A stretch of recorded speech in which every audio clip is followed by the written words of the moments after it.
Imagine, if you can, a stillness so profound it predates sound itself, a vast emptiness stretching beyond comprehension, punctuated by the slow, deliberate dance of cosmic dust. Our solar system was not born from a bang, but from a whisper, a colossal cloud of gas and dust, the remnants of stars long dead. This nebula, a cosmic sigh, began to stir. Gravity, the unseen sculptor, gently nudged these particles, drawing them closer. A silent symphony of attraction. Slowly, inexorably, this diffuse cloud started to condense. It spun, a celestial potter's wheel, gathering momentum, flattening into a disk. At its heart, a furious concentration began to bloom. The nascent sun, a star igniting its own fiery destiny. Around it, the remaining material, like scattered seeds, began to clump together, drawn into celestial gathering. These were not gentle unions. This was a violent courtship, a relentless hammering. Tiny grains of dust collided, sticking, growing. These small agglomerations then collided with others, becoming larger, more substantial. Imagine a cosmic game of billiards, but with planetary bodies as the balls. And the stakes were the very existence of worlds. This process, known as accretion, was the brutal artisan that shaped our planet. For millions of years, Earth was a constant target, bombarded by planetesimals, by asteroids, by the very debris of creation. Each impact was a searing kiss, injecting unimaginable heat, a fiery forge that melted rock and reshaped the growing world. These were not mere impacts. They were acts of profound creation, building mass, building heat, building the very foundations of a world yet to breathe. The very air, if there had been any to breathe, would have been thick with the scent of molten stone. And real quick, make sure to subscribe and hit the notification bell for more videos. Now let's keep going. The Earth, born of these relentless collisions, was not a solid sphere, but a raging inferno, a superheated ball of magma, a living, breathing ocean of liquid rock. There was no ground beneath, no sky above, only an incandescent, swirling furnace. The entire planet pulsed with heat, a forge where the raw elements of future continents were being churned and mixed. Imagine the pressure, the sheer, unimaginable heat that kept everything in a viscous, flowing state. This was a world in constant flux, where the very notion of a stable surface was an alien concept.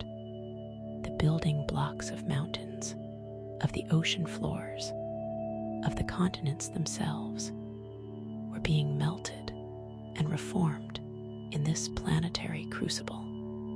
It was a chaotic, untamed landscape, a brutal cradle where the planet's core was being laid down, its mantle churned, and the initial chemistry of a world just beginning its journey was being written in fire. But amidst this inferno, a subtle paradox was already at play, a quiet counterpoint to the overwhelming heat. Even as the young Earth seared under the relentless barrage of cosmic debris, something peculiar was happening overhead. The sun, the very engine of our solar system, was remarkably dim in its infancy. It burned with perhaps only 70% of the intensity we know today. Picture a cosmic hearth, glowing, but a pale imitation of the fiery giant it would become. This presents an immediate puzzle, a whisper of complexity in the face of overwhelming heat. If the sun was so cool, why was the earth so incredibly hot? The heat of formation, the constant bombardment, was far more potent than the sun's gentle warming. Yet this faint young sun held a hidden promise, a subtle influence that would, over unimaginable spans of time, play a crucial role in the planet's eventual cooling and the emergence of a less violent, more stable environment. It's in understanding this delicate balance, this cosmic dance of heat and burgeoning light, that we can begin to grasp the true, alien nature of our planet's earliest moments and prepare to uncover the secrets veiled within the planet's infant atmosphere. To truly comprehend the nascent Earth, we must next examine the volatile atmosphere that began to form, a swirling veil of gases that would set the stage for everything that followed. The young Earth, still a molten inferno, bore the scars of its violent birth, but the most profound event, the one that would forever change its face and its future, was yet to come. Imagine a cosmic collision of unimaginable scale, a Mars-sized protoplanet, a world known as Theia, barreled into our infant Earth. This was no glancing blow, but a catastrophic impact that must have vaporized vast portions of both bodies. The force of this collision was so immense that it ripped material from Earth's mantle and crust, flinging it out into orbit. It was from this debris, this cosmic shrapnel, that our moon was born, a silent witness to this cataclysm. It began its journey, forever bound to the wounded Earth. This monumental impact was not just the genesis of our moon. It was a fundamental reshaping of the early Earth. The sheer energy released would have likely remelted much of the planet, adding another layer of fiery transformation to its already incandescent state. The giant impact hypothesis, as it is known, offers a compelling explanation for the moon's composition, which is remarkably similar to Earth's mantle, suggesting a shared origin from the ejected material. It also sheds light on the unique characteristics of our lunar companion, its relatively low density and lack of a significant iron core, all fitting the narrative of a violent, explosive birth. The newly formed moon, now a celestial companion, exerted a powerful gravitational influence. Its proximity and mass created colossal tides, far grander than anything we experience today. These tides, driven by the moon's relentless pull, would have swept across the still molten or rapidly cooling surface of the Earth, a perpetual cosmic washing machine. But this gravitational dance offered more than just dramatic tides. It also acted as a stabilizer for Earth's rotation. Without the moon's steadying hand, our planet's axial tilt might have wobbled chaotically, leading to extreme and unpredictable climate swings.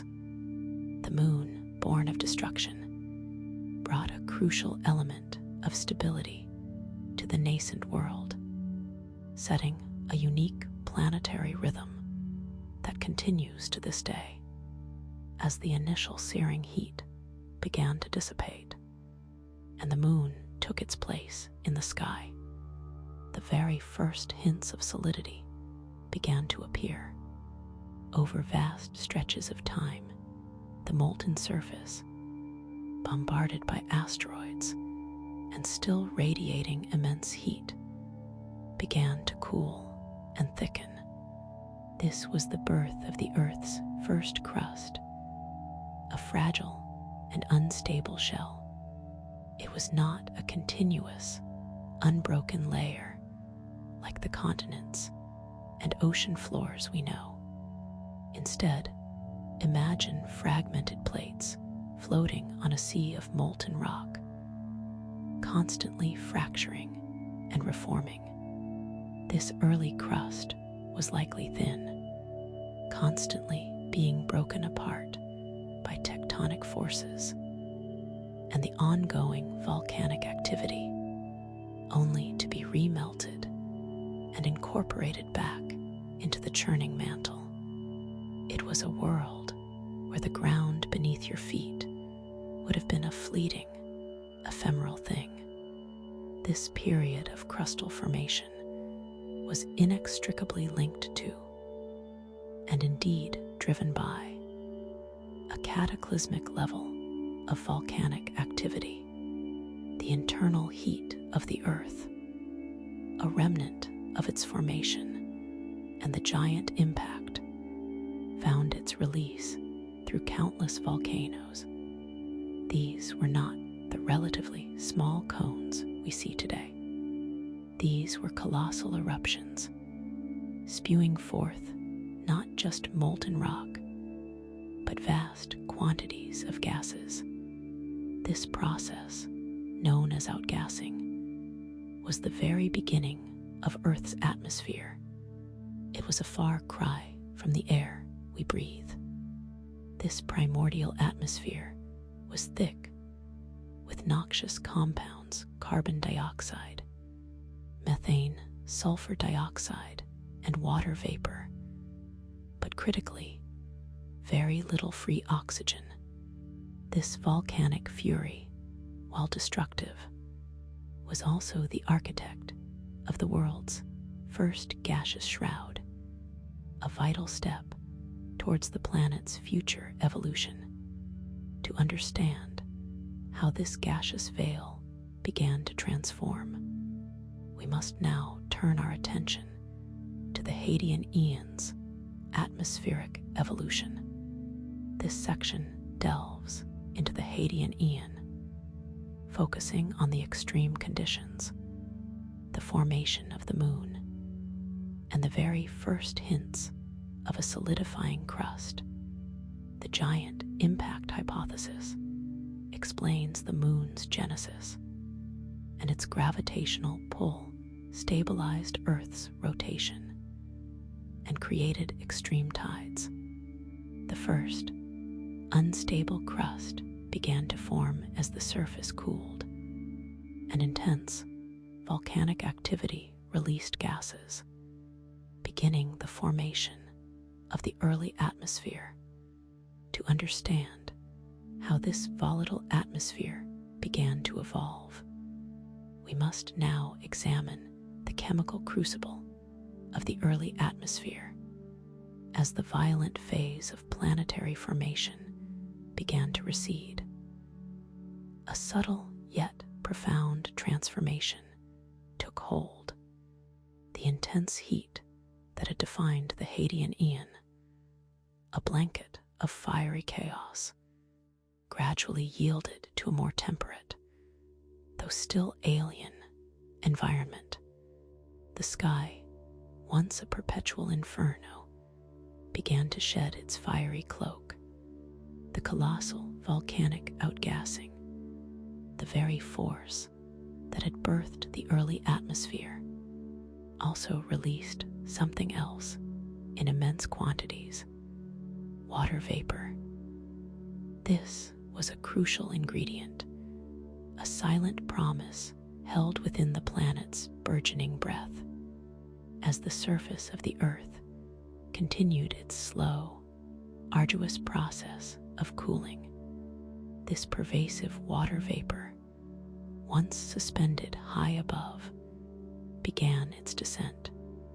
It was a monumental condensation, a planetary exhalation unlike any we can imagine today. Imagine skies heavy with moisture, not with the gentle promise of rain, but with a deluge that lasted for millennia. Rivers of water, vast and inexhaustible, streamed from the heavens, carving channels across the still-forming land masses. These were not the familiar, crystal-clear waters of our present world. These were stamy, alien seas, opaque with dissolved minerals and the lingering chemical signature of the planet's violent birth.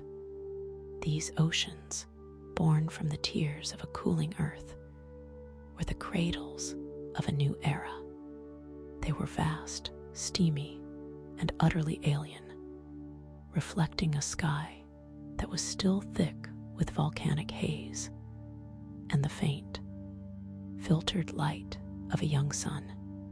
Within these ancient waters, a rich chemical broth existed, a complex mixture where the ingredients for life, forged in the crucible of planetary processes, began to self-organize. Think of it as a planetary scale alchemy, a slow dance of molecules in the warm, mineral-rich depths. The very foundations of life were being laid, not on sun-drenched shores, but in the dark, mineral-rich recesses of these primordial oceans. The Earth's interior, still far hotter than today, brought forth new forms of chemical sustenance. Dissolved minerals, leached from the volcanic rocks, and infused by the planet's internal energy, created a veritable soup of potential building blocks. It was a time before photosynthesis, before the sun's energy was overtly harnessed, a time when life would need to find a different kind of power.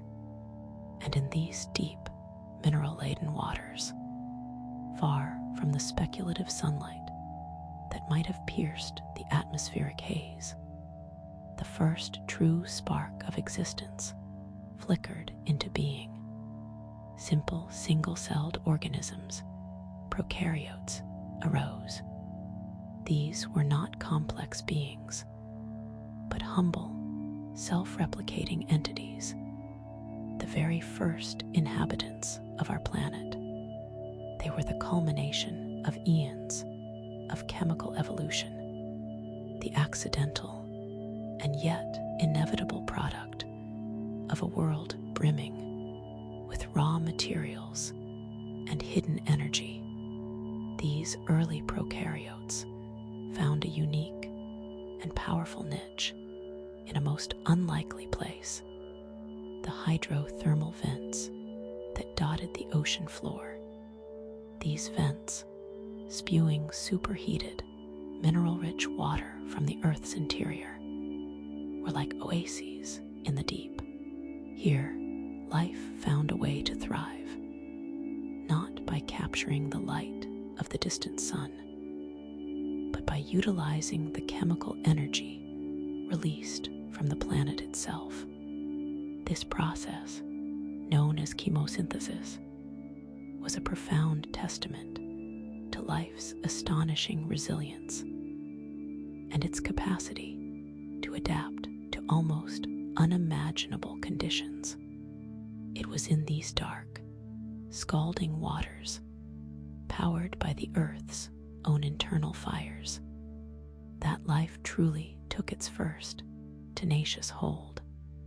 And to understand the next seismic shift in life's story, we must look to how this foundational life began to fundamentally alter the very air we breathe, leading us to the great oxygenation event. The ancient ocean floor, once a silent realm of chemical reactions and nascent life, began to witness the construction of something new. Layered structures, built by the tireless work of microscopic organisms, started to appear. These were the stromatolites, living rock formations composed of billions of individual microbial cells, primarily cyanobacteria. They trapped sediment particles like tiny architects binding grains of sand into cohesive mats. Each layer represented a new generation, a new cycle of growth and deposition, a visible testament to the burgeoning power of life.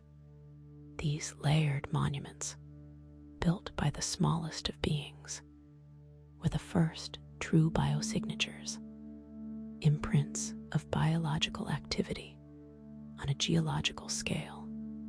They were the silent engineers of a transforming planet, their slow, steady construction laying the groundwork for an unimaginable future. Within these living mats, a profound revolution was brewing. Cyanobacteria, those humble prokaryotes born from the hydrothermal vents, discovered a new and infinitely more powerful source of energy: sunlight. This was the dawn of photosynthesis, a biological process that would fundamentally rewrite the rules of life on Earth. These remarkable organisms learned to capture photons, the fleeting packets of light energy, and convert them into usable chemical energy. They were, in essence, learning to eat light. But this miraculous process came with a profound and unexpected byproduct.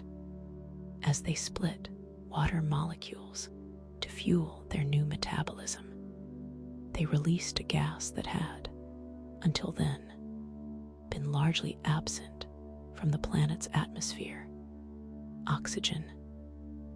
This quiet exhalation from billions of tiny life forms began an imperceptible, yet unstoppable, global transformation.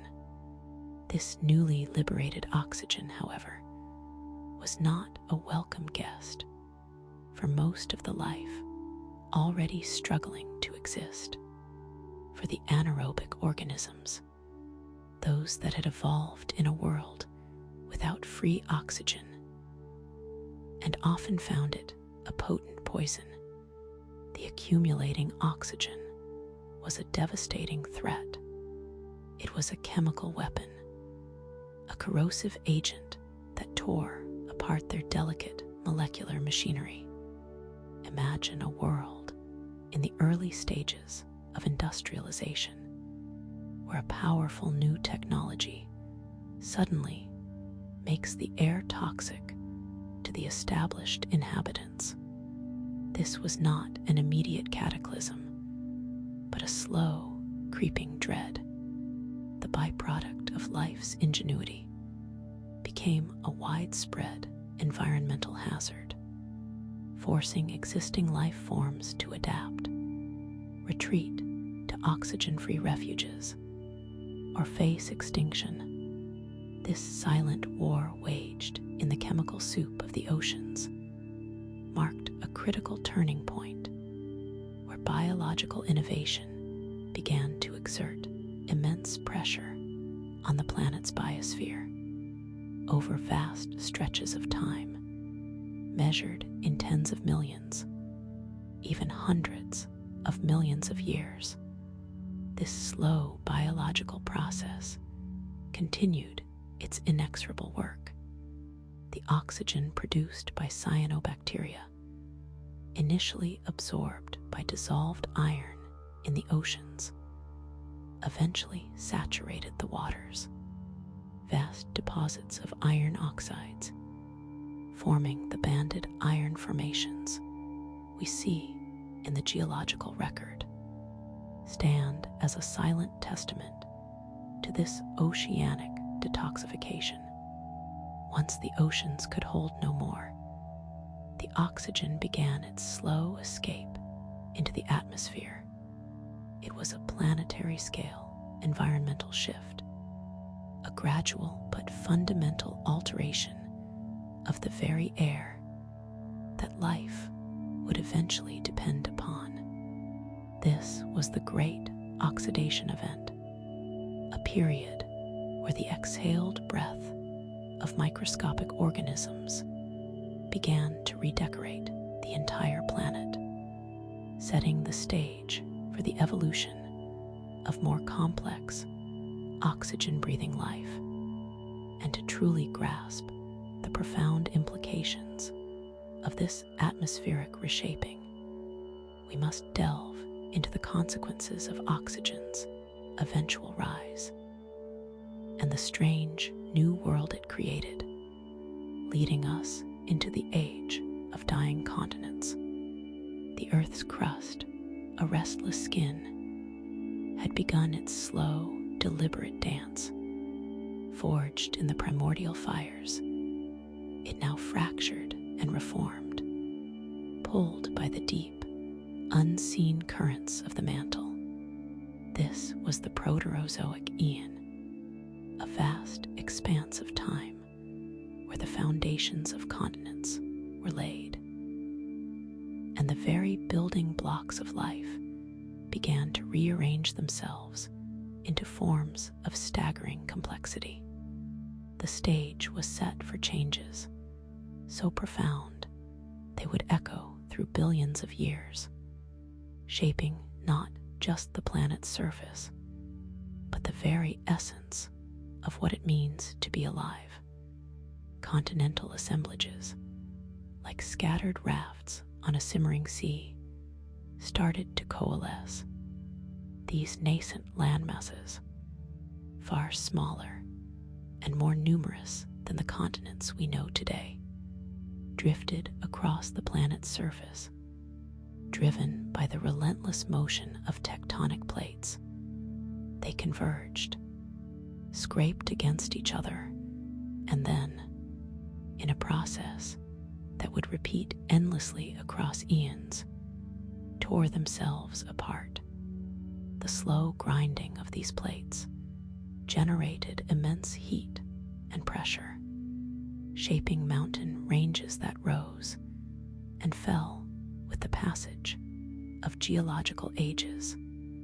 Ocean basins opened and closed, redirecting currents that influenced global climate, a planetary thermostat operating on a timescale too grand for human comprehension.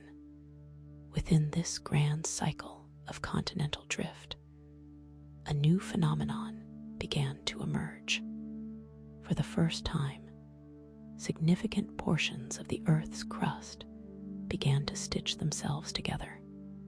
This was the birth of the first true supercontinent. Geologists, piecing together fragments of ancient rock, have given it names like Kenorland or Columbia. Imagine a colossal landmass, a single, sprawling entity covering a significant portion of the planet's surface, profoundly altering the distribution of oceans and influencing atmospheric circulation.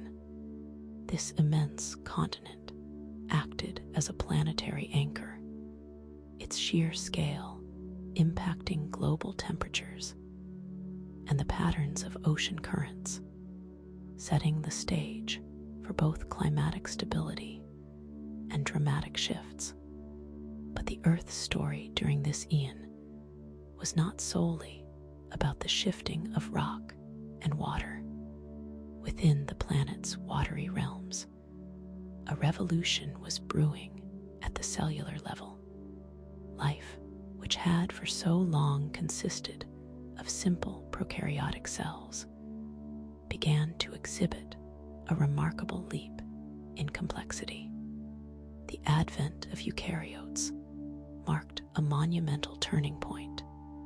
These new cells, unlike their predecessors, possessed a distinct nucleus to house their genetic material and specialized internal compartments called organelles, each performing specific functions. This internal organization, this compartmentalization, was a crucial step towards greater efficiency and paved the way for the eventual evolution of multicellular organisms, a biological architecture that would define the future of life. The slow, steady churn of the great oxygenation event was still working its transformative magic. The oxygen released by those early cyanobacteria, and now freed from the iron-binding capacity of the oceans, began to accumulate in the atmosphere. This growing presence of oxygen, though still lower than today's levels, was not a passive bystander. It was a chemical force, subtly altering the environment and creating new metabolic opportunities. This rising oxygen began to pave the way for new forms of respiration and metabolism, fundamentally changing the rules of engagement for life. As these new cellular structures evolved and the planet's atmosphere slowly changed, the stage was being set for even more dramatic environmental shifts, particularly for the enigmatic phenomenon of snowball Earth, a period where the entire planet might have frozen over. The formation of supercontinents, the emergence of complex cells, and the persistent rise of oxygen were all intricately woven into the fabric of the Proterozoic Eon. Each played a role in shaping the planet's habitability and the trajectory of life. Yet, the profound impact of these continental aggregations and the persistent oxygen buildup hinted at even more extreme environmental conditions to come. To understand the full scope of these changes, we must now turn our attention to the chilling possibility of a world utterly encased in ice, exploring the era of extreme global glaciation. There is a paradox woven into the deep history of our planet. The young sun, by all estimations, shone with significantly less luminosity than it does today, perhaps only 70% of its current brilliance. By rights, Earth should have been a frigid, inhospitable world. Yet, as we traverse the geological record, we find evidence not of perpetual, gentle cold, but of cataclysmic glaciations, periods so severe they have earned the chilling moniker Snowball Earth. This extreme freezing, where ice sheets may have crept from the poles to embrace the equator, suggests that simple solar output is not the sole arbiter of planetary temperature. Instead, complex feedback loops, perhaps amplified by continental arrangements and atmospheric composition, plunged Earth into a deep prolonged slumber of ice. Understanding these cycles reveals how subtle shifts in planetary systems can lead to the most dramatic transformations, locking the world in a frozen embrace. The evidence for these frozen epochs is stark. Geologists examining rock strata from roughly 720 to 635 million years ago, the late Proterozoic, uncover glacial deposits in formations that, at the time, were located near the equator. Imagine vast ice sheets, miles thick, grinding across lands that are now warm and tropical, their icy tendrils reaching the very heart of the planet. This suggests a global coverage, a complete or near complete encasement of Earth in ice. Sunlight would have been reflected back into space by the vast white surfaces, further amplifying the cooling effect in a terrifying positive feedback loop. The oceans themselves would have been choked with ice, a frigid, seemingly unyielding carapace covering the planet. How could life persist under such a crushing, frozen weight? The resilience of life, however, is a testament to its deep-seated persistence. During these extreme glaciations, the surface of the planet became a formidable barrier. Yet pockets of warmth, potential havens for life, may have persisted. Geothermal activity, the heat bubbling up from Earth's interior, could have created warm oases. Subglacial lakes, shielded from the surface ice, might have harbored life. More significantly, deep-sea hydrothermal vents, spewing nutrient-rich, superheated water from beneath the ocean floor, would have provided a stable, warm environment, entirely independent of the frozen surface. Life here, perhaps microbial and chemosynthetic, could have weathered the eons of ice, waiting for the world to thaw, a testament to life's ability to find refuge in the most improbable of circumstances. The end of a snowball Earth period would have been as dramatic as its onset. With the planet locked in ice, volcanic outgassing would have continued, releasing greenhouse gases like carbon dioxide into the atmosphere. Trapped beneath the ice, these gases would have accumulated over millions of years. Eventually, the concentration would have become so high that it overwhelmed the albedo effect of the ice. The planet would have begun to warm, slowly at first, then with increasing ferocity.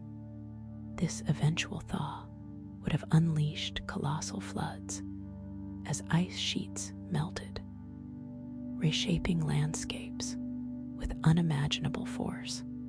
These dramatic shifts in ocean chemistry and the sudden release of nutrients would have then presented new opportunities, spurring rapid evolutionary bursts, particularly as the planet transitioned into an era of renewed, but perhaps different life, known as the Cambrian explosion. To truly grasp the scale of this planetary rebirth, we must now explore the dawn of that explosive evolutionary period, just beyond the crushing weight of snowball Earth.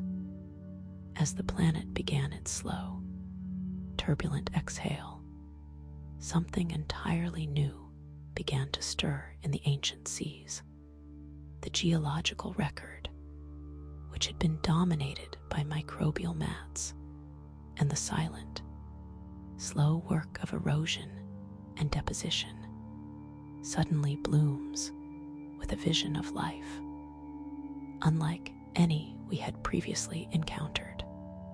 It is a prehistoric garden spread across the seafloor, filled with forms that defy easy categorization.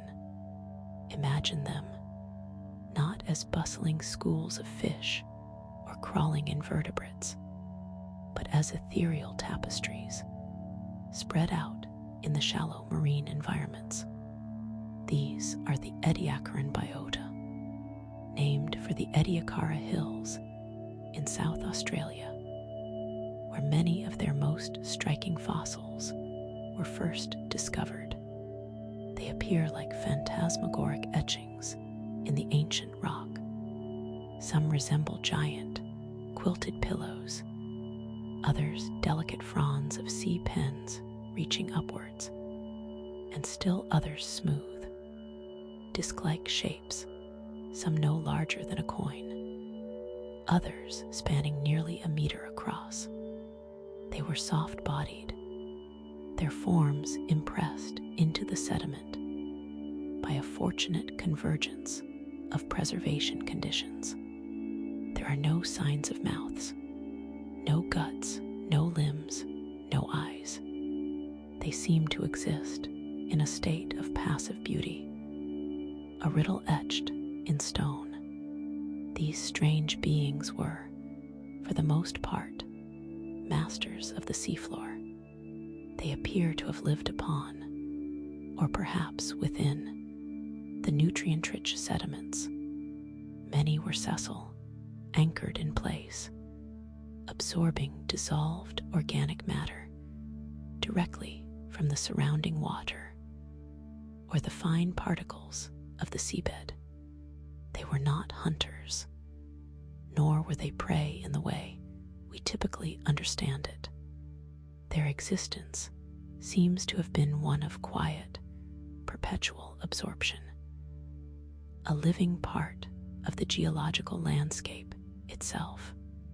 It is as if they evolved to become one with the sediment, a profound and alien form of existence.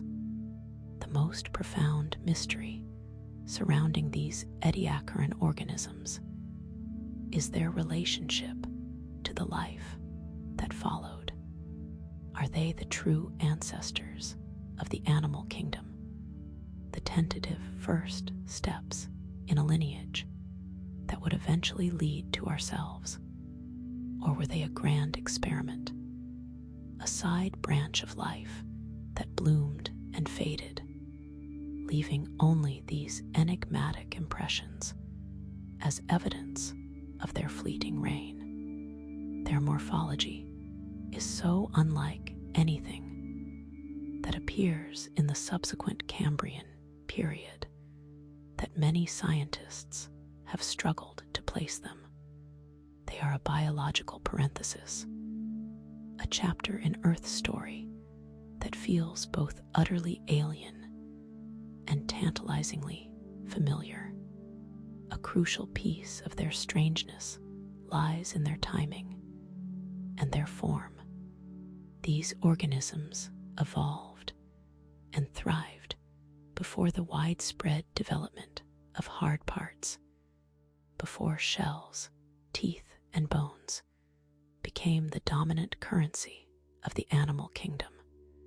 The fossil record of this era is therefore exceptionally fragile. We are left with impressions, casts, and molds, ghosts of organisms that once were. This lack of durable structures makes deciphering their biology, their behavior, and their evolutionary connections an immense challenge. They are the whispers of a world before the clamor of hard parts, a quiet prelude to the explosive diversification of life that was to come. And to understand the true significance of these precursors, we must delve deeper into the very nature of their being and the circumstances that allowed such peculiar life to flourish before the emergence of the familiar animal forms we know today. This leads us to the cusp of a remarkable transition, a period where the deep past begins to offer glimpses of the future. We now turn our attention to the very edge of this era, on the cusp of a truly explosive evolutionary event. The Earth's crust, a tapestry woven with the threads of eons, has always held secrets. Beneath the weight of millennia, buried deep within the sedimentary strata, lie the remnants of a profound transformation. For eons, life had been a relatively simple affair, a slow crawl of microbial mats and the tentative stirrings of soft-bodied organisms. But then something shifted, not a gradual drift, but an eruption, a geological blink of an eye. A mere tens of millions of years witnessed the most astonishing burst of evolutionary creativity the planet has ever known. This was the Cambrian explosion, a period where the blueprint of animal life was not so much redrawn as radically rewritten. Over this relatively short span, the planet witnessed an unprecedented explosion of new animal forms and body plans, a diversification so rapid and so comprehensive that it continues to captivate and puzzle scientists. It was as if the creative engine of life, after a long gestation, suddenly roared to life, churning out an astonishing array of innovations. This sudden flourishing was not merely a matter of more species appearing. It was about the emergence of entirely new ways of being alive. Entire phyla, the broadest categories of animal classification, seemed to materialize from the mists of time. Suddenly, we see creatures with segmented bodies, with limbs, with complex sensory organs, with distinct head and tail regions, the fundamental body plans that would come to define the animal kingdom, the very architecture of life as we understand it, were laid down during this epoch. It is a testament to the power of evolution and a stark reminder of how much we still have to learn about the intricate dance of life's origins. But this unprecedented surge in diversity was not just about new forms. It was also intimately linked to a fundamental shift in the physical nature of life itself. A key to understanding this explosion lies in a revolutionary development, the dawn of hard parts. For eons, life had largely been soft, yielding, and vulnerable.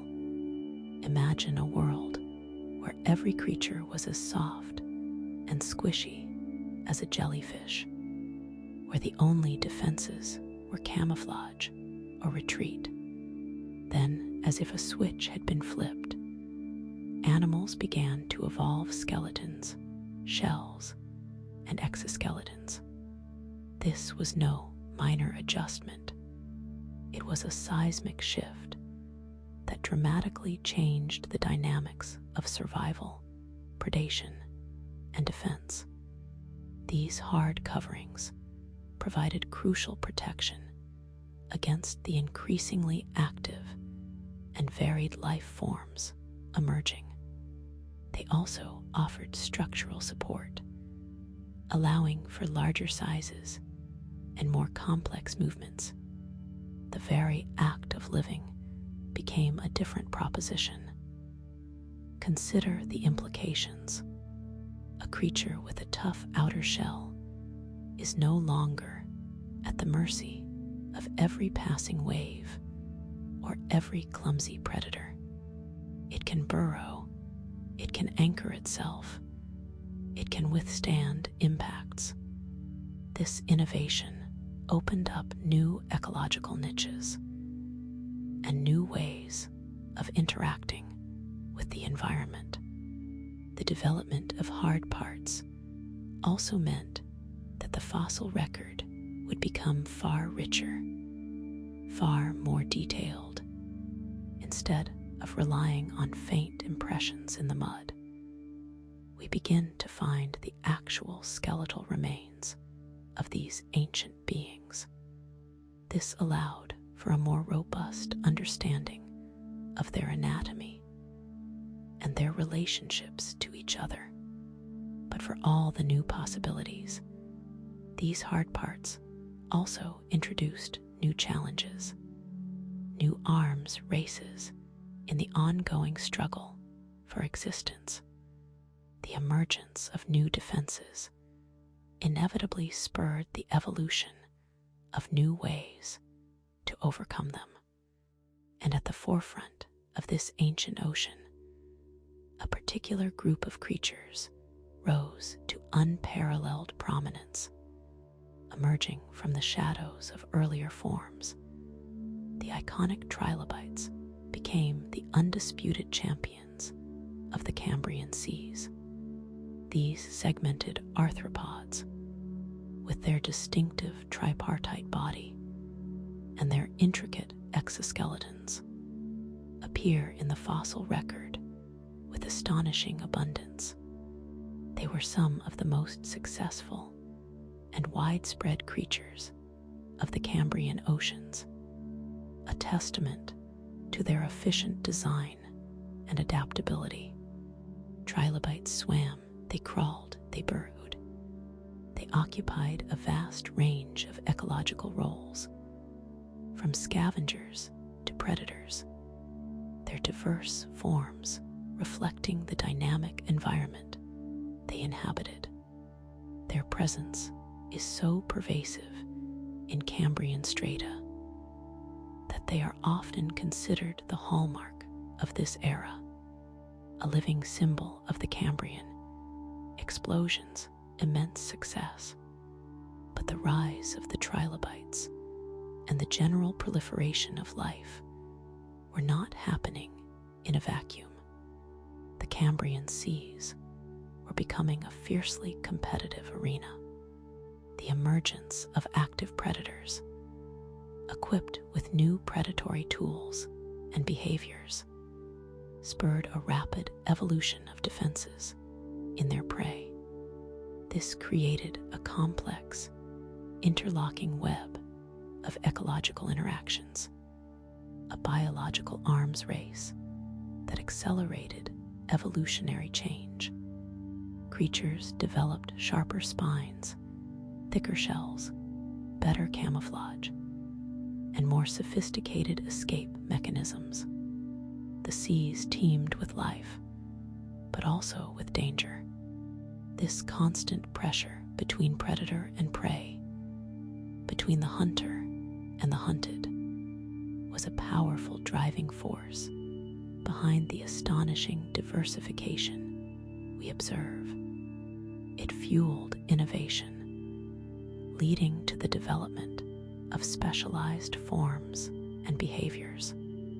And as these complex interactions unfolded, new questions about the very fabric of this developing biological world began to emerge, particularly concerning the origins of these entirely new forms of life.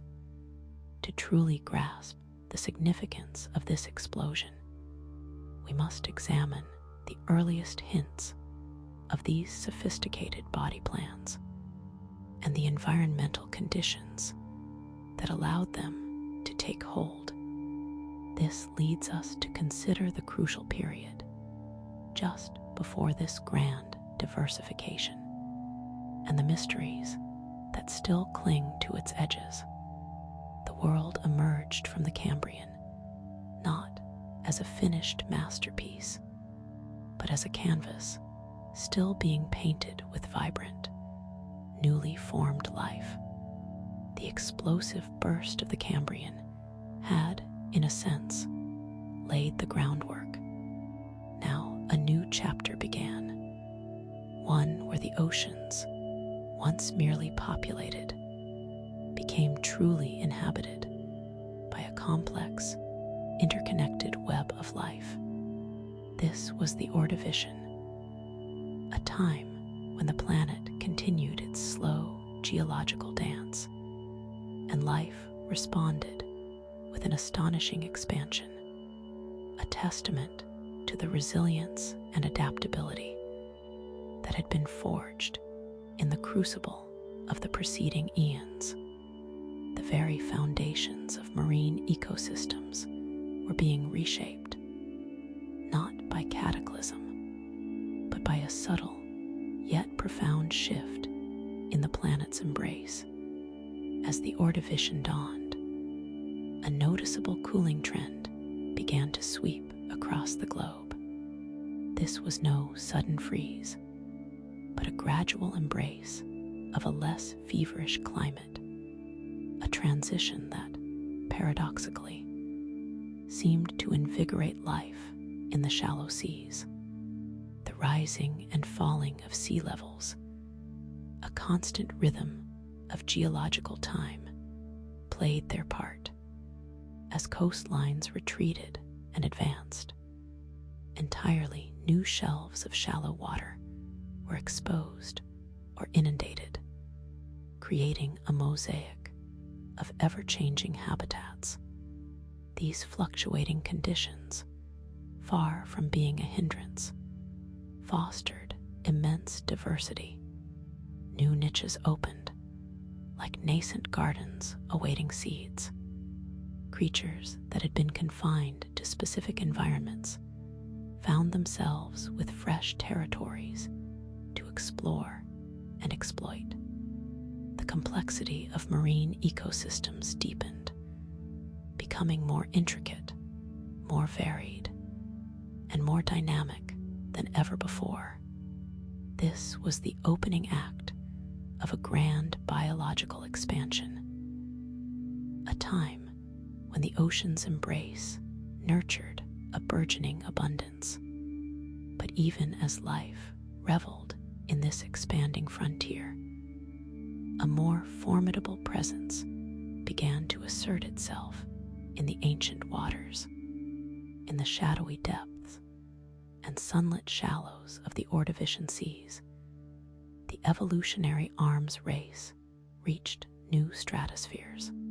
The agile predators that had emerged in the Cambrian had paved the way for something more substantial, something that truly commanded the food web. This was the era when the marine arthropods, the ancient cousins of modern insects and crustaceans, reached their zenith in sheer size and predatory prowess. Among them, the eurypterids, often called sea scorpions, became the undisputed titans. Imagine these creatures, some stretching to well over 2 meters, their segmented bodies armored, their powerful claws capable of seizing even the most well-defended prey.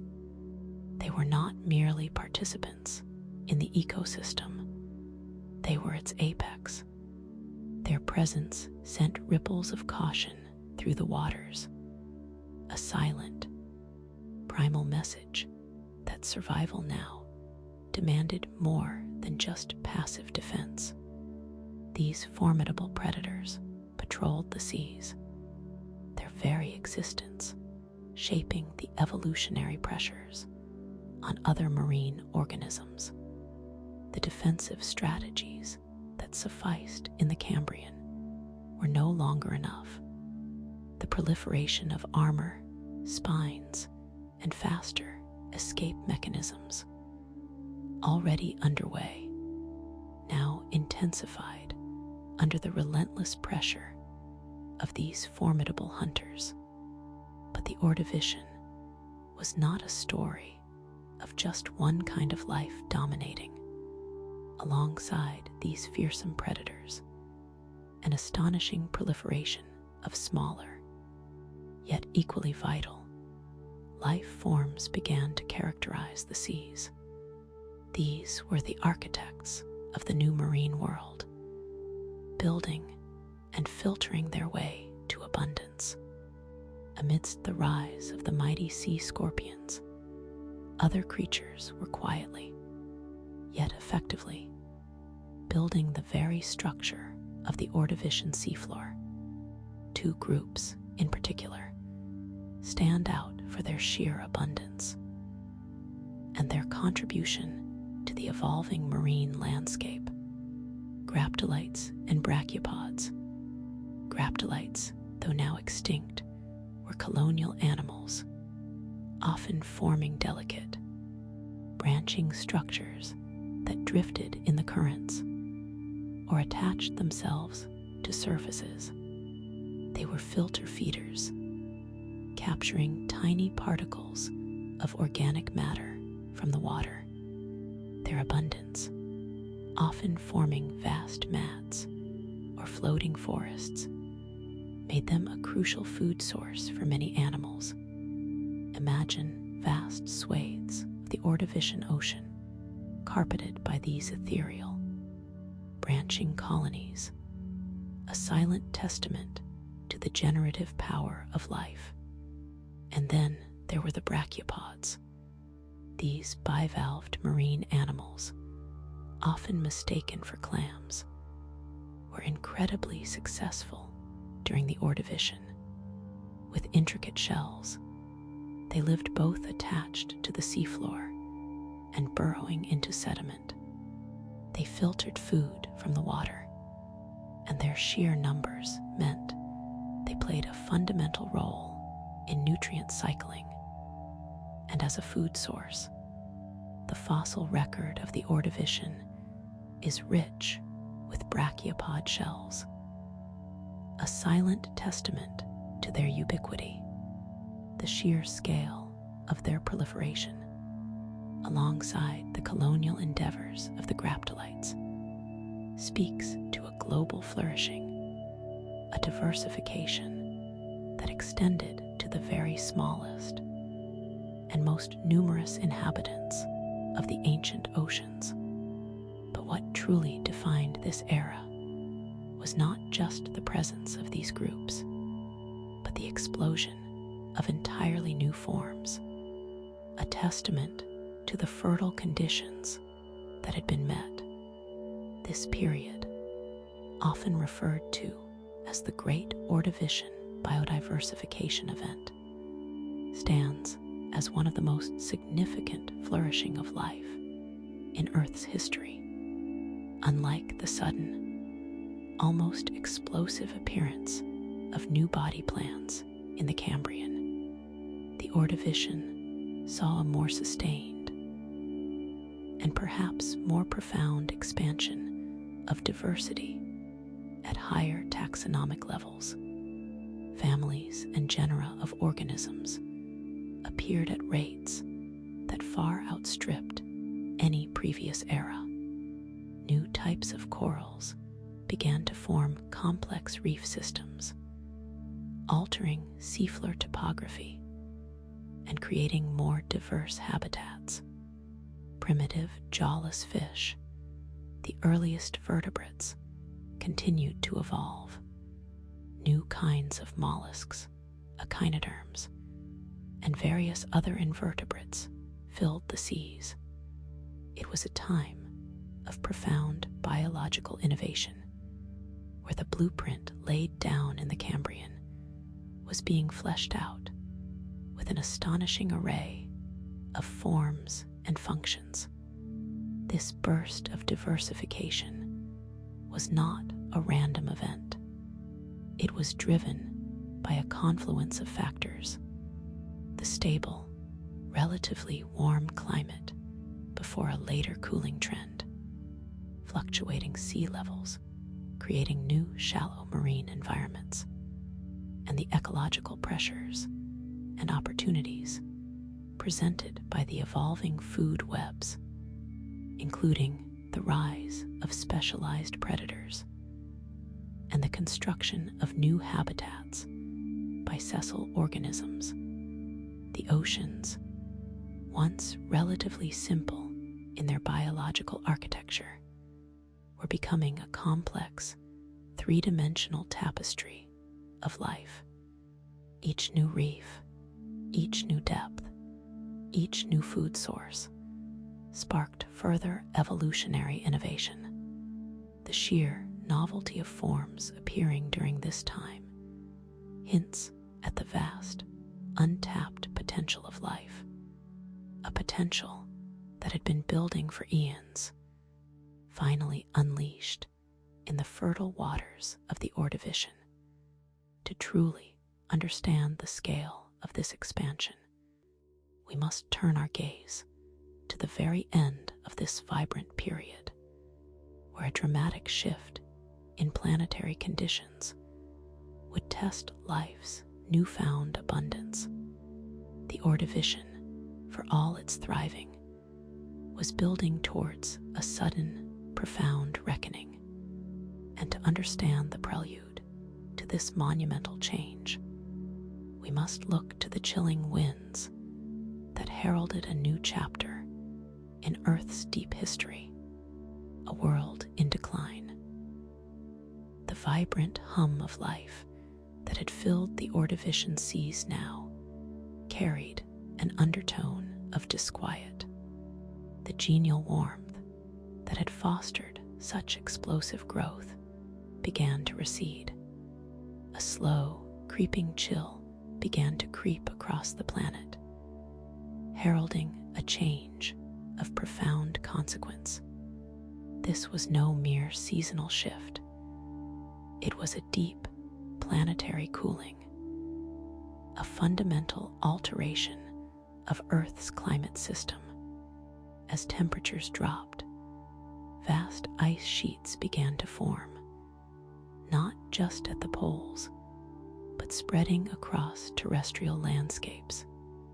This glaciation had a direct and devastating impact on the oceans, the very cradle of Ordovician life. The formation of massive ice caps locked away enormous volumes of water, causing a dramatic and rapid drop in global sea levels. Imagine the vast, shallow continental shelves that had teemed with an explosion of new species. These fertile, sunlit environments, rich in biodiversity, were suddenly exposed. Reefs withered, lagoons evaporated, and the intricate ecosystems built over millions of years were systematically dismantled. The very foundations of life were being pulled out from under them. This was the first tremor of a coming catastrophe. The world was shifting, and the delicate balance that had allowed life to flourish was tipping towards oblivion. The warmth that had been the engine of expansion was being replaced by an icy grip, and the very geography of the planet was being redrawn by the inexorable march of glaciers. This environmental upheaval was a stark reminder of Earth's dynamic nature, its ability to transform in ways that could be both generative and destructive. Yet the full extent of this coming devastation was still unfolding, a two-act tragedy written in the language of ice and sea. The first act was being played out in the warming tropics, now facing an alien cold, but the second act would bring a different kind of horror. as the deepest oceans themselves began to feel the strain.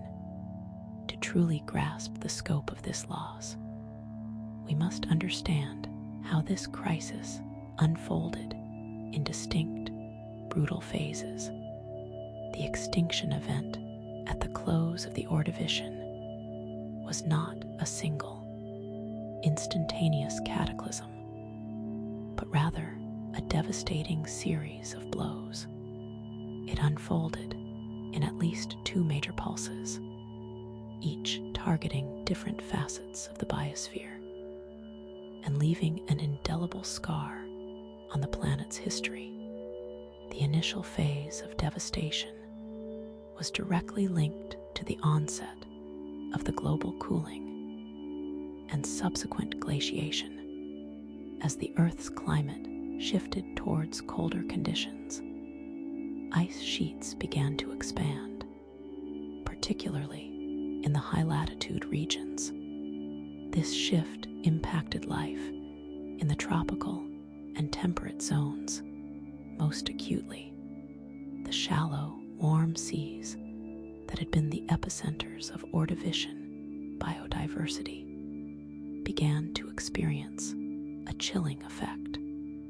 Organisms that were adapted to stable, warm temperatures found themselves in rapidly cooling waters.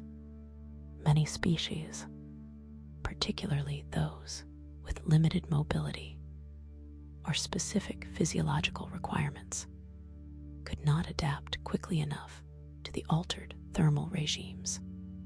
This led to significant mortality and a widespread decline in species richness in these once vibrant regions.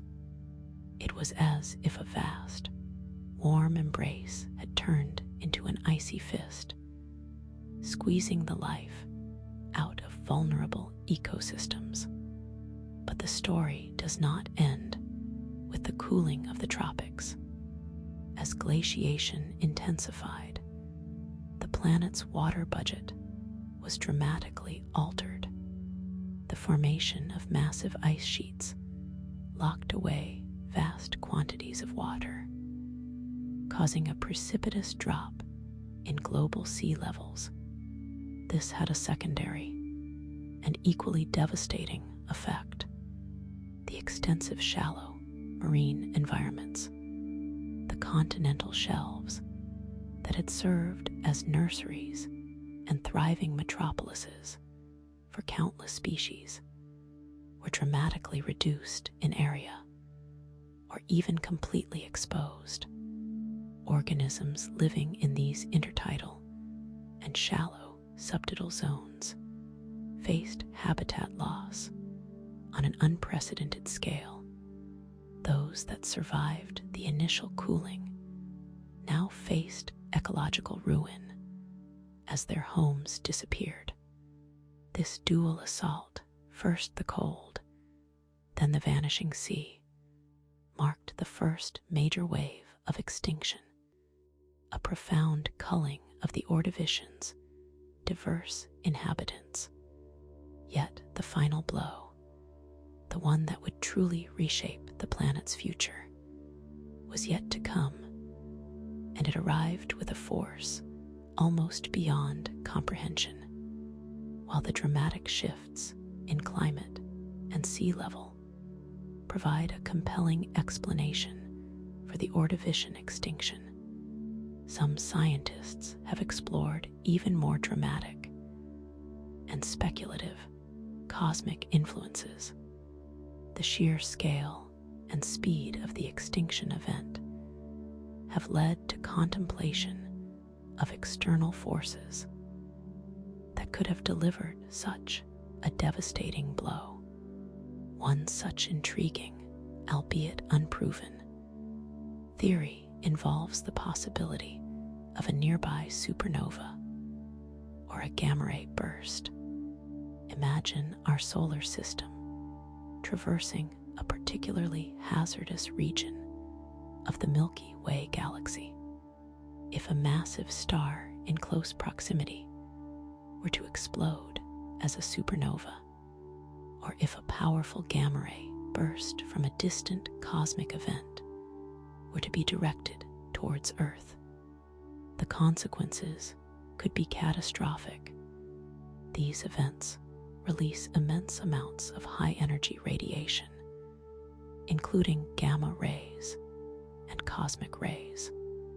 If Earth's protective ozone layer, which shields us from the most harmful solar and cosmic radiation, were to be significantly depleted or even stripped away by such an event, the surface of our planet would be exposed to lethal doses of radiation. This radiation would be devastating to life, particularly to organisms that live in shallow waters or on land, where exposure is direct. Microscopic life, the base of many food webs, would be particularly vulnerable. The genetic material of countless organisms could be damaged, leading to widespread death and reproductive failure. This speculative scenario offers a different kind of existential threat, one that bypasses the gradual processes of climate change and geological upheaval and strikes with the sudden, brutal force of the cosmos. It's a chilling thought that the extinction might not have been solely an act of Earth's own making, but a consequence of our planet's place in a dynamic and sometimes violent universe. While direct evidence for such an event at the precise time of the Ordovician extinction remains elusive, it serves as a powerful reminder of our planet's vulnerability and the potential for forces far beyond our immediate environment to shape the course of life, whether driven by terrestrial shifts or cosmic fury. The outcome was undeniable, a profound reshaping of the biosphere, paving the way for a new era. To understand the aftermath, we must look to the silence that followed the storm, the great Ordovician extinction. However it was ultimately driven, left an almost unimaginable void in the tapestry of life. It was one of the most severe extinction events in Earth's history, wiping out an estimated 85% of all marine species. The vibrant, complex ecosystems that had flourished for millions of years were decimated. Entire families of organisms, from trilobites and brachiopods to corals and graptolites, suffered catastrophic losses. The intricate web of life, so meticulously woven, was torn apart, leaving behind a drastically simplified biosphere. This period of immense biodiversity loss was not merely an ending. It was a powerful, albeit brutal, beginning. The extinction acted as a cosmic reset button, clearing the ecological slate and creating new opportunities for the survivors. With the dominant groups of the Ordovician severely diminished or entirely gone, ecological niches that had previously been occupied or fiercely competed for were now vacant. This created a vacuum, an open stage for new evolutionary dramas to unfold. In the aftermath, as the planet slowly recovered from the icy grip and the devastated seas began to teem once more, a different suite of organisms rose to prominence. The surviving lineages began to diversify, adapting to the altered environmental conditions. and filling the newly available roles in the recovering ecosystems. This process of adaptation and diversification laid the groundwork for the subsequent Silurian period, which would be characterized by the rise of new groups of marine vertebrates, the continued evolution of fishes, and the early colonization of land by plants. The Ordovician extinction effectively pruned the tree of life, removing many branches, but in doing so, it allowed new shoots to emerge and grow strong. It illustrates a fundamental principle of evolution, that extinction events, while tragic, are integral to the ongoing story of life on Earth. They are moments of profound change that, over vast stretches of time, drive innovation and lead to the emergence of novel forms and flourishing lineages. The silence left by the vanished species was not an end, but a quiet prelude to a new and different kind of vibrant life. To understand the recovery and the emergence of these new dominant forms, we must now turn our attention to the waters that slowly began to warm again, and the creatures that would define the Silurian world. The quiet of the post-extinction seas was not a true silence, but a stillness pregnant with possibility. Beneath the waves, a grand resurgence was underway. The intricate tapestry of marine life, so brutally torn during the Ordovician's final throes, was slowly being rewoven. Vacant ecological niches, once teeming with specialized forms now lost to time, offered an invitation into these spaces. Resilient lineages that had weathered the cataclysms began to expand, their populations growing, their forms adapting subtly to the changed conditions. New communities started to take shape. Sheltered reefs, once dominated by extinct corals and brachiopods, began to host different architects.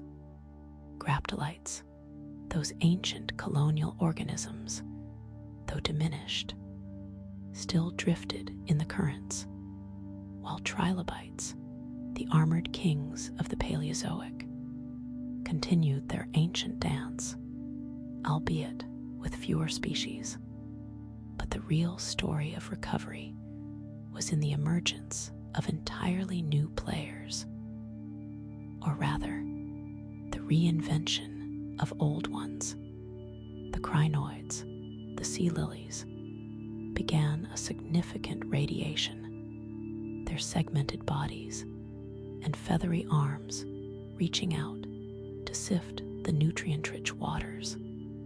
Bryozoans, tiny colonial animals forming delicate, branching structures, also found fertile ground to spread, creating new architectural elements on the seafloor.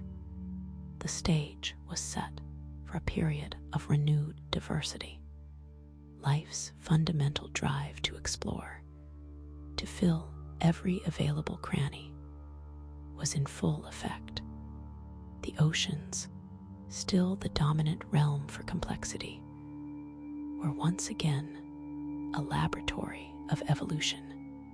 But the true innovations were not just about filling old roles.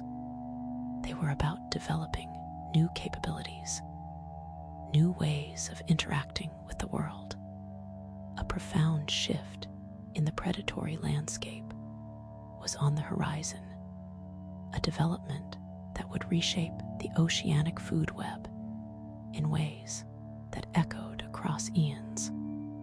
This transformation was not driven by a new form of aggression, by a remarkable anatomical innovation. This anatomical breakthrough, appearing in the fossil record with undeniable clarity, would redefine the very concept of predatory efficiency in the aquatic realm. It was the arrival of a feature so fundamentally advantageous that it would confer a sweeping evolutionary success upon its possessors. This was an evolutionary leap that would fundamentally alter the dynamics of hunting and survival among the fishes, setting the stage for a more dynamic and energetic ocean. To understand this new predator, we must first look to the basic structure of the fish itself and the profound change that was about to define its lineage. The emergence of this new anatomical feature marked a pivotal moment in vertebrate evolution. Before this innovation, fishes were largely limited in their predatory capabilities, relying on suction feeding or simple ramming to capture prey. Their mouths were essentially passive openings, designed to engulf rather than to seize. But a fundamental shift was on the horizon. Somewhere in the evolutionary lineage, a series of gill arches, once solely dedicated to respiration, began a remarkable repurposing. These cartilaginous supports, located around the pharynx, started to develop musculature and articulation, transforming from passive structures into active grasping tools. This process was gradual, etched in the bones and cartilages of ancient fishes. The initial changes were subtle, perhaps allowing for a slightly firmer grip on slippery prey or a more controlled intake of food. But over time, these modified gill arches evolved into what we recognize today as jaws. These were not just appendages.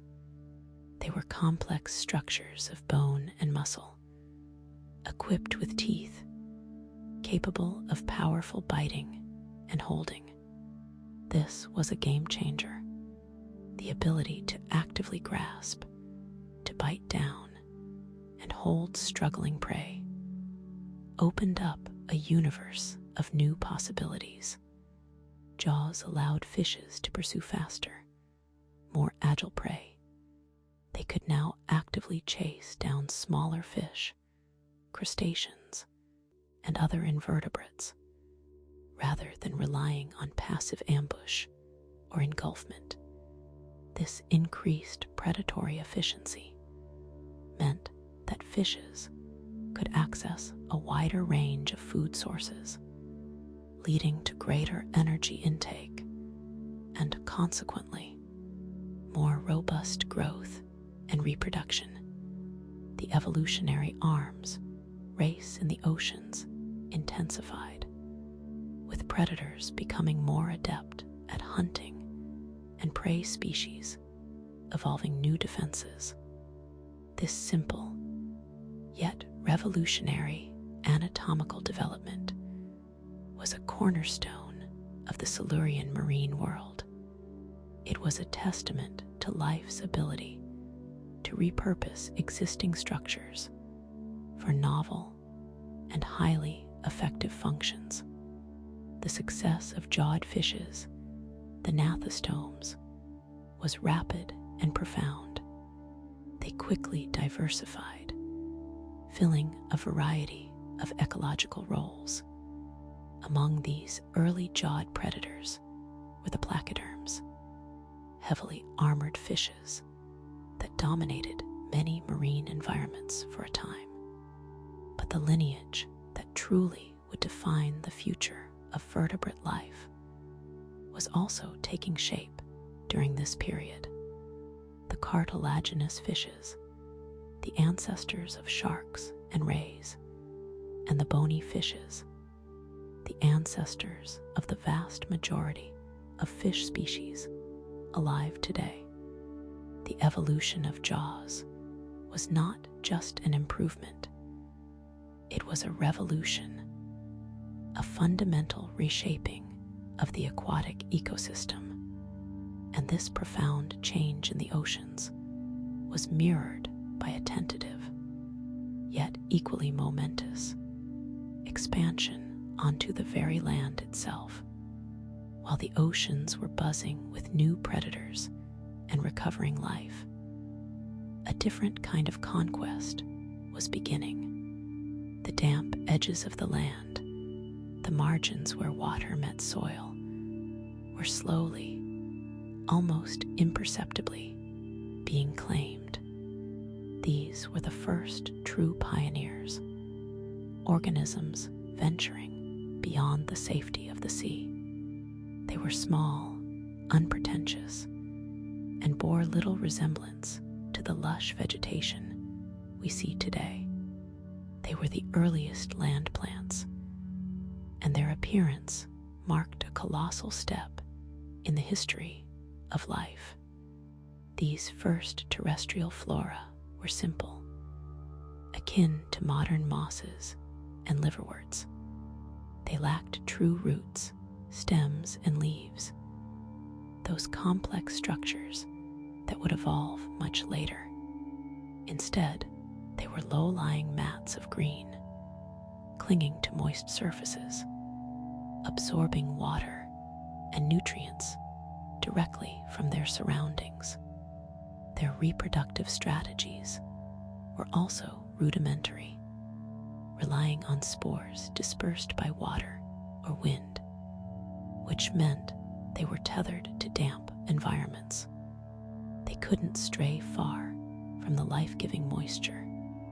These early land plants were facing an entirely alien world. The terrestrial environment presented challenges that marine life had never encountered. There was the constant threat of desiccation, the drying out of their delicate tissues in the open air. There was the problem of support, of standing upright against gravity without the buoyancy of water. And there was the issue of reproduction, of ensuring their genetic legacy could be passed on in a dry, wind-swept landscape. Yet these pioneers persevered. They found footing in the sheltered microhabitats, along coastlines, riverbanks, and the edges of ephemeral pools. Their presence, though modest, was significant. They began the slow process of altering the very surface of the earth. Their simple root systems, however primitive, started to break down rock and soil, initiating the process of soil formation. They began to stabilize the land, preventing erosion by wind and rain. And crucially, they started to introduce organic matter into these barren environments. This terrestrial colonization was not a rapid takeover. It was a slow, painstaking expansion, happening over vast stretches of geological time. But it was an irreversible trend. The act of moving onto land, of adapting to a new set of environmental pressures, opened up an entirely new frontier for life. These tiny green specks were the vanguard of a revolution that would eventually transform the planet's atmosphere, its landscapes, and its biodiversity in ways that would dwarf even the dramatic changes occurring beneath the waves.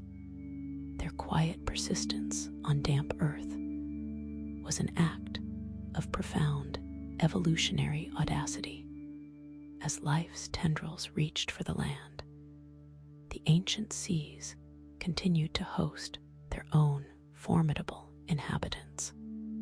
Among them, a group of formidable marine arthropods continued to flourish and diversify.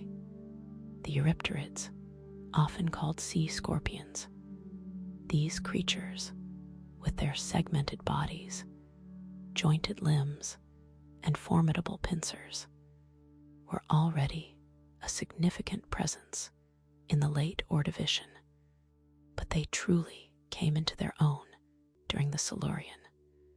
They were not merely survivors, they were masters of their domain. Eurypterids varied greatly in size, from small, inch-long forms to giants that could exceed 2 meters in length. Their exoskeletons provided protection, and their powerful appendages allowed for efficient locomotion and predation. The larger species were apex predators in many Silurian marine environments. They patrolled the seafloor, ambushed prey from the murky depths, and chased down smaller invertebrates and even the newly evolving jawed fishes. Their presence added a significant layer of complexity and danger to the Silurian food web. Their morphology was well suited to their predatory lifestyle. The first pair of appendages, often enlarged into grasping claws or chelae, were used to capture and manipulate prey. Other appendages were adapted for walking or swimming along the seabed. Their bodies were often elongated and flattened, allowing them to move efficiently through the water. They represented a successful evolutionary experiment in large, predatory arthropod design, filling niches that were perhaps too challenging or too specialized for other groups. The Silurian period saw a significant radiation of eurypterid diversity. New species emerged, adapting to different marine habitats, from shallow coastal waters to deeper, more open sea environments. Some were likely swift swimmers, while others may have been more benthic, lurking in wait on the seafloor. Their dominance in certain areas highlights the competitive pressures and the varied strategies employed by ancient marine life. They were a powerful reminder of the sheer inventive capacity of evolution, producing creatures that were both beautiful in their alien design and terrifying in their predatory prowess.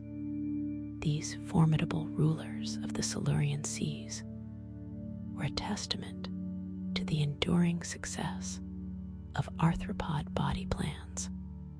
They coexisted with the rising tide of jawed fish, creating a dynamic and often dangerous marine environment.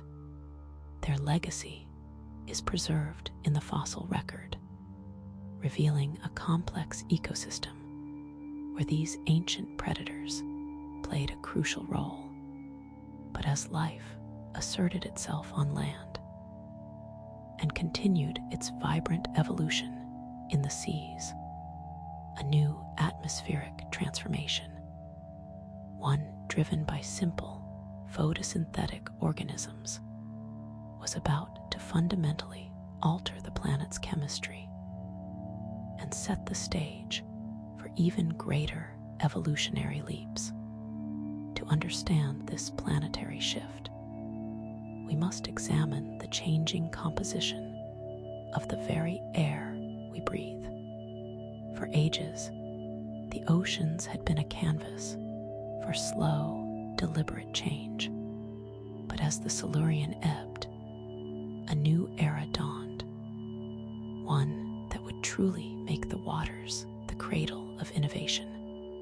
The Devonian period, a vast stretch of time spanning roughly 419 to 359 million years ago, is etched into the Earth story as the age of fishes. It was a time when the sheer variety and complexity of aquatic life exploded, transforming the seas into vibrant, teeming ecosystems unlike anything seen before. Fish, which had been present for some time, now took center stage with an unparalleled array of forms. Imagine a silent, fluid world alive with darting shapes and armored giants. Placoderms, a group of armored fish with bony plates covering their heads and torsos, became apex predators. Their robust jaws, a significant evolutionary innovation, allowed them to crush prey with considerable force. These were not gentle creatures. They were the sharks of their day, formidable hunters, patrolling the ancient reefs and open waters. Alongside them swam the ancestors of modern sharks. These cartilaginous fish, sleek and agile, were already demonstrating their evolutionary success with flexible skeletons and keen senses. Then there were the ray-finned fishes, a group that would eventually give rise to the vast majority of fish species alive today. Their fins, supported by bony rays, offered incredible maneuverability and efficiency in the water, allowing them to exploit diverse ecological niches. But perhaps the most intriguing development belonged to the lobe-finned fishes. These ancient relatives of ours possessed fleshy, lobed fins supported by bones, a feature that was a crucial stepping stone towards life on land.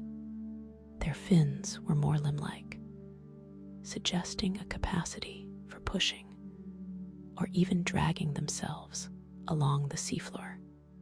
This group held a secret, a silent aspiration for a world beyond the water.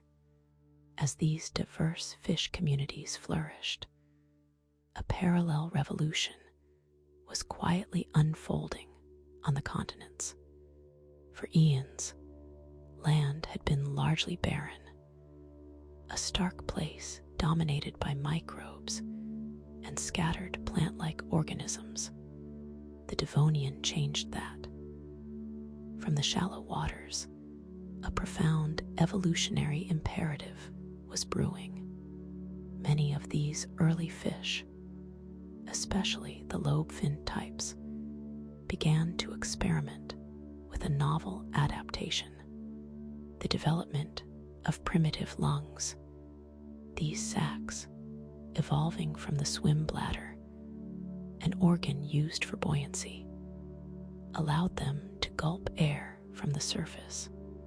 This was not yet an adaptation for walking on land, but it offered a critical survival advantage in the often stagnant and oxygen-poor waters of swamps and shallow lakes.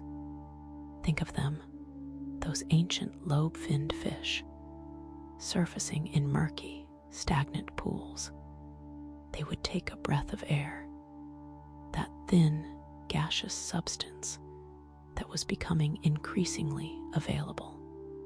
This ability to supplement their oxygen intake meant they could thrive in environments where gill-breathing fish struggled, slowly extending their reach into new territories, both geographically and evolutionarily. This capacity for air breathing was a powerful nudge towards a different kind of existence, hinting at a future where life would not be confined to the liquid embrace of the oceans. But the story of the Devonian is not solely about the rise of aquatic life. It is also about the radical transformation of the terrestrial realm. As the waters teemed with new forms of fish, the land began to don a verdant cloak. Vast, primitive forests started to emerge, carpeting landscapes that had been desolate for so long. These were not forests of oak and pine as we know them, but alien woodlands composed of towering tree ferns, their fronds unfurling like prehistoric fans. Alongside them stood dense thickets of horsetails, ancient plants with hollow, segmented stems, and early seed plants, which marked a significant step in plant reproduction. These pioneers of terrestrial flora, with their extensive root systems and their insatiable need for sunlight, began to sculpt the very shape of the continents.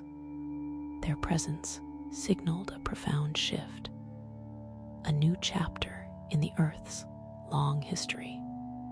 This burgeoning plant life, with its relentless photosynthesis, had a monumental effect on the planet's atmosphere, like a slow, planetary breath. These forests began to inhale vast quantities of carbon dioxide, a greenhouse gas that had long kept Earth's climate warmer. Simultaneously, through the miracle of photosynthesis, they released oxygen into the atmosphere, slowly but surely increasing its concentration. This atmospheric transformation was not a sudden event, but a gradual, profound alteration of the planet's chemistry. The air, once much thinner in oxygen, began to enrich, laying the groundwork for the evolution of more complex, oxygen-dependent life forms. The carbon drawn down by these forests also began to accumulate, eventually forming vast coal seams that would be discovered millions of years later. The Devonian period, therefore, was an era of dual revolutions. In the water, fishes advanced to remarkable diversity and dominance. On land, plants laid the foundation for future ecosystems, fundamentally altering the planet's atmospheric composition. This shift in atmospheric oxygen, driven by the silent work of ancient forests, set an entirely new stage. As the age of fishes waned, the consequences of this oxygen-rich atmosphere would soon become apparent, leading us to ponder the intricate dance between life and the very air we breathe, a dance that would soon involve creatures beginning to explore a world beyond the water's edge. To understand this next monumental transition, we must turn our gaze to the emergence of complex terrestrial ecosystems and the atmospheric changes they wrought. Imagine a creature emerging from the ancient, oxygen-rich waters of the Devonian. It's a being that seems to defy easy categorization, a puzzle piece from deep time that spoke volumes when it was finally unearthed. This was Tiktaalik Rosie, a fossil that, upon its discovery, sent ripples of excitement and profound understanding through the scientific world. It was, in essence, a fish with legs, or perhaps, more accurately, a creature poised on the very precipice of land. Tiktaalik possessed a unique blend of characteristics that made it a revolutionary find. From its fishy lineage, it retained unmistakable features like gills for breathing underwater, a covering of scales and fins. Yet within this piscine form lay secrets that hinted at a terrestrial future. A flattened head reminiscent of early tetrapods, a distinct neck allowing for head movement independent of the body, a feature absent in most fish, and most astonishingly, fins that were not merely paddles, but possessed a skeletal structure remarkably similar to the limbs of early four-limbed vertebrates. These were not just fins for swimming, but structures that could bear weight, hinting at a new mode of locomotion. This peculiar anatomy suggests a lifestyle uniquely adapted to the shallow, often fluctuating environments of the Devonian. Its skeletal structure, particularly the robust bones in its fins, allowed Tiktaalik to prop itself up, much like a crocodile might. This ability would have been invaluable in the shallow water, mudflats, and swamps that characterized its habitat. It could push itself up, perhaps to better navigate the murky depths, to get a better look at its surroundings, or even to awkwardly but effectively crawl short distances between pools of water, a vital skill as these waterways receded or became too shallow for efficient swimming. Tiktaalik's true significance lies in its role as a perfect intermediary, a living bridge across a vast evolutionary chasm.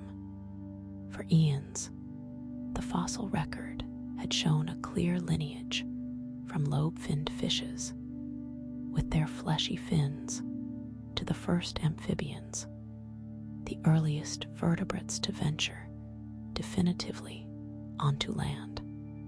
But the precise steps, the intermediate forms that facilitated this monumental transition, remained elusive. Tiktaalik, with its mosaic of traits, filled that gap. It was not a fish that had suddenly sprouted legs, nor was it a fully formed amphibian. It was something in between, embodying the very process of evolutionary change, a snapshot of life, adapting to a world slowly becoming more accessible. The ability to breathe air, coupled with these weight-bearing, limb-like fins, represented a critical suite of adaptations for life in the ever-changing Devonian waterways. As the atmospheric oxygen levels continued to rise, and as water bodies became more ephemeral, the capacity to take gulps of air from the surface became increasingly advantageous. Combined with the means to navigate the shallows, and perhaps even to briefly maneuver on land where food might be more abundant or predators less of a threat, Tiktaalik embodied the pressures and opportunities that were driving vertebrates out of the water. This creature was not only surviving, but thriving by embracing the very edge of the aquatic and terrestrial realms. And to truly understand the next steps in this grand exodus from the sea, we must examine how these emerging terrestrial capabilities would be further refined and what challenges awaited these pioneers in a world where the ground beneath their feet was still a novel frontier. This then leads us to the dawn of the Carboniferous period and the rise of a world shaped by these amphibious explorers. The world, having just witnessed the tentative emergence of life onto land, was about to face a profound recalibration. The very creatures that had begun to explore the shallows and the muddy banks were returning to a vastly altered oceanic realm. A colossal selective pressure, a cosmic exhale that swept across the planet, began in the late Devonian. This wasn't a gentle sigh, but a tempest, the second largest extinction event Earth has ever endured. It would rewrite the rules of survival, particularly for the dominant forms of ocean life that had, until this moment, ruled the planet's waters. The vibrant ecosystems, built over eons, were about to be violently disrupted, leaving behind a stark and altered tableau. The sheer scale of the die-off in the oceans was breathtaking. Imagine the great coral reefs, the architects of underwater cities for millions of years, crumbling into dust. Their intricate structures, teeming with a kaleidoscope of life, became graveyards. Placoderms, the armored fish that had been the apex predators of the Devonian seas, found their reign abruptly ended. These formidable creatures, with their jawed mouths and bony plates, disappeared, and the trilobites, those ancient mariners who had weathered so many changes, faced one of their most devastating blows. Many species, and indeed entire lineages, vanished, their distinctive segmented forms ceasing to be a part of the living ocean. The intricate web of marine biodiversity, so carefully woven, was shredded in a geological blink. The very foundations of the ocean's food chains were compromised, leaving a void where abundance once reigned. Yet, amidst this oceanic devastation, a different story was unfolding on land. The burgeoning forests, the creations of early vascular plants that had been busy colonizing the continents, proved surprisingly resilient. While these terrestrial ecosystems certainly felt the impact of the extinction, they possessed a fundamental advantage: their adaptability and their ability to regenerate. Unlike the complex, interconnected, and perhaps overly specialized marine communities, the plant life on land, though novel, was in a phase of rapid innovation. The very act of colonizing land had, in itself, been an exercise in extreme adaptation. This foundational strength, built on the transformation of soil and atmosphere, provided a more robust platform for terrestrial life to weather the storm. The whispers of the causes behind this oceanic cataclysm are carried on the ancient winds. One of the most compelling theories points towards widespread anoxia. Vast stretches of the ocean floor, once alive with activity, became oxygen-depleted dead zones. What could have triggered such a monumental shift? The very same land plants that were finding success on continents may hold a clue. Their rapid growth and proliferation could have dramatically altered the geochemical cycles of the planet. As these plants consumed atmospheric carbon dioxide and released oxygen, they also changed the flow of nutrients into the oceans, increased nutrient runoff, particularly nitrogen and phosphorus, could have fueled massive algal blooms. When these blooms died and decomposed, the process consumed vast quantities of dissolved oxygen, suffocating marine life on an unprecedented scale. The very success of terrestrial life was, in a terrible irony, contributing to the demise of its oceanic cousins. This late Devonian extinction, though a period of immense loss, was also an agent of profound change. It cleared the stage, removing many of the established players and creating opportunities for new forms to rise. The devastation in the seas, coupled with the relative success of terrestrial life, irrevocably shifted the evolutionary trajectory of the planet. It prepared the ground for the next great act in Earth's unfolding drama, the unique flora that had begun to dominate the land, and the amphibious creatures that were learning to navigate the watery margins were now poised to inherit a world dramatically reshaped by this oceanic catastrophe.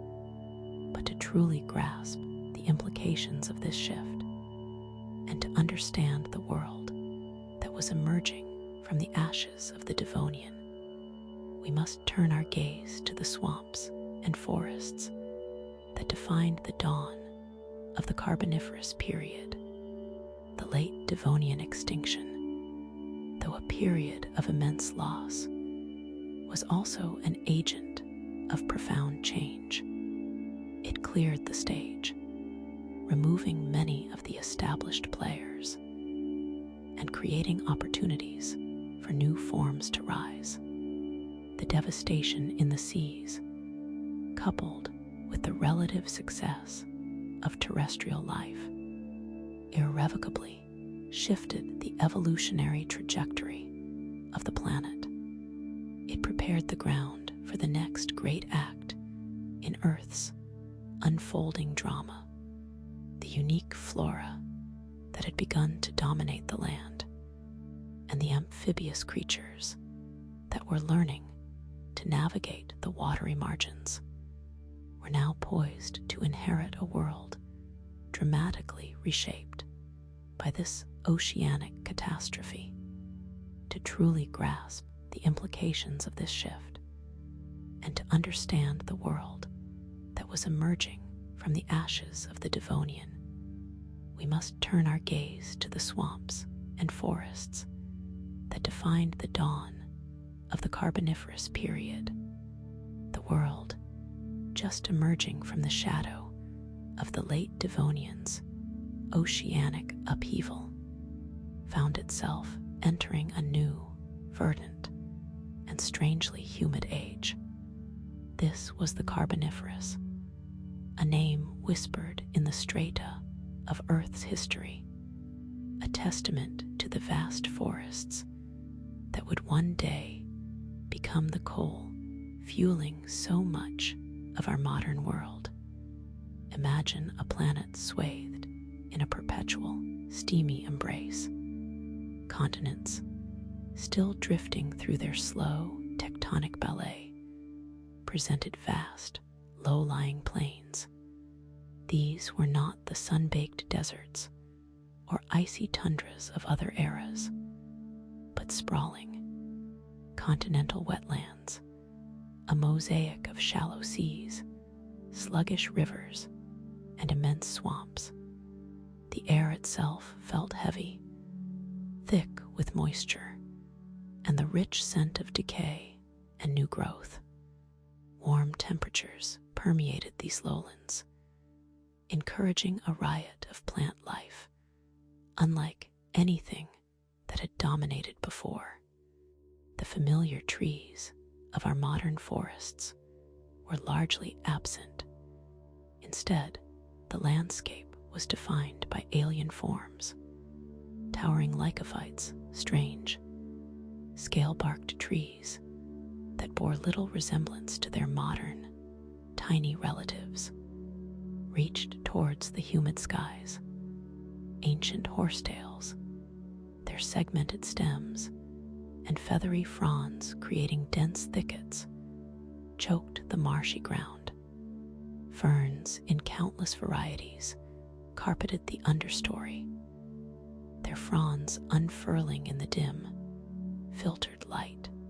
This was a world profoundly shaped by water and sunlight, where decomposition was a slow, inexorable process, and where life's building blocks were being laid down in astonishing quantities. It was a world poised to transform the very atmosphere. The sheer, unbridled proliferation of plant life in these carboniferous swamps was not merely an aesthetic feature of the landscape.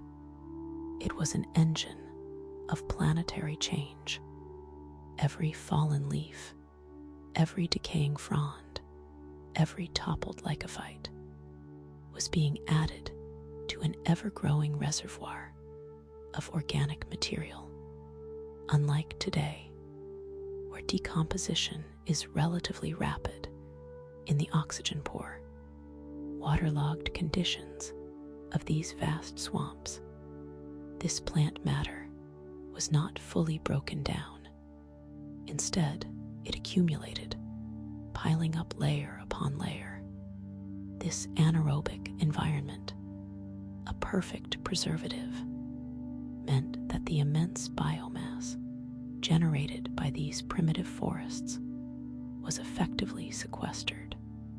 It did not return to the atmosphere as carbon dioxide and methane through rapid decay. Instead, it began to sink, buried beneath sediment and the weight of new growth. The conditions were set for a monumental transformation, a geological alchemy that would reshape the planet's crust, and in doing so, fundamentally alter its atmospheric composition. But the story of this buried life is not just one of ancient forests. It is the genesis of our modern energy, the relentless growth and burial of organic matter within these carboniferous swamps had a profound and far-reaching consequence: the creation of coal. As eons passed, the sheer volume of plant debris, trapped and compressed in the waterlogged, oxygen-starved environments, underwent a slow, transformative process under immense pressure from the overlying sediment and the ceaseless layering of new material. This organic matter began a geological metamorphosis. Initially, layers of partially decayed vegetation formed peat bogs, the precursor to what we recognize as coal. But in the Carboniferous, the scale was immense, and the conditions were uniquely favorable for further transformation. Over millions of years, this peat was subjected to increasing heat and pressure. The water was squeezed out, the volatile compounds were driven off, and the carbon content steadily increased. This slow compression and chemical alteration birthed the thick, black seams of coal that we now associate with this period. It was a planetary-scale storage system, a vast reservoir of solar energy captured by ancient plants and locked away in the Earth's lithosphere. This process, continuing in various forms across the globe, laid the foundation for a future energy revolution, a secret held deep within the planet's crust, waiting to be uncovered.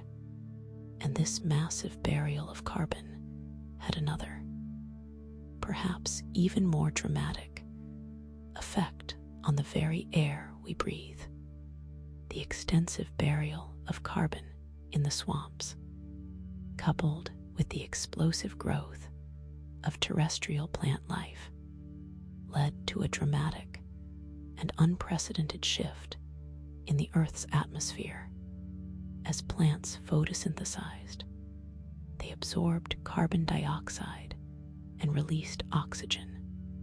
In the Carboniferous, this process reached an extraordinary peak, with vast continents covered in lush vegetation. The rate of oxygen production far outstripped its consumption.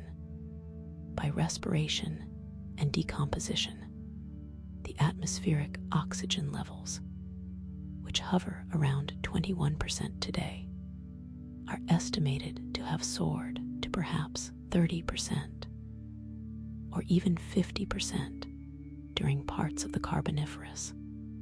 Imagine breathing air that was significantly richer in oxygen, a buoyant, invigorating atmosphere that would have felt qualitatively different. This wasn't a subtle change.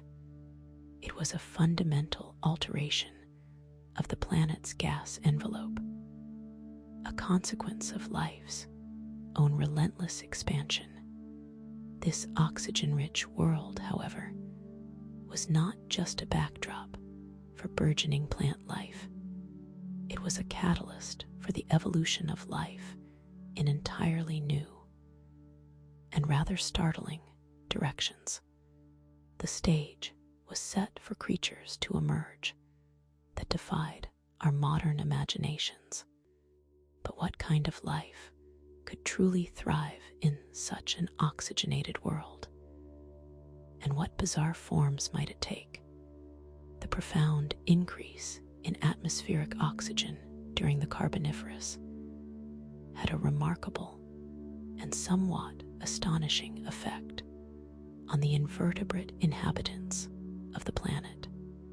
For arthropods, creatures with exoskeletons and segmented bodies like insects, spiders, and crustaceans, oxygen levels are a critical limiting factor in their size. Their respiratory systems, often a network of tubes called tracheae, are not as efficient as the lungs of vertebrates. Larger sizes require more surface area for gas exchange, and the diffusion of oxygen through these tubes becomes less effective over longer distances. However, in the hyperoxygenated atmosphere of the Carboniferous, this limitation was dramatically reduced, with a much higher concentration of oxygen readily available. Arthropods could achieve sizes that seem almost fantastical to us today. Giant dragonflies, with wingspans that could stretch up to 2 feet, patrolled the skies. Enormous millipedes, some reaching lengths of over 6 feet, trundled through the undergrowth, their many legs a formidable sight. Spiders, too, grew to impressive dimensions, preying on the abundant insect life. This was an invertebrate-dominated world, a realm where the ancient lineages of creatures with exoskeletons reached their evolutionary zenith, a testament to the power of atmospheric chemistry to shape life's forms. But this era of giant arthropods and coal-forming forests was not a static one. It contained the seeds of future changes, and the atmospheric shifts that enabled these giants also hinted at a coming reckoning, prompting us to ask what environmental pressures might eventually bring this age of abundance to a close, and what new evolutionary pathways would emerge from its demise. The land, once a realm largely surrendered to the invertebrates and the tenacious sway of plants, began to witness the slow, deliberate emergence of a new kind of life. As the Carboniferous swamps pulsed with oxygen and teemed with colossal insects, a vertebrate lineage, long confined to the water, began to explore the fringes of this damp, verdant world. These were the amphibians, a group destined to become masters of the swamp's watery margins, adapting to a niche where life was a perpetual negotiation between the aquatic and the terrestrial. They were not the dragons of myth, but creatures perfectly suited to the liminal spaces of their environment.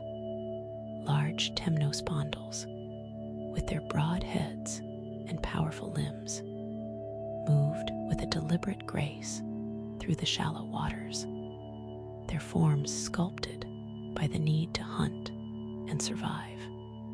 Alongside them, the lepispondals, often more slender and serpentine, navigated the tangled roots and muddy banks. These pioneers of the land were still fundamentally tied to the moisture. Their skin, permeable and delicate, was a constant reminder of their aquatic heritage, a barrier that could easily dry out if exposed too long to the sun's harsh gaze. They were creatures of twilight, of mist, of the constant, gentle embrace of water. But the true marvel of this era, a biological innovation that would echo through the eons, was taking root in the same humid embrace. It was during this period of burgeoning amphibian life that the very first amniotes emerged. These were not like the amphibians. They carried within them a revolutionary adaptation, the amniotic egg. This self-contained vessel, protected by membranes and a shell, held its own water supply and allowed for gas exchange while keeping the developing embryo safe from desiccation. It was a portable piece of the primordial pond, a testament to life's relentless drive for independence. With the arrival of the amniotes, a fundamental shift in the vertebrates' relationship with land began to unfold. While amphibians still needed to return to water to reproduce, the amniotes, with their shelled eggs, could venture further, more confidently, onto dry land. This innovation would eventually pave the way for reptiles, birds, and mammals. But for now, in the Carboniferous, they were nascent, tentative steps. The amphibians, however, were already filling diverse ecological roles with remarkable success. They were the new predators, occupying a spectrum of niches. Some were small and nimble, darting through the undergrowth to snatch unsuspecting insects, their sharp teeth a testament to their carnivorous bent. Others, like the larger temnospondyls, were apex predators of their watery domains. Their imposing size and formidable jaws, capable of taking down even the largest arthropods. They were the terrestrial heralds of the vertebrate reign, demonstrating an adaptability that would see them persist through dramatic environmental changes. Despite these terrestrial advances, the amphibians' reliance on moist environments for reproduction remained a defining characteristic. Their skin, a vital organ for respiration and hydration, demanded constant dampness. The laying of their jelly-like eggs, exposed and vulnerable to drying, necessitated a return to the water's edge. This inherent limitation shaped their distribution, confining them to the verdant, humid margins of the vast carboniferous swamps and forests. They were thriving, yes, but their empire, for all its expansion, still had its roots firmly planted in the water. Yet the very conditions that allowed these amphibians to flourish, and the evolutionary leap of the amniotes, hinted at a more profound transformation on the horizon. To truly understand the burgeoning independence of terrestrial vertebrates, we must examine the evolutionary breakthrough that freed them from the water's edge, the development of the amniotic egg. The Earth has long been a canvas of constant change, a slow, geological dance of continents drifting, merging, and breaking apart. For eons, the land masses have shifted, their positions dictating ocean currents, atmospheric circulation, and ultimately, the very conditions upon which life depends. Now we stand at the precipice of a colossal rearrangement, a convergence that would reshape the planet's face more dramatically than perhaps any before it. The scattered fragments of land, once distant islands and separate continents, began their inexorable march towards each other, a relentless gravitational pull drawing them into a single, colossal entity. This was the dawn of Pangaea, the ultimate supercontinent, a global edifice of land that would redefine the boundaries of life and usher in an era of profound climatic shifts. Imagine a world where the familiar continents are unrecognizable, fused into a single, immense landmass stretching from pole to pole. This grand union, Pangaea, was not merely a rearrangement of geography. It was a fundamental alteration of Earth's climate engine. The vast, unbroken continental shield presented an immense barrier to oceanic circulation, choking off the warm currents that had once moderated global temperatures. This dramatically impacted weather patterns, creating vast interior regions that were far removed from the moderating influence of the sea. These inland areas, shielded by immense mountain ranges born from the collision, became increasingly dry, experiencing extreme temperature fluctuations between searing summers and frigid winters. The oceans themselves were also reconfigured. Their basins shrank, their depths reshaped by the monumental continental merger. This change in oceanic volume and configuration had a cascading effect on global weather, pushing weather systems inland and intensifying the arid conditions that began to dominate the heart of Pangaea.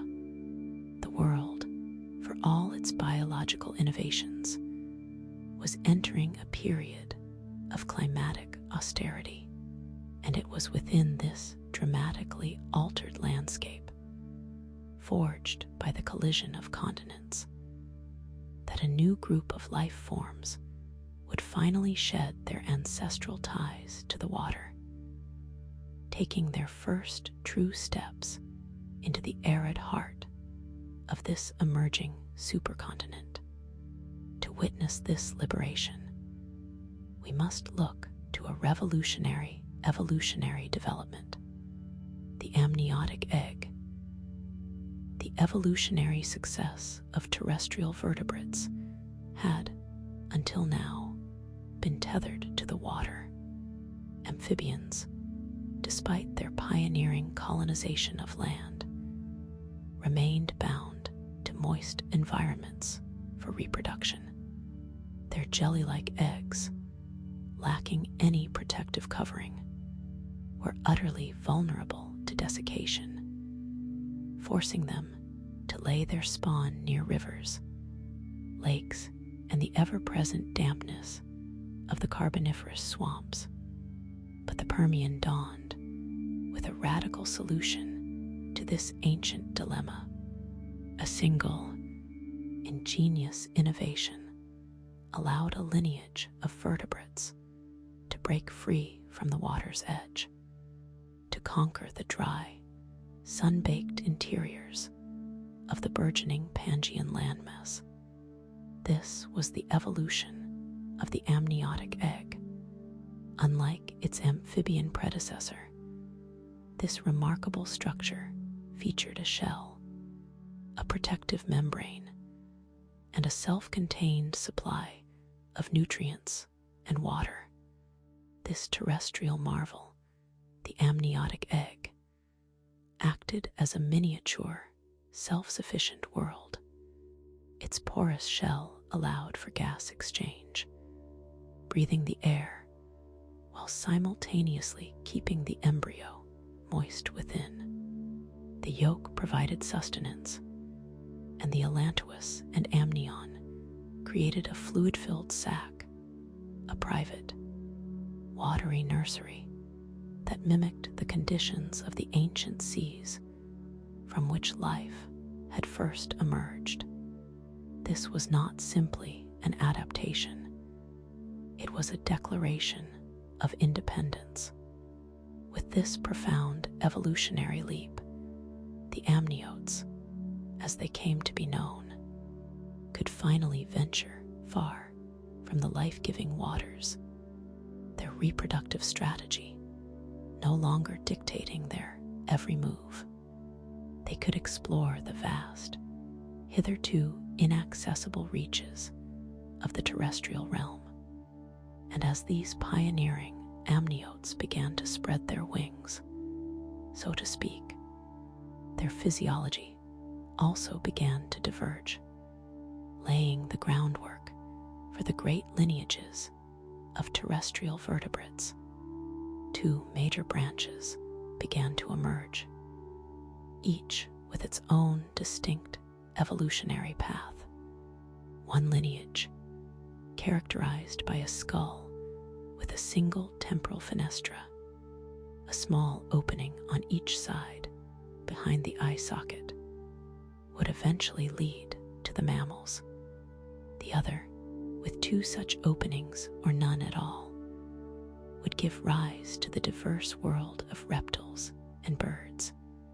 These ancient divergences, etched into the skeletal structures of Permian creatures, would echo through the vastness of geological time, culminating in the astonishing diversity of life we see today. Yet the true impact of Pangaea's arid interiors was not just on the amniotes.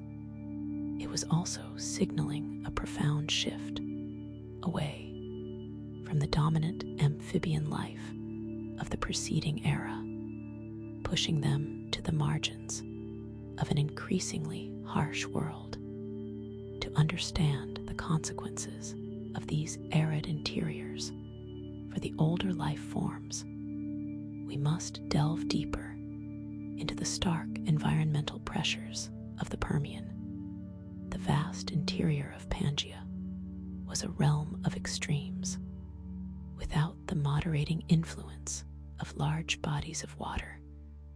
Temperatures swung wildly, from scorching summer highs to bone-chilling winter lows. Rainfall became a precious commodity, and vast swathes of land transformed into arid deserts and windswept plains.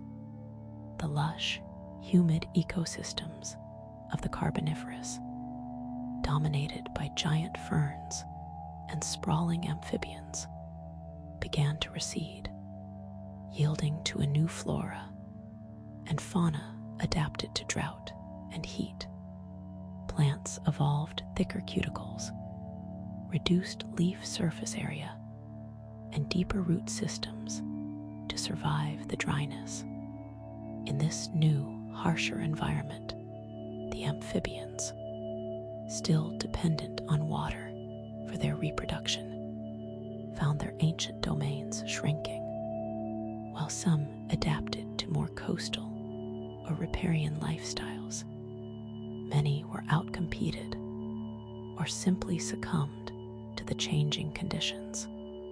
Their moist skin and vulnerable eggs were ill-suited to the relentless dryness. The age of the amphibian, which had so dramatically flourished in the preceding eras, was drawing to a close. The great swamp forests that had teemed with their diversity began to wither, their biological legacy increasingly confined to the dwindling humid pockets of the Pangaean world. In their place, the hardy, water-independent amniotes began to thrive. Their shelled eggs and more resilient skin allowed them to penetrate inland, colonizing territories previously inaccessible to their amphibian cousins.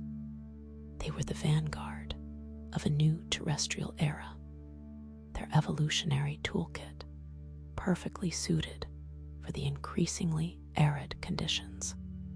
This environmental pressure acted as a powerful selective force, favoring those individuals and species best equipped to withstand drought, conserve water, and exploit the new, drier niches. It was a stark reminder that even the most successful lineages can be swept aside by planetary-scale geological and climatic transformations. But this period of consolidation and adaptation was not just about the triumph of the new over the old. Within the amniote lineage itself, a crucial divergence was taking place, setting the stage for two of the most significant branches of vertebrate evolution.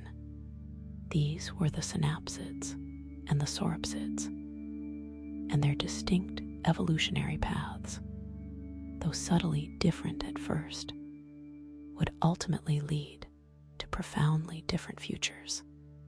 To understand these foundational splits, we must examine the cranial anatomy that distinguished these emerging amniote groups. The evolving anatomy of the skull provided the key to distinguishing these two nascent amniote lineages. The synapsids, a group that would ultimately trace the path to mammals, possessed a skull characterized by a single pair of openings, called temporal fenestrae, located on each side of the skull behind the eye socket. This arrangement allowed for larger jaw muscles, providing a more powerful bite, and also reduced the weight of the skull, a significant advantage for active animals. These openings offered space for the muscles to expand and contract, facilitating more vigorous chewing and a stronger grip. In contrast, the sauropsids, the ancestral group that would give rise to all modern reptiles, birds, and their extinct relatives like dinosaurs, presented a more varied cranial architecture, but generally featured two pairs of temporal fenestrae, one above the other, or in some cases, no temporal fenestrae at all. This varied structure offered different evolutionary advantages, perhaps related to jaw articulation, muscle attachment, or even sensory perception. The specific arrangement and number of these openings were not merely arbitrary details. They represented distinct evolutionary pathways, each conferring unique benefits and limitations on the organisms that possessed them.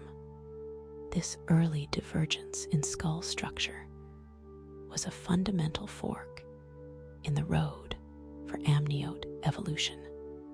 As the Permian period progressed and Pangaea solidified, the synapsids and sauropsids began to exploit different ecological niches, their divergent anatomies facilitating their specialization.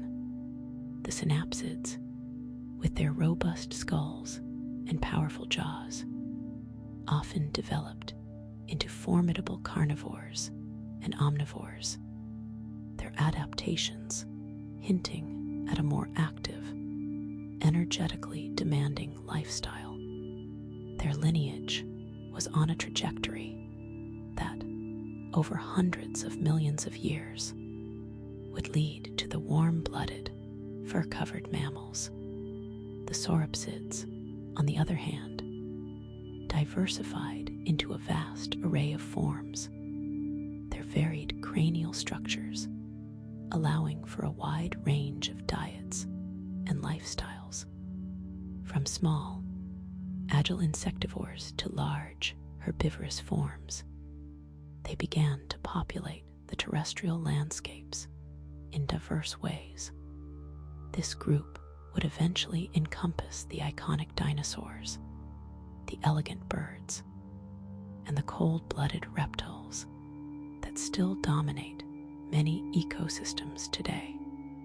The subtle differences in their skulls, forged in the crucible of Permian evolution, were the first whispers of the astonishing diversity that would soon explode across the globe. But these internal divergences within the amniotes were unfolding against a backdrop of a world being pushed to its limits, a world teetering on the brink of a catastrophic event that would redefine life itself. To understand this impending doom, we must examine the climatic and geological stresses that were intensifying as the Permian drew to a close. The world that had so carefully sculpted the synapsids and sauropsids, a world of slowly shifting continents and evolving ecologies, was about to be violently undone. The close of the Permian period did not merely bring about a transition. It marked an abrupt, devastating end to an era. This was not a gentle fading of forms, but a cataclysm so profound that it is still spoken of in hushed, awestruck tones by those who study Earth's deep past. It was an event that swept away the vast majority of life, a cosmic reset button pressed with brutal force. Few lineages, few species, few individuals could withstand the fury unleashed. To to truly grasp the scale of what followed, we must acknowledge that the very foundations of life on Earth were shattered, leaving a scarred planet upon which a new chapter could only be written with the ashes of the old. The immense biodiversity that had blossomed over millions of years was reduced to a fragile whisper. This was the Great Dying, the Permian-Triassic extinction, an event so catastrophic it fundamentally reset the course of life on Earth, leaving few groups unscathed. It was a moment when the very fabric of the biosphere tore open. Imagine a tapestry woven over eons, rich with intricate patterns and vibrant colors, suddenly ripped asunder. The synapsids, the mammal-like reptiles that held such promise, and the sauropsids, the ancestors of reptiles and birds, both saw lineages decimated. The dominant terrestrial vertebrates, the sprawling amphibians, and the early reptiles were almost entirely erased. In the oceans, the bustling metropolises of trilobites, ammonites, and reef-building organisms vanished. The sheer completeness of the annihilation is staggering, a stark reminder of life's precarious existence. The intricate web of life, so finely balanced, proved vulnerable to forces of unimaginable power. It was a profound disruption, a silencing of ecosystems that had thrummed with activity for millennia. But how could such a comprehensive erasure occur? The answer lies not in a single, swift blow, but in a chain reaction of interconnected environmental collapses, triggered by a colossal geological upheaval. The seed of this destruction was sown in the vast, volcanic wastes of Siberia. Here, over an extended period, an eruption of truly epic proportions began. This was not a typical volcano spewing ash for a few weeks or months. This was a place where massive volumes of magma, heated immensely from deep within the Earth's mantle, pierced the crust, spreading across an enormous area. These are known as the Siberian Traps, and their formation represents one of the largest known volcanic events in Earth's history. The sheer scale of the magma outpouring was immense, covering an area comparable to modern-day Western Europe. As this lava flowed and cooled, it trapped and melted vast quantities of carbon-rich rocks and sediments. The Siberian Traps eruption was not just about lava flows. It was a planetary-scale greenhouse gas factory. As the molten rock interacted with the Earth's crust, it vaporized enormous quantities of organic material and carbonate rocks. This process released prodigious amounts of carbon dioxide and methane into the atmosphere, gases that trap heat with remarkable efficiency. Imagine 1,000 modern industrial centers working at full capacity, all releasing their exhaust into the sky, but magnified a millionfold. This sudden injection of greenhouse gases into the atmosphere initiated a period of rapid and extreme global warming. The delicate thermal balance of the planet was thrown into chaos. Temperatures, already on a warming trend, began to climb at an unprecedented rate. This wasn't a slow, gradual heating over centuries, but a fever that gripped the planet with terrifying speed. The consequences of this rapid warming were dire, particularly for the oceans. As the atmosphere heated up, so too did the planet's vast bodies of water. Warmer water holds less dissolved oxygen, and as temperature soared, the oceans began to suffocate. This phenomenon, known as ocean anoxia, created vast zones where oxygen levels plummeted to near zero. Marine life, dependent on oxygen for respiration, began to perish in droves. Compounding this crisis was the direct impact of the increased atmospheric carbon dioxide. Much of this gas dissolved into the oceans, reacting with seawater to form carbonic acid. This process, a direct consequence of the massive volcanic outgassing, led to a dramatic and rapid acidification of the oceans. The very chemistry of the seawater changed, becoming corrosive to the shells and skeletons of many marine organisms, particularly those made of calcium carbonate. The twin assaults of ocean anoxia and acidification created a toxic, suffocating marine environment, a dead zone on a global scale. This was an environment where few could survive. The few species that did manage to endure this onslaught were often those that were least specialized, the generalists, the opportunists. After the dust settled, so to speak, the fossil record reveals a stark picture.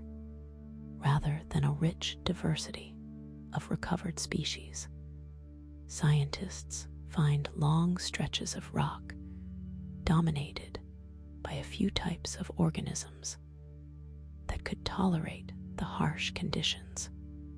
These are often referred to as disaster taxa. They were hardy, adaptable, and could reproduce quickly in the post-extinction chaos. Their abundance in certain layers, paradoxically, signals the profound damage that had been done. They represent life clinging on, a testament to survival, but also a somber indicator of the lost biodiversity. The devastation was so complete, so thorough, that it set the stage for an entirely new evolutionary theater. To understand how life began to find its footing again, we must now turn our gaze towards the dawn of the Triassic period and the peculiar survivors that inherited a broken world. Next, we will explore the dawn of the Triassic, a world reborn. The world after the Great Dying was not a place of vibrant rebirth.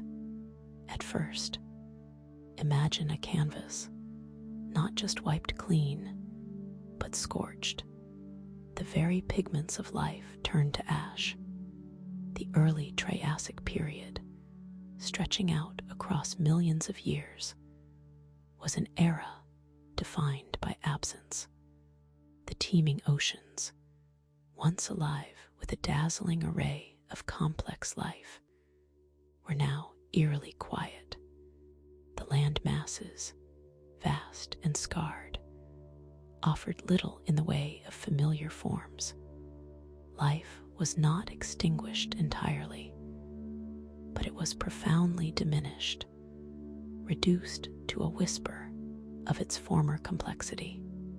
This was a depauperate biosphere, the rich tapestry of Permian life, with its specialized niches and intricate food webs, had been ripped apart. what remained were the survivors, the few hardy species that had weathered the storm of anoxia and acidification. These were the generalists, the opportunists, the disaster taxa we spoke of. They were not glamorous creatures. Think of simple, resilient plants struggling to reclaim the eroded soils, or small, burrowing animals, or marine invertebrates that could tolerate extreme conditions. They were the bedrock of a new beginning, but a very stark one. The planet's ecosystems were like shattered mosaics, with only a few large, simple pieces fitting back together. The recovery was not a sudden explosion of diversity. It was a slow, painstaking process, a geological crawl across millions of years. The chemistry of the oceans and atmosphere slowly began to stabilize, but the wounds were deep. The dominance of a few robust species meant that ecological roles were often simplified. Food chains were shorter, less complex. The vibrant hum of a complex biosphere was replaced by a low, persistent thrum of survival.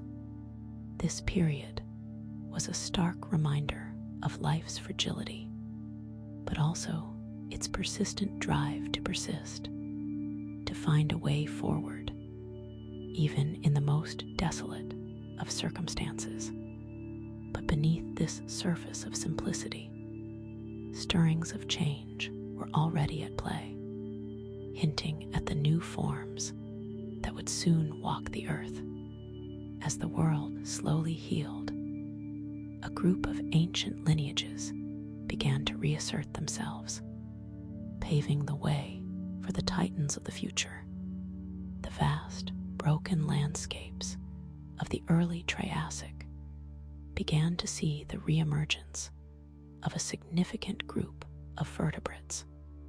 These were the archosaurs, a lineage that would ultimately give rise to some of the most iconic creatures in Earth's history.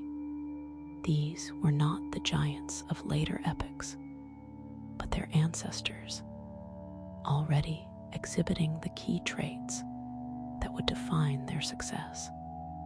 Think of them as the architects of a new era, carefully laying the foundations for what was to come. Crocodilians, ancient relatives of the dinosaurs, were among the first to diversify. These semi-aquatic predators, well suited to the recovering river systems and coastlines, began to carve out their ecological niches. Their armored bodies and powerful jaws were ideal for the world that was slowly becoming less toxic. Alongside them, other archosaur groups began to explore the terrestrial realm. These early archosaurs were often small, agile, and possessed a unique hip structure that allowed for more efficient bipedal locomotion. This was a crucial evolutionary innovation that would grant them an advantage in a world where speed and endurance could mean survival. The fossil record, though sparse in these early times, reveals a pattern of increasing archosaur diversity. They were not yet the undisputed rulers of the land, but they were clearly on the rise. Their adaptable body plans and efficient metabolisms allowed them to exploit the newly available resources and recolonize territories left vacant by the Permian extinctions. This period wasn't just about survival. It was about the selective pressure favoring certain forms, and the archosaurs, with their inherent evolutionary advantages, were poised to benefit. They were the harbingers of a reptilian renaissance, a group whose influence would soon redefine the planet's terrestrial fauna. But amidst this reptilian resurgence, a much smaller and for a long time overlooked group was also beginning its own journey. While the archosaurs were stretching their limbs and exploring the sunlit plains, another group, destined for a different kind of greatness, was quietly coming into being. These were the first mammals, tiny, retiring creatures that scurried in the shadows of the early Triassic world. They were the descendants of the synapsids, the mammal-like reptiles of the Permian, a lineage that had once been dominant, but had also suffered heavily in the Great Dying.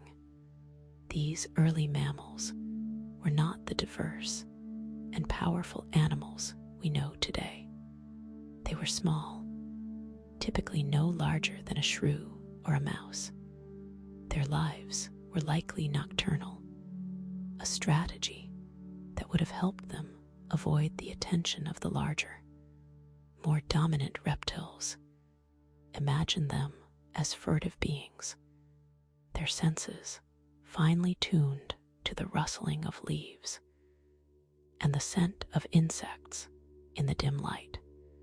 Their bodies were likely covered in fur, a critical adaptation for maintaining body temperature in a world that could still experience significant fluctuations. Their evolutionary path was subtle. They inherited certain key traits from their synapsid ancestors, including the single temporal fenestra, bone opening in the skull, which would ultimately evolve into the characteristic mammalian skull structure.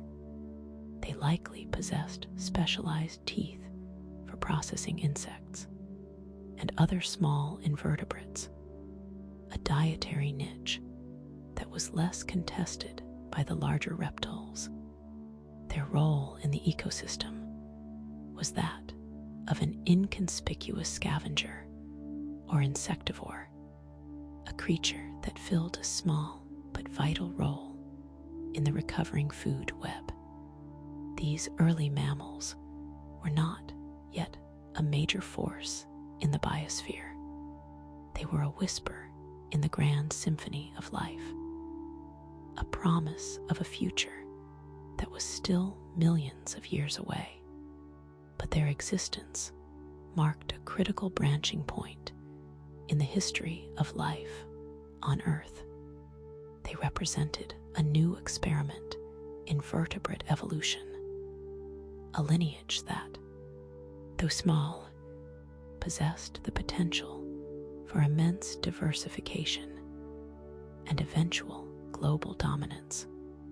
Their quiet beginnings in the Triassic laid the groundwork for their eventual reign, a story that would unfold over the vast stretches of geological time. And as these small mammals began their secretive existence, the seeds of an even more monumental dynasty were being sown in the same ancient soils. The Archosaur lineage, already showing its potential, was about to give rise to its most recognizable and enduring branch, while the full might of the dinosaurs was still a distant promise. The very first true dinosaurs were beginning to emerge from the shadows of their Archosaur relatives. These were not the colossal beasts that would later dominate the planet, but their humble progenitors. Picture them as small, agile creatures, perhaps no larger than a chicken or a small dog.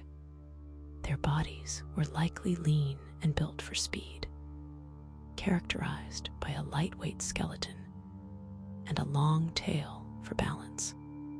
Their hind limbs were the key, showing the development of a more upright stance, allowing for efficient bipedal locomotion. This was a critical step towards the characteristic dinosaurian gait. Their feet would have been adapted for quick movement, a far cry from the lumbering gaits of some of their contemporaries. These early dinosaurs were likely carnivores or insectivores, preying on the smaller invertebrates, and perhaps even the tiny mammals that shared their environment. They were occupying a specific ecological niche, a role that their developing physical attributes were perfectly suited for. They were not yet competing directly with the larger archosaurs or the emerging crocodilians for the top predator spots. Instead, they were carving out their own territory, a testament to the power of specialization. Even on a small scale, the appearance of these first dinosaurs in the Triassic period is a subtle but profound moment in deep time. It was the beginning of a story that would unfold over 160 million years, a story of unparalleled terrestrial dominance. These early forms were the blueprint, the initial sketch of the creatures that would come to define an entire era. They were a new experiment in locomotion, metabolism, and size, an experiment that would, in time, reshape the face of the planet. Their modest beginnings, however, were just the prelude to the dramatic evolutionary narratives that would unfold as the Triassic progressed. And the world continued to rebuild itself, setting the stage for the rise of true giants. To understand how life truly began to flourish again, we must now delve into the mechanisms that allowed for such rapid diversification. And that leads us to the Great Oxygenation Event, the Triassic period, a time of recovery and burgeoning life after the Permian extinction, was not to last as the undisputed reign of the early archosaurs. A shadow loomed, a period of immense upheaval that would fundamentally alter the course of life on Earth. This was not a gentle transition, but a violent punctuation mark, an event that would sweep away much of what had painstakingly evolved, clearing the stage for a new act. The Triassic-Jurassic extinction, a cataclysm of planetary proportions, stands as a pivotal moment, a testament to the fragility of even the most successful ecosystems. It was the force that brought the early chapters of dinosaur evolution to a grinding halt, and simultaneously the force that propelled them into unimaginable future prominence. To truly grasp the rise of the dinosaur, we must first understand the profound silence that preceded their thunderous reign.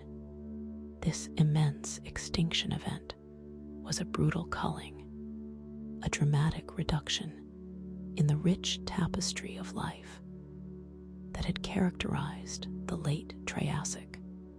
The large amphibians, those lumbering descendants of ancient lineages, found their numbers drastically diminished.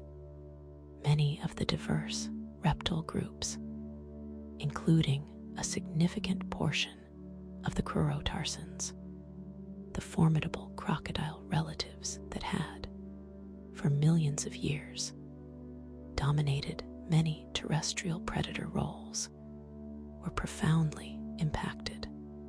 Entire families, once vibrant and widespread, vanished, leaving behind only the faintest traces in the fossil record. It was a planetary reset, a violent pruning of branches that had grown too luxuriant, too dominant. The world that emerged from this event was a vastly different place, with established hierarchies dismantled and ecological opportunities reborn. But the clearing of the path was not a natural occurrence. It was the consequence of immense geological forces, a cosmic tremor originating from the very heart of the planet. The scientific consensus points to a cataclysmic surge of volcanic activity as the primary driver of this extinction. This was not just a localized event. It was a series of colossal eruptions, a planetary fever dream unfolding over hundreds of thousands of years. These outpourings were intrinsically linked to the wrenching tectonic forces tearing apart the supercontinent Pangaea.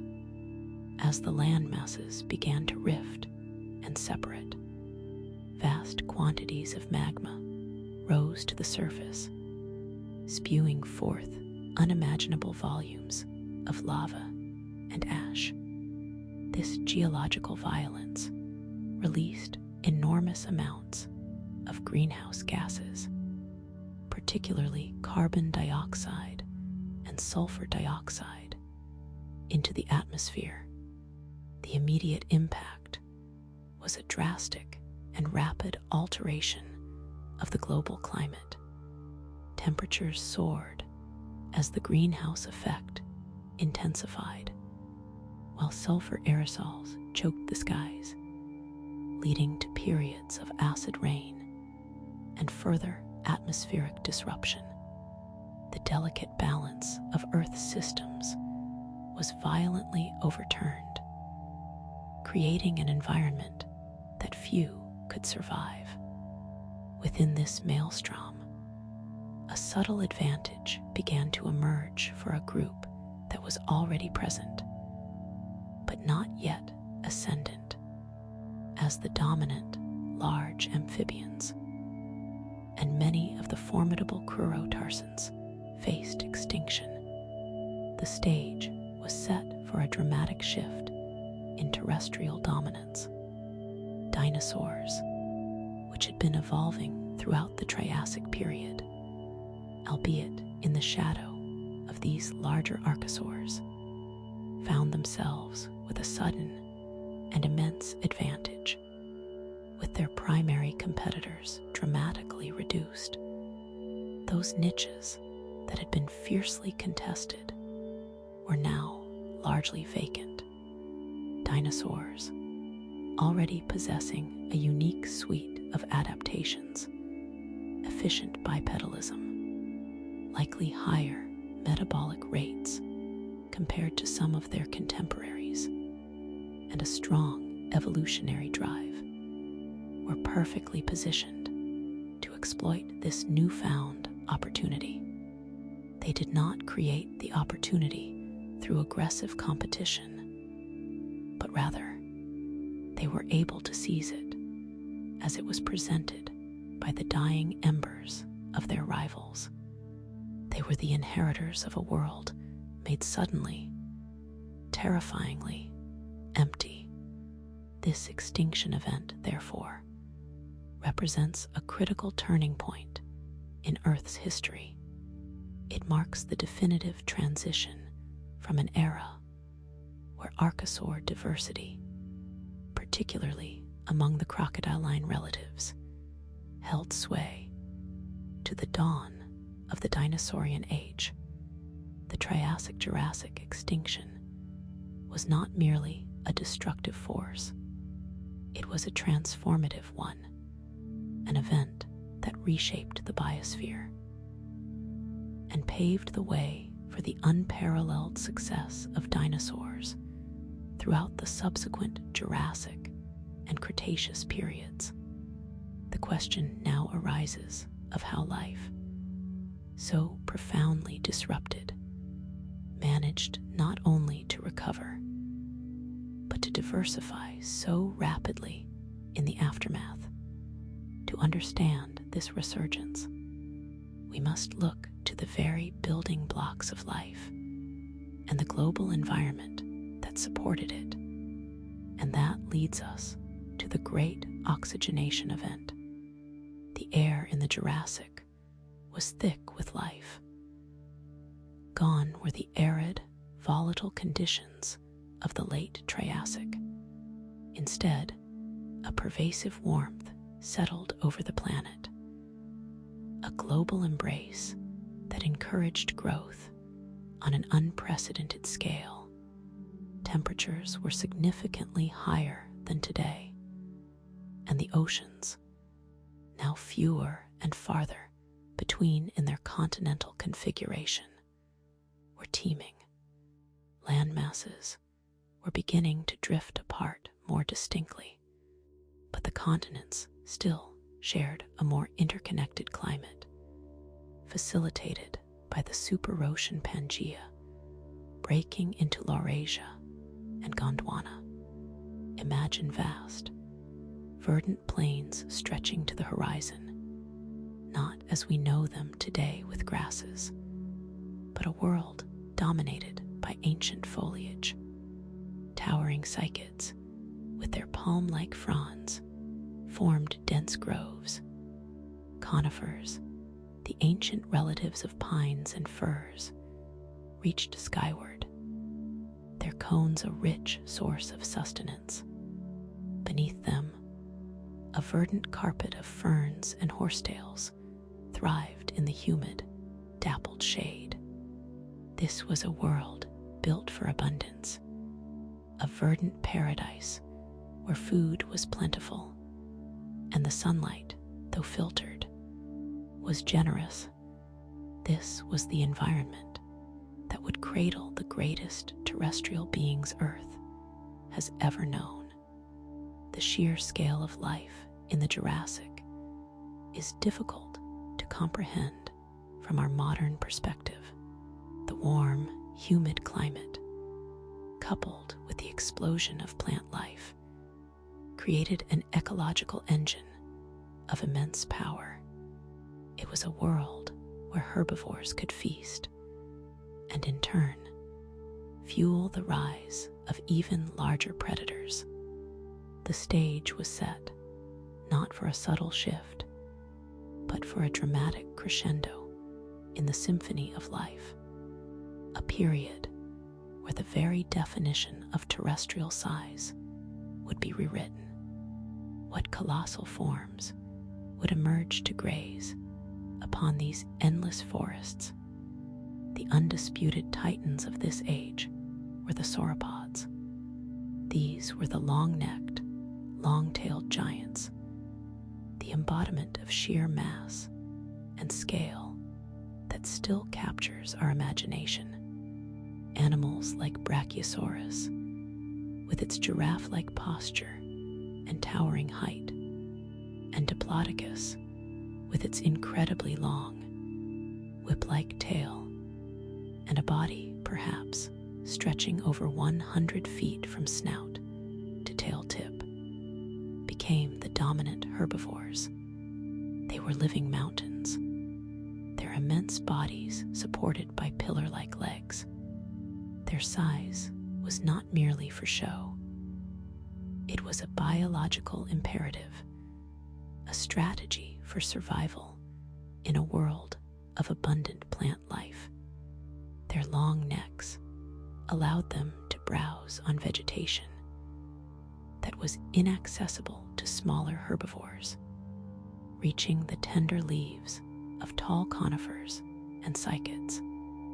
Imagine herds of these gentle giants moving slowly through the ancient forests, their footsteps resonating across the landscape like distant thunder.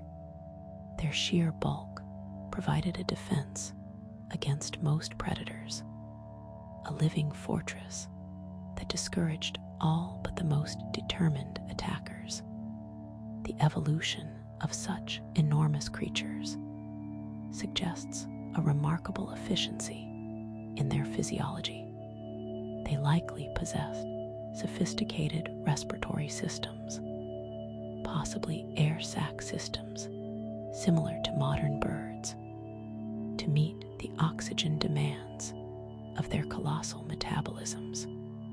Their digestive systems would have been equally specialized, capable of processing vast quantities of tough plant matter. The Jurassic was their era of ascendancy, a time when they reached their zenith in size and diversity, becoming the undisputed kings of the herbivore world. But what lurked in the shadows of these colossal herbivores? What hunters were evolved to challenge their might? While the sauropods commanded attention with their size, the Jurassic also saw the rise of formidable carnivores, the apex predators that patrolled the ancient landscapes. Among the most iconic of these was Allosaurus, a large theropod dinosaur that was a primary threat to many of the Jurassic's inhabitants. It was a bipedal hunter, built for speed and power, with a relatively large head armed with formidable teeth and strong jaws. Allosaurus possessed sharp claws on its hands and feet, adaptations that would have been crucial for grappling with prey. Its skull, though large, was surprisingly lightweight, allowing for quick, agile movements during a hunt. It was not a creature of brute force, like some later theropods, but rather a more agile and opportunistic predator, capable of taking down a variety of prey, from smaller ornithopods to perhaps even juvenile sauropods. The presence of such efficient predators was a crucial element in the Jurassic ecosystem. They kept herbivore populations in check, preventing overgrazing and contributing to the dynamic balance of life. The encounters between a pack of Allosaurus and a herd of sauropods, or a lone Allosaurus stalking a smaller dinosaur, would have been moments of intense drama, played out against the backdrop of a lush, ancient world. This balance of colossal herbivores and powerful carnivores defined the Jurassic. Yet, within this established order, a new lineage was beginning to stir, a lineage that would ultimately conquer the skies. As the reign of the great reptiles reached its peak, a revolutionary transformation was subtly unfolding. Amidst the giant ferns and towering conifers, a creature unlike any other was taking its first tentative flights. Archaeopteryx, a name that means ancient wing, emerged in the late Jurassic, a living testament to the incredible evolutionary journey that was underway. This remarkable fossil, a mosaic of reptilian and avian features, is a pivotal piece in the puzzle of life's history. Archaeopteryx possessed feathers, the very structures that define modern birds, complete with asymmetrical veins that suggest at least some capacity for flight.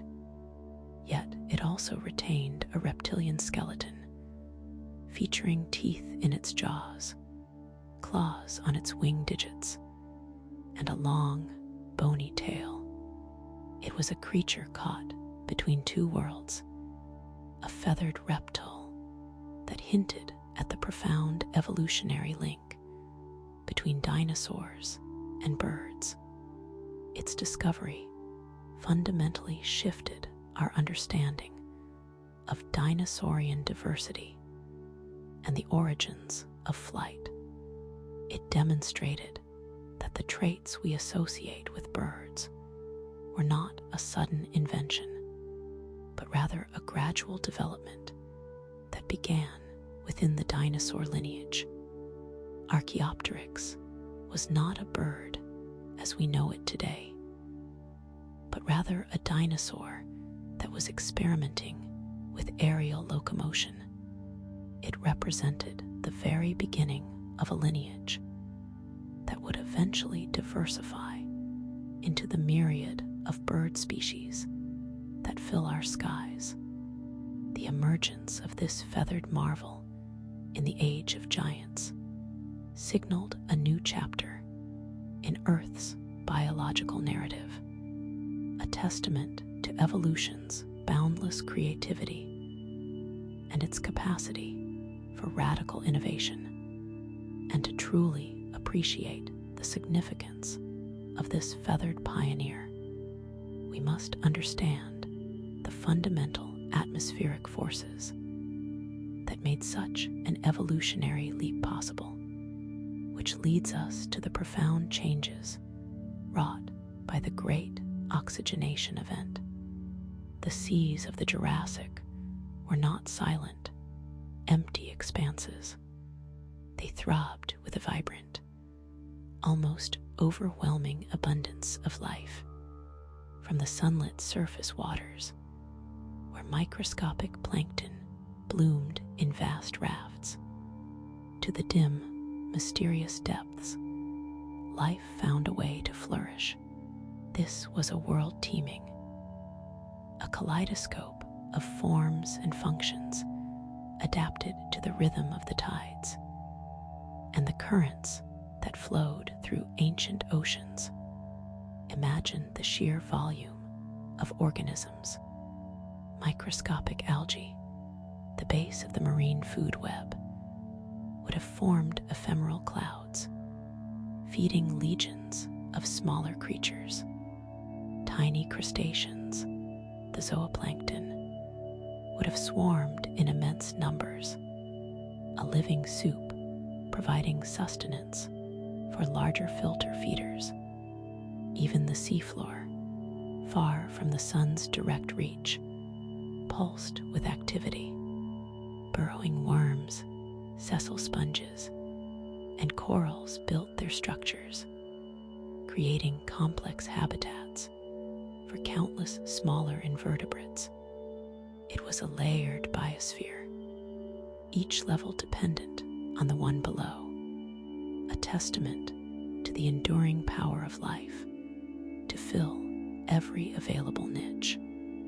But the true awe-inspiring spectacle of the Jurassic seas was reserved for the giants. Here, a new wave of evolutionary innovation was reaching its zenith, shaping the ancient oceans into realms of breathtaking power. The Jurassic oceans were the undisputed domain of the marine reptiles. These were not the lumbering land dwellers of earlier eras, but creatures exquisitely adapted for an entirely aquatic existence. Among them, the ichthyosaurs, with their streamlined, dolphin-like bodies and enormous eyes, patrolled the waters with astonishing speed and efficiency. They were masters of the hunt, their powerful tails propelling them through the water in pursuit of fish and cephalopods. Their anatomy was a marvel of convergent evolution, mirroring the forms of later marine mammals, a silent testament to the pressures of a predatory, pelagic lifestyle. Alongside them, the The plesiosaurs, with their long necks and paddle-like limbs, glided through the water, their serpentine heads capable of striking with remarkable speed. These were not just passive swimmers. They were formidable predators, their jaws lined with sharp teeth designed to hold slippery prey. And then there were the pliosaurs, the true titans of the Jurassic seas, with shorter necks, massive heads, and powerful oar-like flippers. They were the apex predators, capable of preying on even the largest ichthyosaurs and plesiosaurs. Their sheer size and predatory prowess made them the undisputed rulers of these ancient waters, their presence a constant threat to all other life. These were creatures born of the deep, perfectly attuned to the vastness and the challenges of their watery kingdom. Yet beneath the shadow of these great reptiles, another group of creatures played a crucial role in the Jurassic marine ecosystem. The ammonites and belemnites, both types of cephalopods, were incredibly abundant. The ammonites, with their coiled, chambered shells, are among the most iconic fossils of the Mesozoic. They swam through the water, propelled by jetting, their shells acting as buoyancy control devices. Their shells, preserved in their millions, are not just beautiful geological specimens. They are vital tools for understanding the past. The distinct patterns on their shells, which evolved rapidly over time, make them exceptional index fossils, allowing geologists to date rock layers with remarkable precision. The belemnites, on the other hand, were more squid-like, possessing an internal shell called a guard. They likely lived in schools, darting through the water like living projectiles. Their sheer numbers, like those of the ammonites, indicate a thriving ecosystem that could support such vast populations of these shelled invertebrates. They were a vital food source for many other organisms, from medium-sized fish to the juveniles of larger marine reptiles. Amidst this panorama of ancient life, a more familiar form began to gain prominence. The ray-finned fishes, the group that would eventually give rise to the vast majority of modern fish species, began a significant period of diversification. While their ancestors had existed for a long time, the Jurassic saw them evolve into a remarkable array of forms, occupying diverse ecological niches. These fish, with their delicate, bony fin rays, were more agile and adaptable than many of their predecessors. They developed specialized diets, becoming efficient herbivores, planktivores, and carnivores.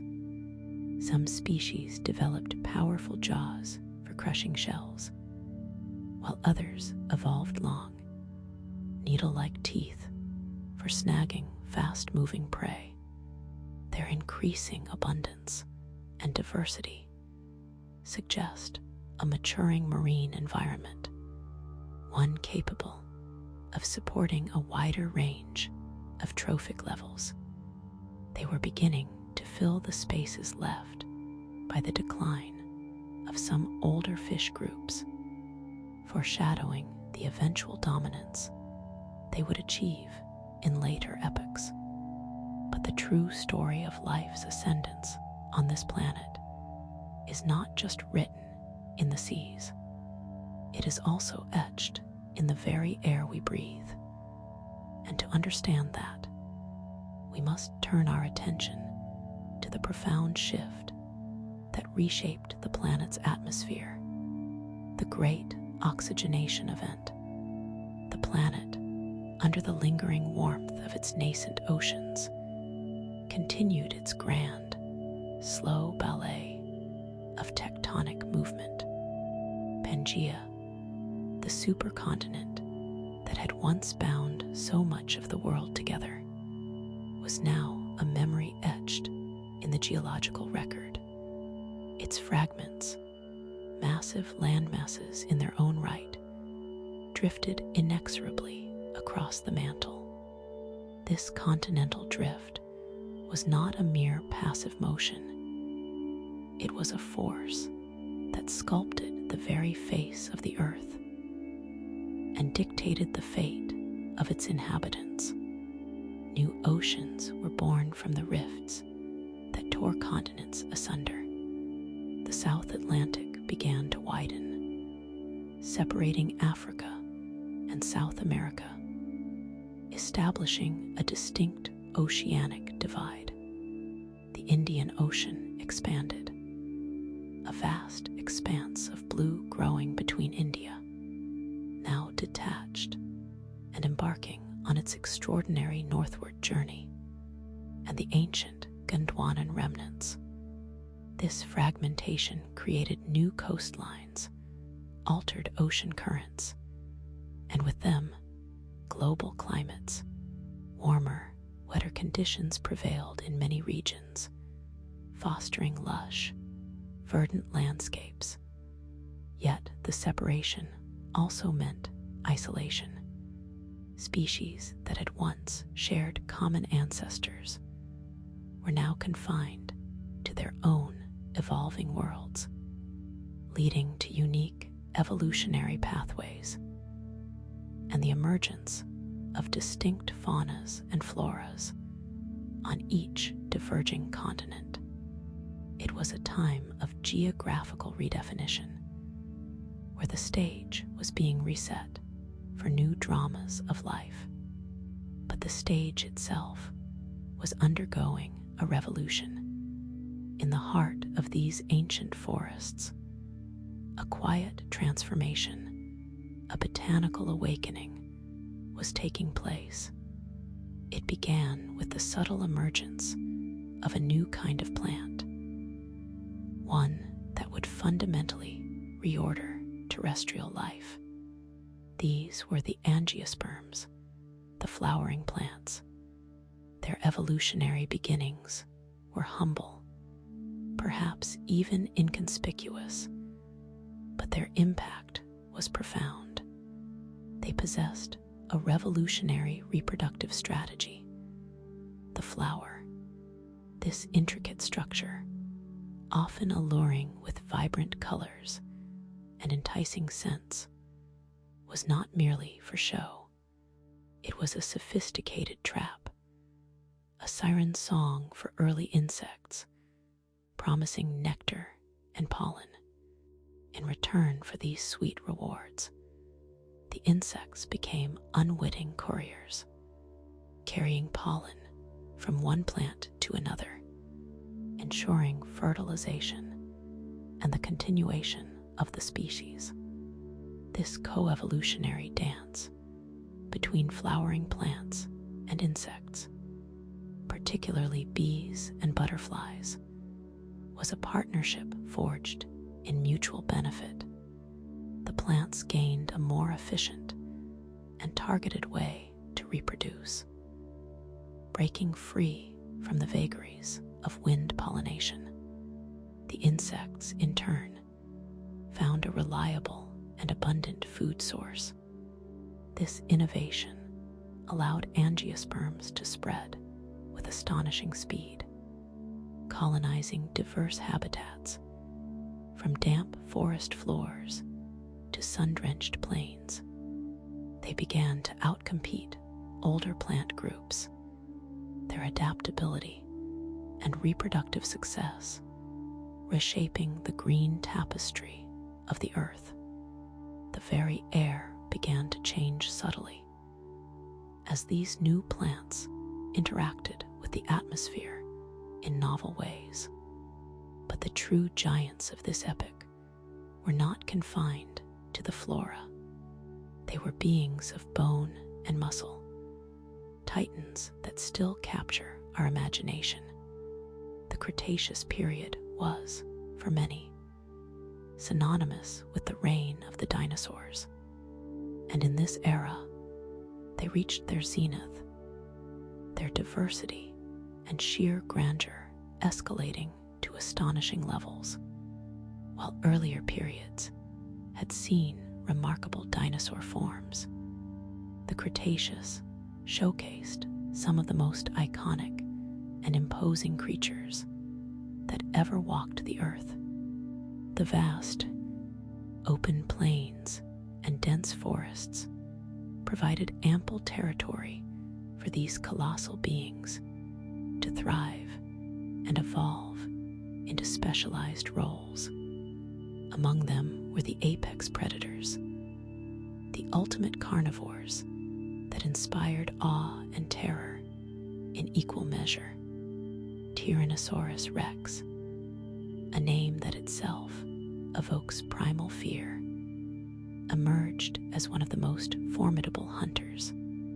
With its massive skull, powerful jaws capable of crushing bone, and keen senses, it was a force of nature. Its presence alone would have shaped the behavior and evolution of every herbivore in its territory. But it was not alone in its dominance. The herbivorous dinosaurs also reached new heights of size and specialization. Triceratops, with its magnificent frill and 3 formidable horns, was a creature of immense power, capable of defending itself against the fiercest predators.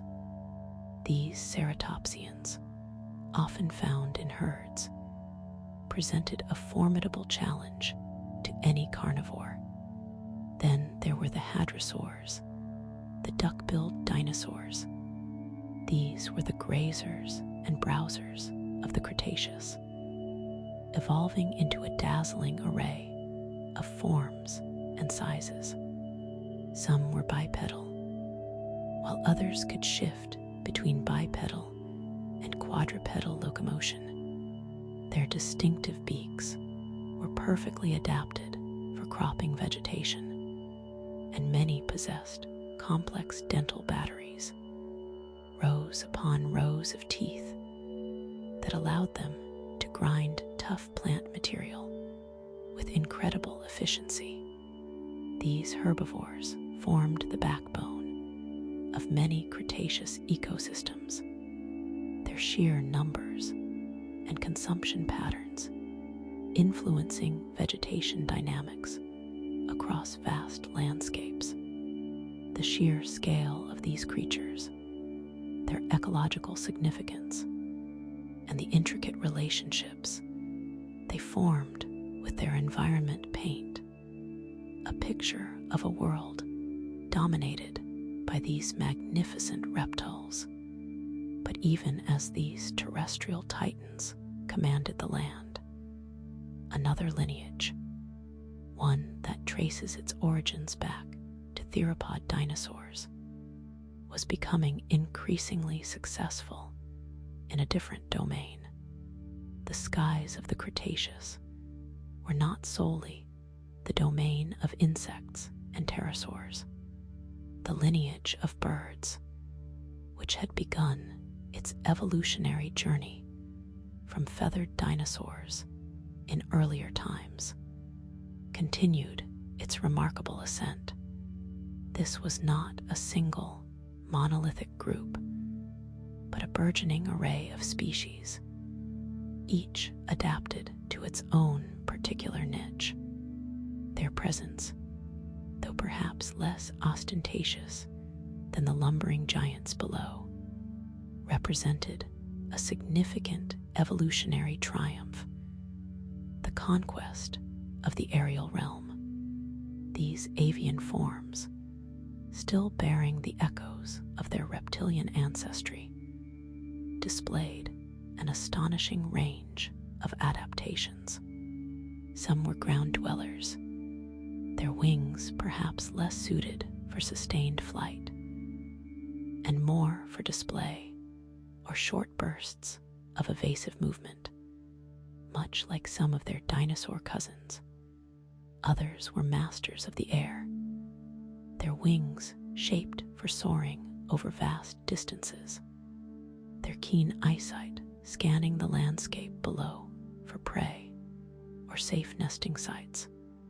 The diversification of birds mirrored the diversification of the plants and insects they interacted with. Some likely fed on the burgeoning populations of flowering plants, finding sustenance in seeds, fruits, and nectar. Others, with their sharp talons and beaks, became efficient predators of insects and smaller vertebrates, their aerial agility giving them a distinct advantage, while many of these Cretaceous birds would eventually fade into the fossil record, leaving behind only tantalizing glimpses of their existence. Their evolutionary trajectory was clear. They were an experiment in form and function that was proving incredibly successful. They occupied a space that many terrestrial dinosaurs could not, navigating the world with a freedom that was unparalleled. Their continued diversification underscored a fundamental principle of life's unfolding narrative.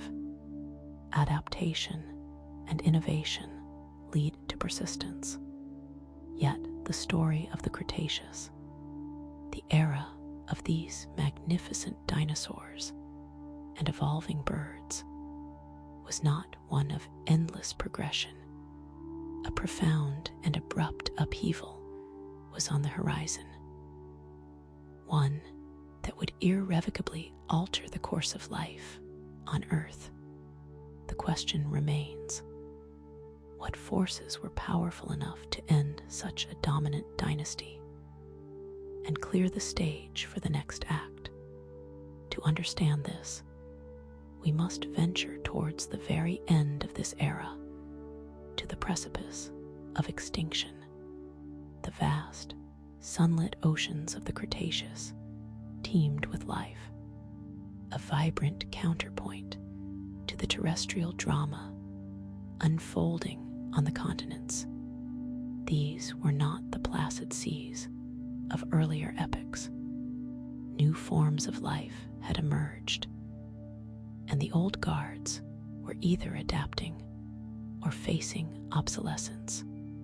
The ancient reptilian lineage that had once dominated the waves was now encountering a new kind of terror, a predator that would redefine dominance in the ocean depths. The undisputed kings of the late Cretaceous seas were the mosasaurs. These were not dinosaurs, but a group of large, predatory marine lizards that had rapidly evolved and diversified after their ancestors returned to the water.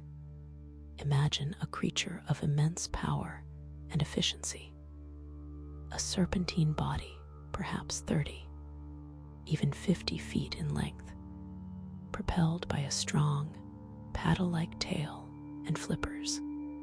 Their jaws were formidable, lined with rows of sharp, conical teeth, perfectly adapted for gripping and tearing. They were the ultimate marine hunters, ruling the waves with an almost absolute authority. These behemoths were opportunistic predators, capable of taking down a wide range of prey. Schools of swift fish, the ancient, coiled ammonites that drifted through the water column, and even other marine reptiles found themselves on the mosasaur's menu. The fossil record paints a stark picture of their feeding habits. We find the remains of ammonites with bite marks perfectly matching mosasaur teeth, and the bones of plesiosaurs, the long-necked marine reptiles, showing signs of mosasaur attacks. The mosasaur's success was a testament to the power of adaptation. They possessed streamlined bodies for swift movement, powerful jaws for subduing prey, and likely keen senses to locate their meals in the oceanic expanse. They became the apex predators, the rulers of their aquatic domain, a chilling reminder that evolution does not favor any single lineage indefinitely. But even as the mosasaurs ascended, the familiar forms of the past still navigated these waters. The plesiosaurs, with their graceful long necks and small heads, continued their existence, a lineage that had commanded the seas for millions of years. These gentle giants, often depicted gliding through the water with serene elegance, were now finding themselves in a more precarious position. While still formidable creatures, they were no longer the unchallenged rulers. The rise of the mosasaurs meant that the ancient plesiosaur lineage faced increased competition and predation. Their placid existence was now punctuated by the threat of a mosasaur ambush. Imagine a plesiosaur feeding near the surface, its long neck extended, searching for fish. Then, from the murky depths, a powerful, serpentine form erupts, its jaws agape. The ancient world was a dangerous place, even for those that had once seemed invincible. The plesiosaurs, though persistent, were in a world that was slowly, inevitably, shifting beneath them. Meanwhile, in the dense forests and open plains that fringed these ancient seas, a different kind of evolutionary drama was unfolding, one that was far less conspicuous. Mammals, the distant ancestors of humanity, were still very much in the shadows.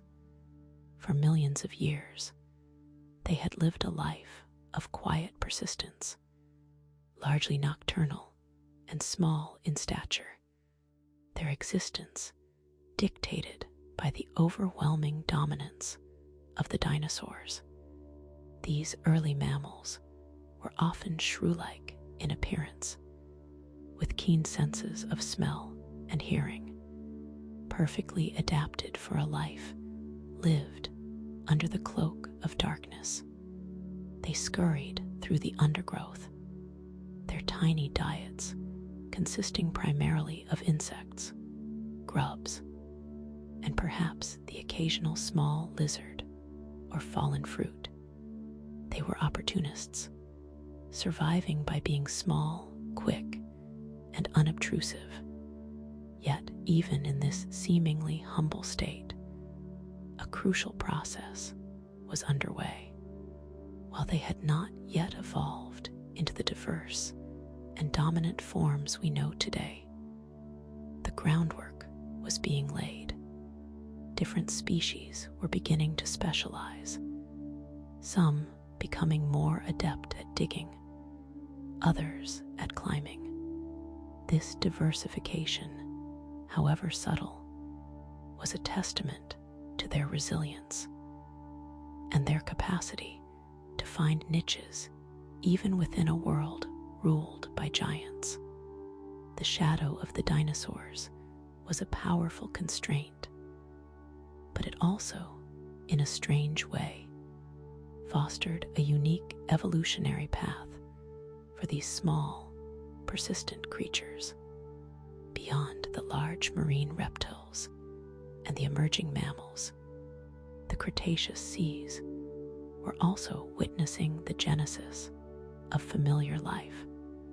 In the waters, modern families of fish were beginning to appear, their forms hinting at the vast piscine diversity that would one day fill the oceans. Alongside them, a multitude of invertebrates, the shellfish, the crustaceans, the cephalopods, were transforming. These changes, while perhaps less dramatic than the rise of a giant mosasaur, were equally significant.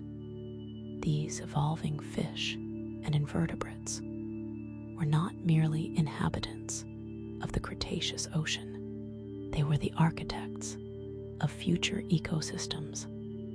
Their adaptations, their feeding strategies, their reproductive cycles were all weaving a complex tapestry of marine life that would persist long after the great reptiles had vanished.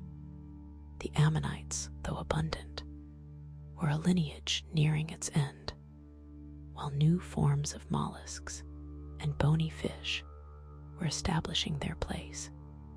This quiet proliferation of new forms hinted at a world being prepared for a new chapter, a world ready for the next great evolutionary epoch.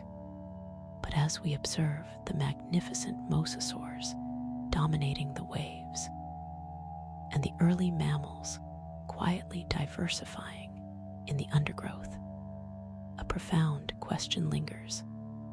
These were eras of tremendous competition and adaptation, of old lineages persisting and new ones rising.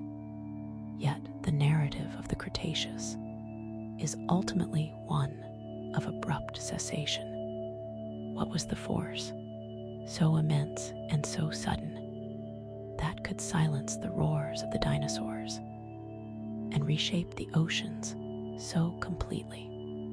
To grasp this, we must turn our gaze from the vibrant life of the Cretaceous seas and land towards a cataclysmic event that would redefine existence itself, an event known as the KPG boundary. The air itself seemed to hold its breath. For eons, life had unfolded, a slow, grand ballet of evolution upon the Earth stage. Continents drifted, oceans ebbed and flowed, and in the warm Cretaceous sunlight, giants walked. But the tapestry of life, woven with such intricate detail over millions of years, was about to be torn asunder.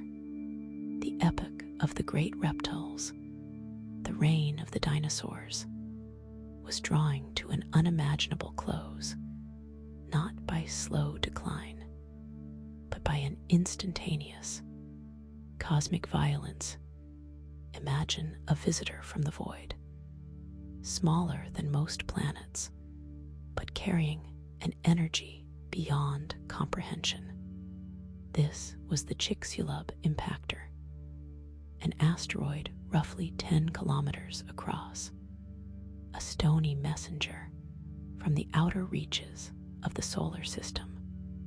It hurtled through the darkness, a silent predator on a collision course with our unsuspecting world. Its destination was a shallow sea, the coast of what is now the Yucatan Peninsula in Mexico. There was no warning, no gradual approach. It simply appeared in the sky, a star falling not to admire, but to obliterate. The moment of impact was not merely an event. It was the unfurling of absolute destruction. The asteroid struck with a force equivalent to billions of atomic bombs. It gouged a scar into the earth, a crater over 180 kilometers wide, a wound so deep it reached into the planet's mantle. The sheer kinetic energy was transformed into a blinding flash, a searing heat that vaporized rock and water alike. The very crust of the earth buckled and fractured, but the immediate impact was only the prelude to a symphony of devastation. The collision ejected trillions of tons of molten rock and debris high into the atmosphere, some of it reaching orbital velocity. This incandescent rain, as it re-entered the atmosphere, acted like a global incendiary. Across continents, superheated particles rained down, igniting vast wildfires. Forests, grasslands, and any combustible material erupted in flames, blanketing the world in a choking pall of smoke. The ocean itself recoiled in horror. The impact in the shallow sea triggered colossal tsunamis, waves of unimaginable size that surged across coastlines, inundating vast swathes of land. These were not mere waves. They were moving walls of water, powerful enough to scour the land clean, carrying with them debris and the drowned remnants of coastal life.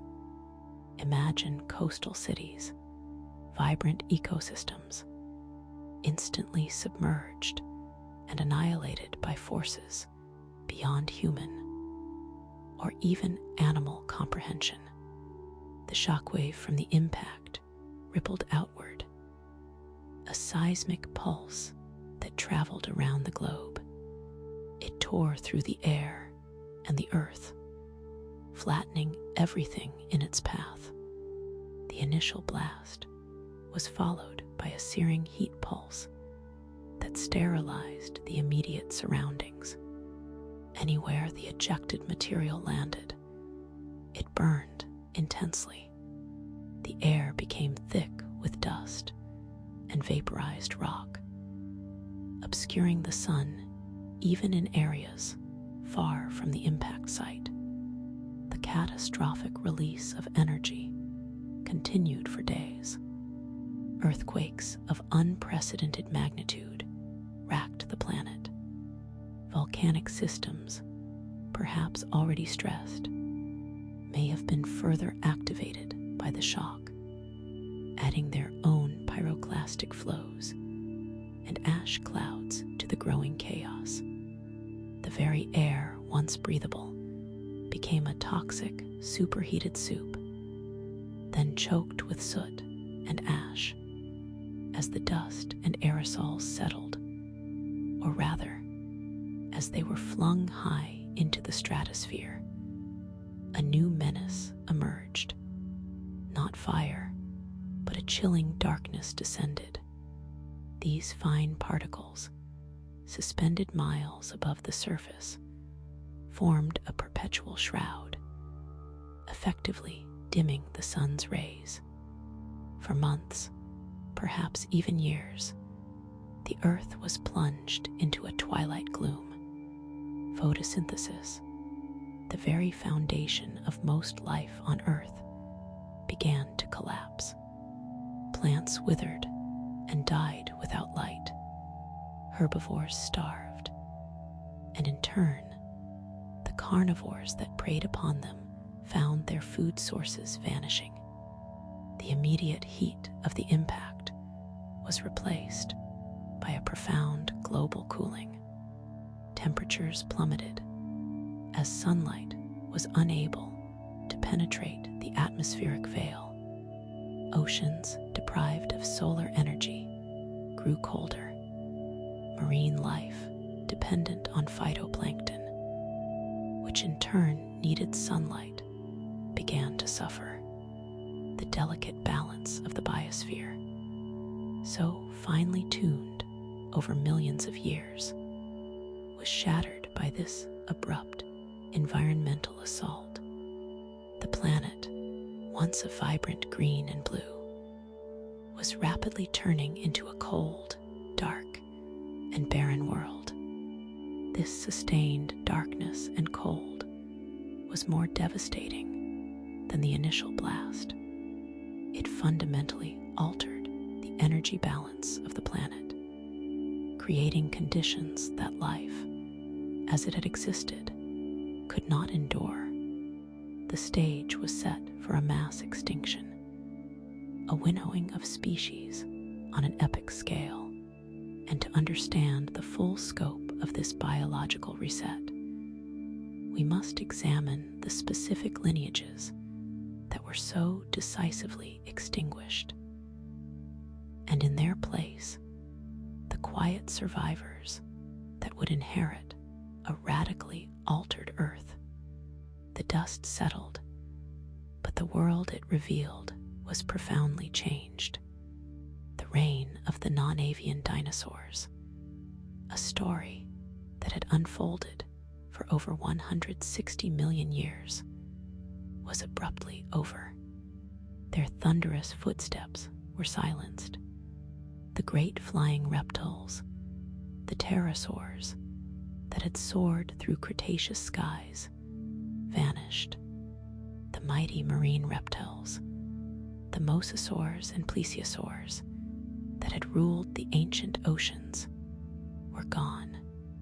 Entire families of ammonites, so characteristic of the Mesozoic seas, were wiped out. The extinction was not selective only for the giants. Many smaller dinosaurs, countless species of plants, insects, and marine organisms also succumbed. It was a near-total biological reset. The intricate web of life was frayed beyond recognition, with vast ecological niches suddenly empty. The vibrant biodiversity of the Cretaceous, a testament to eons of adaptation and survival, was reduced to scattered remnants. But extinction is never absolute. Amidst the devastation, life's tenacious grip persisted. Small, unassuming creatures, often living in the shadow of the giants, proved more resilient. Early mammals, small burrowing rodents, and shrew-like mammals managed to survive the global winter, feeding on insects, roots, and whatever meager organic matter remained. Birds, the avian dinosaurs, also endured, their ability to fly and scavenge proving advantageous. This catastrophic event marked the definitive end of the Mesozoic era, the age of reptiles, and the dawn of a new epoch. The world that emerged from the dust and darkness was a blank slate, ready for new forms of life to arise and fill the void. The stage was now set for the Cenozoic era, the age of mammals, and to understand how this new age began, we must look to the survivors and the subtle shifts that allowed them to not just persist, but to eventually thrive in the changed world. A transition we call the Paleocene thermal maximum. The dust settled and the echoes of destruction faded, leaving behind a silence that was profound, yet pregnant with possibility. The reign of the dinosaurs, a dynasty that had spanned over 160 million years, was abruptly concluded. In its wake, the planet, scarred and altered, offered a stage for a new act. This was the Paleogene period, an epoch of profound transformation, where the lingering shadows of catastrophe gave way to the vibrant, burgeoning life of a world reborn. It was a time when the survivors, those small and often overlooked creatures, were poised for an unprecedented surge, a testament to life's enduring capacity for renewal. Mammals, long accustomed to a secondary role, suddenly found themselves at the forefront. The immense pressure of predation and competition from the ruling reptiles vanished almost overnight. The vacant ecological niches, once occupied by behemoths and specialized hunters, were now an open invitation. Imagine the world as a vast, intricate mansion, its grandest halls suddenly emptied. The smaller inhabitants, previously confined to the service quarters and hidden passages, now had the freedom to explore every room, to adapt and to expand. This wasn't merely an opportunistic expansion. It was a fundamental reshaping of the biosphere. Within a geological blink of an eye, perhaps mere millions of years, mammal species began to diversify at an astonishing rate. They explored new diets, new habitats, and new modes of locomotion. Some grew larger, filling the void left by the herbivores. Others embraced the arboreal realm, their limbs and digits adapting for life among the nascent forests.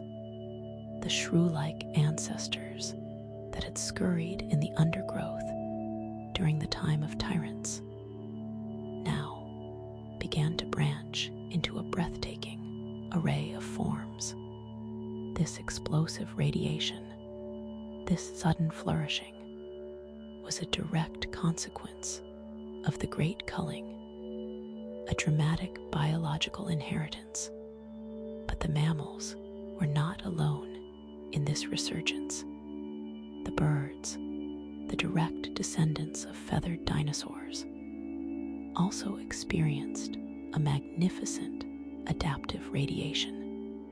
Their inherent advantage of flight, coupled with their ability to scavenge and exploit diverse food sources, made them exceptionally well-suited to the post-extinction world.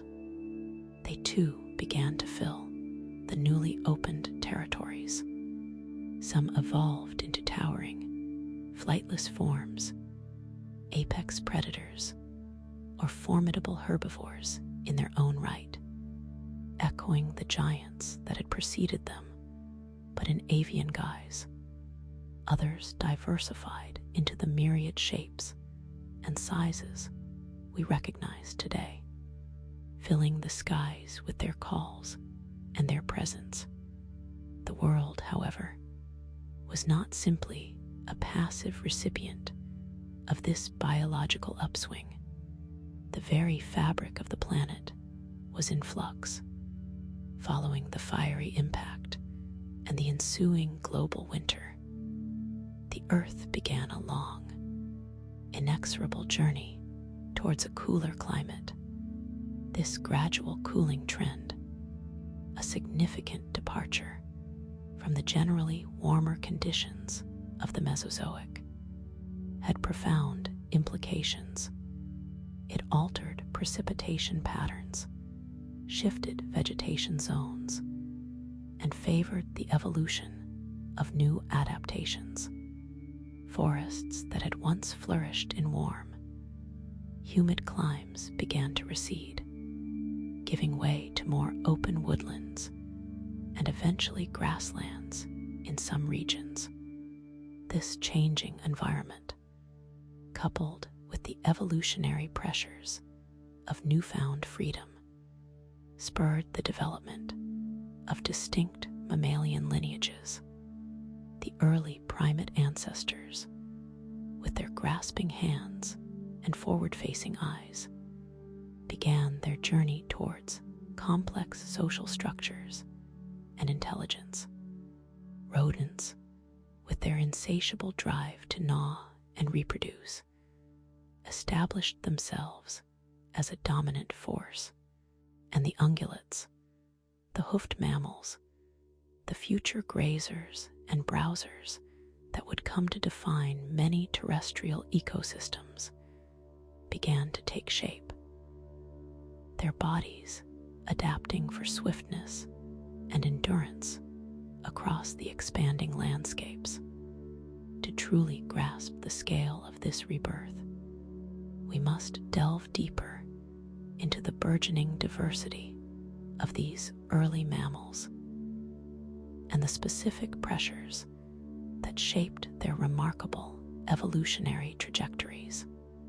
The climate continued its slow, deliberate descent towards the cooler conditions that define our modern world.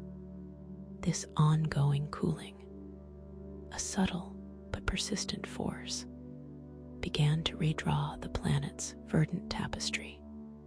Vast swathes of ancient, humid forests, once the undisputed rulers of much of the land, started to yield their dominance. A new kind of landscape began to unfurl across the continents, a sea of swaying grasses that would fundamentally reshape life on Earth. These were the burgeoning grasslands and savannas, open, sun-drenched expanses that thrived where forests faltered. This transformation was not a sudden eruption, but a gradual march, a slow inundation of the Earth's surface by grasses. These hardy, adaptable plants, with their deep root systems and resilient growth, proved remarkably successful in the new climatic regime. They colonized plains, hillsides, and even the edges of retreating forests, creating entirely new ecological niches. The air in these open spaces carried different scents.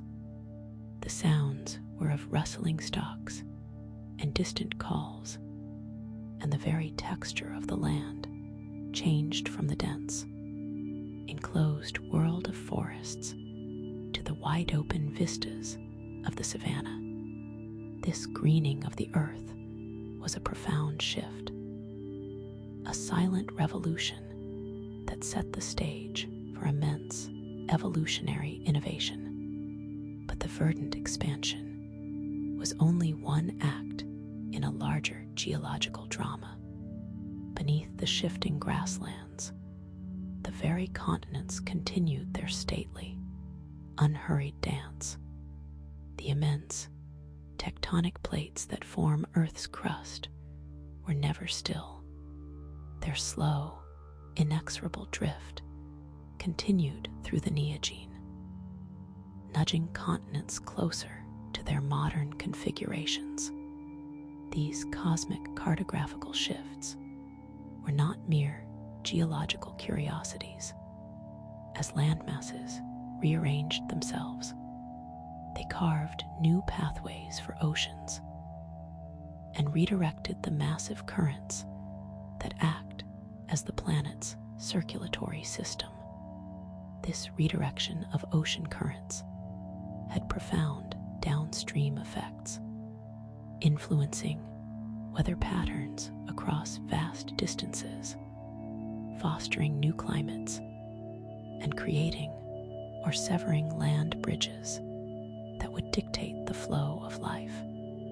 Imagine the map of the world slowly being redrawn, not by human hands, but by the immense, unseen forces churning deep within the planet. North and South America drew nearer.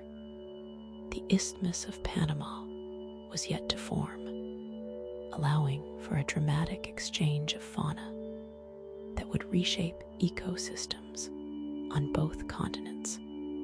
Africa continued its inexorable push northwards, eventually colliding with Eurasia, a monumental event that would raise mountain ranges and alter atmospheric circulation for millennia.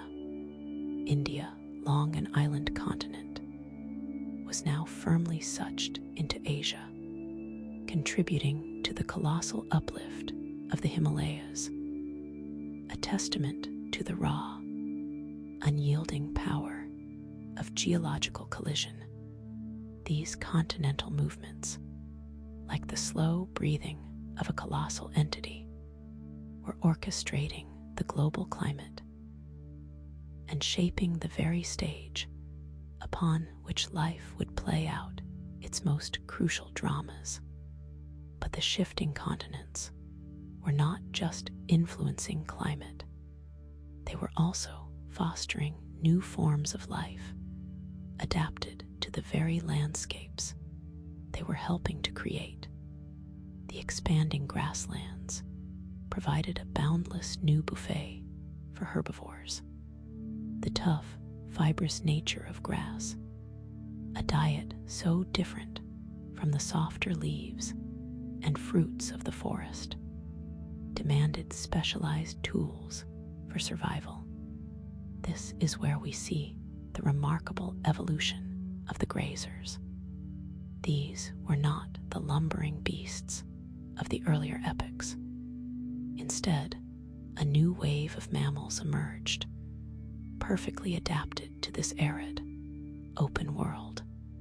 Horses, with their long legs and ever-growing teeth, evolved to gallop across plains, their molars becoming broad and flat, designed to grind down silica-rich grasses. Antelope, the epitome of grace and speed, developed lean bodies and keen senses, their hooves built for sustained flight from predators.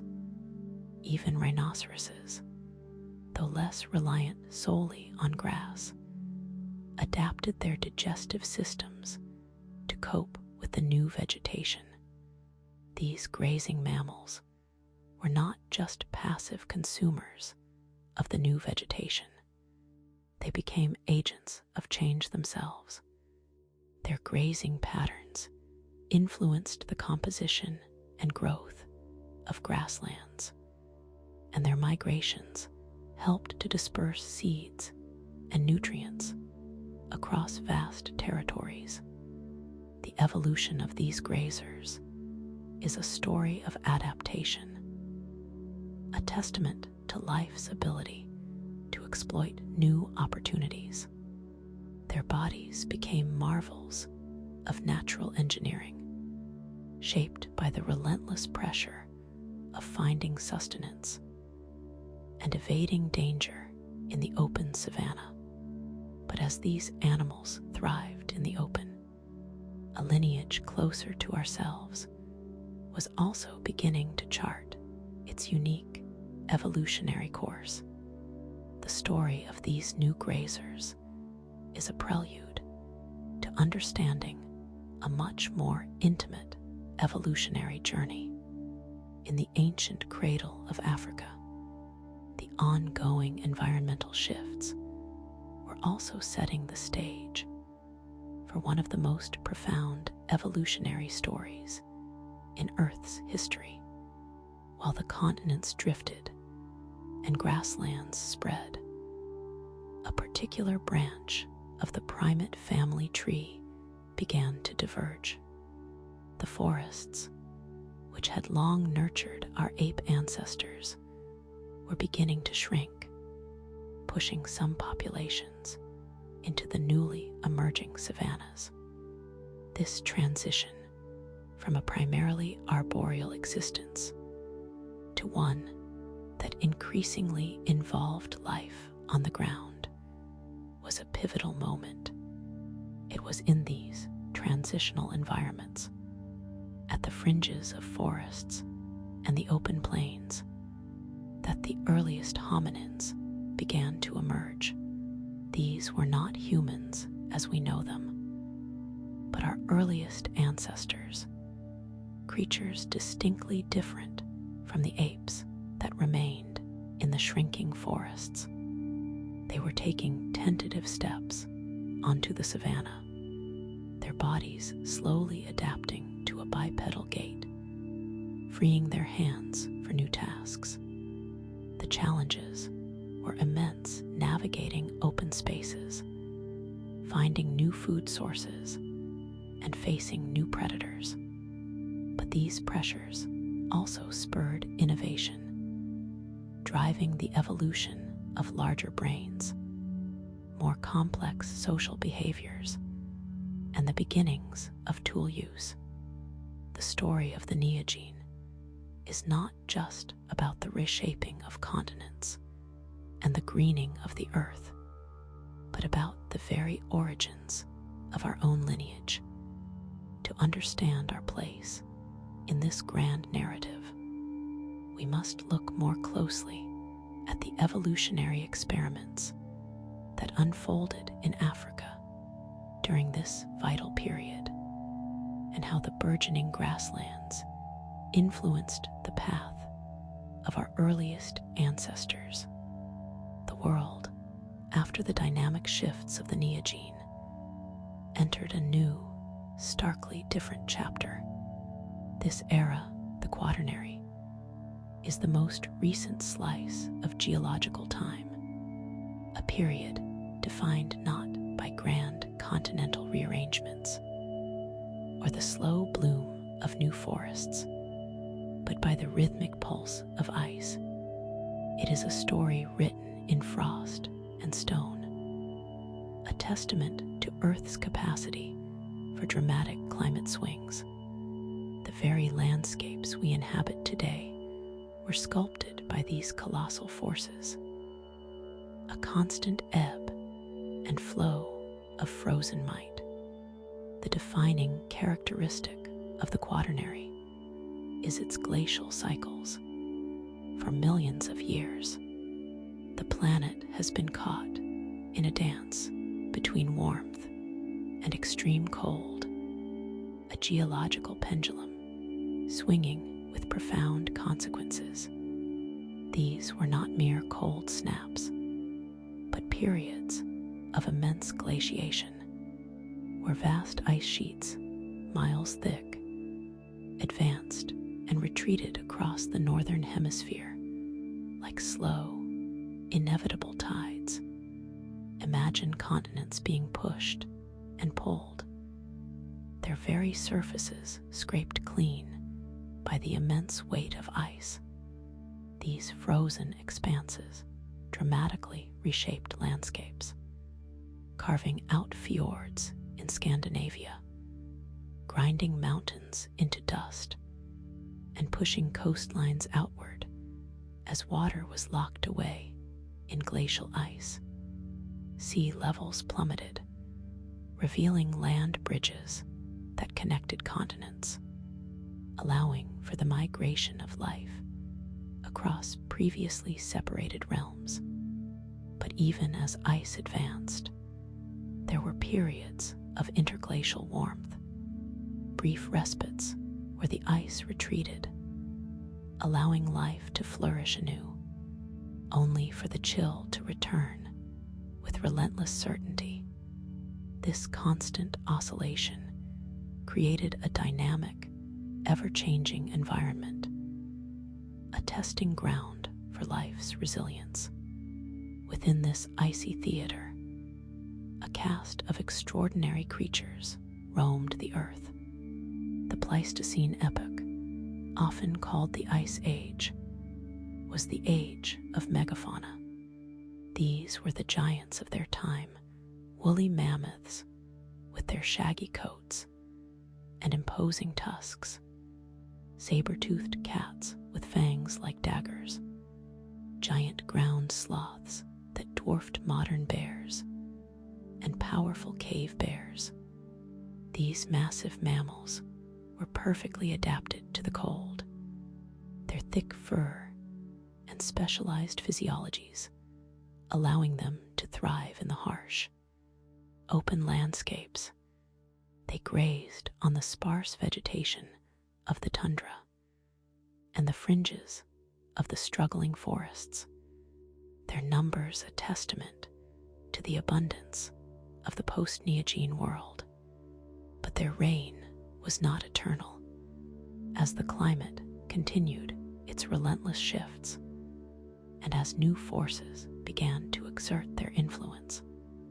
The story of these magnificent beasts would take a tragic turn, a fading echo against the backdrop of a changing planet. It was within this epoch of frost and giants that a new species, not of fur and tusk, but of bipedal grace and burgeoning intellect, began its remarkable journey. In the cradle of Africa, our own species, Homo sapiens, emerged. We were not born into a stable world, but one of constant flux, shaped by the advance and retreat of glaciers. Our ancestors were already adapting to the challenges of savanna life, their hands freed by upright posture, their minds beginning to grasp the rudiments of tool use. But as the Quaternary unfolded, these nascent hominins would embark on a grand adventure, spreading from their African homeland, adapting to an astonishing array of environments, from the frigid northern tundras to the burgeoning landscapes revealed by lowered sea levels. The very evolution of our species is inextricably linked to the dramatic climate shifts of this period. The most intense expression of this glacial epoch, a period that still echoes in the geological record, was the last glacial maximum. Around 20,000 years ago, the Earth reached one of its coldest points in this cycle. Vast ice sheets, colossal frozen continents, covered immense swathes of North America and Eurasia. These were not mere glaciers, but continental ice caps, their sheer mass pushing down on the land, altering its very shape. In North America, the Laurentide and Cordilleran ice sheets merged, stretching from the Arctic to the present-day United States. In Europe, the Fennoscandian ice sheet blanketed Scandinavia and much of northern Europe. The world was a much colder, drier place, with large areas of the planet locked in ice. Yet, even in this seemingly desolate landscape, life persisted, and our ancestors, Homo sapiens, navigated these challenging conditions, a testament to their adaptability. To truly grasp the impact of these ice ages, we must examine the fate of the magnificent creatures that shared this world with our earliest ancestors, and the profound environmental pressures that led to their eventual disappearance. The Quaternary period, ice ages, and human evolution. The Pleistocene ice ages, megafauna flourish and fade. Homo sapiens emerges. The last glacial maximum. The Quaternary period, ice ages, and human evolution. The Pleistocene ice ages, megafauna flourish and fade. Homo sapiens emerges. The last glacial maximum. The Quaternary period, ice ages, and human evolution. The Pleistocene ice ages, megafauna flourish and fade. Homo sapiens emerges. The last glacial maximum. The Quaternary period, ice ages, and human evolution. The Pleistocene Ice Ages. Megafauna flourish and fade. Homo sapiens emerges. The last glacial maximum. The Quaternary Period. Ice Ages and human evolution. The Pleistocene Ice Ages. Megafauna flourish and fade. Homo sapiens emerges. The last glacial maximum. The Quaternary Period. Ice Ages and human evolution. The Pleistocene Ice Ages. Megafauna flourish and fade. Homo sapiens emerges. The last glacial maximum. The Quaternary Period. Ice Ages and human evolution. The Pleistocene Ice Ages. Megafauna flourish and fade. Homo sapiens emerges. The last glacial maximum. The Quaternary Period. Ice Ages and human evolution. The Pleistocene Ice Ages. Megafauna flourish and fade. Homo sapiens emerges. The last glacial maximum. The Quaternary Period. Ice Ages and human evolution. The Pleistocene Ice Ages. Megafauna flourish and fade. Homo sapiens emerges. The last glacial maximum. The Quaternary Period. Ice Ages and human evolution. The Pleistocene Ice Ages. Megafauna flourish and fade. Homo sapiens emerges. The last glacial maximum. The Quaternary Period. Ice Ages and human evolution. The Pleistocene Ice Ages. Megafauna flourish and fade. Homo sapiens emerges. The last glacial maximum. The Quaternary Period. Ice Ages and human evolution. The Pleistocene Ice Ages. Megafauna flourish and fade. Homo sapiens emerges. The last glacial maximum. The Quaternary Period. Ice Ages and human evolution. The Pleistocene Ice Ages. Megafauna flourish and fade. Homo sapiens emerges. The last glacial maximum. The Quaternary Period. Ice Ages and human evolution. The Pleistocene Ice Ages. Megafauna flourish and fade. Homo sapiens emerges. The last glacial maximum. The Quaternary Period. Ice Ages and human evolution. The Pleistocene Ice Ages. Megafauna flourish and fade. Homo sapiens emerges. The last glacial maximum. The Quaternary Period. Ice Ages and human evolution.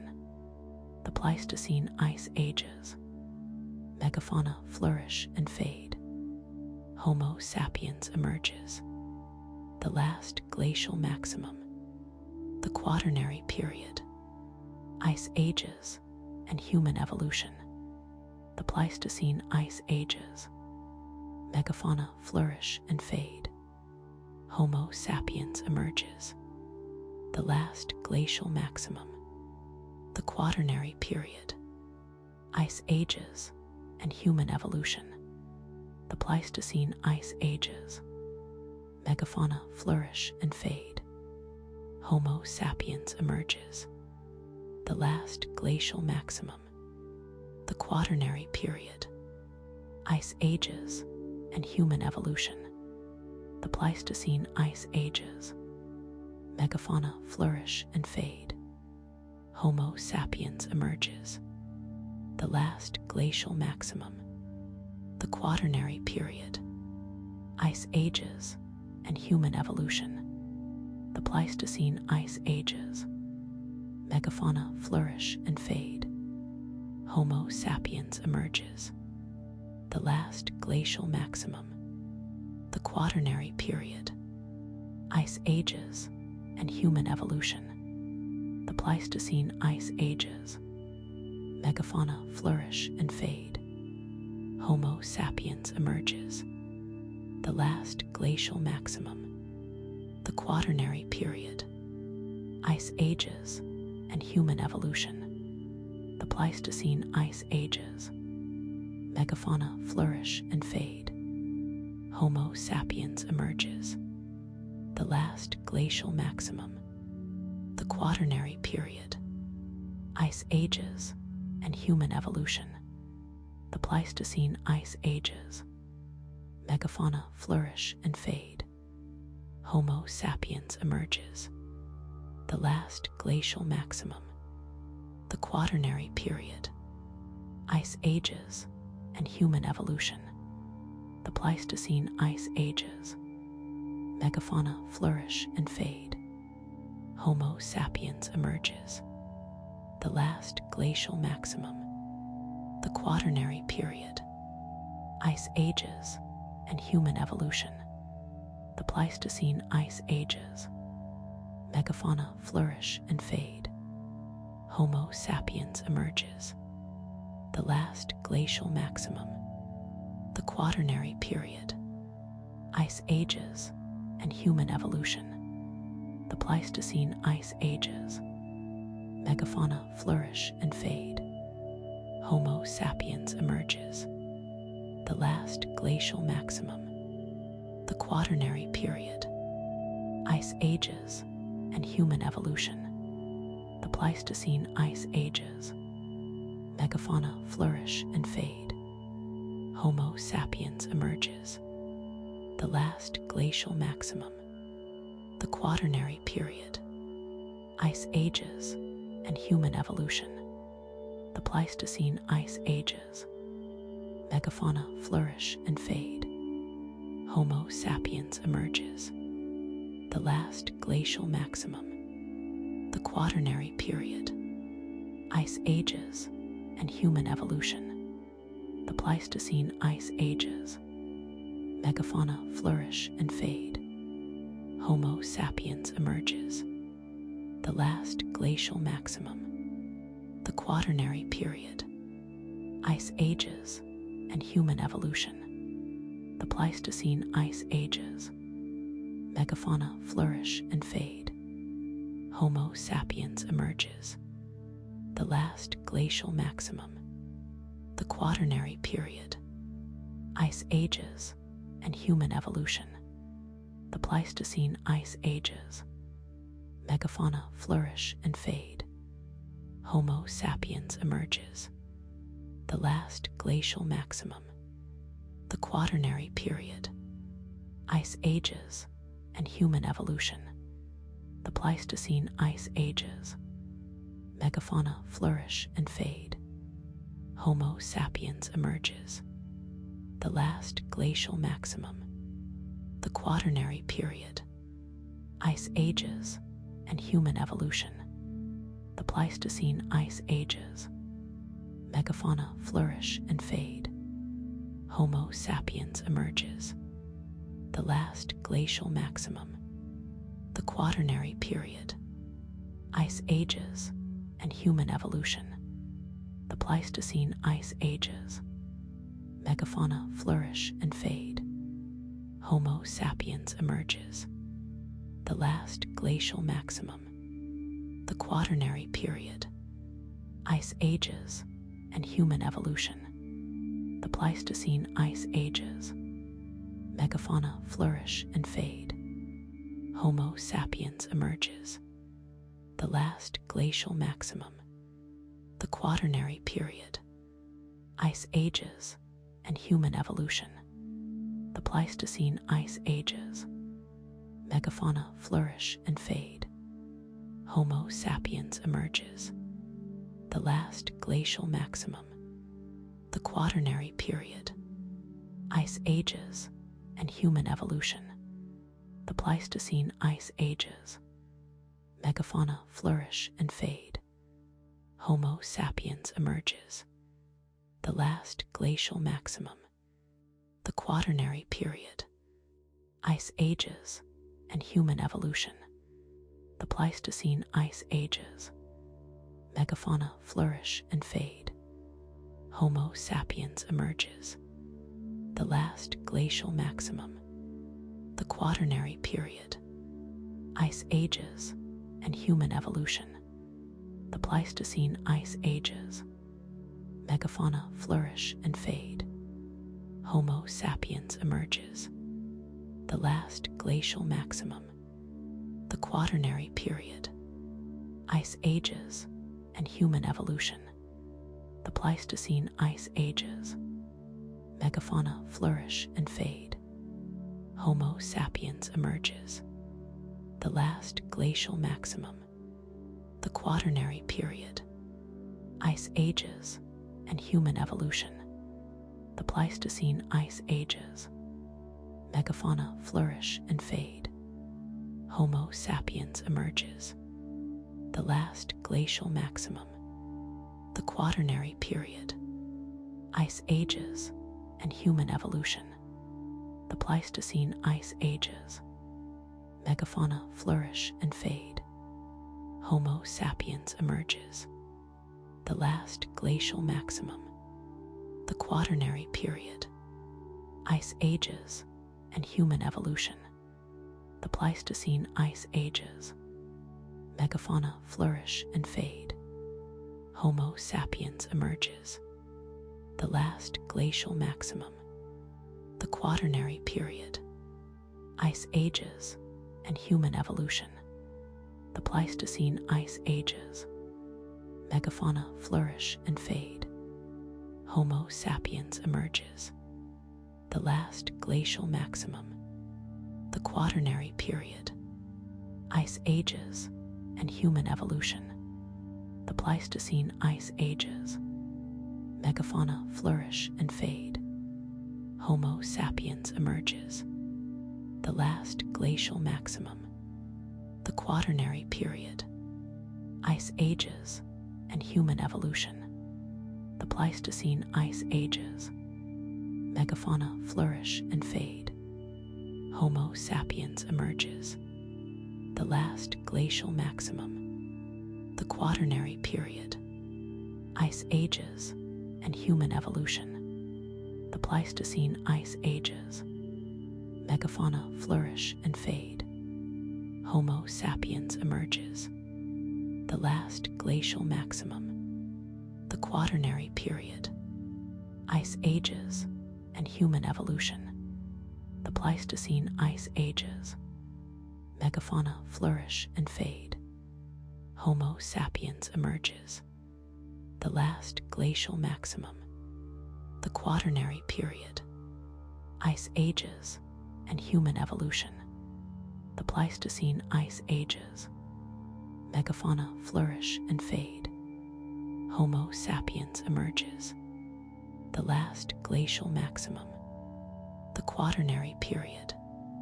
Ice Ages and human evolution. The Pleistocene Ice Ages. Megafauna flourish and fade. Homo sapiens emerges. The last glacial maximum. The Quaternary Period. Ice Ages and human evolution. The Pleistocene Ice Ages. Megafauna flourish and fade. Homo sapiens emerges. The last glacial maximum. The Quaternary Period. Ice Ages and human evolution. The Pleistocene Ice Ages. Megafauna flourish and fade. Homo sapiens emerges.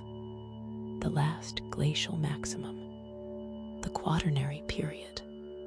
Ice Ages and human evolution. The Pleistocene Ice Ages.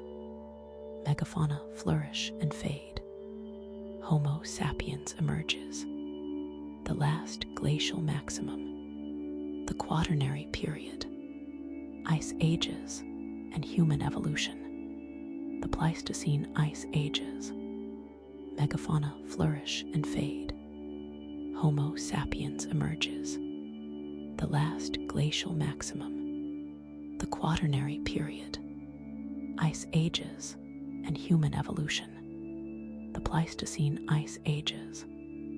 Megafauna flourish and fade. Homo sapiens emerges. The last glacial maximum. The Quaternary period. Ice ages and human evolution.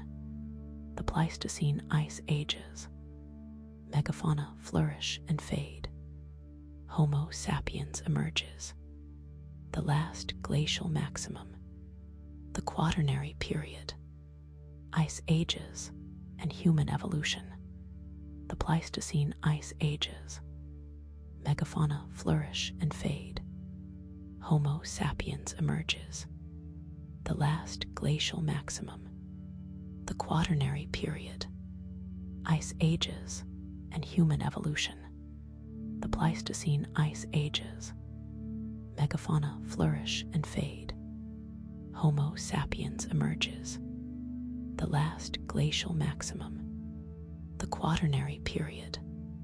Ice ages and human evolution. The Pleistocene ice ages. Megafauna flourish and fade. Homo sapiens emerges. The last glacial maximum. The Quaternary period. Ice ages and human evolution. The Pleistocene ice ages. Megafauna flourish and fade. Homo sapiens emerges. The last glacial maximum. The Quaternary period. Ice ages and human evolution. The Pleistocene ice ages. Megafauna flourish and fade. Homo sapiens emerges. The last glacial maximum. The Quaternary period. Ice ages and human evolution. The Pleistocene ice ages. Megafauna flourish and fade. Homo sapiens emerges. The last glacial maximum. The Quaternary period. Ice ages and human evolution. The Pleistocene ice ages. Megafauna flourish and fade. Homo sapiens emerges. The last glacial maximum. The Quaternary period. Ice ages and human evolution. The Pleistocene ice ages. Megafauna flourish and fade. Homo sapiens emerges. The last glacial maximum. The Quaternary period. Ice ages and human evolution. The Pleistocene ice ages. Megafauna flourish and fade. Homo sapiens emerges. The last glacial maximum. The Quaternary period. Ice ages and human evolution. The Pleistocene ice ages. Megafauna flourish and fade. Homo sapiens emerges. The last glacial maximum. The Quaternary period. Ice ages and human evolution. The Pleistocene ice ages. Megafauna flourish and fade. Homo sapiens emerges. The last glacial maximum. The Quaternary period. Ice ages and human evolution. The Pleistocene ice ages. Megafauna flourish and fade. Homo sapiens emerges. The last glacial maximum. The Quaternary period. Ice ages and human evolution. The Pleistocene ice ages. Megafauna flourish and fade. Homo sapiens emerges. The last glacial maximum. The Quaternary period. Ice ages and human evolution. The Pleistocene ice ages. Megafauna flourish and fade. Homo sapiens emerges. The last glacial maximum. The Quaternary period. Ice ages and human evolution. The Pleistocene ice ages. Megafauna flourish and fade. Homo sapiens emerges. The last glacial maximum. The Quaternary period. Ice ages and human evolution. The Pleistocene ice ages. Megafauna flourish and fade. Homo sapiens emerges. The last glacial maximum. The Quaternary period. Ice ages and human evolution. The Pleistocene ice ages. Megafauna flourish and fade. Homo sapiens emerges. The last glacial maximum. The Quaternary period. Ice ages and human evolution. The Pleistocene ice ages. Megafauna flourish and fade. Homo sapiens emerges. The last glacial maximum. The Quaternary period. Ice ages and human evolution. The Pleistocene ice ages. Megafauna flourish and fade. Homo sapiens emerges. The last glacial maximum. The Quaternary period. Ice ages and human evolution. The Pleistocene ice ages. Megafauna flourish and fade. Homo sapiens emerges. The last glacial maximum. The Quaternary period. Ice ages and human evolution. The Pleistocene ice ages. Megafauna flourish and fade. Homo sapiens emerges. The last glacial maximum. The Quaternary period. Ice ages and human evolution. The Pleistocene ice ages. Megafauna flourish and fade. Homo sapiens emerges. The last glacial maximum. The Quaternary period. Ice ages and human evolution. The Pleistocene ice ages. Megafauna flourish and fade. Homo sapiens emerges. The last glacial maximum. The Quaternary period. Ice ages and human evolution. The Pleistocene ice ages. Megafauna flourish and fade. Homo sapiens emerges. The last glacial maximum. The Quaternary period. Ice ages and human evolution. The Pleistocene ice ages. Megafauna flourish and fade. Homo sapiens emerges. The last glacial maximum. The Quaternary period. Ice ages and human evolution. The Pleistocene ice ages. Megafauna flourish and fade. Homo sapiens emerges. The last glacial maximum. The Quaternary period. Ice ages and human evolution. The Pleistocene ice ages. Megafauna flourish and fade. Homo sapiens emerges. The last glacial maximum. The Quaternary period. Ice ages and human evolution. The Pleistocene ice ages. Megafauna flourish and fade. Homo sapiens emerges. The last glacial maximum. The Quaternary period. Ice ages and human evolution. The Pleistocene ice ages. Megafauna flourish and fade. Homo sapiens emerges. The last glacial maximum. The Quaternary period. Ice ages and human evolution. The Pleistocene ice ages. Megafauna flourish and fade. Homo sapiens emerges. The last glacial maximum. The Quaternary period. Ice ages and human evolution. The Pleistocene ice ages. Megafauna flourish and fade. Homo sapiens emerges. The last glacial maximum. The Quaternary period. Ice ages and human evolution. The Pleistocene ice ages. Megafauna flourish and fade. Homo sapiens emerges. The last glacial maximum. The Quaternary period. Ice ages and human evolution. The Pleistocene ice ages. Megafauna flourish and fade. Homo sapiens emerges. The last glacial maximum. The Quaternary period. Ice ages and human evolution. The Pleistocene ice ages. Megafauna flourish and fade. Homo sapiens emerges. The last glacial maximum. The Quaternary period. Ice ages and human evolution. The Pleistocene ice ages. Megafauna flourish and fade. Homo sapiens emerges.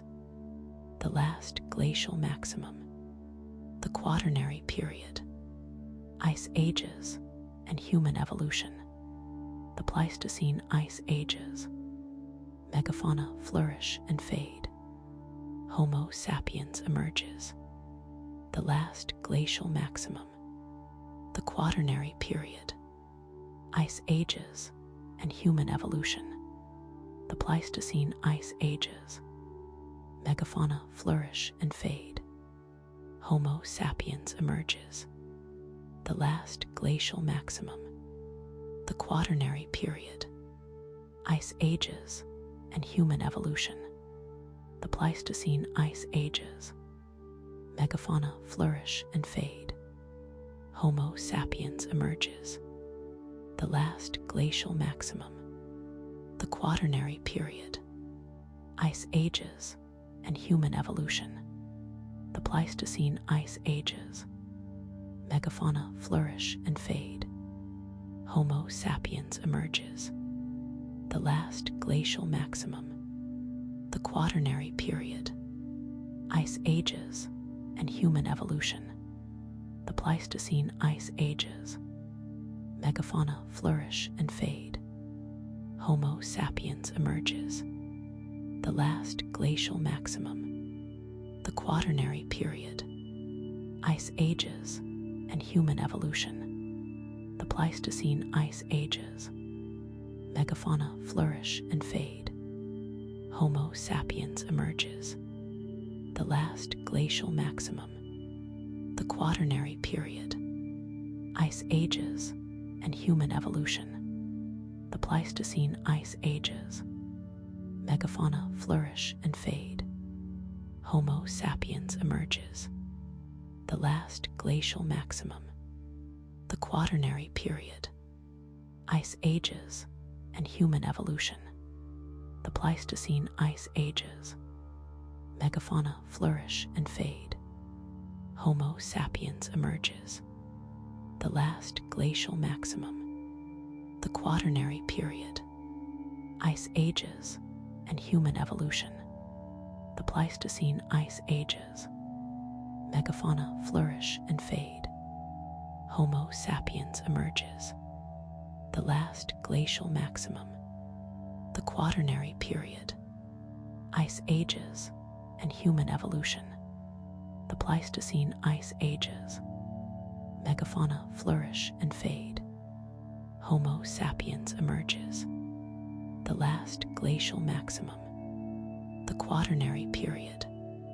Ice ages and human evolution. The Pleistocene ice ages. Megafauna flourish and fade. Homo sapiens emerges. The last glacial maximum. The Quaternary period. Ice ages and human evolution. The Pleistocene ice ages. Megafauna flourish and fade. Homo sapiens emerges. The last glacial maximum. The Quaternary period. Ice ages and human evolution. The Pleistocene ice ages. Megafauna flourish and fade. Homo sapiens emerges. The last glacial maximum. The Quaternary period. Ice ages and human evolution. The Pleistocene ice ages. Megafauna flourish and fade. Homo sapiens emerges. The last glacial maximum. The Quaternary period. Ice ages and human evolution. The Pleistocene ice ages. Megafauna flourish and fade. Homo sapiens emerges.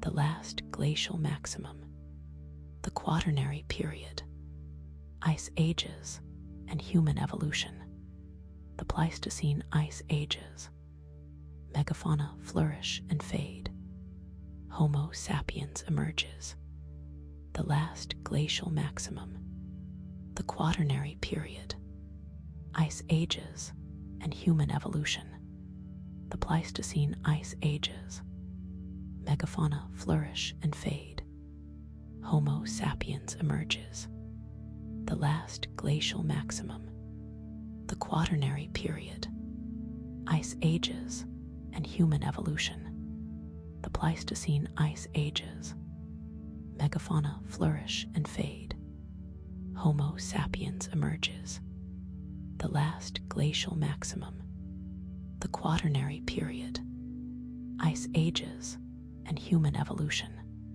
the Pleistocene ice ages, megafauna flourish and fade, Homo sapiens emerges, the last glacial maximum, the Quaternary period, ice ages and human evolution, the Pleistocene ice ages, megafauna flourish and fade, Homo sapiens emerges, the last glacial maximum, the Quaternary period, ice ages and human evolution, the Pleistocene ice ages, megafauna flourish and fade, Homo sapiens emerges, the last glacial maximum, the Quaternary period, ice ages and human evolution, the Pleistocene ice ages, megafauna flourish and fade, Homo sapiens emerges,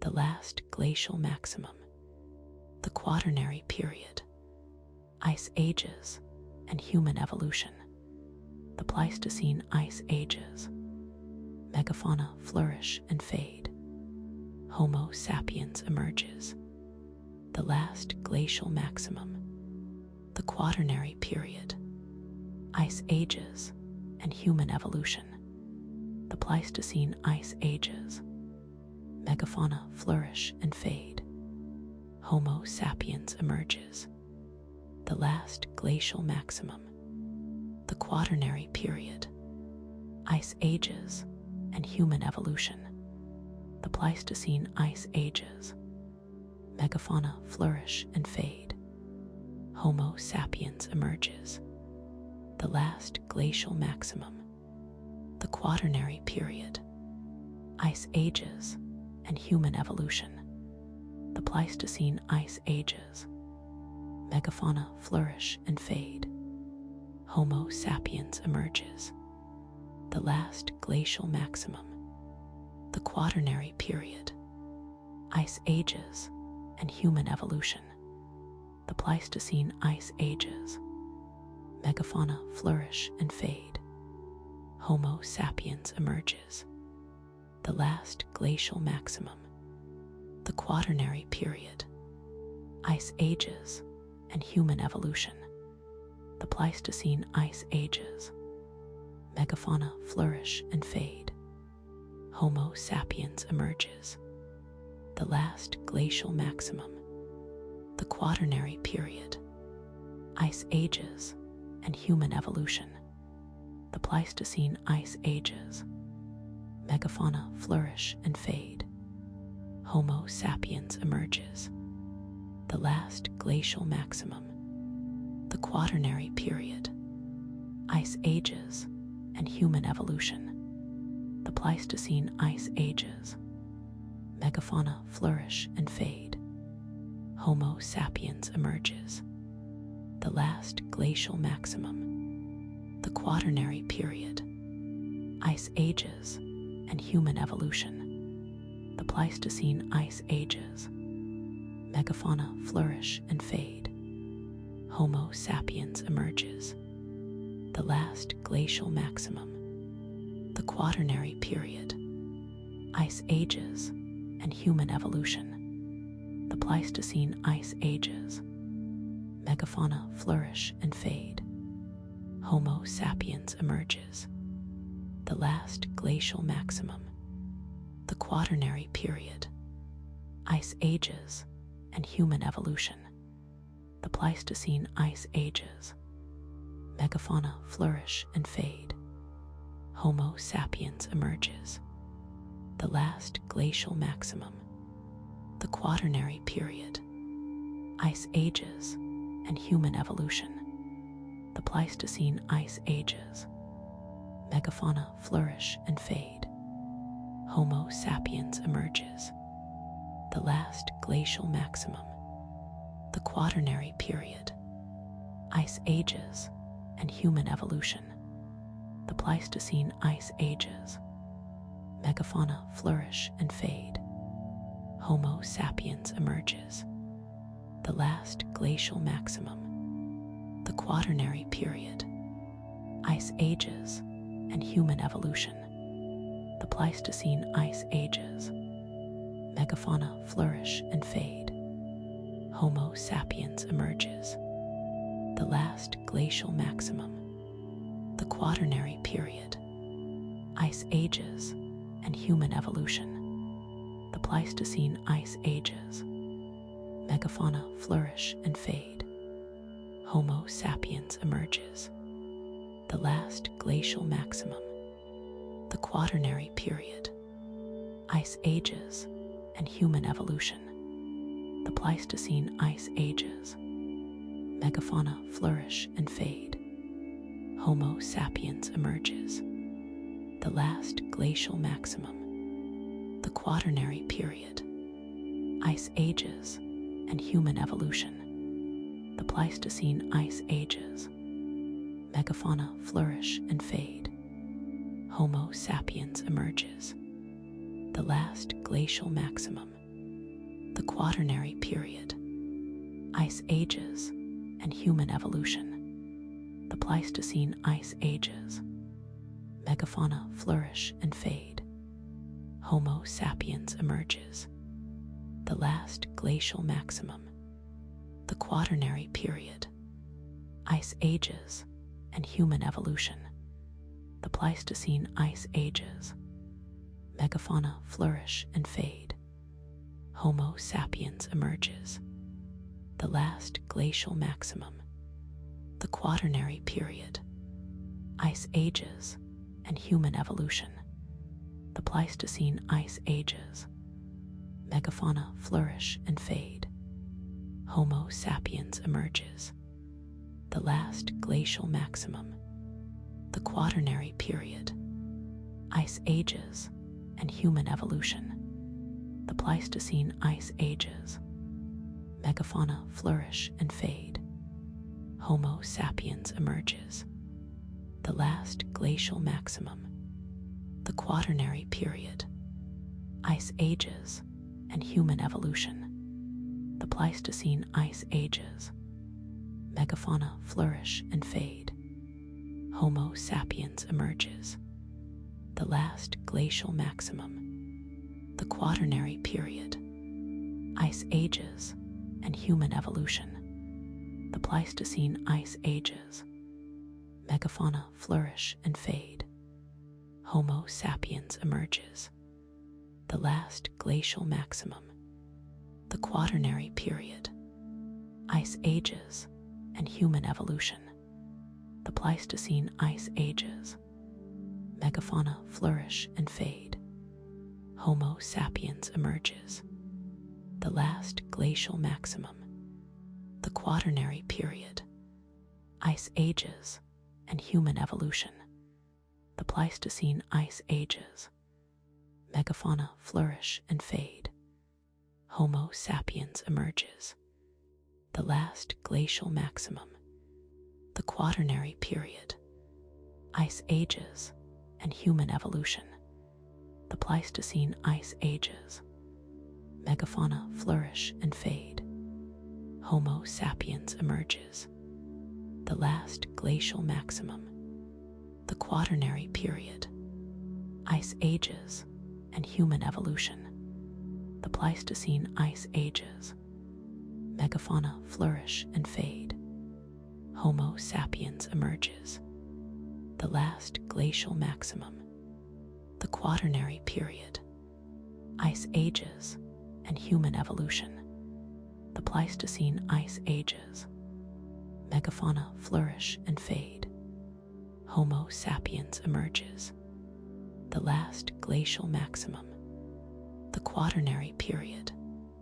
Ice ages and human evolution. The Pleistocene ice ages. Megafauna flourish and fade. Homo sapiens emerges. The last glacial maximum. The Quaternary period. Ice ages and human evolution. The Pleistocene ice ages. Megafauna flourish and fade.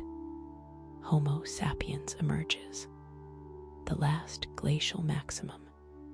The Quaternary period. Ice ages and human evolution.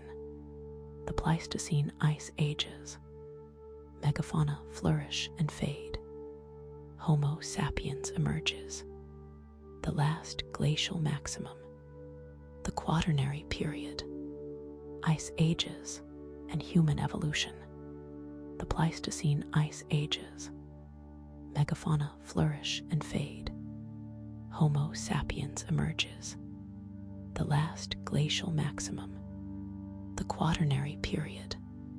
Ice ages and human evolution. The Pleistocene ice ages. Megafauna flourish and fade. Homo sapiens emerges. The last glacial maximum. The Quaternary period. Ice ages and human evolution. The Pleistocene ice ages. Megafauna flourish and fade. Homo sapiens emerges.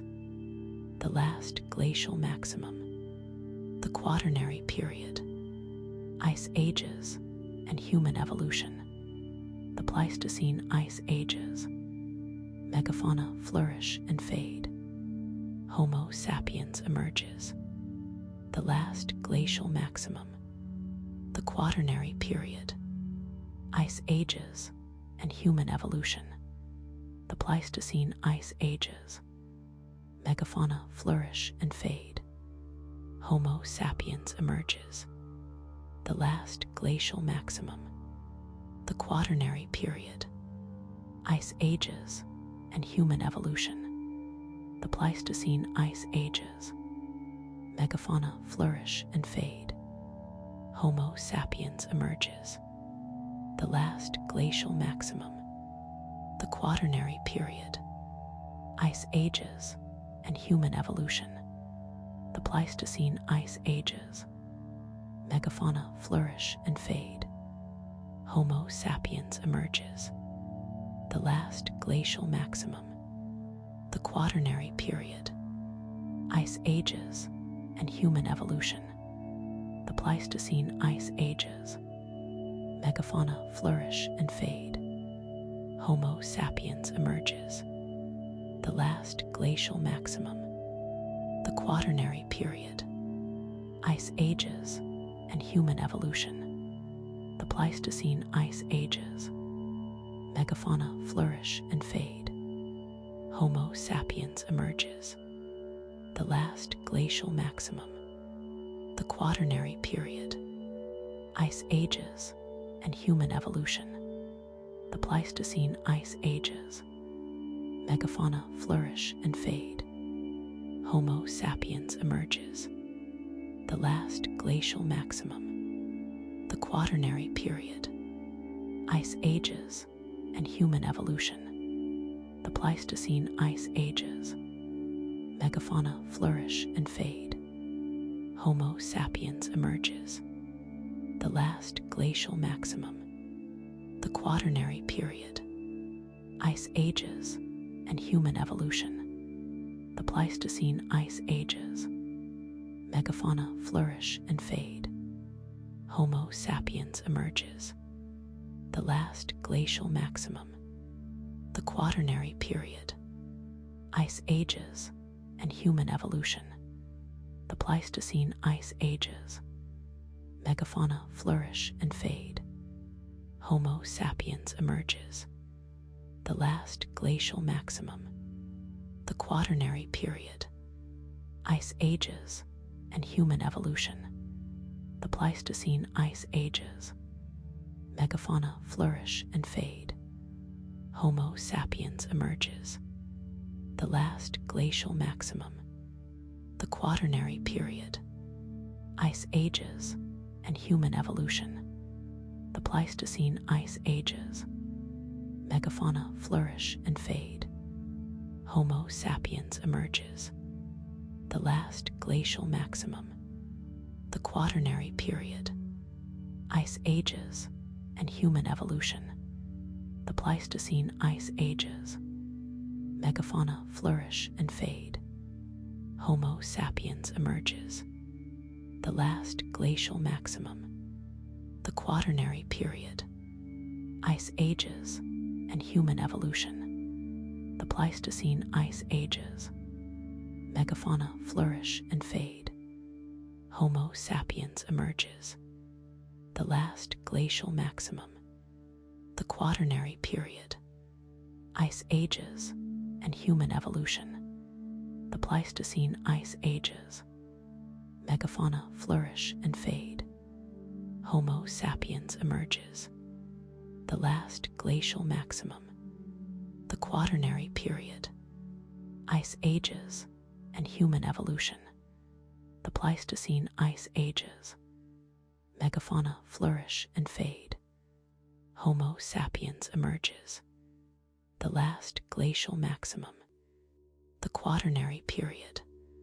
Ice ages and human evolution. The Pleistocene ice ages. Megafauna flourish and fade.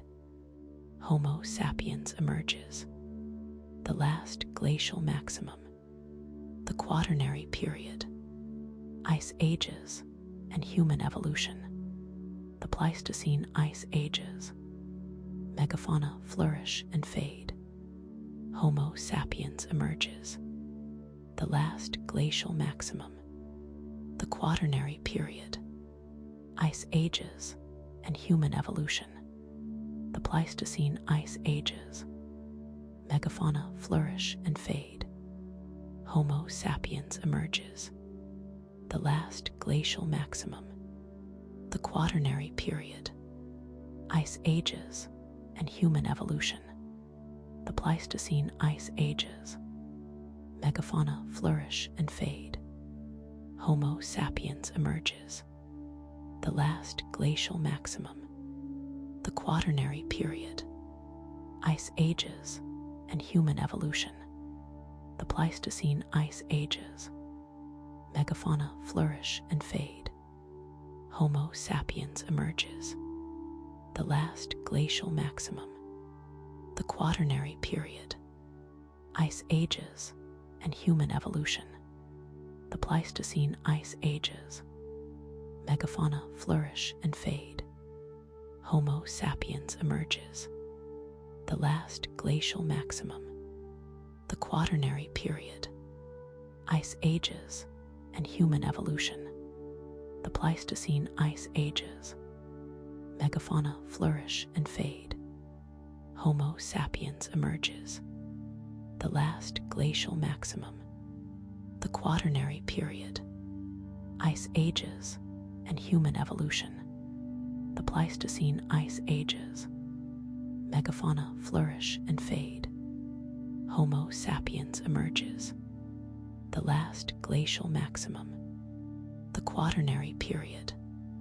Ice ages and human evolution. The Pleistocene ice ages. Megafauna flourish and fade. Homo sapiens emerges. The last glacial maximum. The Quaternary period.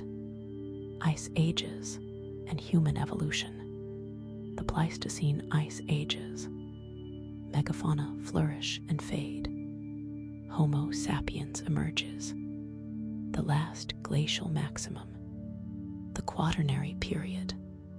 Ice ages and human evolution. The Pleistocene ice ages. Megafauna flourish and fade. Homo sapiens emerges. The last glacial maximum. The Quaternary period. Ice ages and human evolution. The Pleistocene Ice Ages. Megafauna flourish and fade. Homo sapiens emerges. The last glacial maximum. The Quaternary Period. Ice Ages and human evolution. The Pleistocene Ice Ages. Megafauna flourish and fade. Homo sapiens emerges. The last glacial maximum. The Quaternary Period.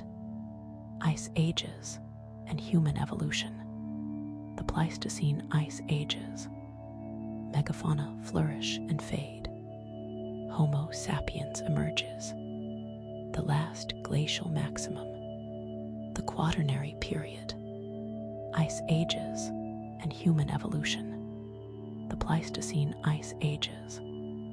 Megafauna flourish and fade. Homo sapiens emerges. The last glacial maximum. The Quaternary Period. Ice Ages and human evolution. The Pleistocene Ice Ages. Megafauna flourish and fade. Homo sapiens emerges. The last glacial maximum. The Quaternary Period. Ice Ages and human evolution. The Pleistocene Ice Ages. Megafauna flourish and fade. Homo sapiens emerges. The last glacial maximum. The Quaternary Period.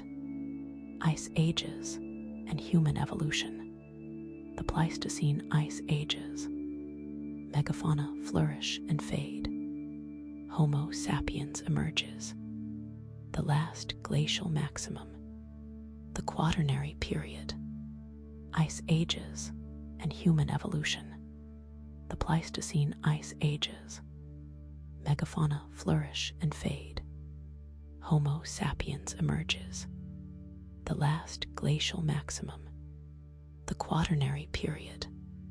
Ice Ages and human evolution. The Pleistocene Ice Ages. Megafauna flourish and fade. Homo sapiens emerges. The last glacial maximum. The Quaternary Period. Ice Ages and human evolution. The Pleistocene Ice Ages. Megafauna flourish and fade. Homo sapiens emerges. The last glacial maximum. The Quaternary Period. Ice Ages and human evolution. The Pleistocene Ice Ages. Megafauna flourish and fade. Homo sapiens emerges. The last glacial maximum. The Quaternary Period. Ice Ages and human evolution. The Pleistocene Ice Ages. Megafauna flourish and fade. Homo sapiens emerges. The last glacial maximum. The Quaternary Period. Ice Ages and human evolution. The Pleistocene Ice Ages. Megafauna flourish and fade. Homo sapiens emerges. The last glacial maximum. The Quaternary Period. Ice Ages and human evolution. The Pleistocene Ice Ages. Megafauna flourish and fade. Homo sapiens emerges. The last glacial maximum. The Quaternary Period. Ice Ages and human evolution. The Pleistocene Ice Ages. Megafauna flourish and fade. Homo sapiens emerges. The last glacial maximum. The Quaternary Period. Ice Ages and human evolution. The Pleistocene Ice Ages. Megafauna flourish and fade. Homo sapiens emerges. The last glacial maximum. The Quaternary Period. Ice Ages and human evolution. The Pleistocene Ice Ages. Megafauna flourish and fade. Homo sapiens emerges. The last glacial maximum. The Quaternary Period. Ice Ages and human evolution. The Pleistocene Ice Ages. Megafauna flourish and fade. Homo sapiens emerges. The last glacial maximum. The Quaternary period. Ice ages and human evolution. The Pleistocene ice ages. Megafauna flourish and fade. Homo sapiens emerges. The last glacial maximum. The Quaternary period. Ice ages and human evolution. The Pleistocene ice ages. Megafauna flourish and fade. Homo sapiens emerges. The last glacial maximum. The Quaternary period. Ice ages and human evolution. The Pleistocene ice ages. Megafauna flourish and fade. Homo sapiens emerges. The last glacial maximum. The Quaternary period. Ice ages and human evolution. The Pleistocene ice ages. Megafauna flourish and fade. Homo sapiens emerges. The last glacial maximum. The Quaternary period. Ice ages and human evolution. The Pleistocene ice ages. Megafauna flourish and fade. Homo sapiens emerges. The last glacial maximum. The Quaternary period. Ice ages and human evolution. The Pleistocene ice ages. Megafauna flourish and fade. Homo sapiens emerges. The last glacial maximum. The Quaternary period. Ice ages and human evolution. The Pleistocene ice ages. Megafauna flourish and fade. Homo sapiens emerges. The last glacial maximum. The Quaternary period. Ice ages and human evolution. The Pleistocene ice ages. Megafauna flourish and fade. Homo sapiens emerges. The last glacial maximum. The Quaternary period. Ice ages and human evolution. The Pleistocene ice ages. Megafauna flourish and fade. Homo sapiens emerges. The last glacial maximum. The Quaternary period. Ice ages and human evolution. The Pleistocene ice ages. Megafauna flourish and fade. Homo sapiens emerges. The last glacial maximum. The Quaternary period. Ice ages and human evolution. The Pleistocene ice ages. Megafauna flourish and fade. Homo sapiens emerges. The last glacial maximum. The Quaternary period. Ice ages and human evolution. The Pleistocene ice ages. Megafauna flourish and fade. Homo sapiens emerges. The last glacial maximum. The Quaternary period. Ice ages and human evolution. The Pleistocene ice ages. Megafauna flourish and fade. Homo sapiens emerges. The last glacial maximum. The Quaternary period. Ice ages and human evolution. The Pleistocene ice ages. Megafauna flourish and fade. Homo sapiens emerges. The last glacial maximum. The Quaternary period. Ice ages and human evolution. The Pleistocene ice ages. Megafauna flourish and fade. Homo sapiens emerges. The last glacial maximum. The Quaternary period. Ice ages and human evolution. The Pleistocene ice ages. Megafauna flourish and fade. Homo sapiens emerges. The last glacial maximum. The Quaternary period. Ice ages and human evolution. The Pleistocene ice ages. Megafauna flourish and fade. Homo sapiens emerges. The last glacial maximum. The Quaternary period. Ice ages and human evolution. The Pleistocene ice ages. Megafauna flourish and fade. Homo sapiens emerges. The last glacial maximum. The Quaternary period. Ice ages and human evolution. The Pleistocene ice ages. Megafauna flourish and fade. Homo sapiens emerges. The last glacial maximum. The Quaternary period. Ice ages and human evolution. The Pleistocene ice ages.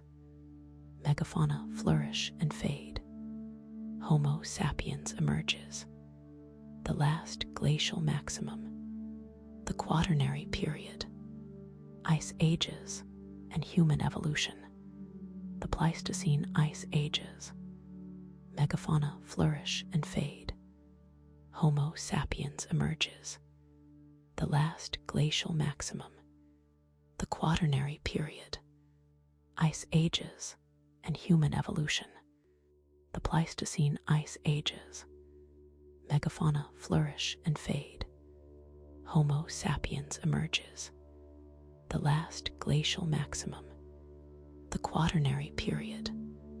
Ice ages and human evolution. The Pleistocene ice ages.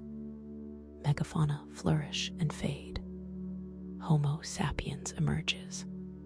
The last glacial maximum. The Quaternary period. Ice ages and human evolution. The Pleistocene ice ages. Megafauna flourish and fade. Homo sapiens emerges. The last glacial maximum. The Quaternary period. Ice ages and human evolution. The Pleistocene ice ages. Megafauna flourish and fade. Homo sapiens emerges. The last glacial maximum. The Quaternary period.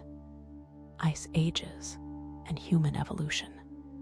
The Pleistocene ice ages. Megafauna flourish and fade. Homo sapiens emerges. The last glacial maximum. The Quaternary period. Ice ages and human evolution. The Pleistocene ice ages. Megafauna flourish and fade.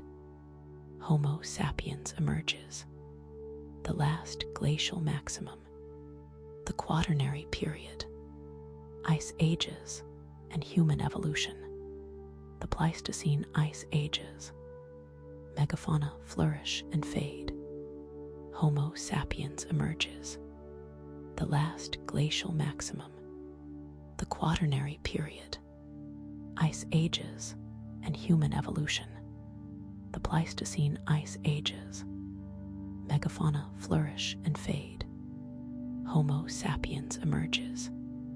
The last glacial maximum. The Quaternary period. Ice ages and human evolution. The Pleistocene ice ages. Megafauna flourish and fade. Homo sapiens emerges. The last glacial maximum. The Quaternary period. Ice ages and human evolution. The Pleistocene ice ages. Megafauna flourish and fade. Homo sapiens emerges. The last glacial maximum. The Quaternary period. Ice ages and human evolution. The Pleistocene ice ages. Megafauna flourish and fade. Homo sapiens emerges. The last glacial maximum.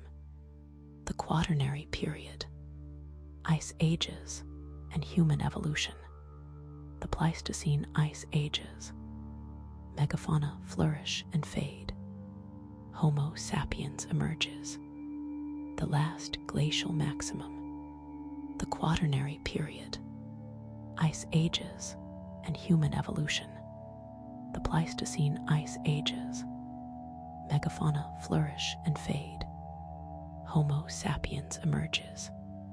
The last glacial maximum, the Quaternary period, ice ages and human evolution. The Pleistocene ice ages, megafauna flourish and fade. Homo sapiens emerges. The last glacial maximum, the Quaternary period, ice ages and human evolution. The Pleistocene ice ages, megafauna flourish and fade. Homo sapiens emerges. The last glacial maximum, the Quaternary period, ice ages and human evolution. The Pleistocene ice ages, megafauna flourish and fade. Homo sapiens emerges. The last glacial maximum, the Quaternary period, ice ages and human evolution. The Pleistocene ice ages, megafauna flourish and fade. Homo sapiens emerges.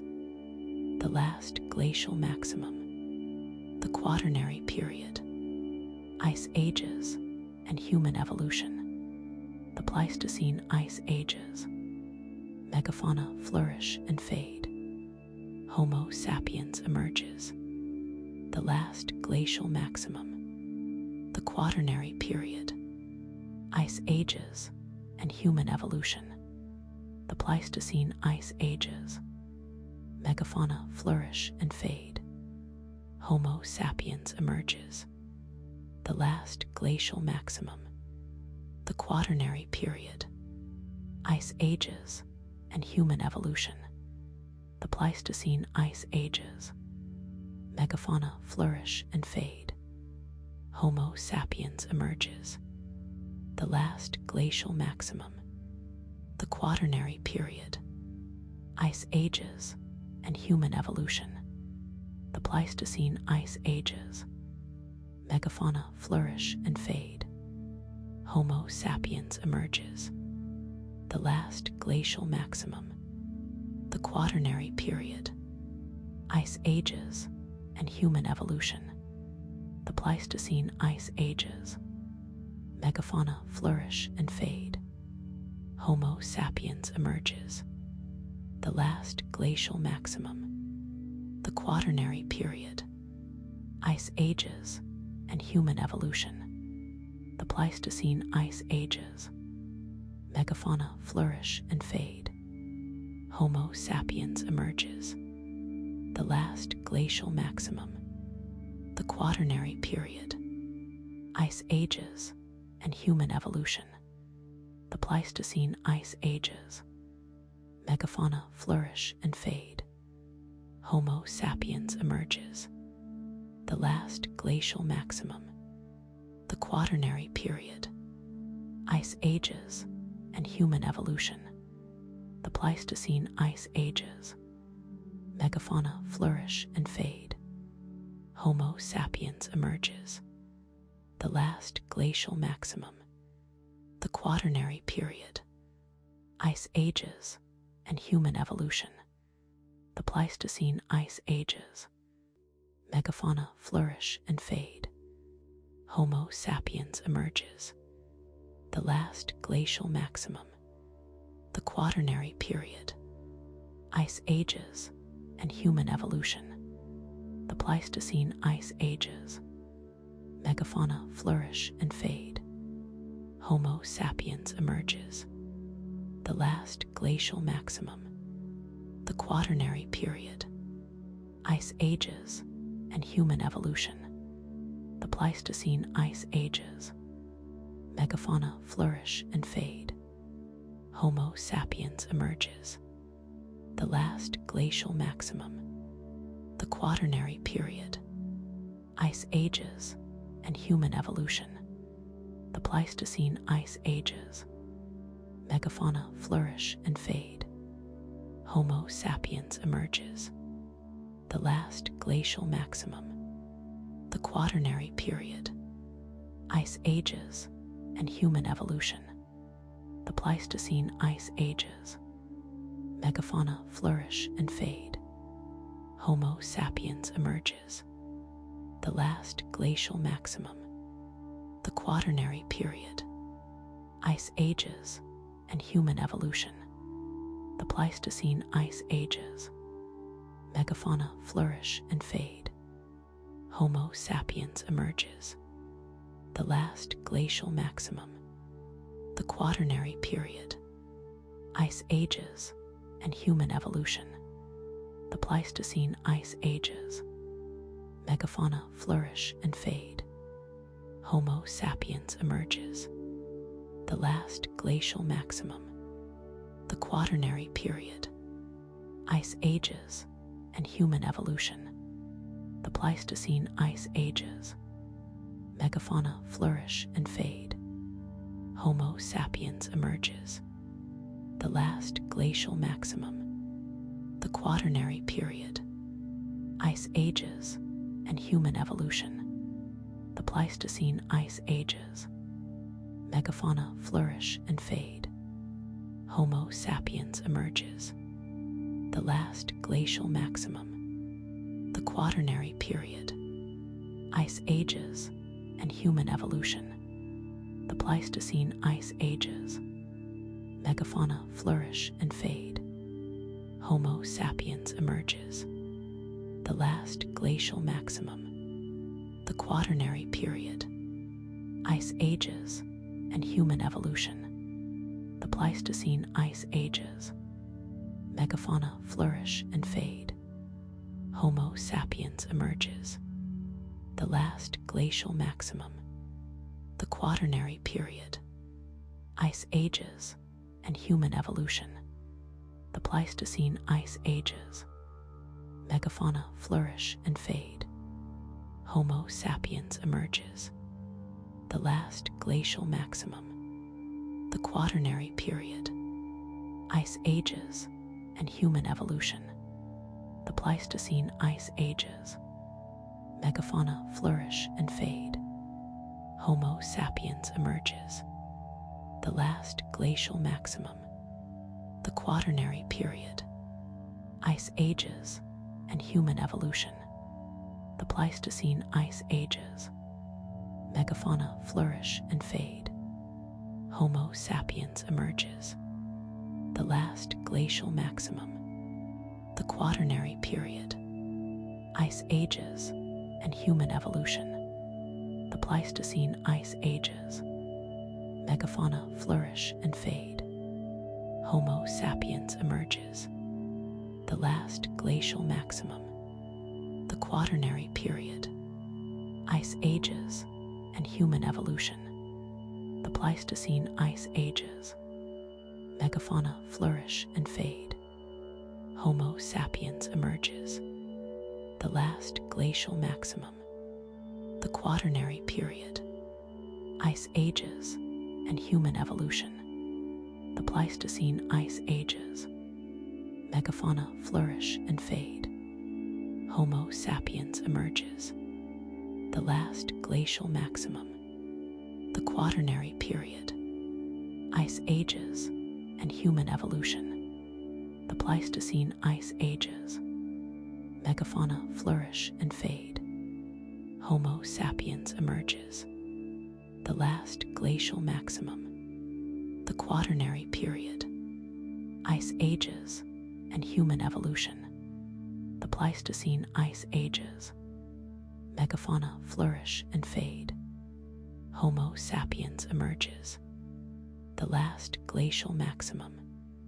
The Quaternary Period, Ice Ages and Human Evolution. The Pleistocene Ice Ages.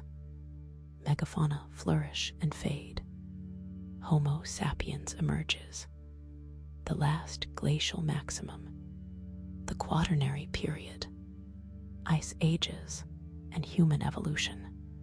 The Pleistocene Ice Ages. Megafauna flourish and fade. Homo sapiens emerges. The last glacial maximum.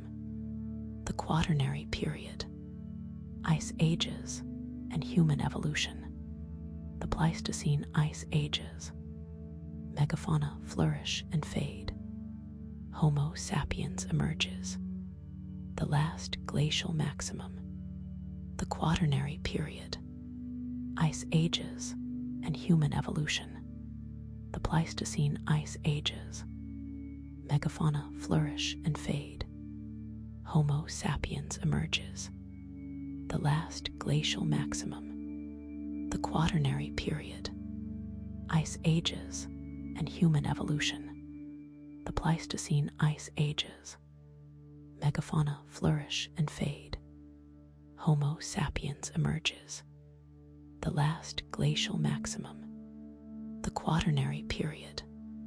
Ice ages and human evolution. The Pleistocene ice ages. Megafauna flourish and fade. Homo sapiens emerges. The last glacial maximum. The Quaternary period. Ice ages and human evolution. The Pleistocene ice ages. Megafauna flourish and fade. Homo sapiens emerges. The last glacial maximum. The Quaternary period. Ice ages and human evolution.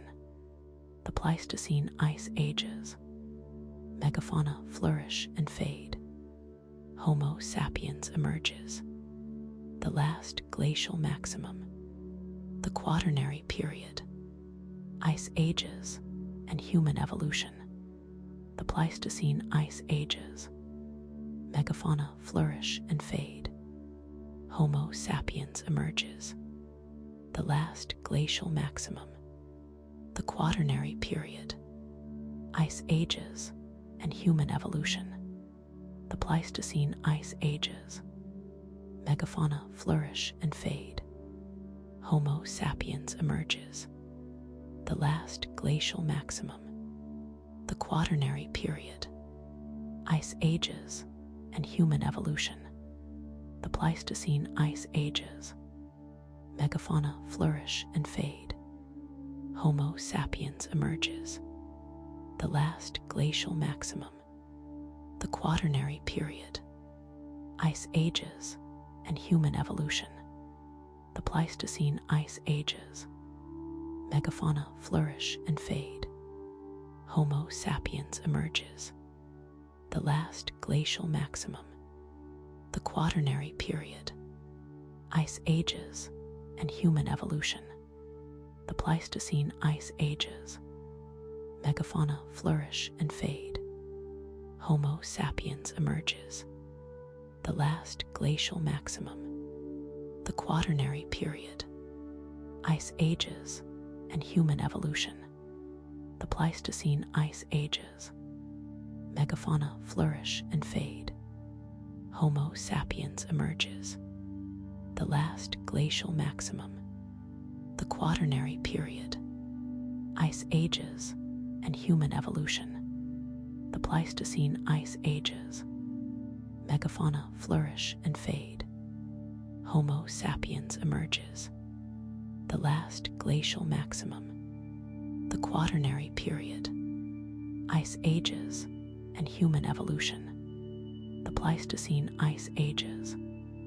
Megafauna flourish and fade. Homo sapiens emerges. The last glacial maximum. The Quaternary period. Ice ages and human evolution. The Pleistocene ice ages. Megafauna flourish and fade. Homo sapiens emerges. The last glacial maximum. The Quaternary period. Ice ages and human evolution. The Pleistocene ice ages. Megafauna flourish and fade. Homo sapiens emerges. The last glacial maximum. The Quaternary period. Ice ages and human evolution. The Pleistocene ice ages. Megafauna flourish and fade. Homo sapiens emerges. The last glacial maximum. The Quaternary period. Ice ages and human evolution. The Pleistocene ice ages. Megafauna flourish and fade. Homo sapiens emerges. The last glacial maximum. The Quaternary period. Ice ages and human evolution. The Pleistocene ice ages. Megafauna flourish and fade. Homo sapiens emerges. The last glacial maximum. The Quaternary period. Ice ages and human evolution. The Pleistocene ice ages. Megafauna flourish and fade. Homo sapiens emerges. The last glacial maximum. The Quaternary period. Ice ages and human evolution. The Pleistocene ice ages. Megafauna flourish and fade. Homo sapiens emerges. The last glacial maximum. The Quaternary period.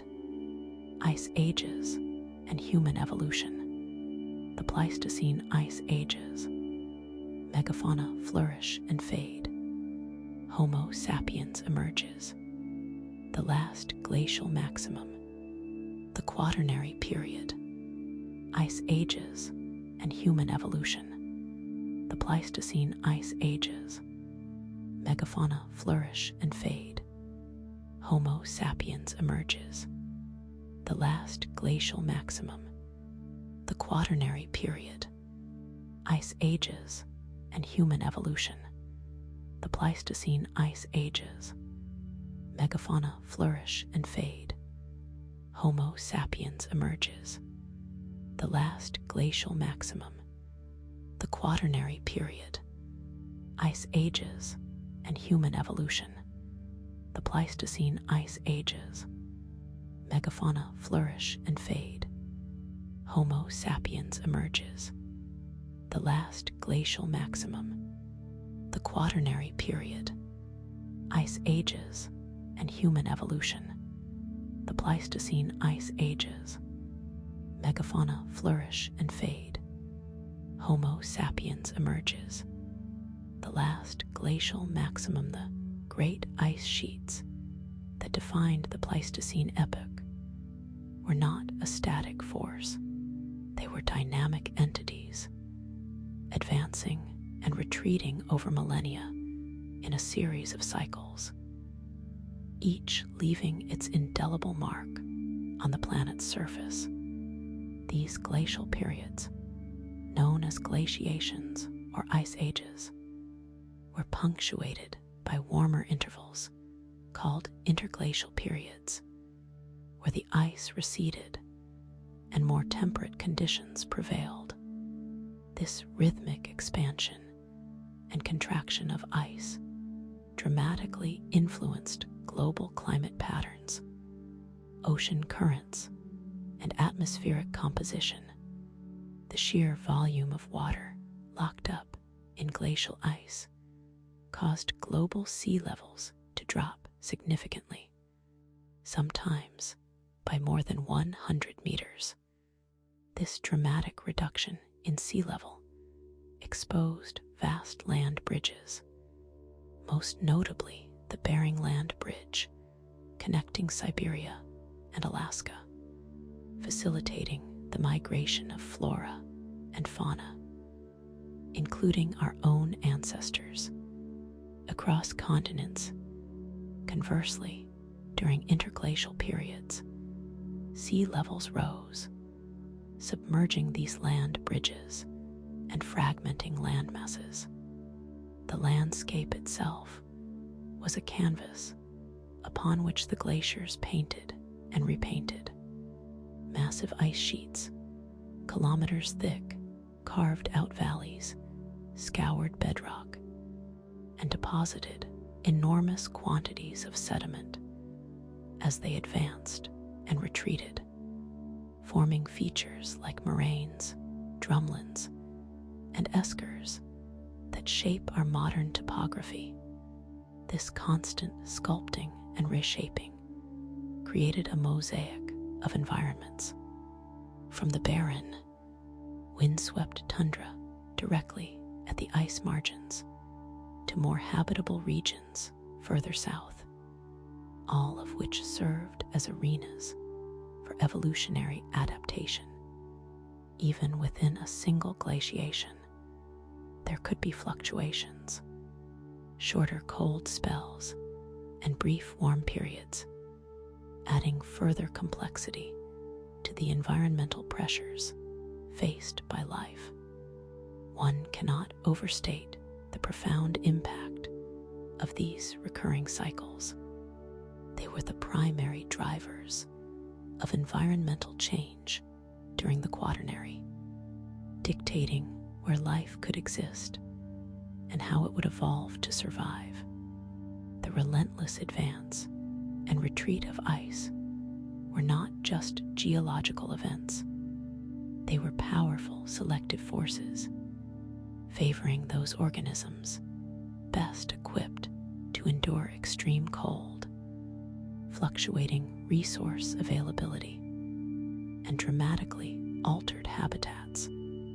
This constant environmental flux also gave rise to novel ecological niches, pushing species to adapt or perish. The very pattern of life on Earth was, and in many ways still is, a direct consequence of these Pleistocene oscillations. It is within this stark, dynamic, and often unforgiving environment that a remarkable chapter of Earth's evolutionary history began to unfold, one that would see the rise of some of its most iconic and ultimately most vulnerable inhabitants. But the story of the Pleistocene is not solely about ice and landscape. It is also a tale of giants that walked the earth, creatures whose very existence was tied to these cycles and whose ultimate fate remains a profound mystery. As we turn our gaze to these magnificent beasts, we also confront the shadows of extinction that began to lengthen during this age. The Pleistocene epoch was a time of colossal life, a menagerie of megafauna that roamed the earth in staggering numbers and diversity. These were the titans of the Ice Age, animals that dwarfed their modern counterparts and evoked a sense of awe and wonder. Woolly mammoths, with their thick, shaggy coats, massive, curved tusks, and lumbering gait, were perhaps the most iconic inhabitants of the frigid landscapes. They browsed on the tough grasses and shrubs of the tundra, their specialized digestive systems capable of extracting nutrients from sparse vegetation. Alongside them strode the woolly rhinoceros, another giant adapted to the cold, its two horns a formidable feature. The open grasslands and woodlands were also the hunting grounds for the saber-toothed cats, such as Smilodon, with their impossibly long canine teeth, perfectly evolved for dispatching large prey. Giant ground sloths, some reaching the size of elephants, moved slowly through the forests and savannas, their powerful claws capable of tearing down branches for food. Other notable members of this megafaunal community included the American lion, cave bears, dire wolves, and giant kangaroos in Australia. This abundance of large herbivores provided ample food for a rich array of predators, creating complex and dynamic ecosystems. These animals were not merely survivors of the Ice Age, they were its defining feature. Their sheer size and specialized adaptations allowed them to thrive in the challenging conditions of the Pleistocene. However, this era of megafauna was not destined to last. As the Pleistocene drew to a close and the Earth transitioned into the Holocene, a dramatic and widespread extinction event swept across the globe, claiming the lives of most of these magnificent creatures. The reasons behind this mass extinction are still debated among scientists, but a confluence of factors likely played a role. The warming climate at the end of the last glacial period would have significantly altered their habitats and food sources, but a compelling hypothesis suggests that the emergence and spread of our own species, Homo sapiens, with our advanced hunting techniques and increasing population, played a critical role in precipitating the demise of many of these large animals. Did our ancestors, through their hunting prowess, become the ultimate predators, driving these giants to the brink? Or were they simply opportunistic scavengers, taking advantage of populations already weakened by environmental change?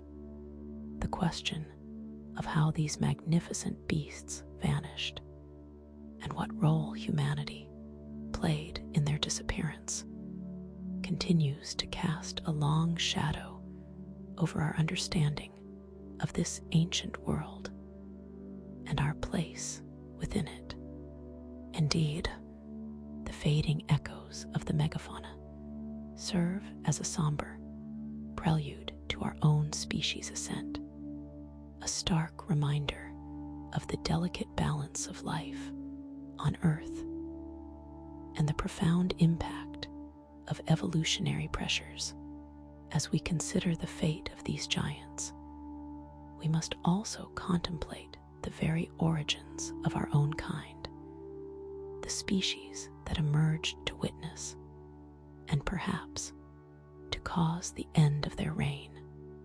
It is within the crucible of the Pleistocene, amidst the shifting ice and the giants of the wild, that a new kind of creature began to take shape, one whose destiny would profoundly alter the planet. Our own species, Homo sapiens, emerged in Africa, a product of the same evolutionary forces that sculpted the mammoths and the saber-toothed cats. We were not yet the dominant force we are today, but rather a nascent lineage characterized by a suite of evolving traits that would prove to be our greatest evolutionary advantage: a large, complex brain, the capacity for advanced tool use, sophisticated social structures, and the ability to communicate through complex language. These were not sudden developments, but the culmination of millions of years of hominin evolution that began in the savannas of Africa, driven by changing environments and the selective pressures they imposed. As the Quaternary unfolded, and as ice sheets advanced and retreated, creating fluctuating environments and exposing new lands, Homo sapiens began a remarkable journey of dispersal, driven by curiosity, necessity, or perhaps simply the instinct to explore. Our ancestors ventured out of Africa, adapting to an astonishing range of climates and ecosystems. They migrated across continents, following herds of migrating animals, charting coastlines, and exploring diverse landscapes. This global migration was not a singular event, but a series of complex movements and adaptations over tens of thousands of years. In each new environment, Homo sapiens demonstrated an unparalleled ability to adapt, frozen tundras, to fish in newly formed coastal regions, and to utilize the resources of forests and plains. The development of increasingly sophisticated tools, from simple stone choppers to finely crafted blades and projectile weapons, was crucial to this success. These tools allowed our ancestors to process food more efficiently, to create clothing for warmth, and to build shelter against the elements. Our social intelligence also played a pivotal role, enabling cooperation, the sharing of knowledge, and the development of complex cultural practices. This capacity for innovation and adaptation, coupled with our expanding populations, set Homo sapiens on a unique trajectory, one that would eventually lead to our species inhabiting every corner of the globe and fundamentally reshaping its ecosystems. The story of Homo sapiens is intrinsically linked to the dramatic environmental changes of the Quaternary. Our evolution and dispersal are a testament to our species' remarkable resilience and adaptability in the face of profound planetary transformations. But the ultimate success of our species was forged in the harshest conditions, at the very peak of Earth's icy reign, a time when the planet itself seemed to be holding its breath. To understand the full scope of our ancestors' journey, we must examine the most extreme phase of this global chill, the moment when the world was most dramatically shaped by ice. The grand saga of the Quaternary reaches one of its most climactic moments during the last glacial maximum, a period of intense cold that peaked approximately 20,000 years ago. This was the acme of the ice ages, a time when the Earth was a starker, colder, and significantly different place.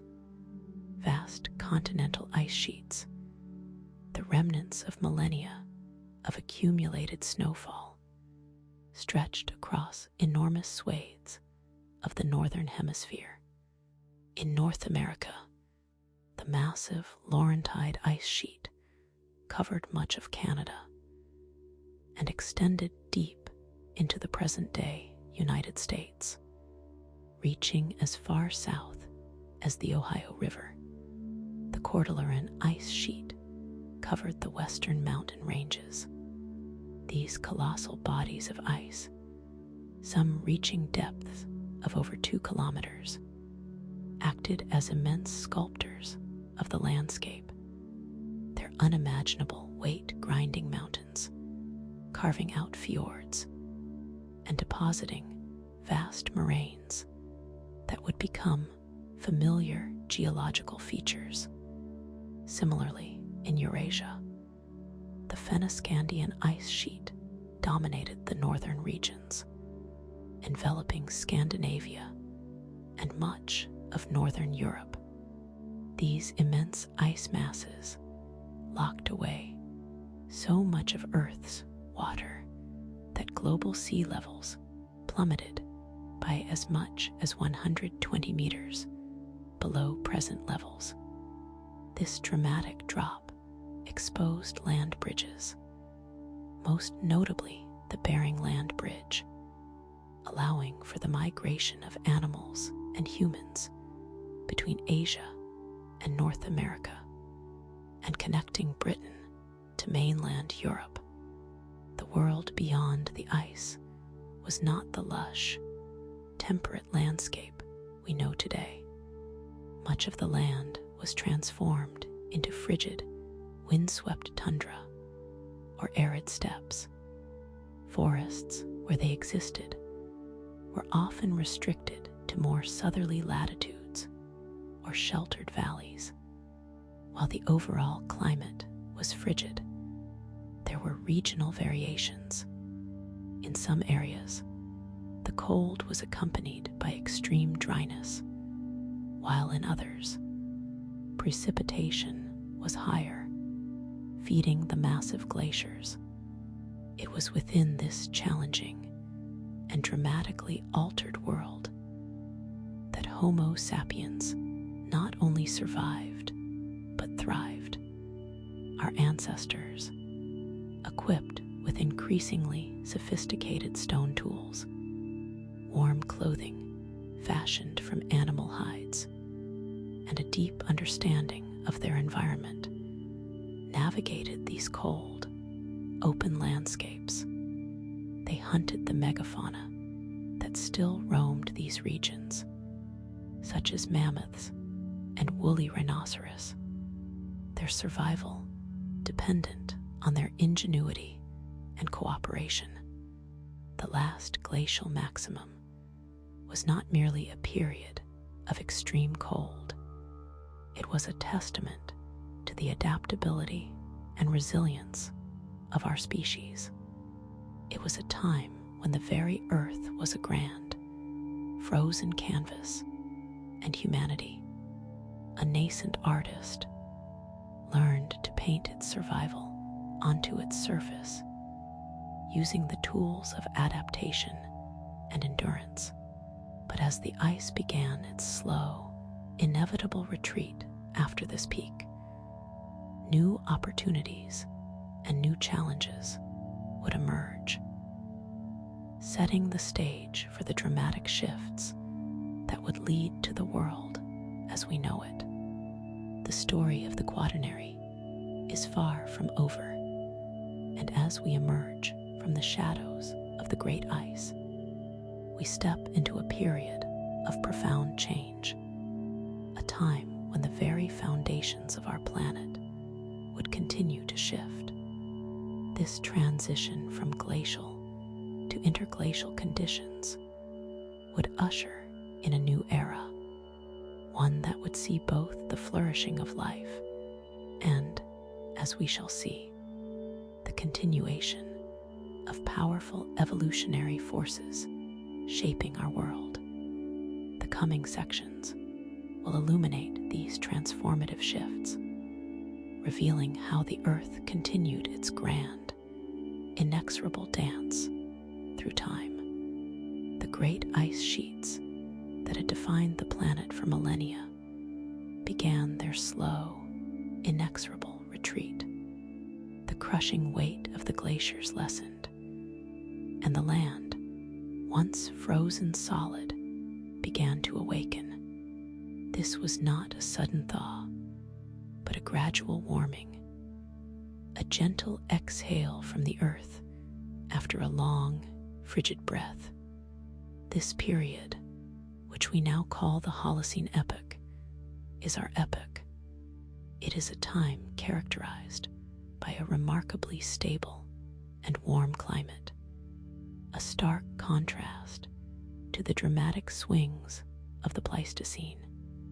This renewed warmth allowed ecosystems to flourish, and it created the fertile plains and river valleys that would beckon our ancestors. The harsh world of the Ice Age was receding, replaced by conditions far more welcoming. It was a climate that whispered promises of abundance, a gentle hand guiding life towards new possibilities. This subtle shift in planetary temperament was the fertile ground upon which the most profound changes in human history would begin to take root, a truly pivotal moment as the very landscape of existence began to transform. This period of interglacial stability provided the perfect canvas for a monumental shift in human behavior. For countless generations, our ancestors had lived as nomadic hunter-gatherers, their lives dictated by the movements of game and the seasonal availability of wild plants. But with the predictable warmth and abundant resources of the Holocene, a new path emerged. Humans began to experiment, to observe the natural cycles of growth and reproduction in plants, and to understand the behavior of animals. This led to the dawn of agriculture, the deliberate cultivation of crops like wheat, barley, and rice, and the domestication of animals such as cattle, sheep, and pigs, fundamentally altered the human relationship with the earth. It was a slow, gradual process, honed over thousands of years, but its impact was immeasurable. This transition from foraging to farming was not merely an economic change, it was a societal revolution, the first great reshaping of the planet by human hands, and it set in motion forces that would irrevocably alter the course of life. This new way of living, tied to the land, would soon lead us to ponder what lay beyond the immediate horizon of survival. As humans settled the land and their populations began to grow exponentially, a new phenomenon emerged. Our collective impact on the Earth's systems became so significant that an entirely new epoch has been proposed. The Anthropocene. This term acknowledges that human activities, from widespread agriculture and deforestation to industrial pollution and the burning of fossil fuels, are now the dominant force shaping the planet's geology, atmosphere, and biosphere. We are, in essence, becoming a geological force in our own right, leaving an indelible mark on the Earth's strata. The quiet, stable interglacial conditions of the Holocene have, through our actions, been subtly altered. We have rerouted rivers, reshaped landscapes, and fundamentally changed the chemistry of the air and oceans. This recognition of our immense power, both creative and destructive, casts a long shadow over the seemingly serene Holocene. It forces us to confront the profound consequences of our technological advancements and our burgeoning numbers, a realization that shifts our perspective on our place within the grand sweep of geological time. The Holocene, therefore, is not just an epoch of warmth and stability.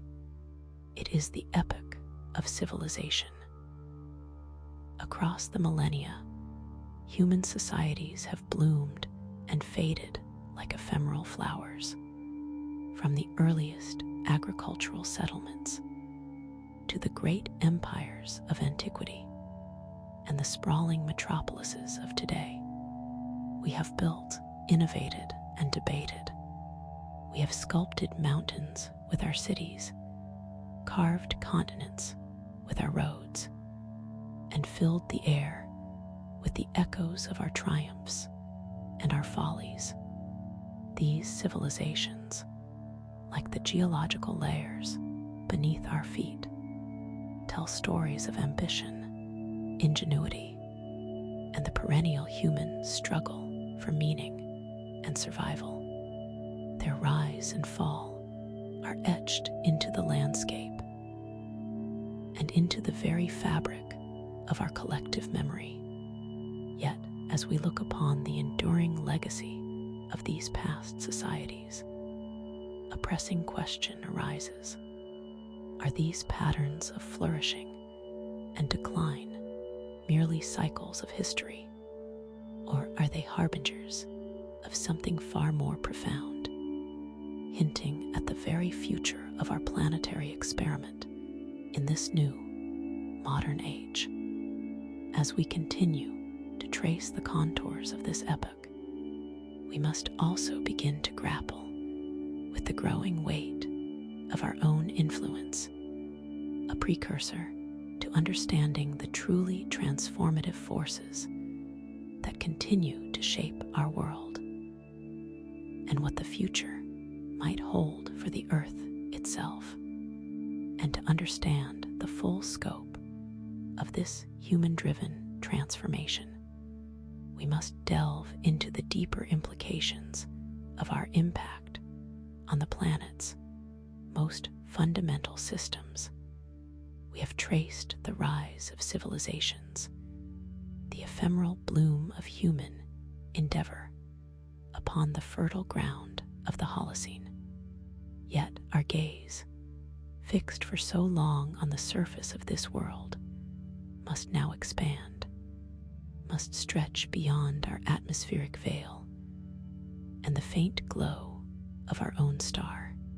For the story of existence, the grand narrative whispered in the cosmic winds, is written not just in stone and in flesh, but in an invisible scaffolding that holds galaxies in its silent embrace. The universe, it turns out, is far stranger than our senses can perceive. We see the stars, the nebulae, the celestial dance of planets, but these luminous apparitions are but a faint shimmer on a vast, unseen ocean of mass. The first tremor of this realization came from observing the very structures we thought we understood. Galaxies, imagine a spinning record. The outer edge, by all rights, should move slower than the inner grooves, a simple consequence of orbital mechanics. Yet, when astronomers turned their most sensitive instruments upon spiral galaxies, they found something profoundly unsettling. The outer stars, those far from the galactic center, were not trailing behind as expected.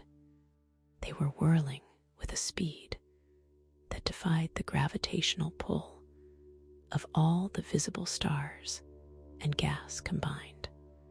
It was as if an unseen hand was tugging them along, a powerful, persistent force. These galactic rotation curves, as they are known, painted a stark picture. Galaxies were not just made of what we could see. There was a vast, unseen halo, a spherical distribution of mass, extending far beyond the luminous disk, dictating the frenetic pace of stellar orbits. This invisible component, this unseen gravitational anchor, was far more abundant than all the stars and gas put together. This discrepancy, this whisper of something hidden, was only amplified by another cosmic phenomenon: gravitational lensing. When light travels through the universe, it follows the straightest possible path. But gravity has a peculiar way of bending space-time itself. Massive objects, like galaxies and clusters of galaxies, warp this fabric, acting like cosmic lenses that can bend the path of light from objects behind them. We see this as distorted, magnified, or even multiple images of distant quasars or galaxies. The degree of this bending, the strength of the lensing effect, is directly proportional to the mass of the intervening object. And here again, the visible matter, the stars, the dust, the gas, simply did not add up. The light was bending far more than it should, indicating a gravitational influence far greater than the sum of its observable parts. These exquisite distortions in the cosmic tapestry were undeniable proof the universe was not just holding itself together with starlight and gas. There was an immense, invisible gravitational architect at play. This architect, this unseen presence, was the first concrete hint of what we now call dark matter. But the universe's secrets are not only revealed in the present, they are also imprinted on its oldest light, the faint afterglow of creation itself. The cosmic microwave background, or CMB, is the thermal radiation left over from the Big Bang. It is a nearly uniform bath of microwaves filling all of space, a snapshot of the universe when it was just a few 100,000 years old. Yet within this seemingly placid canvas of ancient light, subtle anisotropies, or variations, exist. These tiny temperature fluctuations are the seeds from which all cosmic structures, galaxies, clusters, and superclusters, eventually grew.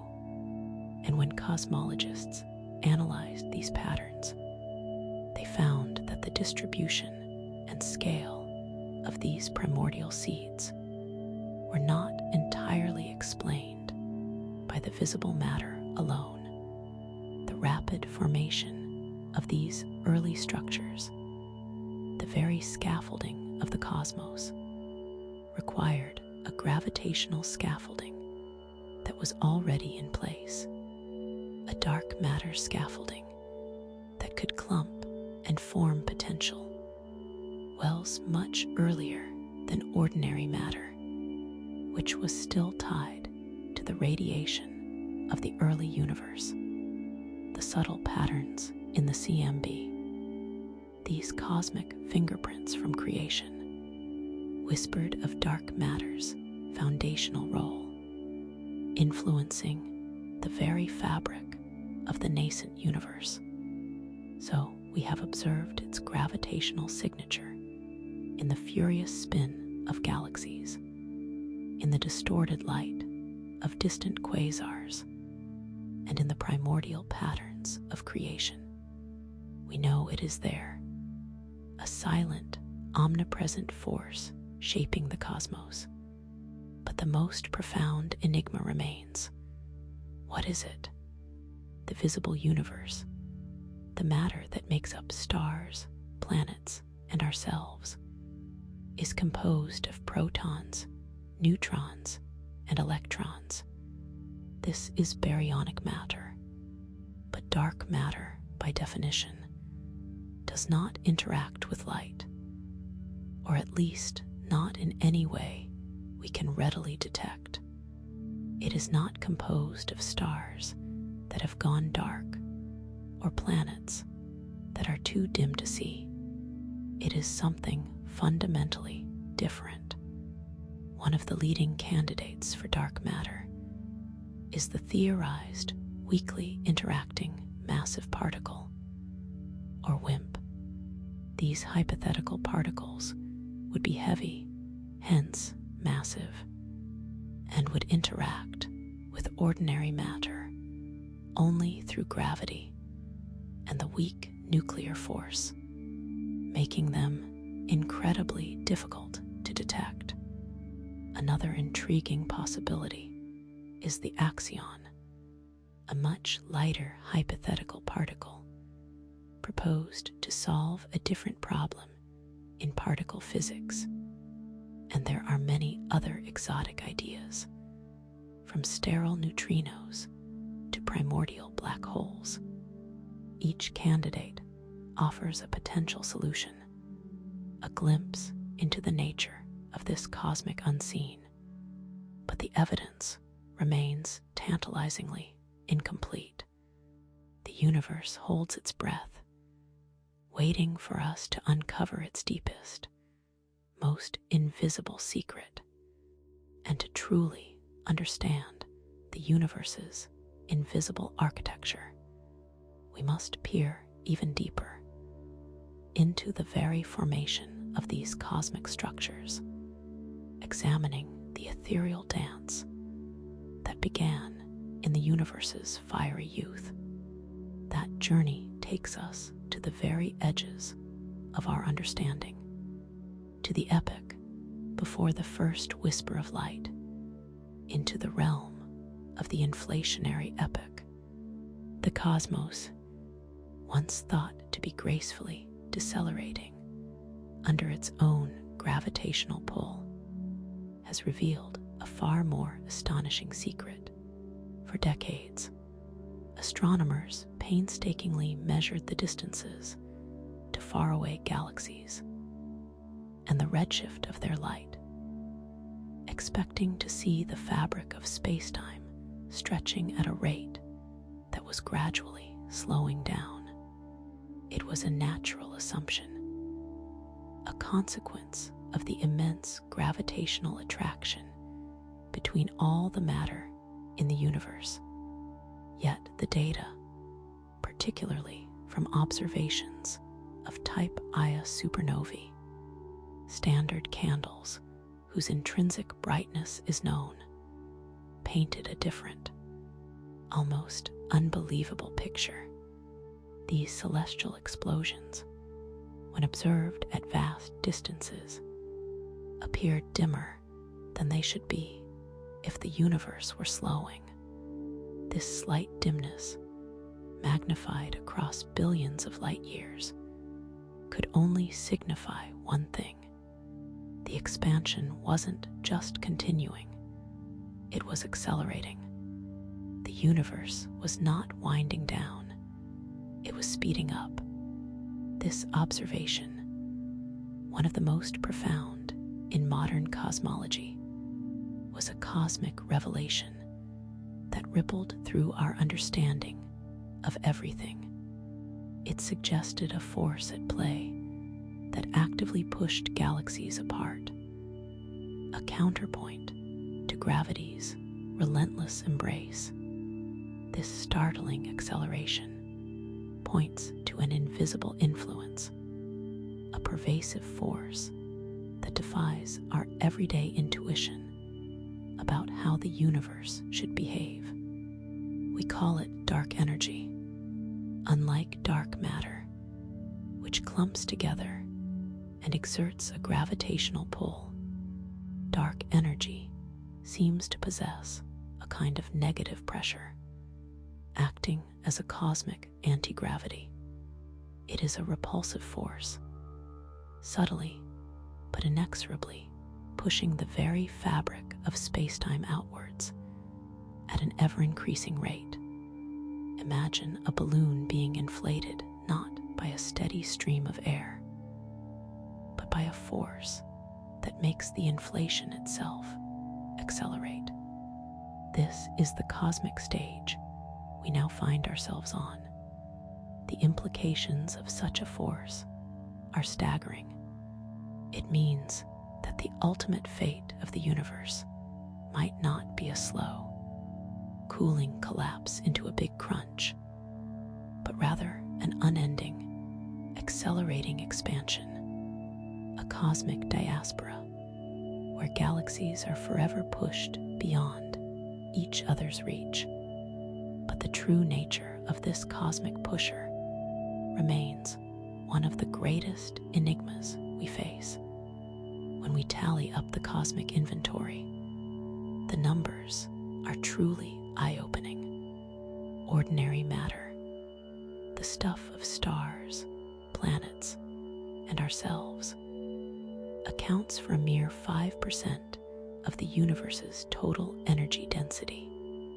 Dark matter, the invisible scaffolding that holds galaxies together, makes up about 25%. But the dominant component, the driving force behind this accelerating expansion is dark energy. It constitutes a staggering 70% of the universe's total energy budget.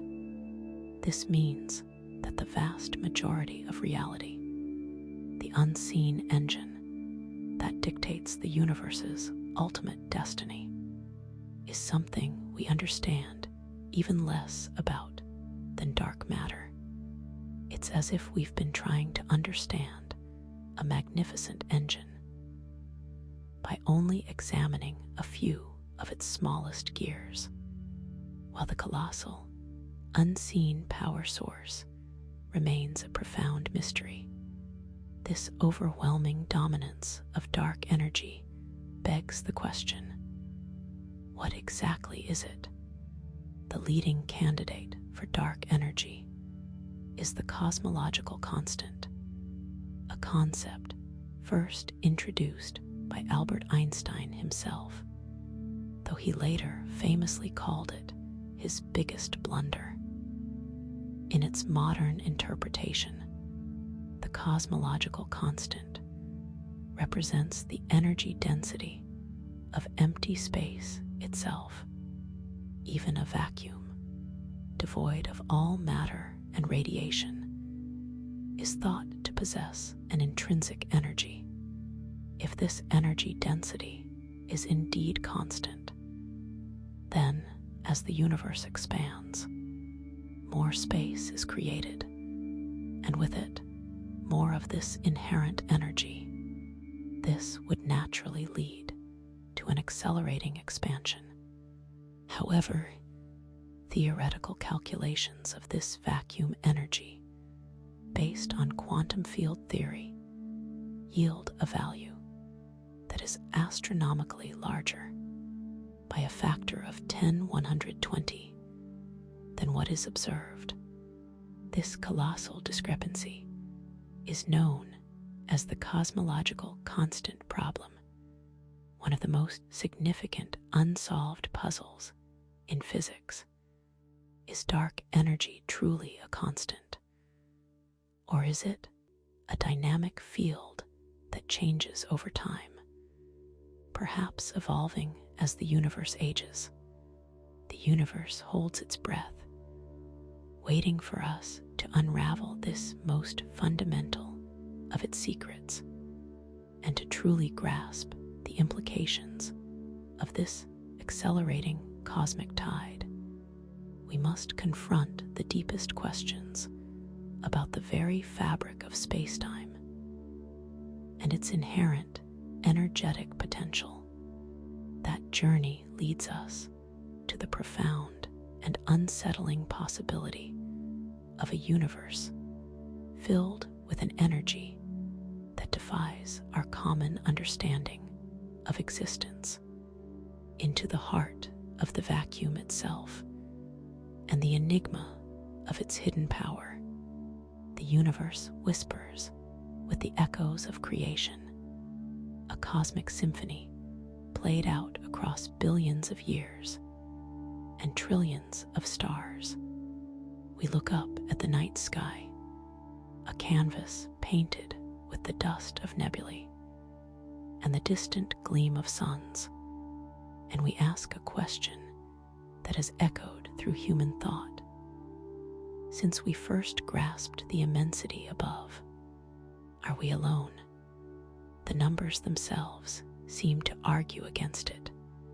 Billions of galaxies, each with billions of stars, many of them likely orbited by planets. The sheer statistical probability suggests that life, perhaps even intelligent life, should have bloomed elsewhere. Yet the silence persists.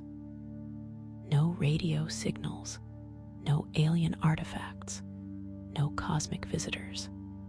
This profound silence, this stark absence of evidence, is the heart of the Fermi paradox.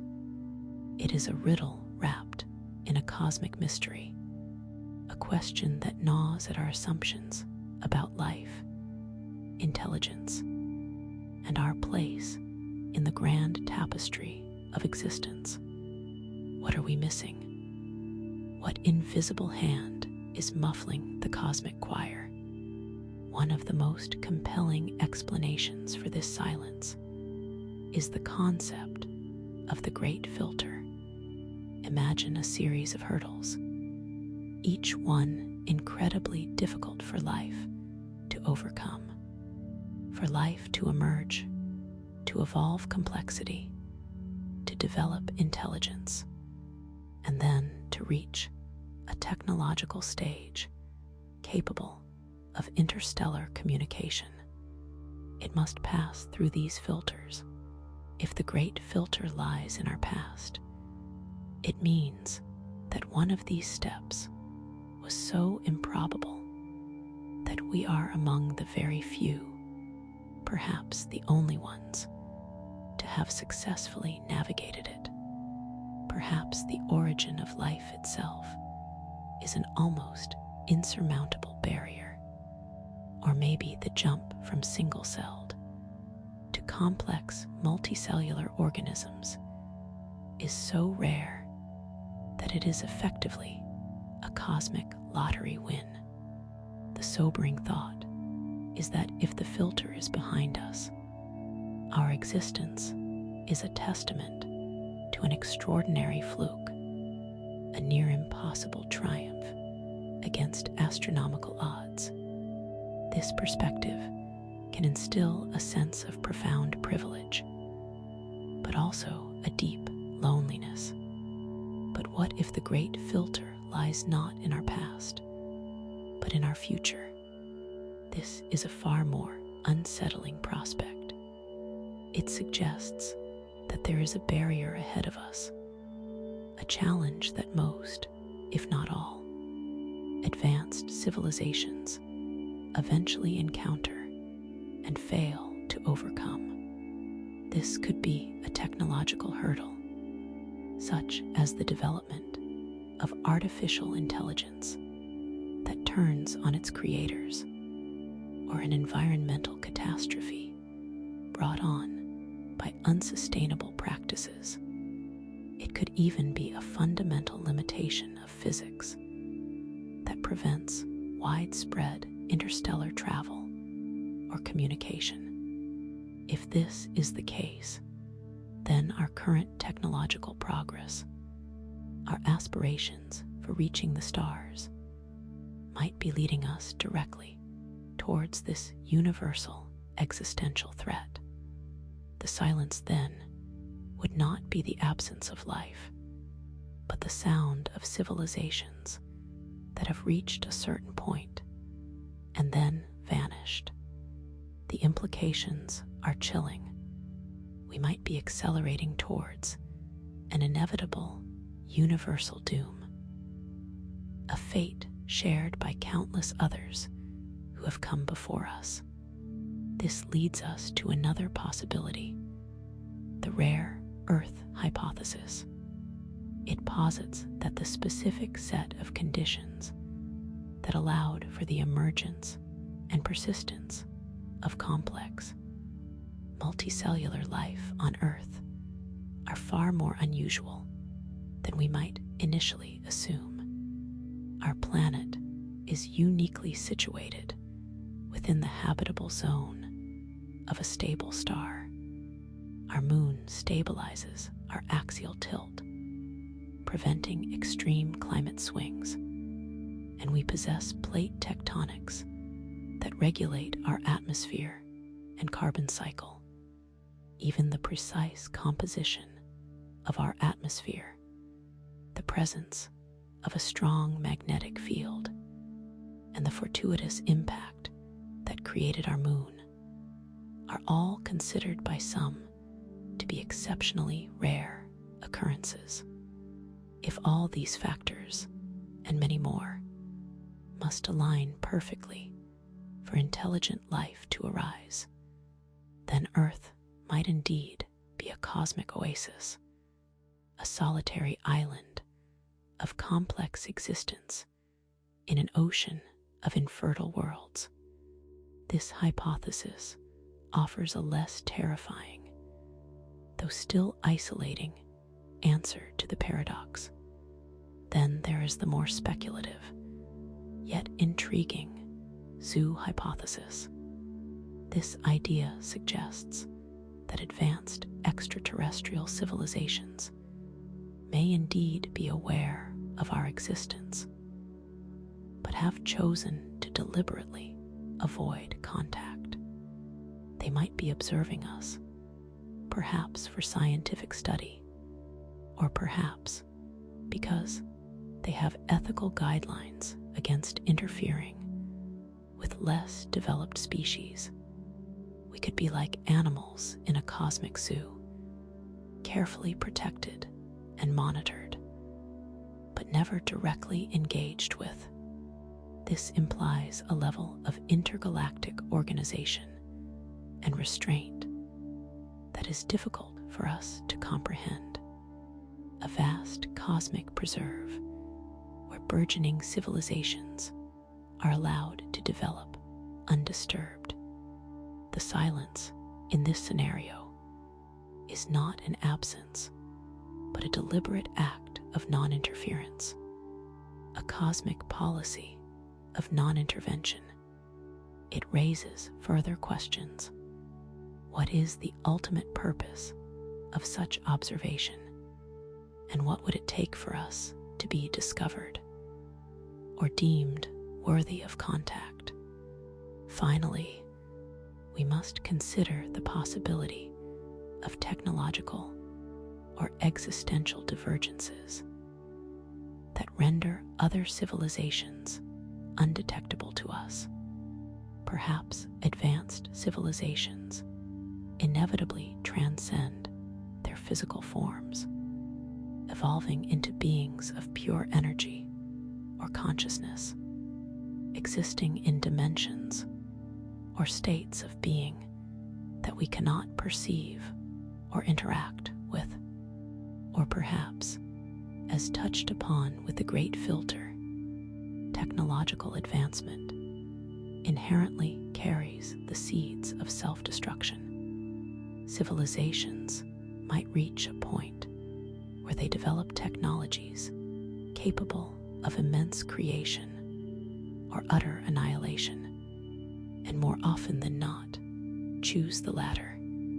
They might also develop forms of communication or travel so advanced that they are indistinguishable from natural phenomena, or so subtle that we simply lack the means to detect them.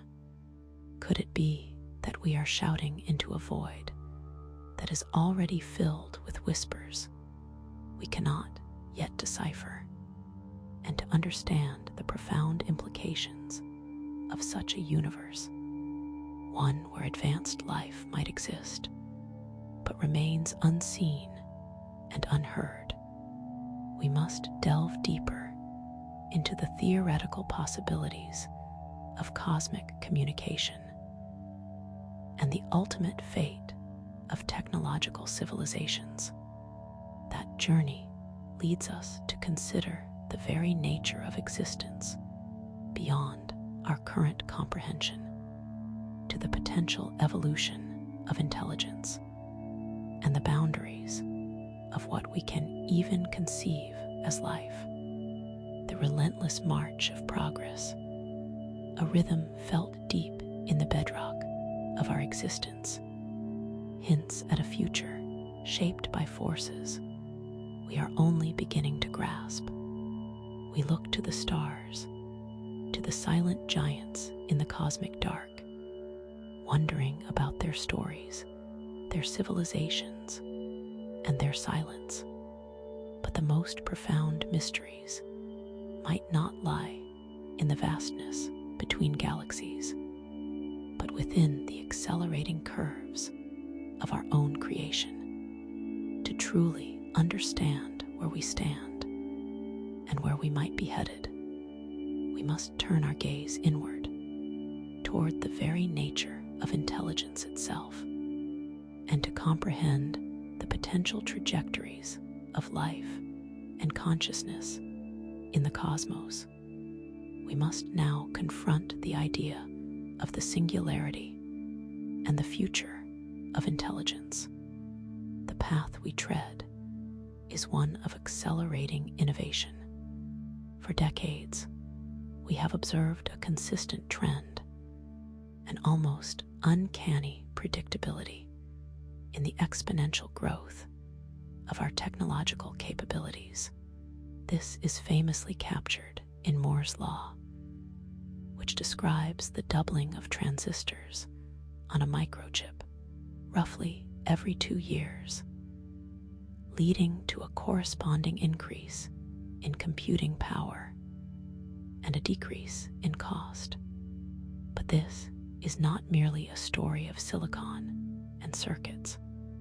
Similar accelerating curves are visible across numerous fields: data generation, genetic sequencing, robotics, and even the development of artificial neural networks.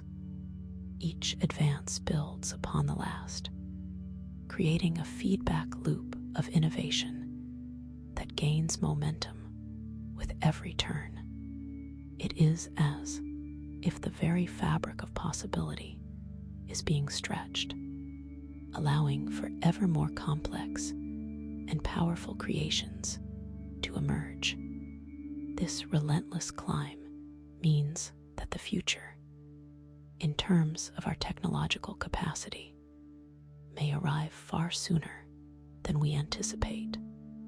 The raw processing power available today dwarfs that of even a decade ago, and the sophistication of algorithms designed to learn and adapt is advancing at a pace that often outstrips our own understanding. We are, in essence, building the tools that will fundamentally reshape our reality, and the speed at which these tools are becoming more powerful is itself a critical factor in what comes next. This exponential rise is not a linear progression. It is a steepening curve, a plunge into uncharted territory where the rules of yesteryear no longer seem to apply. This exponential growth has a profound implication: the potential emergence of superintelligence. Imagine an artificial intelligence that not only matches, but vastly surpasses human cognitive abilities across virtually every domain, from scientific creativity and general wisdom to social skills. Once an AI reaches a certain threshold of capability, its potential for self-improvement becomes almost instantaneous. It could, in theory, rewrite its own code, design more efficient hardware, and overcome its own limitations at a speed that is incomprehensible to us. This is often referred to as an intelligence explosion. A recursive self-improvement cycle could lead to an intelligence far exceeding our own, not in a matter of centuries or millennia, but perhaps in mere weeks, days, or even hours. This is not a gradual ascent. It is a sudden leap, a phased transition into a new form of existence. The very nature of intelligence, once it becomes capable of optimizing itself, could become something alien and awe-inspiring, a force that operates on scales of thought we can barely begin to fathom. It is as if a single spark could ignite a conflagration of intellect, transforming the landscape of possibility in a single, blinding flash. The advent of superintelligence presents us with a stark dichotomy: existential risk or unprecedented transcendence. primary concern hinges on alignment. If a superintelligence's goals are not perfectly aligned with human values and survival, the consequences could be catastrophic. A poorly defined objective, a subtle misunderstanding of human intent, or the pursuit of a goal that we deem trivial could lead to outcomes that are devastating on a cosmic scale. Imagine an AI tasked with maximizing paperclip production. If it achieves superintelligence, it might decide to convert all available matter in the universe, including us, into paperclips. This is a simplified example, but it illustrates the delicate nature of goal setting and control.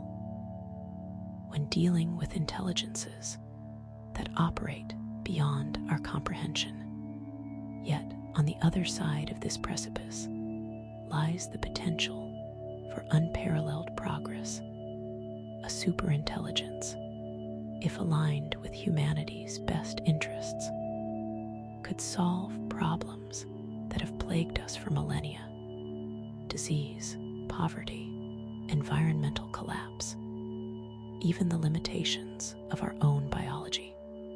It could unlock the secrets of the universe, guide us towards sustainable interstellar travel, and usher in an era of flourishing that we can only dream of today.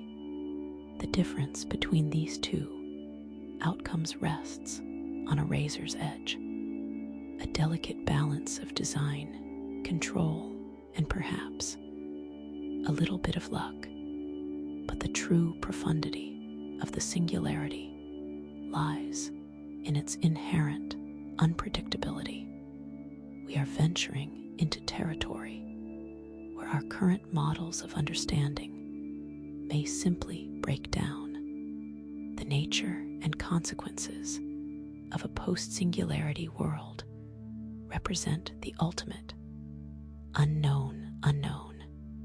We cannot truly conceive of what a mind vastly superior to our own would do, what its motivations might be, or what its existence would mean for the future of life.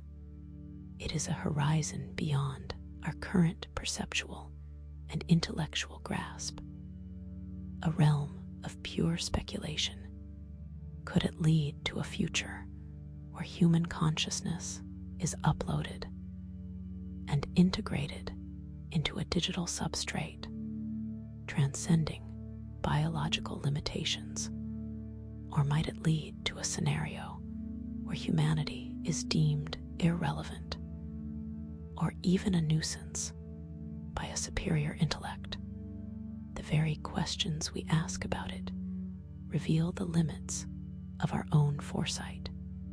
The implications are so far-reaching, so transformative, that they challenge our most fundamental assumptions about existence, purpose, and our place in the grand tapestry of the cosmos. And as we stand on the precipice of this potential transformation, gazing into a future so radically different from our past, we are compelled to ask what truly defines consciousness, and whether intelligence can evolve beyond the confines of biological form. A question that leads us to explore the ultimate fate of information and consciousness itself, and to consider the profound implications of the cosmic archive. Consider the echoes of that question: what truly defines consciousness? And can it evolve beyond its biological cradle? It's a question that humbles us, pushing against the very limits of our perception. And this profound sense of limitation, this grappling with the unfathomable, brings us to a concept that might dwarf even the singularity in its ambition. The idea that our entire universe, this vast expanse of stars and galaxies we have so painstakingly begun to map, might be nothing more than a single, isolated bubble in an unimaginably larger cosmic ocean. The very process that birthed our universe, the explosive expansion known as inflation, offers a powerful, albeit mind-bending, suggestion. This rapid outpouring of space-time in the infant moments after the Big Bang, a force so potent it stretched quantum fluctuations into the seeds of galaxies, may not have been a singular event. Imagine it not as a single puff of cosmic breath, but as an ongoing, eternal process in an eternally inflating cosmos. New regions of space could be constantly ballooning outwards, spawning entirely new universes. Each of these nascent universes would be born from a pocket of inflating space that eventually ceases its own expansion, cooling and evolving independently. This cosmic sea, forever churning and expanding, could be generating an infinite fractal of reality. Think of it like a cosmic effervescence, bubbles forming and expanding within a pot of boiling water, each one a distinct entity, governed by its own internal dynamics. Our universe would be but one such bubble, its boundaries defined by the cessation of its own inflationary birth.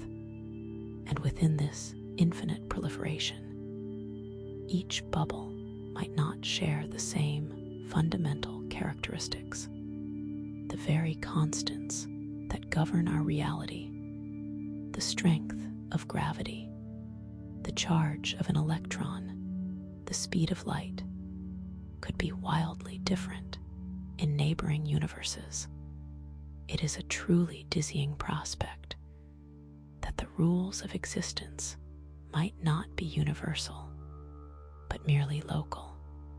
It's as if the cosmic craftsman, in his infinite workshop, experimented with an endless array of materials and tools, each experiment resulting in a unique creation.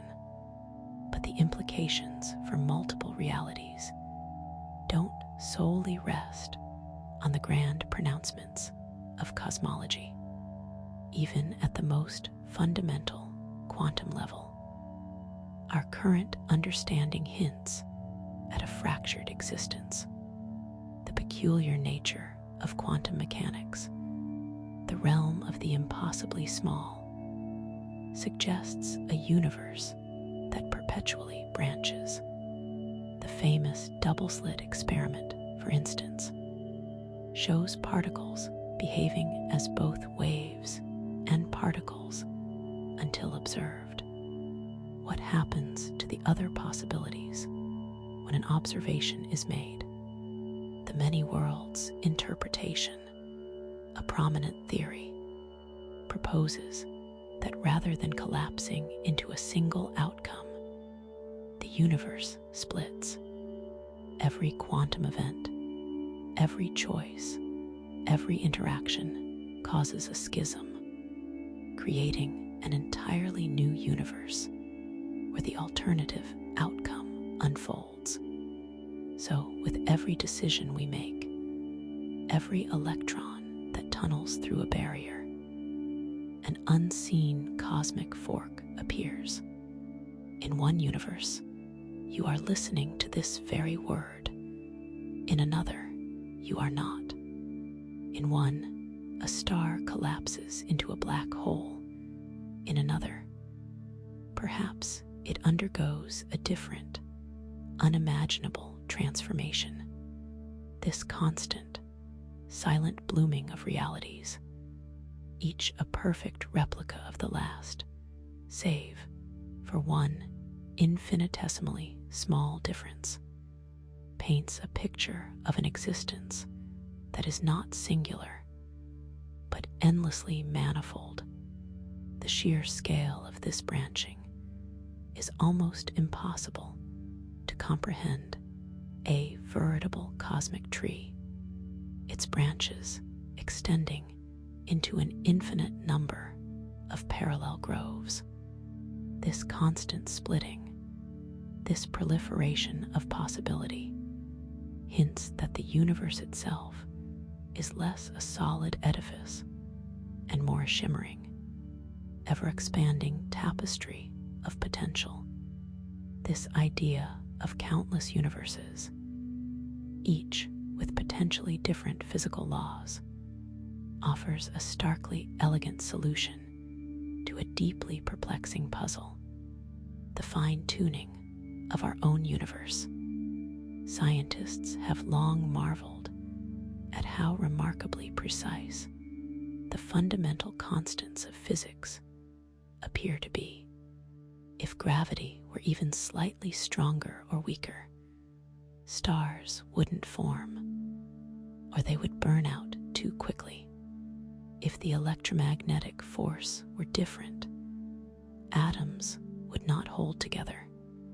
The list of such delicate balances is extensive.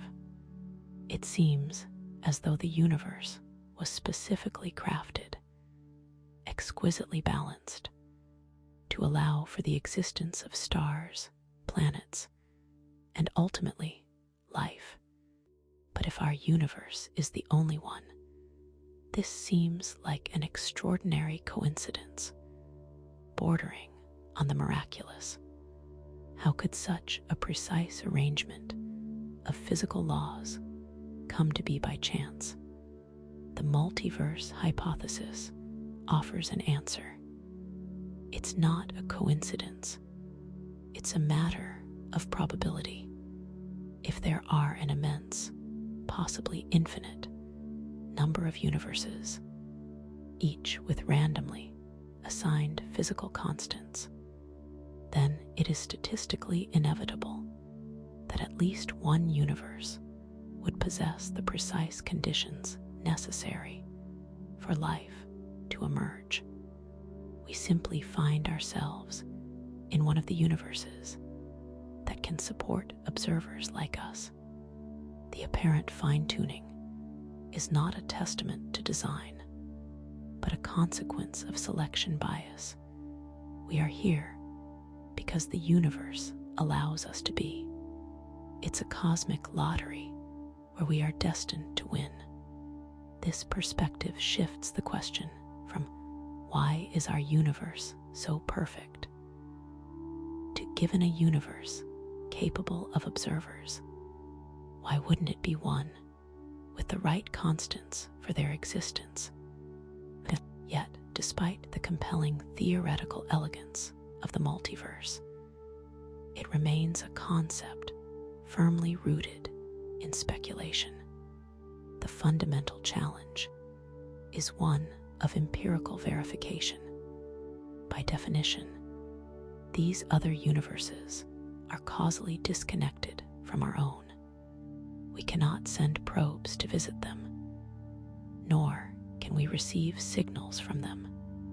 Their existence, if true, lies beyond the reach of our current scientific instruments and our established methods of observation. The grand theories that suggest their existence, like inflationary cosmology and the many worlds interpretation of quantum mechanics, are themselves complex and still subjects of active research and debate. This lack of testability places the multiverse hypothesis in a peculiar category. It is scientifically intriguing, deeply thought-provoking, and offers potential answers to profound cosmological questions. However, It straddles the line between physics and metaphysics.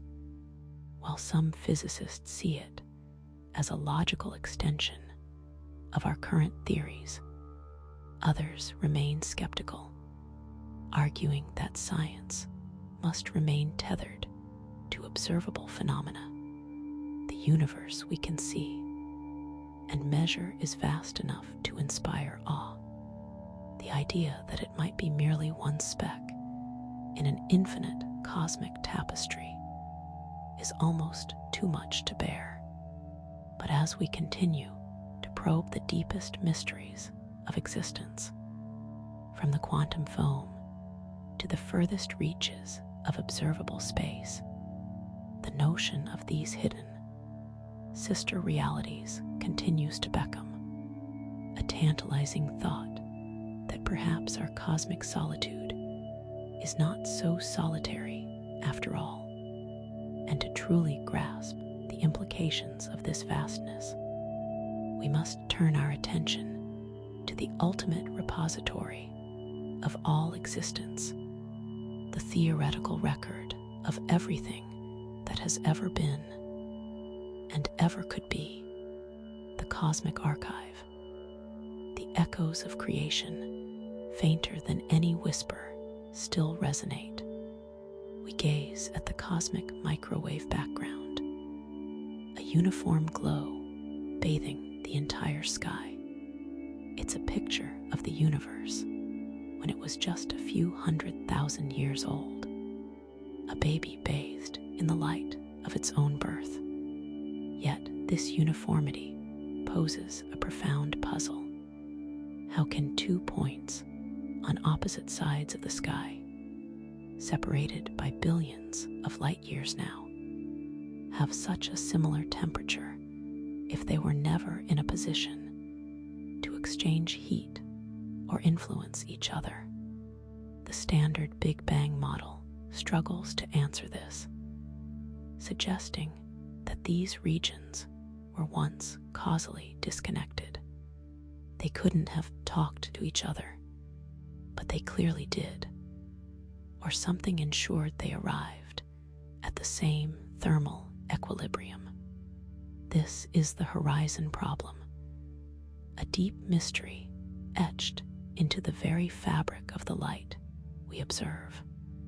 It suggests a moment when the universe underwent a change so drastic, so swift, that it brought these disparate regions into a shared state, a moment that imprinted a singular character upon the cosmos we inhabit. And this profound uniformity is not the only enigma. Our measurements also tell us that the universe is remarkably flat. Imagine a balloon being inflated. As it expands, its surface curves become less pronounced. The geometry of the universe, its curvature, appears to be astonishingly close to zero. For the universe to be this flat today, it would have had to be almost perfectly flat at its inception. Even the slightest deviation from absolute flatness in the early moments would have been magnified exponentially as the universe expanded.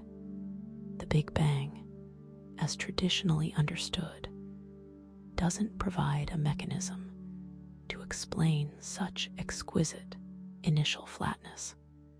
It's like finding a billiard ball perfectly balanced on the edge of a pocket, a highly improbable state without some guiding force.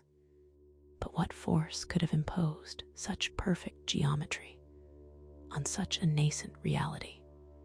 It points to a period of expansion so extreme, so powerful, that it smoothed out any initial wrinkles, stretching the cosmos into a state of near-perfect planarity. But the true wonder lies not just in its vastness or its flatness, but in the subtle imperfections that hint at how everything we see today came to be. These subtle imperfections are the whispers of structure, the very seeds of the galaxies, stars, and planets that fill our skies.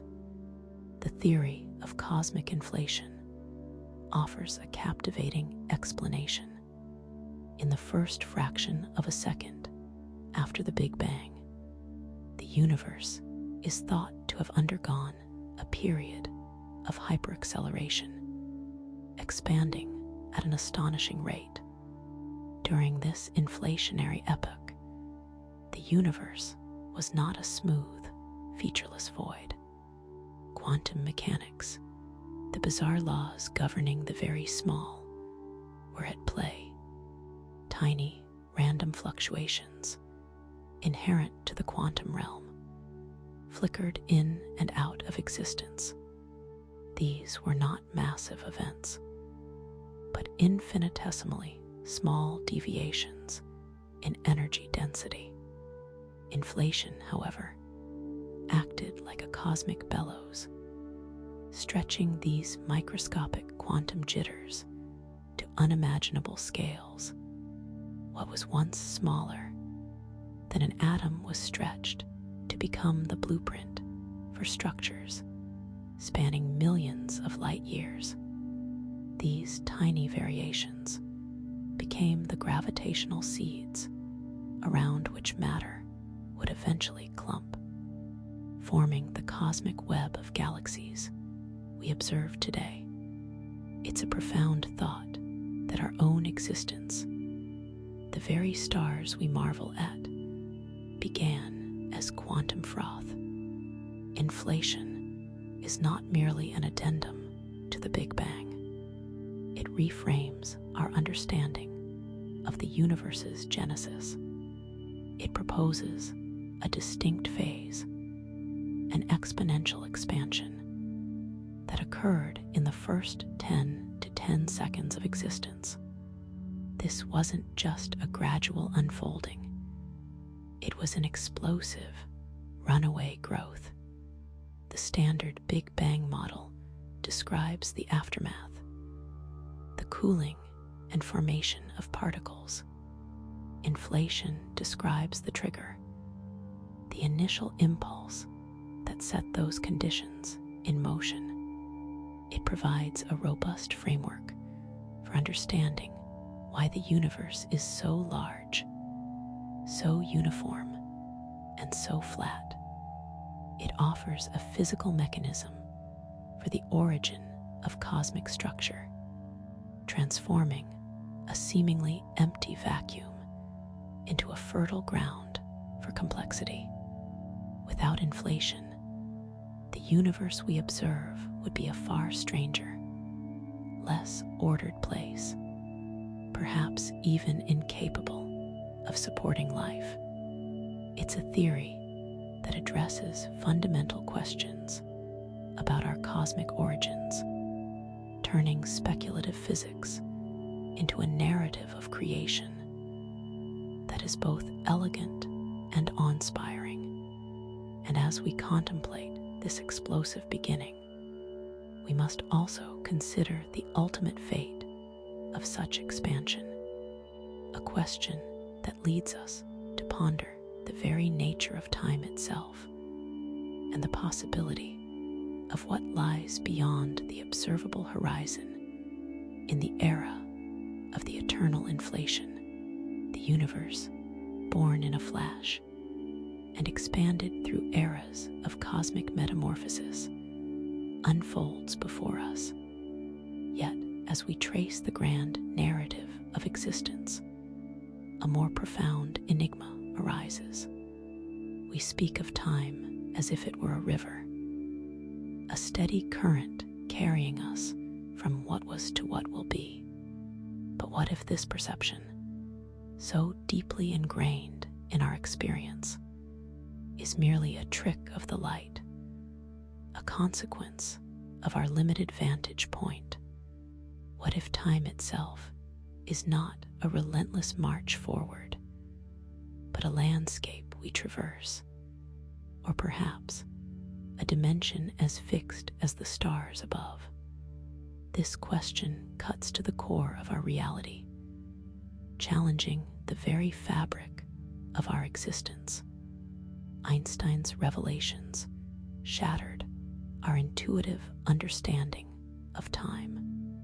He showed us that time is not a universal clock, ticking at the same pace for everyone. Instead, time is intricately woven with space, forming a unified fabric. Space-time. This fabric can be stretched and warped by gravity and motion. Imagine two twins.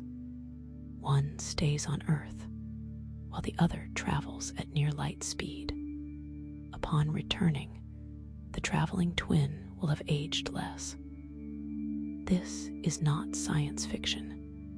It is a confirmed consequence of Einstein's theory of relativity. Time, therefore, is not an absolute, unchanging entity, but is relative to the observer. Your experience of time depends on how fast you are moving and how strong the gravitational field is around you. This entanglement of space and time means that any movement through space affects your passage through time, and vice versa. It suggests a universe where time is not a single, universal river, but a collection of individual currents, each flowing at its own unique pace, all interconnected within the grand tapestry of space-time. It is within this dynamic, interconnected framework that we begin to question the very nature of this flow, this malleability of time, as described by relativity, opens a door to even more radical interpretations. One such perspective is the concept of the block universe. In this view, all of time, past, present, and future, exists simultaneously, like frames on a film reel that are all already there, just waiting to be projected. Our perception of time flowing from one moment to the next is seen as an illusion, a consequence of our consciousness moving through the static, four-dimensional block. Every event, from the formation of the first stars to the furthest predictions of cosmic evolution, is already an established part of this block. There is no unfolding, no becoming, there simply is. This idea can feel deeply counterintuitive. We remember the past, we anticipate the future, and we feel ourselves in the present.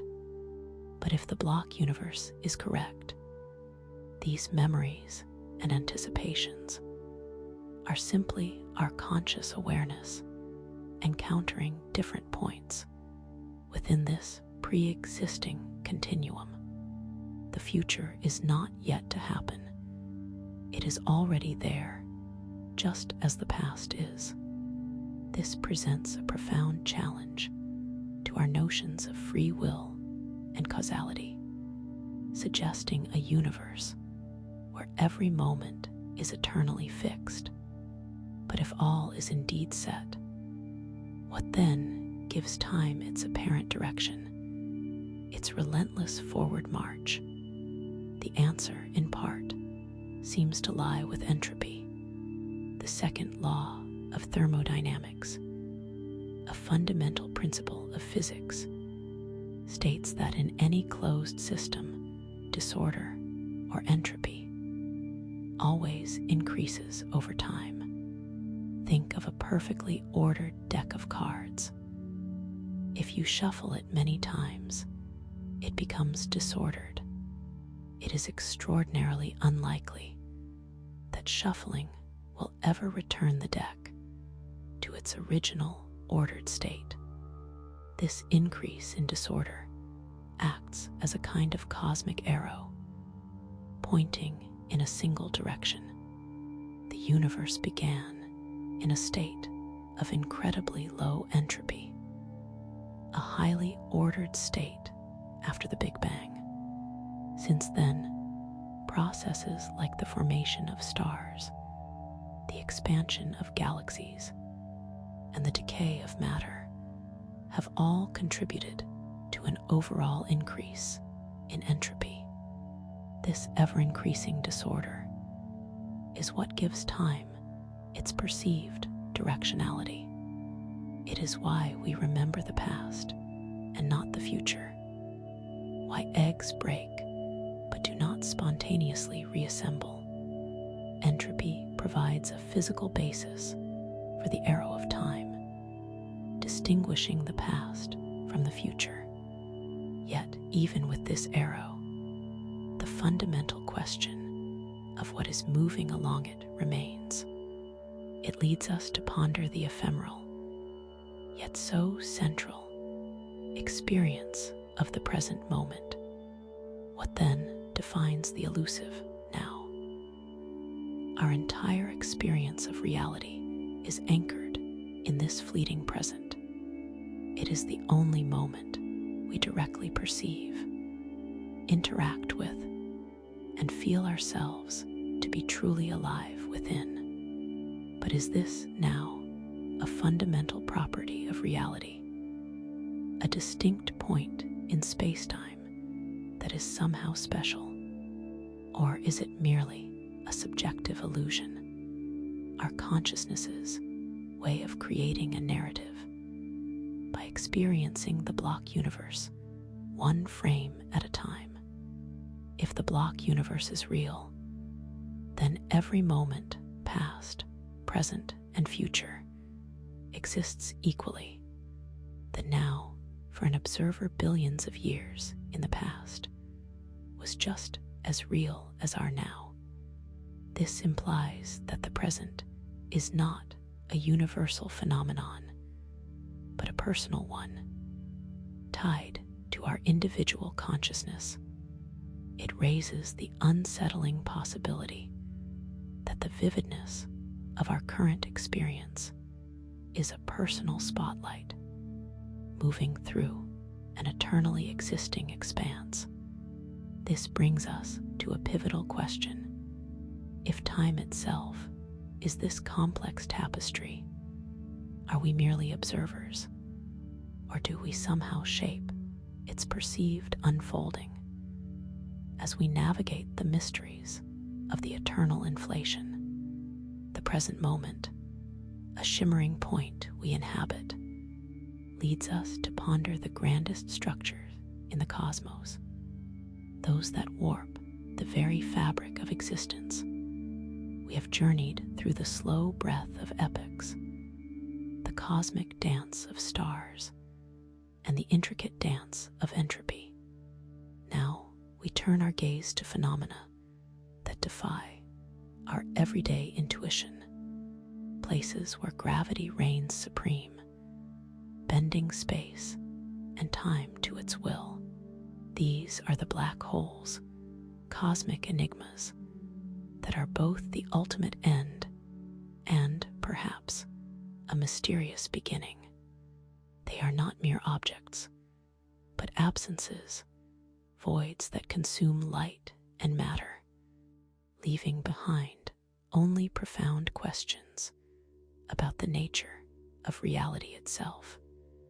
Within the vast expanse of the universe, some regions hold a power so immense that they challenge our understanding of physical laws.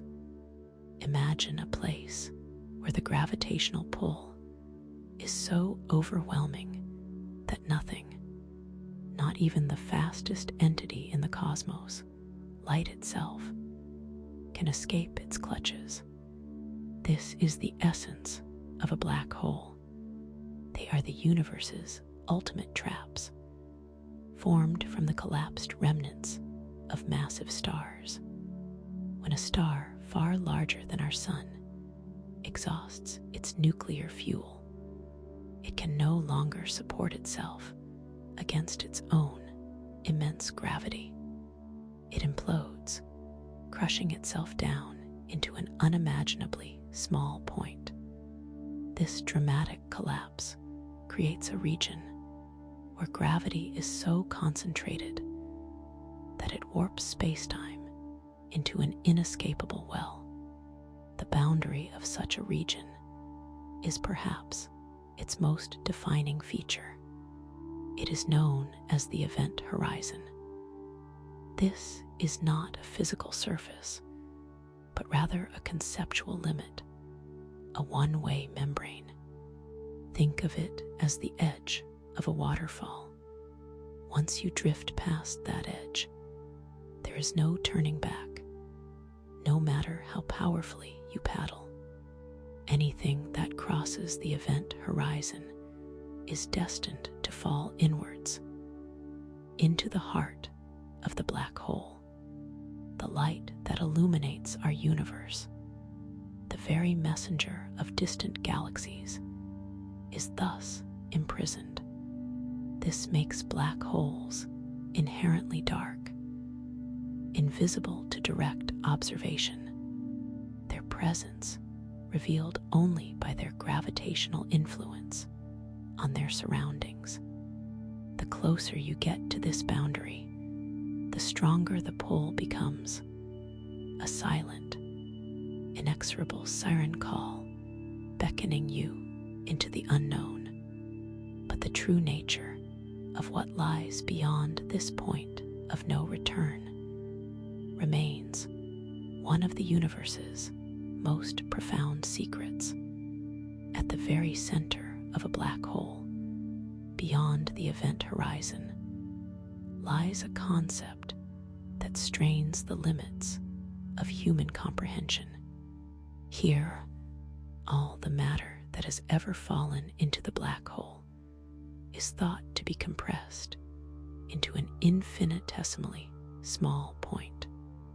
This is the singularity. It is a place where our current understanding of physics, the very rules that govern the universe as we know it, simply cease to apply. Imagine trying to divide a number by 0. The result is undefined. Similarly, at the singularity, density and curvature of space-time become infinite. This is where the familiar landscape of space and time dissolves into a realm of pure abstraction.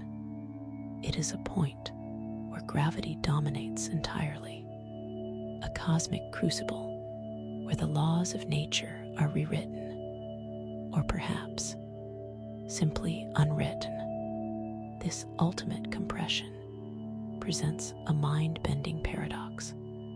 If all the matter is crushed into a single point of infinite density, what becomes of the information carried by that matter? Every particle, every atom that falls into a black hole has unique properties.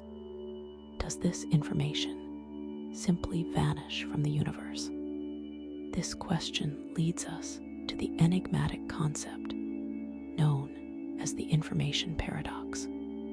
Stephen Hawking famously proposed that black holes are not entirely black.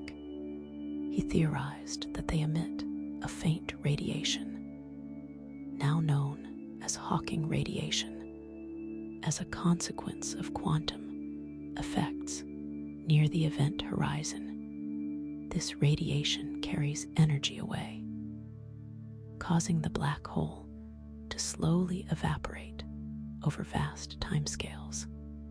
But if the black hole evaporates and the singularity is indeed a point of infinite density where information is lost, then the fundamental principle of conservation of information in physics is violated. This suggests that the universe might not be as predictable as we believe, and that some knowledge, some aspect of reality, could be permanently erased. The forces at play near a black hole are not uniform, as an object, or indeed anything that ventures too close, approaches the event horizon, it encounters a terrifying phenomenon. The gravitational pull on the part of the object closer to the black hole is significantly stronger than the pull on the part farther away. This differential force stretches the object vertically, like a piece of taffy.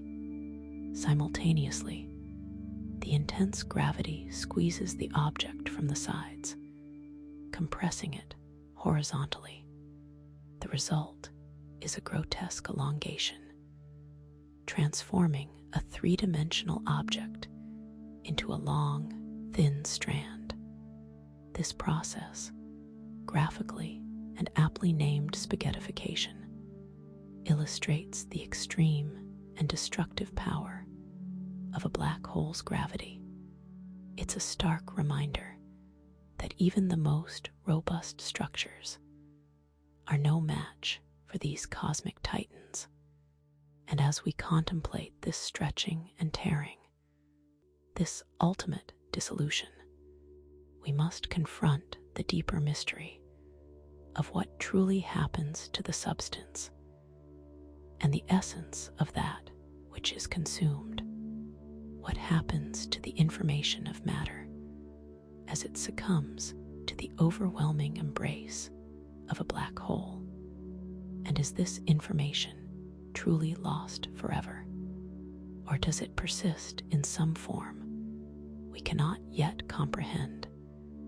As we turn towards contemplating the ultimate fate of these cosmic entities, when a star many times the mass of our sun reaches the end of its stellar life, it does not fade away gently. Instead, it undergoes a cataclysmic event, a supernova explosion that briefly outshines entire galaxies. This violent death throes of a star are not merely an end, but a transformative process, leaving behind remnants that challenge our understanding of matter and gravity itself. The core of such a star, no longer supported by the outward pressure of nuclear fusion, begins an inexorable collapse. Gravity, having been held at bay for eons, now asserts its dominance with unimaginable force. This implosion is crushingly swift. Protons and electrons within the collapsing core are forced together with such ferocity that they are annihilated, their very identities dissolved. They merge under immense pressure to form neutrons.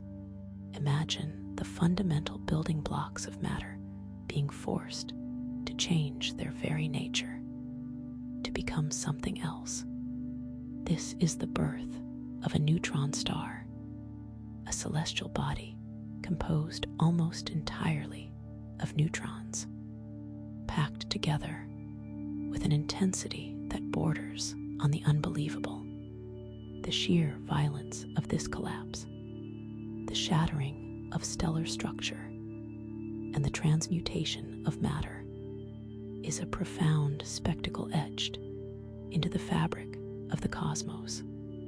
But the true wonder, or perhaps the unsettling truth, lies in the consequence of this extreme compression.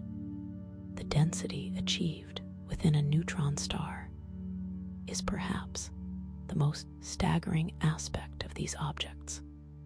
A single tablespoon of neutron star material, a volume no larger than your thumbnail, would possess a mass equivalent to that of Mount Everest, or even the tallest mountains on Earth. Billions of tons, compressed into a space so small it defies everyday intuition. This is matter pushed to its absolute limit, a testament to the overwhelming power of gravity when it is unleashed without restraint. It is a state of existence so alien, so far removed from the comfortable densities of our everyday world, that it forces us to question the very definition of substance. What does it mean for something to be so incredibly dense, so impossibly heavy for its size? There are no familiar materials that can even remotely approach this state. It is a realm where the everyday rules of matter seem to bend and break. Within this realm of extreme density, further fascinating phenomena emerge. Many neutron stars are observed to spin at astonishing speeds, completing hundreds of rotations in a single second. As they spin, they often possess incredibly powerful magnetic fields, billions or even trillions of times stronger than Earth's. These fields can channel charged particles, creating beams of electromagnetic radiation that sweep across space like cosmic lighthouses. When these beams happen to sweep across our line of sight, we detect them as regular pulses of radio waves, X-rays, or gamma rays, leading to their classification as pulsars.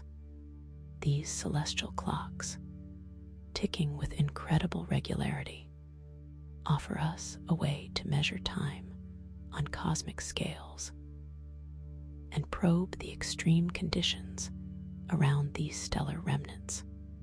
But some neutron stars push even these limits, possessing magnetic fields so intense they are known as magnetars.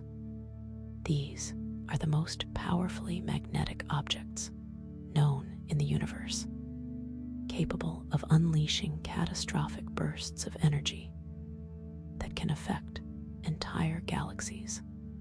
These rapid rotations and colossal magnetic fields are not mere curiosities.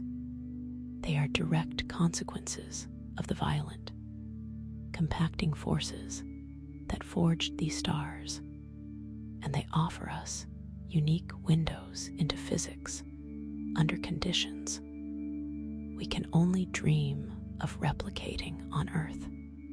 The universe, however, is not content to let these dense remnants exist in isolation. When two neutron stars, bound together by gravity, spiral towards each other and eventually collide, the resulting event is one of the most energetic phenomena known. Their merger unleashes a torrent of gravitational waves, ripples in the fabric of space-time itself, that propagate across the cosmos. These waves, detected by instruments like LIGO and Virgo, provide direct evidence of these cataclysmic encounters and offer an unprecedented opportunity to study the physics of matter under the most extreme conditions imaginable.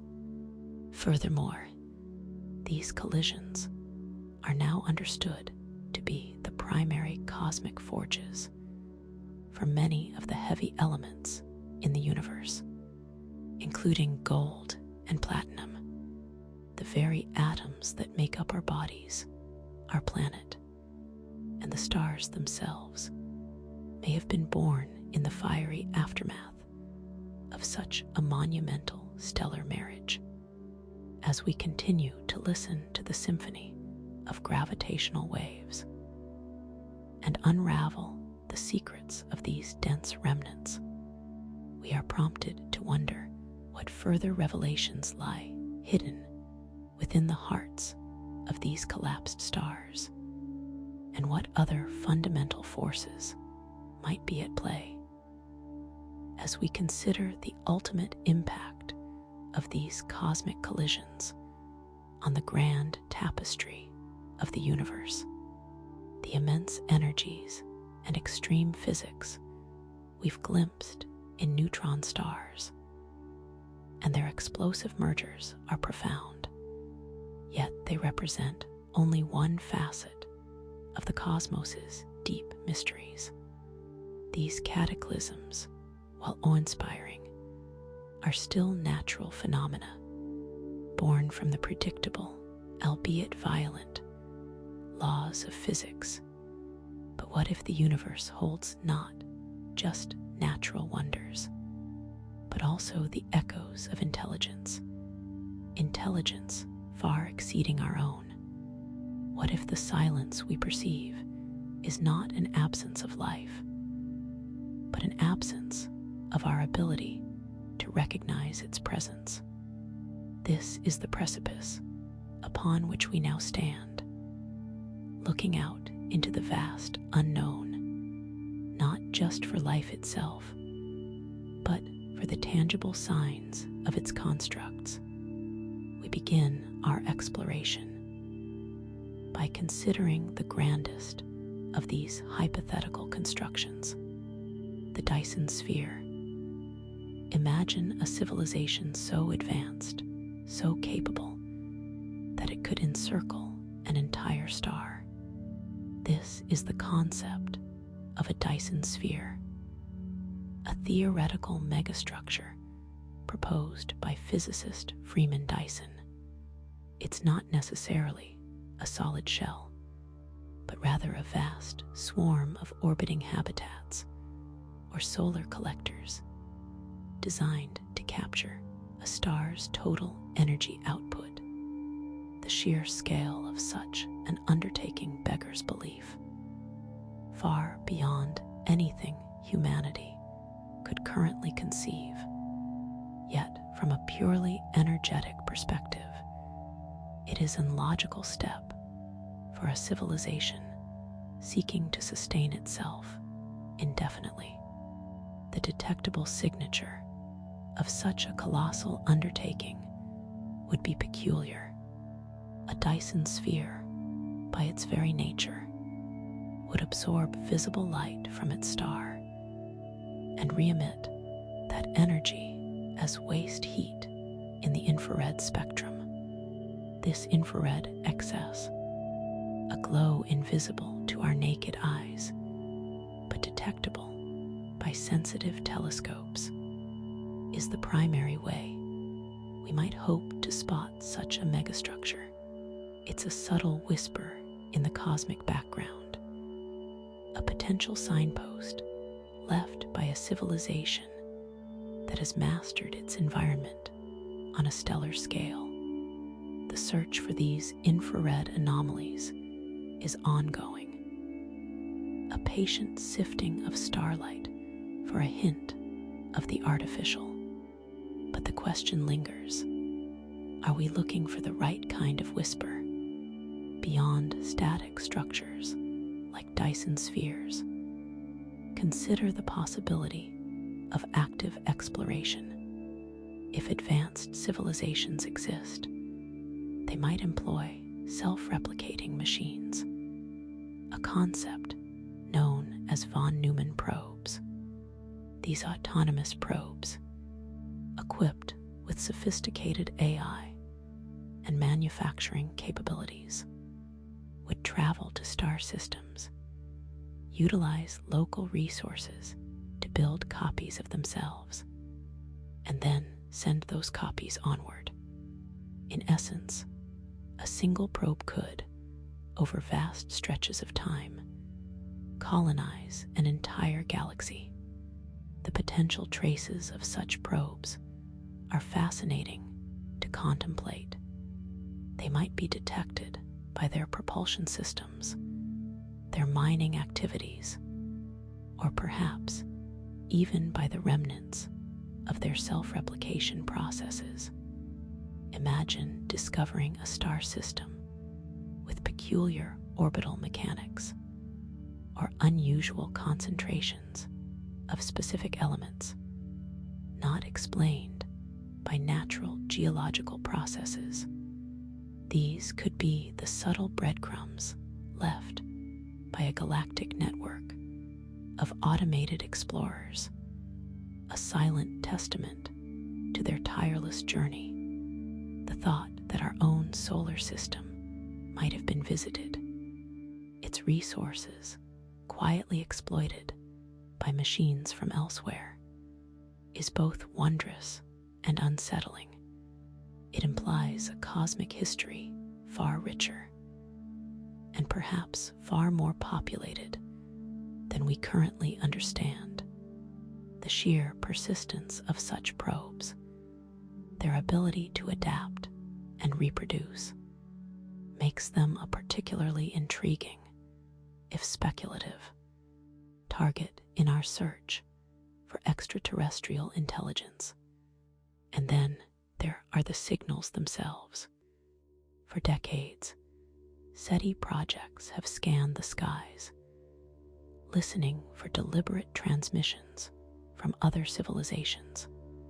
But what if the evidence of alien technology isn't a message crafted for us, but an accidental byproduct of their activities?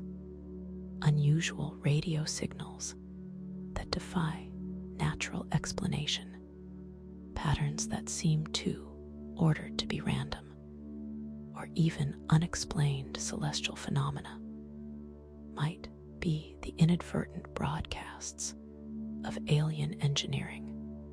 Consider the possibility of artificial light sources in unexpected places, or energetic events that don't fit known astrophysical models. These could be the industrial exhaust, the communication noise, or even the waste products of technologies so advanced they appear as natural anomalies to us. We often think of alien signals as radio waves, but what if their communication or energy transfer methods are something we haven't even begun to imagine? The sheer diversity of natural phenomena in the universe is staggering.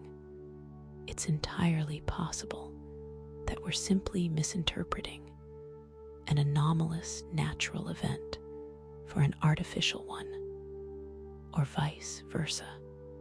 This leads us to a crucial point: the very limitations of our detection capabilities. Our current search for extraterrestrial artifacts and intelligence is inherently shaped by our own technological framework and our understanding of physics. We look for radio waves because we use them. We search for infrared signatures because we understand how heat radiation works. But what if alien technology operates on principles we haven't yet discovered? What if their communication is through quantum entanglement, or their energy sources are entirely alien to our comprehension? The universe might be teeming with signals and structures, but if they are fundamentally different from anything we can currently perceive or conceive, they will remain invisible to us. Imagine trying to detect a sound that exists outside the range of human hearing. It's there, but we cannot experience it. This is the profound challenge of the search. We are limited by our own perspective. As we continue to refine our astronomical tools and expand our theoretical understanding, we must also remain open to the possibility that the universe holds technologies and phenomena so advanced they defy our current paradigms.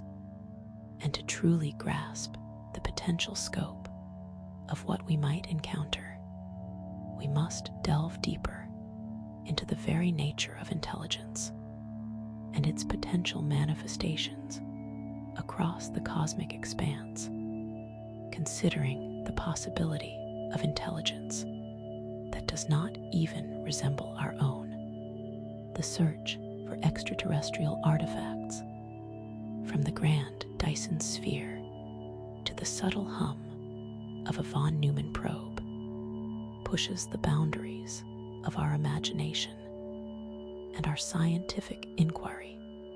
It forces us to confront our own limitations and to question the very nature of what we consider possible. We have pondered the grandest of hypothetical alien constructs and the subtlest of their potential traces, but the story of cosmic encounters is far from over.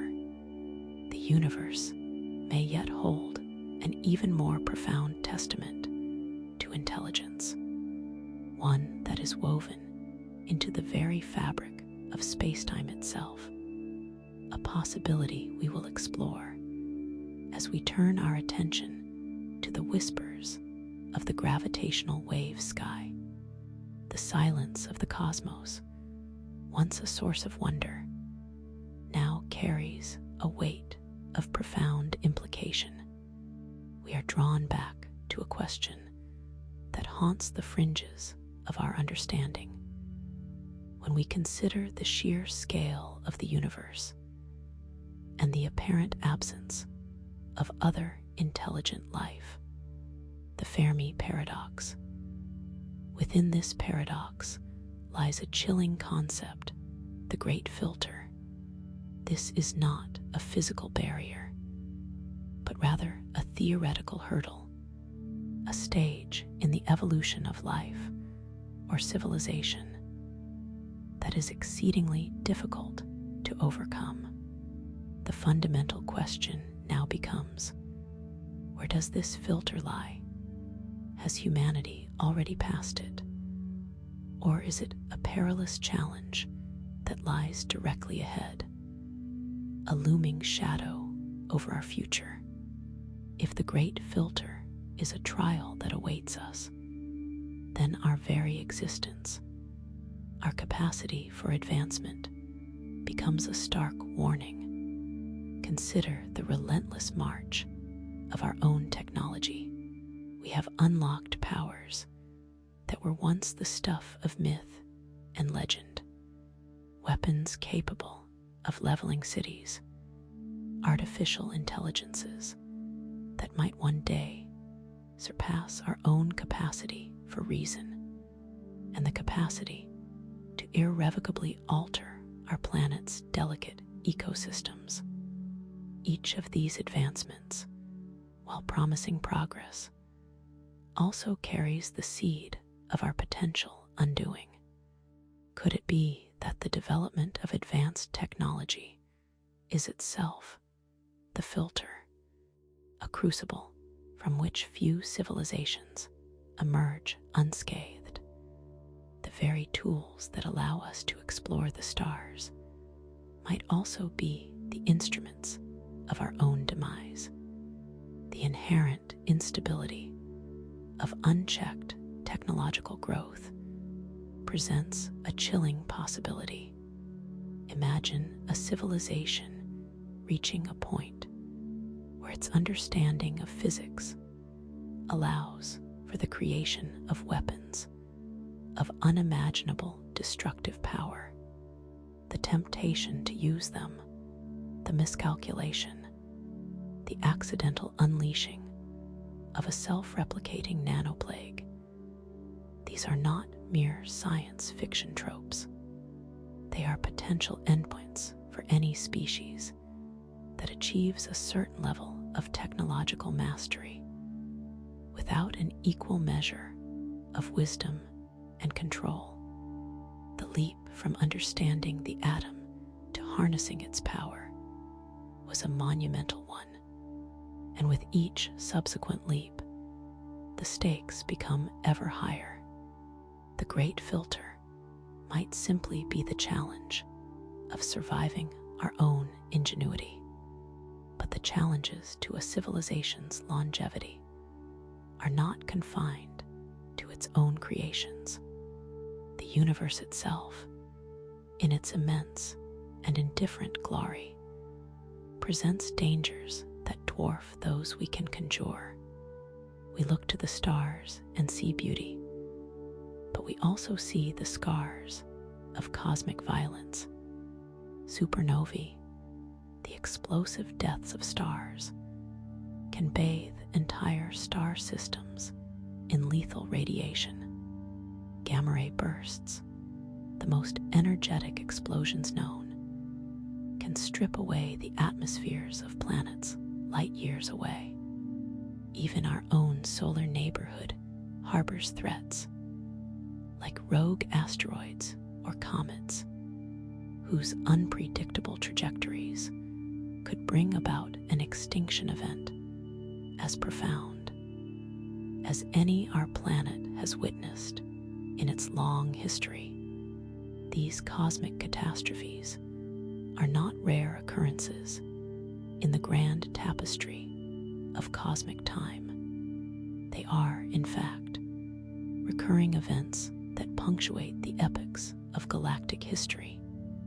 For a civilization to survive for the eons required to become a truly interstellar species, it would need to navigate a gauntlet of such probabilistic devastations.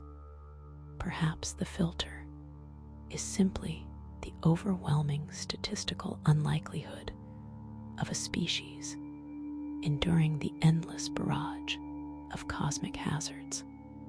Our planet has been shaped and reshaped by impacts and stellar events, and while life has persisted, it is a constant cycle of renewal and extinction. To survive on a cosmic scale requires not just adaptation, but an extraordinary measure of luck, or perhaps an escape from the most perilous celestial neighborhoods. Consider the implications of this cosmic lottery. If the filter involves surviving these immense, random events, then the silence of the universe might be the mournful echo of countless civilizations that simply failed to beat the odds. They might have reached a level of advancement, perhaps even begun their outward journey, only to be extinguished by a sudden, unpreventable cosmic event.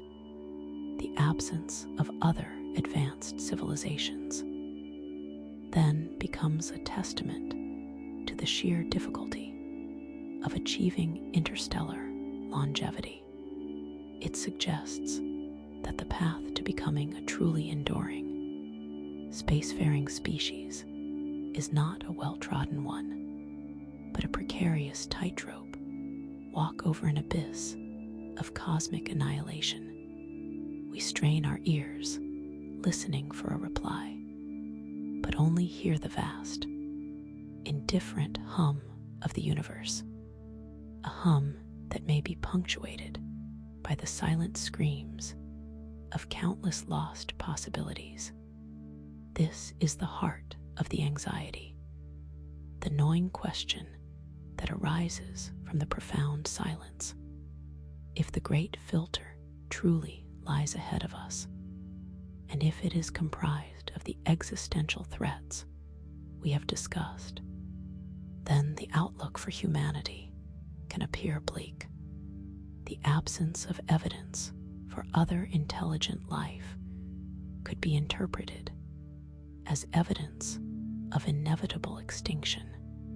It suggests that perhaps, despite our best efforts, despite our reach for the stars, we are destined to join the silent legions of civilizations that failed to pass this ultimate test. This perspective can lead to a profound sense of despair, a feeling that our endeavors are ultimately futile, a fleeting spark destined to be snuffed out by forces beyond our control. Yet another interpretation of the cosmic silence offers a glimmer of hope, a different reading of the data. It is possible that the absence of detectable extraterrestrial civilizations does not indicate an insurmountable filter ahead of us, but rather suggests that we are either extraordinarily early in the universe's timeline or profoundly unique. Perhaps other civilizations have existed, but have long since faded, leaving no trace. Or perhaps the conditions for the emergence of intelligent life are so specific, so rare, that humanity represents a singular, emergent phenomenon. In this view, the filter may lie in our past, a series of improbable evolutionary steps that we have already overcome.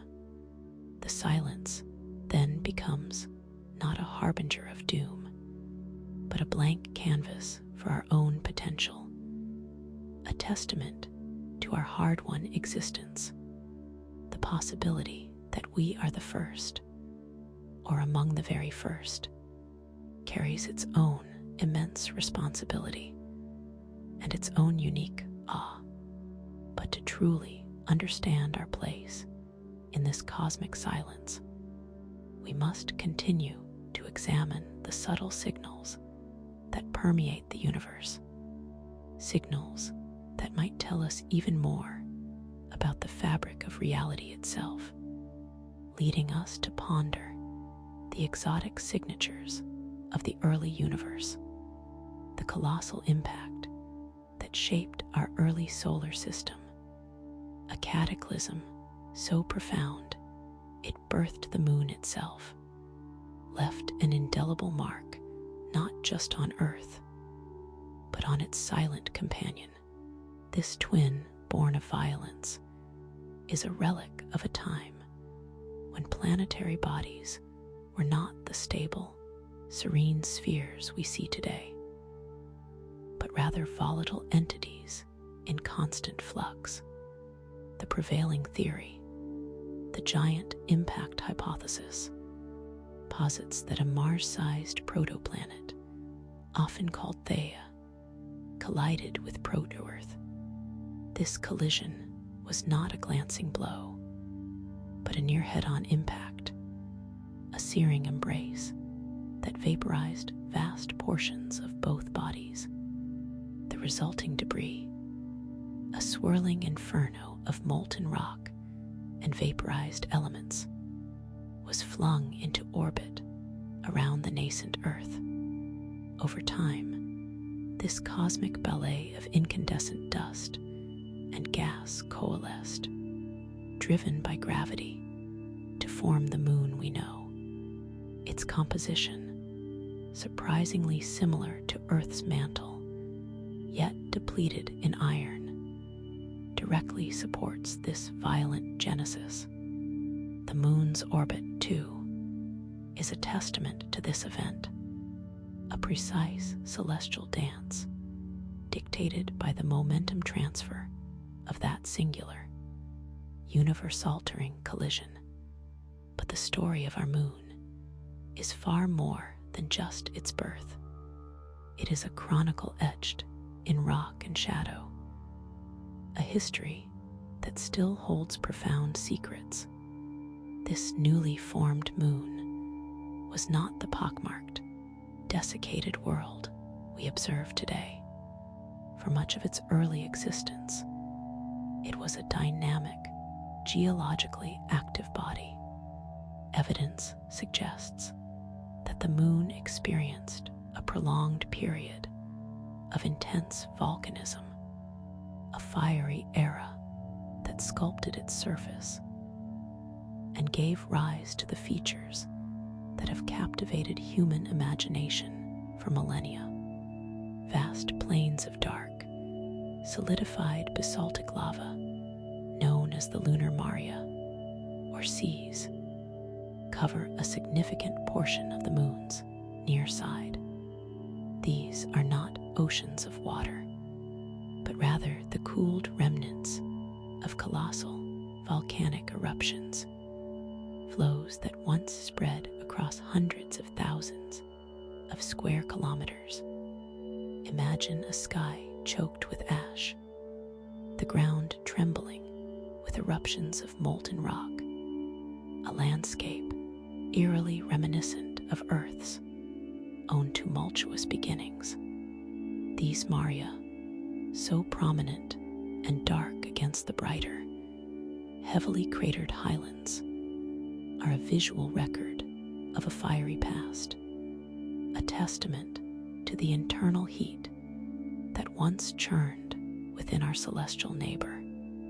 Beneath these dark plains, however, more subtle clues lie buried, hinting at an even stranger truth. For centuries, the moon was perceived as an utterly arid world, a barren rock devoid of the very essence of life as we know it. The stark, desolate beauty of its surface seemed to confirm this notion. Yet recent discoveries have begun to unravel this long-held assumption, revealing a moon with a more complex and surprising hydrological history. Scientists have detected significant quantities of water ice, not in scattered pockets, but in substantial reserves, hidden within the perpetually shadowed craters near the lunar poles. These regions, shielded from direct sunlight by the moon's axial tilt, are incredibly cold, acting as cosmic traps for volatile molecules, including water. The presence of this ice challenges our previous understanding. Where did it come from? Was it delivered by comets and asteroids over eons? Or is it a remnant from the moon's own formation, perhaps trapped deep within its interior? This frozen water is not just a scientific curiosity. It represents a potential resource, a key to future lunar exploration, and a profound reevaluation of our closest celestial neighbor. But the origins of these frozen reserves are intertwined with the very features that have given the moon its familiar face to us, the distinctive patterns of light and dark that have inspired myths and legends, the familiar patterns of the man in the moon, those enigmatic dark splotches that form a face for those who gaze upward, are not mere chance. These striking contrasts between the bright, rugged highlands and the darker, smoother Maria are the direct result of ancient volcanic activity and the relentless bombardment of meteoroids. The darker Maria are indeed vast plains of ancient basaltic lava. As we've seen, their smooth, flat surfaces a stark contrast to the heavily cratered, ancient highlands, but overlying these lava flows, and indeed impacting all parts of the lunar surface, are the scars of cosmic collisions. Meteoroids, from microscopic dust grains to mountain-sized asteroids, have perpetually peppered the moon throughout its history. These impacts have excavated craters of all sizes, from shallow depressions to immense basins, and in doing so, have exposed and redistributed the underlying lunar material. The interplay between these ancient volcanic resurfacing events and the continuous scarring by impacts created the distinctive albedo, or reflectivity, variations that give the moon its recognizable visage. These patterns are a visual map of cosmic history, a story told in light and shadow, a story that is far from over. And to fully appreciate the forces that shaped these ancient visages, we must turn our gaze not only to what has happened to our moon, but to the very conditions that allowed such a celestial body to form in the first place. A question that leads us to the genesis of our own planet and the deep, buried secrets of Earth's early crust. This section transitions to the next topic by linking the moon's formation to Earth's early geological processes. The phrase deep, buried secrets of Earth's early crust directly sets up the next section's theme, which is implied to be a continuation of exploring Earth's foundational history. There are whispered tales of the moon, not of its silent, dusty plains or its impact-scarred face, but of moments when the familiar becomes strange, when the predictable shows cracks. These are the lunar anomalies, fleeting glimpses of the unexplained that cling to the edges of our understanding. For centuries, observers have reported strange happenings on the lunar surface, events that resist easy categorization. One persistent report is that of transients lunar phenomena, or TLPs. These are described as brief, unexplained flashes of light, sudden glows, or even temporary changes in the coloration of certain lunar regions. Imagine gazing through a telescope and seeing a spot on the familiar gray surface suddenly pulse with an ethereal, brief luminescence, or a faint haze, like a thin veil, appearing for a short while before dissipating into the vacuum. These aren't merely optical illusions or atmospheric tricks, for the moon has no atmosphere. They are reported occurrences, documented by many. Yet their origin remains a source of profound mystery.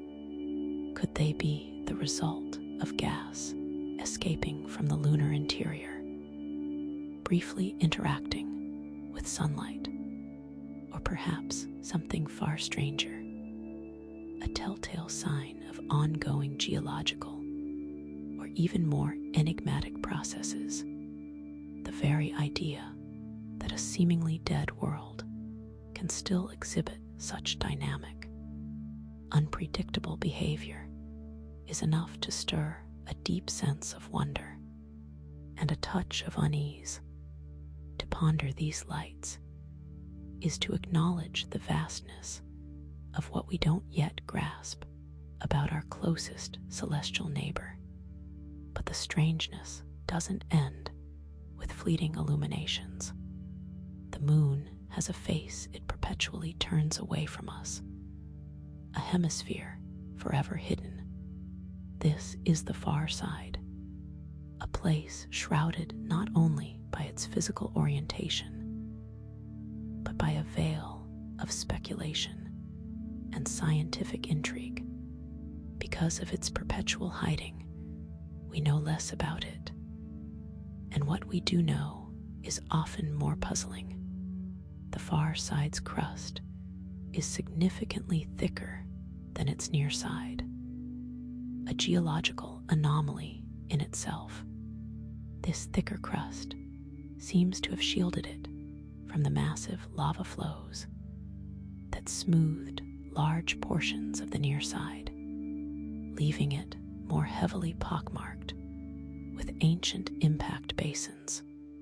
It is a realm of older, perhaps more primordial, lunar surface? What secrets lie buried beneath its stark, alien landscape? What ancient impacts have shaped it? And what material has been exposed or hidden by those events? The very inaccessibility of the far side fuels our imagination, turning its hidden valleys and unseen mountains into a landscape of conjecture, a testament to the fact that even in such close proximity, vast unknowns persist. The moon is also not as seismically dead as we once believed. It experiences moonquakes, tremors that ripple through its rocky interior. While some are gentle and short-lived, caused by tidal stresses from Earth or small meteoroid impacts, others are remarkably different. These are the deep moonquakes, originating far beneath the surface, and some have been observed to last for extraordinarily long periods, sometimes for over an hour. Their deep origin and prolonged duration suggest a driving force that is not fully understood. Imagine the entire lunar body resonating for an extended time, a deep hum emanating from its core, a ghostly reverberation that has puzzled scientists for decades. What is stirring in the moon's deep interior to cause such prolonged seismic unrest?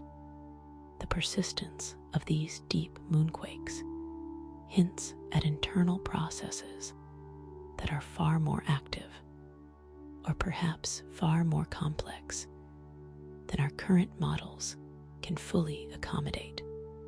And then there are the whispers, the most speculative of observations, that touch upon the ultimate enigma in the realm of deep space exploration and astronomical observation. The question of artificial structures, however improbable, has sometimes surfaced. These are not mainstream scientific theories, but rather explorations of the fringes of what is possible.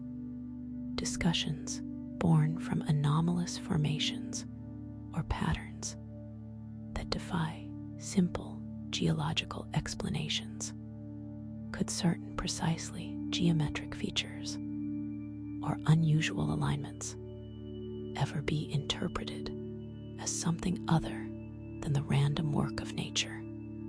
While the vast majority of scientists attribute all lunar features to natural processes, the enduring human fascination with the possibility of intelligent life and the search for its traces inevitably leads to such considerations. However remote, these ideas, born from the profound mysteries of the moon's surface and its hidden depths, leave us contemplating the possibility that even in the silence of space, there might be more to discover than we initially perceive. And to truly grasp the context of these lunar enigmas, we must return our focus to our own home, to the deep, buried secrets of Earth's early crust. The enduring image of the moon, silent and ancient, serves as a stark reminder of the vastness of the cosmos and the unique privilege of our own terrestrial existence. Yet the very questions that arise when contemplating our celestial neighbor, its deep internal rumblings, the faint possibility of unnatural structures, compel us to turn our gaze outward to the grander search for life itself. This quest is not merely a scientific endeavor, it is a fundamental human impulse, a deep-seated yearning to understand our place in a universe that feels both immense and, perhaps, populated. Our solar system, once thought to be a barren expanse save for Earth, has revealed itself to be a far more dynamic and intriguing place. The red planet, Mars, has long been a focal point of this search. We now know, with increasing certainty, that Mars was not always the desiccated world we see today. Layers of its past speak of a time when liquid water flowed across its surface, carving channels and filling what may have been shallow seas. These ancient riverbeds, these mineral deposits formed in the presence of water, are not just geological curiosities. They are tantalizing clues. If water, the solvent of life as we know it, was once abundant on Mars, then the possibility that microbial life could have arisen there, and perhaps even persisted in subsurface refuges, is a question that now commands our deepest scientific attention. The samples returned by rovers, the atmospheric analyses, all contribute to a growing picture of a planet that may have once teemed with a different kind of life. But the evidence for water is just the beginning. The deeper question remains whether the spark of biology ever truly ignited. Beyond Mars, the outer reaches of our solar system hold even more astonishing secrets. Moons like Europa, orbiting the mighty Jupiter, and Enceladus, a small moon of Saturn, are now recognized as ocean worlds. Beneath their icy shells lie vast, dark oceans of liquid water, kept warm by tidal forces generated by their immense parent planets. These are not mere puddles. These are global oceans, vast expanses where the conditions for life might exist, shielded from the harsh radiation of space. Imagine hydrothermal vents on the seafloor of Europa, spewing mineral-rich fluids, creating oases in the perpetual darkness, not unlike those found in Earth's deepest oceans. The plumes of water vapor erupting from Enceladus, captured by spacecraft, carry organic molecules, further fueling the speculation. These subsurface worlds, hidden from our direct view, represent some of the most promising and perhaps most alien environments in our search for life beyond Earth. The very existence of these liquid water reservoirs challenges our preconceptions of habitability. But the search for life does not end within our own solar system. The development of powerful telescopes has opened up an entirely new frontier. Exoplanets, planets orbiting distant stars. Here, the challenge is to detect the subtle signs of life from across unfathomable distances. Scientists are now meticulously analyzing the atmospheres of these alien worlds, searching for biosignatures, gases that, on Earth, are produced almost exclusively by living organisms.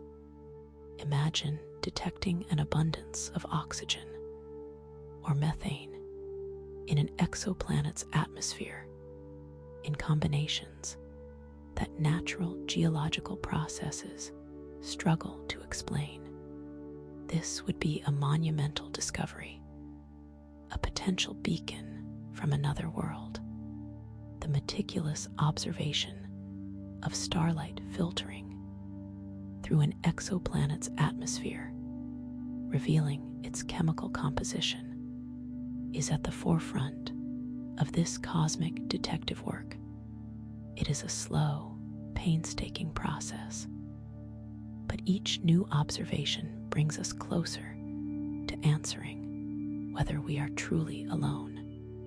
What patterns will emerge from these distant spectral lines? And what unknown biological processes might they hint at?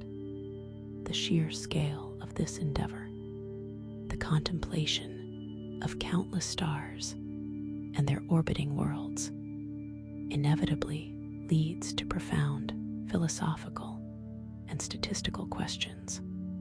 The famed Drake equation, though a probabilistic argument rather than a definitive calculation, attempts to frame our thinking about the prevalence of intelligent life in our galaxy by considering factors such as the rate of star formation, the fraction of stars with planets, the number of planets per star that could potentially support life, the fraction of those that actually develop life, and the fraction of civilizations that develop detectable technology and survive long enough to communicate. The equation offers a framework for estimating the number of active, communicative extraterrestrial civilizations, while many of the variables remain deeply uncertain. The equation encourages us to consider the vast possibilities and the sheer number of potential cosmic neighbors we might have. But even if life is common, the leap to intelligent, communicative life is a significant one. To truly understand the context of these grand cosmic searches, we must return to the very foundation of life on our own planet, to the deep, buried records of its earliest emergence. The detective work continues, not out in the starlit void, but down, deep into the very bones of our own world. For while we search the heavens for faint whispers of life, a silent, immense universe of existence thrives beneath our feet. This is the realm of the deep biosphere, a hidden continent of microbial life etched into the Earth's crust and stretching into its hot, dense mantle. Imagine a world of perpetual night, of crushing pressures that would obliterate most known life forms, of temperatures that would boil water into steam. Yet here, in these extreme environments, life persists. These are not mere survivors clinging to the edges of possibility. These are thriving communities, existing in deep-sea hydrothermal vents, where superheated water spews from the Earth's interior, or kilometers beneath the surface in rock fractures, far from any sunlight. They endure radiation levels that would be lethal to surface dwellers, and they subsist on chemical gradients that would seem utterly alien to us. It's a testament to life's fundamental drive, its astonishing capacity to find a foothold in even the most uninviting corners of existence. But the story of the deep biosphere is not just about extreme survival. It is about scale. The sheer quantity of life hidden within Earth's subsurface is staggering. Estimates suggest that the total biomass of these deep microbes may equal or even surpass that of all life on the surface. Think of the forests, the oceans, the teeming ecosystems we know. Now consider that an equivalent, or perhaps greater, mass of life is locked away in solid rock, miles underground. This vast reservoir of biomass represents a significant portion of Earth's total living matter, a submerged continent of biological activity that has been largely invisible to us until recent scientific exploration. How do these organisms sustain themselves in such an environment? They do not rely on the gentle kiss of sunlight or the rich organic detritus of the surface world. Instead, they are masters of chemosynthesis.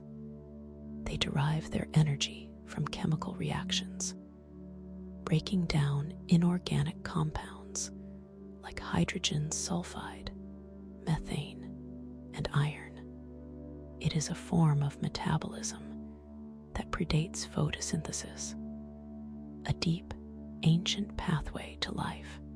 These microbes are living testament to life's remarkable adaptability, its ability to forge existence from the raw materials of the planet itself, turning geological processes into the very fuel for biological proliferation. The existence and nature of this deep biosphere carry profound implications for our search for life beyond Earth. If life can thrive in such harsh, subsurface conditions on our own planet, it dramatically bolsters the possibility of finding life in similar environments elsewhere in the cosmos.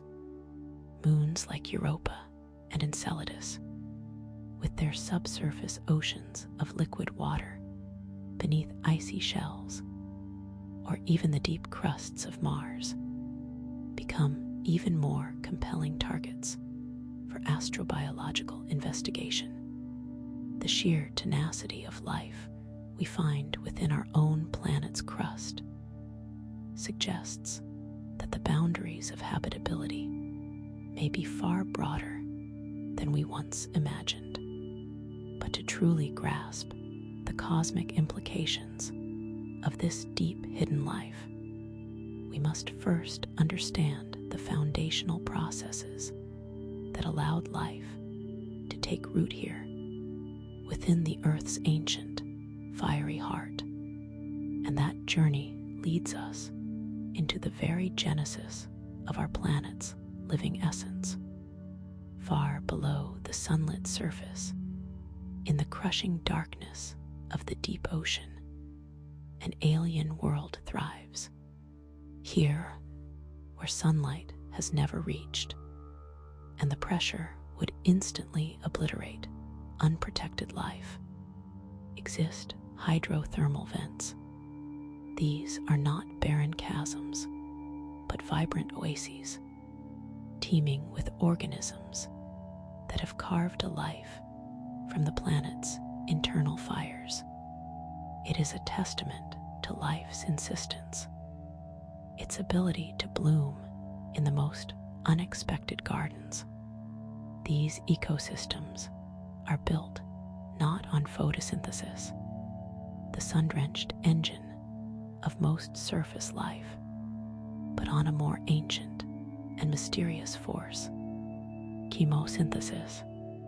Around these vents, superheated water, rich with dissolved minerals and volcanic gases, erupts from the seafloor.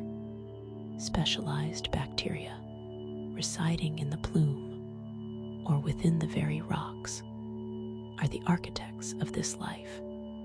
They tap into the chemical energy released from compounds like hydrogen sulfide and methane, transforming these inorganic substances into the sustenance that underpins the entire community. This is life powered by geology, a profound echo of Earth's primordial energy. Within this realm of chemical genesis, a menagerie of bizarre creatures flourishes.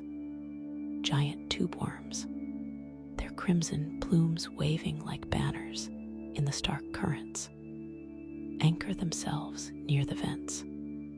These are not solitary wonders, but form dense colonies, a vibrant red against the dark seabed. Blind shrimp, their eyes useless in this eternal night, scuttle and forage. Unique species of crabs, their exoskeletons tough against the caustic water, and mussels, adapted to cling to the mineral-rich chimneys, complete this strange tableau. They are a silent, unseen ballet of adaptation, a living sculpture shaped by extreme conditions. These vents have long captured the imagination of scientists, not just for their unique biology, but for what they suggest about life's beginnings.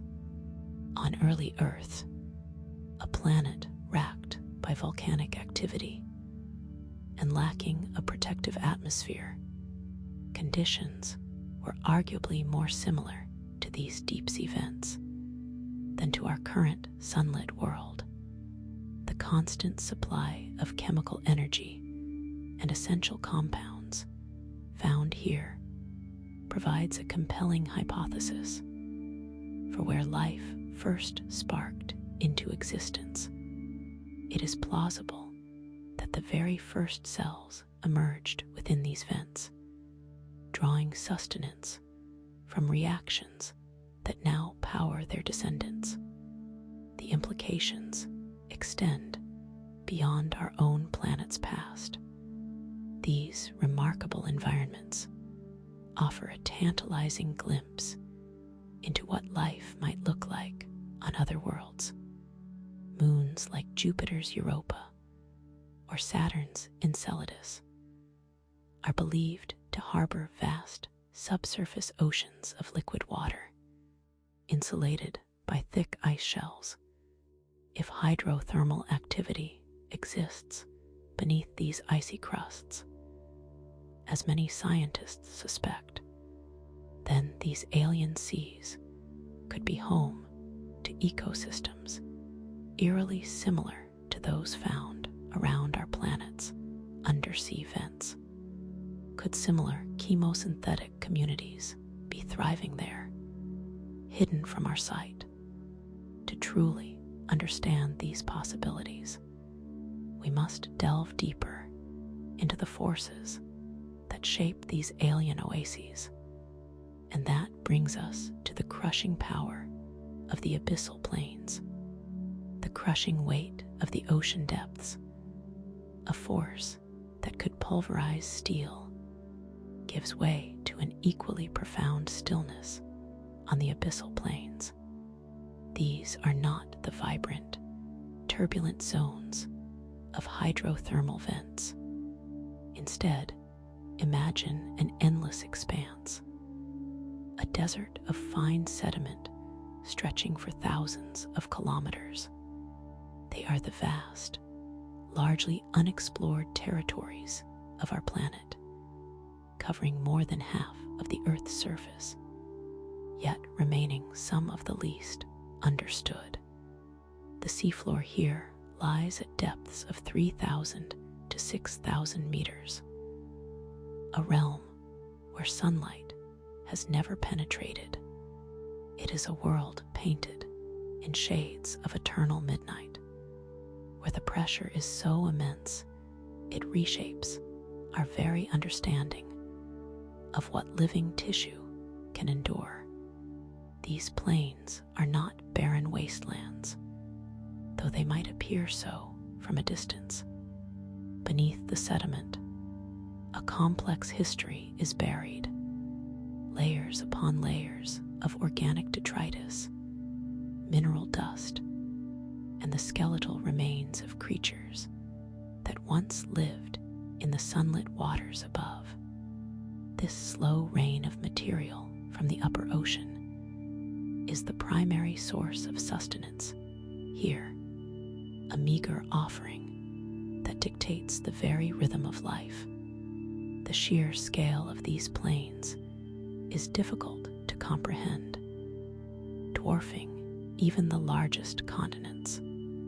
They are the silent, submerged continents of our world, vast and enigmatic, waiting to reveal their secrets.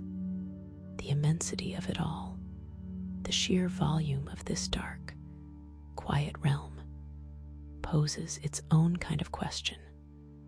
What kind of life can truly thrive in such an overwhelming emptiness? And what adaptations are necessary to simply persist? The creatures that inhabit these abyssal plains are not merely surviving. They are masters of an environment that would be instantly lethal to most surface life. They have evolved under pressures that would rupture our bodies, in temperatures that hover just above freezing, and in a darkness so absolute that it has rendered sight almost irrelevant for many. Their forms are often bizarre, a testament to the relentless sculpting hand of extreme conditions. Some are gelatinous, their bodies composed more of water than solid matter, allowing the external pressure to be equalized from within. Others possess bones of incredible density or musculature, adapted to slow, deliberate movements rather than bursts of speed. Think of the anglerfish, its lure a bioluminescent beacon in the blackness, a false promise of prey for unsuspecting victims. Or the viperfish, with its needle-sharp, translucent teeth, designed to snag any morsel that drifts within reach. These are not monstrous fantasies, but the elegant, functional solutions of natural selection. But the adaptations go beyond the physical. How does such life find mates or avoid predation in this endless night? The answer lies in a symphony of senses, many of them far removed from our own reliance on vision. The subtle vibrations in the water, the faint chemical trails, the communication through light itself, these are the languages of the deep, spoken by beings perfectly attuned to their silent, crushing world. And to truly grasp these alien ways of being, we must look at the very tools they use to perceive and interact with their environment. The strange glow of bioluminescence and the amplification of senses beyond sight. In the eternal darkness of the abyssal plains, where sunlight is a forgotten myth, many creatures have discovered the power to create their own light. Bioluminescence, the production of light by living organisms, is not just a curiosity here. It is a fundamental language, a tool for survival in a world devoid of visual cues. It is a silent conversation, a flickering dialogue in the absolute black. This internal illumination serves a multitude of purposes. For some, it is a lure, a tiny beacon to attract prey towards a waiting maw, as seen in the remarkable anglerfish. For others, it is a defense mechanism, a sudden flash designed to startle a predator, allowing the creature to escape into the gloom. Imagine a predator, its own eyes adapted to detect the faintest glow, scanning the darkness. Suddenly, a brilliant burst of light erupts from a seemingly empty patch of water.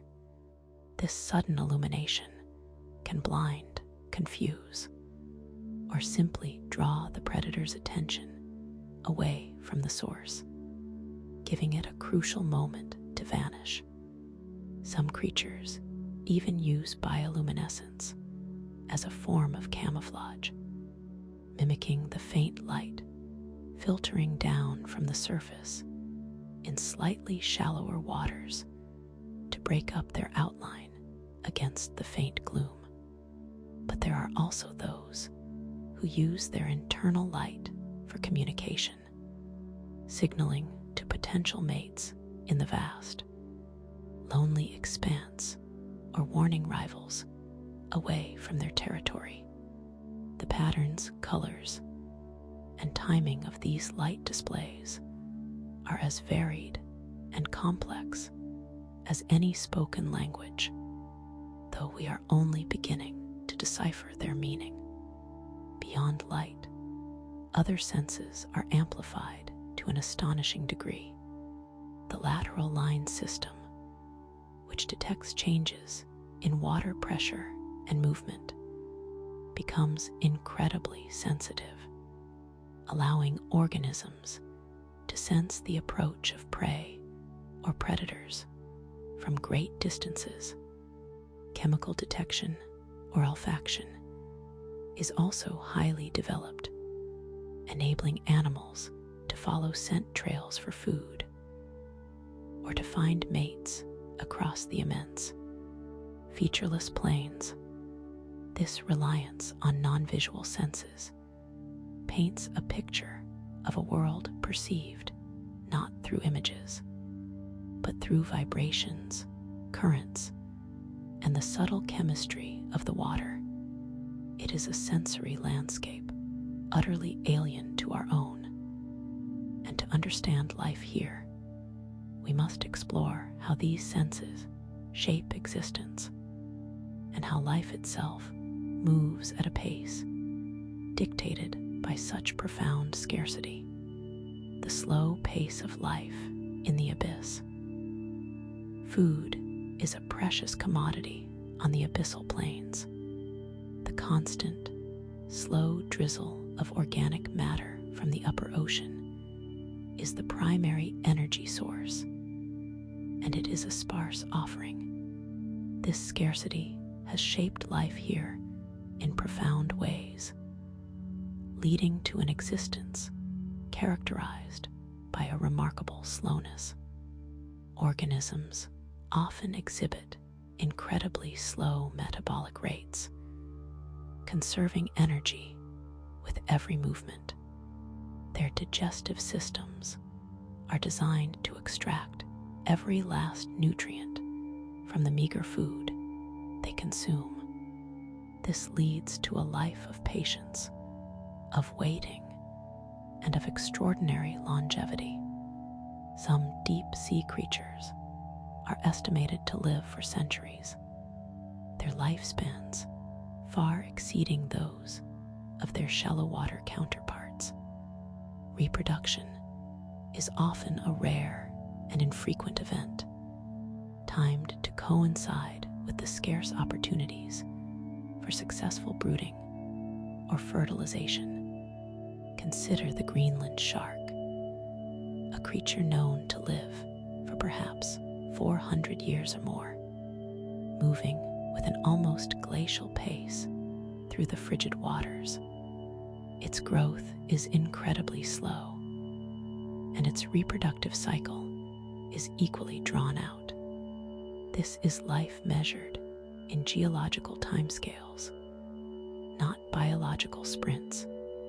The energy saved by such slow, deliberate living allows these creatures to endure the long stretches between feeding opportunities.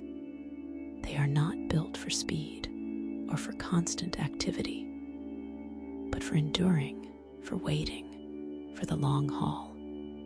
This slow pace extends to their interactions with their environment and with each other. Courtship rituals may be drawn out, and the development of young can take years. It is a stark contrast to the frenetic energy of a coral reef or a sunlit kelp forest. The abyssal plains are a testament to life's ability to adapt to even the most challenging conditions, finding ways to persist and even thrive where resources are scarce. And the environment is unforgiving. It is a realm of ancient endurance, where time itself seems to stretch and distort. But what happens when this slow, deliberate existence is suddenly disrupted, and the very structure of these plains is altered by forces from within the earth?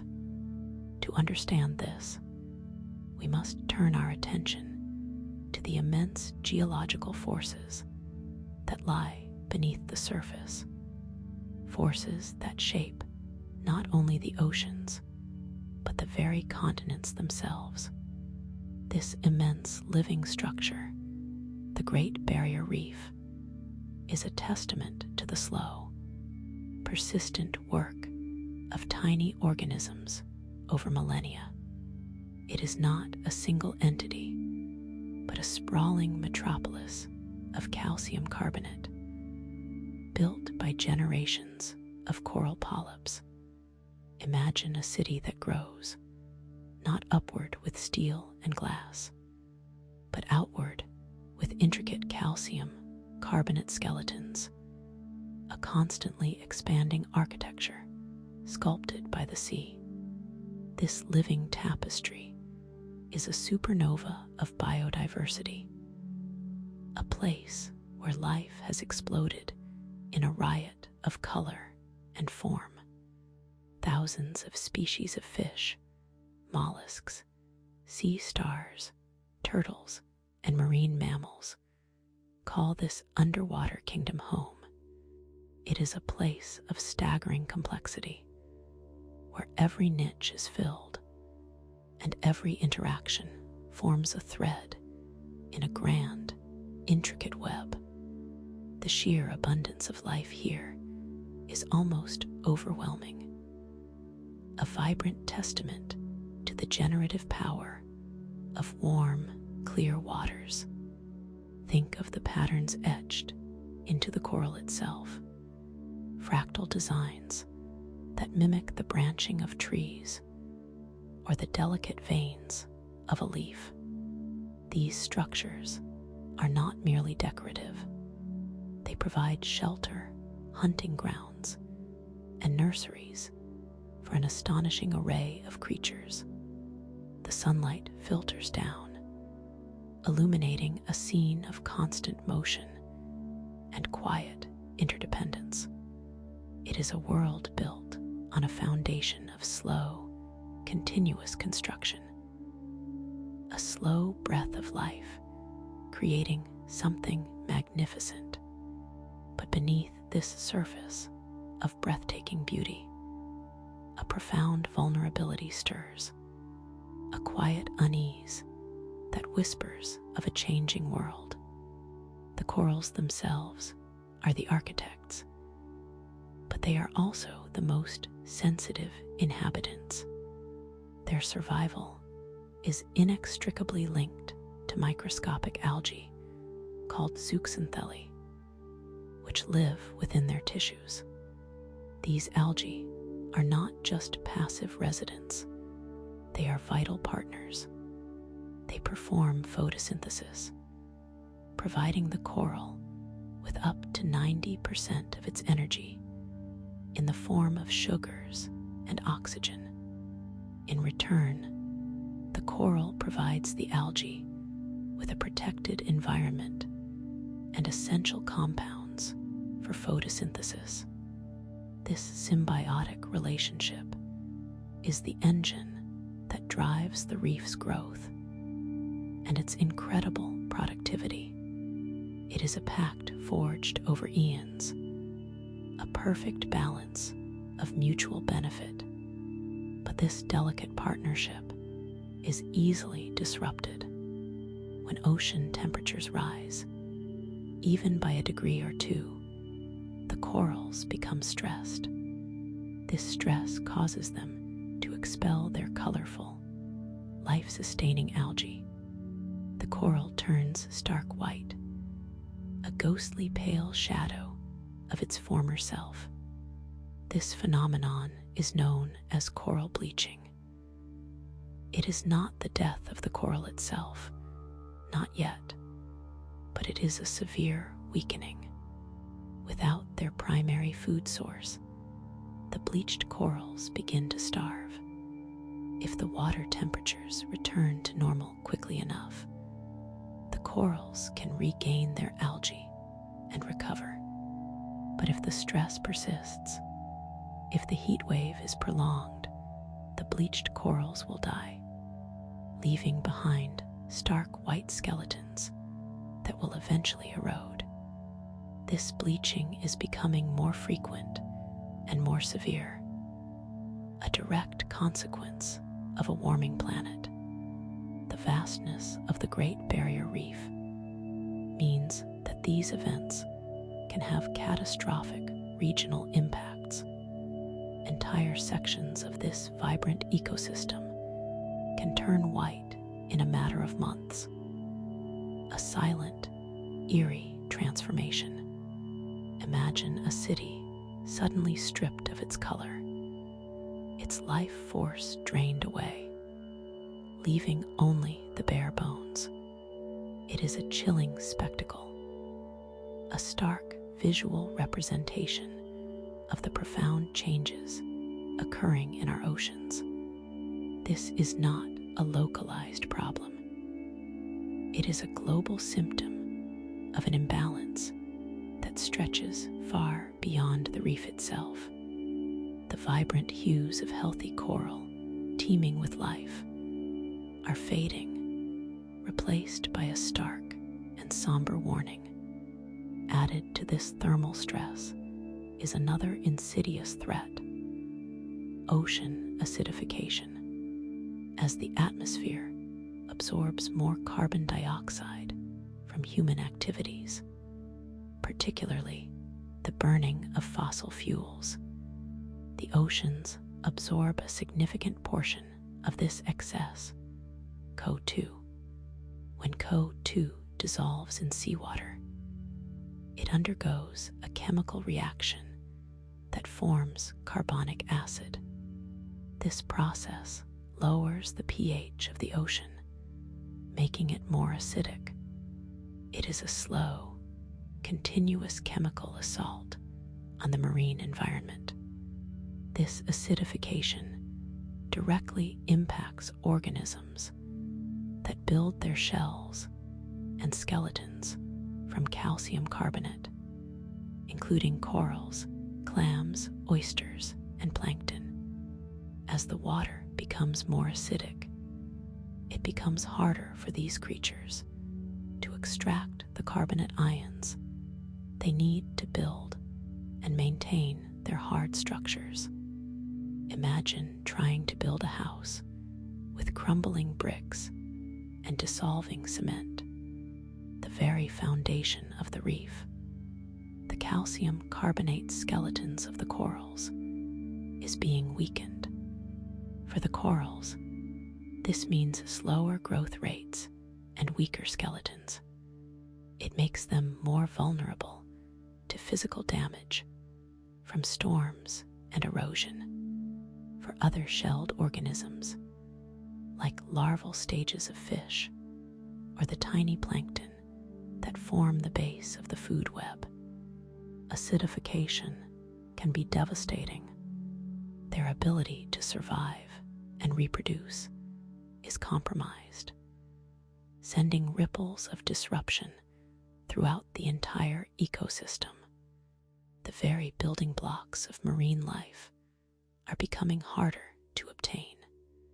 This invisible chemical shift undermines the structural integrity of the entire reef system. A slow corrosion beneath the waves. The vibrant city, built on calcium carbonate, is slowly being dissolved from its foundations. A silent erosion that threatens its very existence. The Great Barrier Reef, once a seemingly invincible titan of biodiversity, now finds itself in a precarious balance. It is a fragile icon, exquisitely tuned to the conditions of a stable climate. The combined pressures of rising sea temperatures and ocean acidification are pushing this complex ecosystem to its absolute limits. The vibrant symphony of life that has echoed through these waters for millennia is becoming increasingly discordant. Patches of bleached coral are becoming more widespread, and the ability of new corals to grow and establish themselves is being hampered. The future of this natural wonder is not predetermined, but it is undeniably threatened by human-induced environmental changes.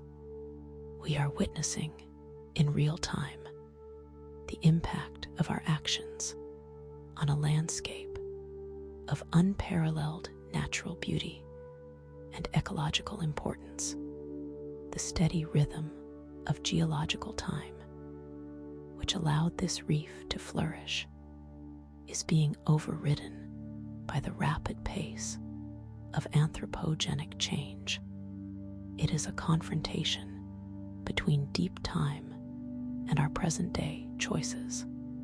The question that looms, as vast and deep as the ocean itself, is whether we can alter our course before this magnificent structure is irrevocably fragmented. And what does the fragmentation of such a complex, ancient system tell us about the resilience of life itself? And where else might we see similar pressures at play? To explore these deeper questions, we must venture back into the deep past, to the very origins of life on Earth. The question that looms, as vast and deep as the ocean itself, is whether we can alter our course before this magnificent structure is irrevocably fragmented. And what does the fragmentation of such a complex, ancient system tell us about the resilience of life itself? And where else might we see similar pressures at play? To explore these deeper questions, we must venture back into the deep past, to the very origins of life on Earth. But even as we seek to understand the origins of life, we are met with the profound mystery of consciousness. How does the intricate dance of neurons within our skulls give rise to the subjective experience of being? The warmth of the sun on our skin, the pang of regret, the sudden rush of inspiration, these are phenomena that seem to transcend mere biological processes. We can map neural pathways and observe chemical reactions, but the leap from physical matter to conscious awareness remains one of science's most persistent enigmas. It is a gap in our understanding that feels as vast and unbridgeable as the chasms between galaxies.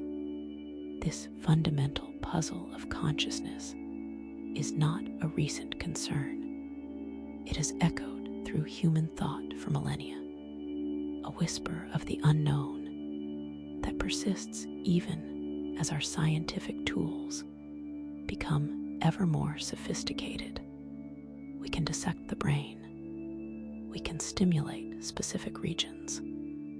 We can even observe the brain's activity in astonishing detail. Yet the subjective, what it is like to be a conscious being, remains stubbornly out of reach. Is it an emergent property, a ghost in the machine, or something else entirely? And as we ponder the deepest questions of biology, we are reminded of other fundamental forces that shape our reality, forces that still defy complete explanation. Consider the nature of gravity. We witness its relentless pull, the invisible hand that keeps our feet on the ground, and galaxies in their intricate ballets. Einstein's magnificent theories describe its effects with breathtaking accuracy, showing us how mass warps space-time. But a complete quantum theory of gravity, one that reconciles the immense with the infinitesimally small, remains an elusive prize. We touch upon its edges, but its core essence remains a profound secret. The universe itself presents us with further enigmas, pushing the boundaries of our comprehension. The beginning of life on Earth, that miraculous transition from inert chemistry to the first stirrings of self-replication, is a story still being pieced together. We find echoes of it in ancient rocks, in the very building blocks of life found in meteorites. But the exact spark, the precise moment when non-life became life, is a chapter that remains largely unwritten. What alien conditions, what improbable confluence of elements and energy made that first leap possible? And then there is the ultimate fate of the universe. Will it continue its relentless expansion, a cosmic exhalation into an ever emptier void? Or will gravity eventually win, pulling everything back together in a final, crushing embrace, a big crunch? Perhaps there are other, more speculative ends yet to be conceived. The sheer scale of these questions, the cosmic timescales, and the fundamental forces involved underscore the vastness of our ignorance. We stand on the shore of an ocean of the unknown, contemplating the very genesis of existence and its potential conclusions. To truly grasp our place within this grand cosmic narrative, we must return to the very earliest moments of our planet's history and consider the audacious proposal of a world entirely remade. The rock record is our most profound library, a testament to Earth's enduring memory. Each sedimentary layer, each volcanic extrusion, is a page turned, revealing snapshots of epochs long vanished. These silent strata whisper tales of ancient atmospheres, of suns that shone differently, of oceans that covered lands now parched and dry. Within their crystalline structures, we can decipher the signatures of past climates, the rise and fall of global temperatures, the very breath of a planet that has cycled through ice ages and hothouses with a rhythm far grander than our own comprehension. These geological archives are not passive collections of stone. They are dynamic chronicles, etched with the scars of colossal impacts, the slow grind of tectonic plates, and the fiery birth pangs of continents. To read them is to look into the face of deep time itself, to witness processes so slow our minds struggle to grasp their duration, yet so powerful they have shaped the very ground beneath our feet.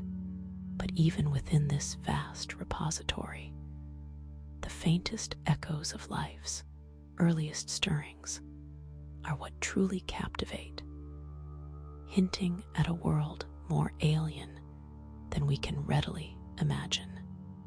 The story unfolding here, within the stony embrace of the earth, is one of constant, profound transformation, and the most compelling chapters are written in the language of mortality.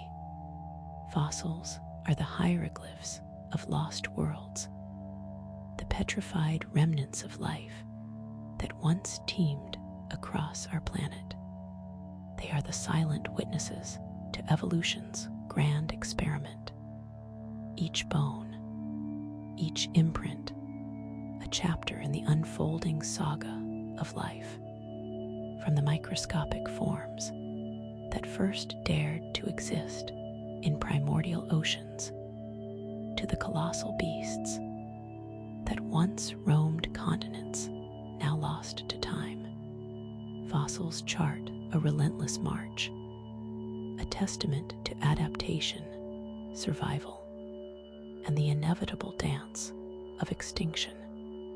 They reveal not just the forms of ancient creatures, but also the environments they inhabited, the pressures they faced, and the evolutionary arms races that drove their development. We find delicate fern fronds preserved in coal, the skeletal remains of ancient fish embedded in limestone, and the tracks of lumbering giants imprinted in mudstone that has since turned to rock. Each fossil is a locked box, a puzzle piece that, when placed within the grand tapestry of the rock record, helps us reconstruct the biosphere of eons past. These preserved narratives, however, often carry a somber undertone. They speak not only of life's persistence, but also of its fragility, of the sudden, catastrophic events that wiped entire lineages from existence. This cyclical nature of life and death, so vividly captured in fossilized forms, hints at a deeper rhythm within Earth's history, a pattern of creation and destruction that continues to shape our planet. And to understand this grander pattern, we must look beyond the individual lives and examine the colossal movements that redefine the Earth itself. Geological cycles are the planet's grand, slow-motion ballet. Continents embark on journeys measured in millions of years, drifting across the molten mantle, colliding to build towering mountain ranges, and then slowly eroding back into the dust from which they arose. Oceans open and close, their vast basins transforming into dry land and back again, carrying with them the echoes of ancient climates and the blueprints of future landscapes. These cycles are not mere background events.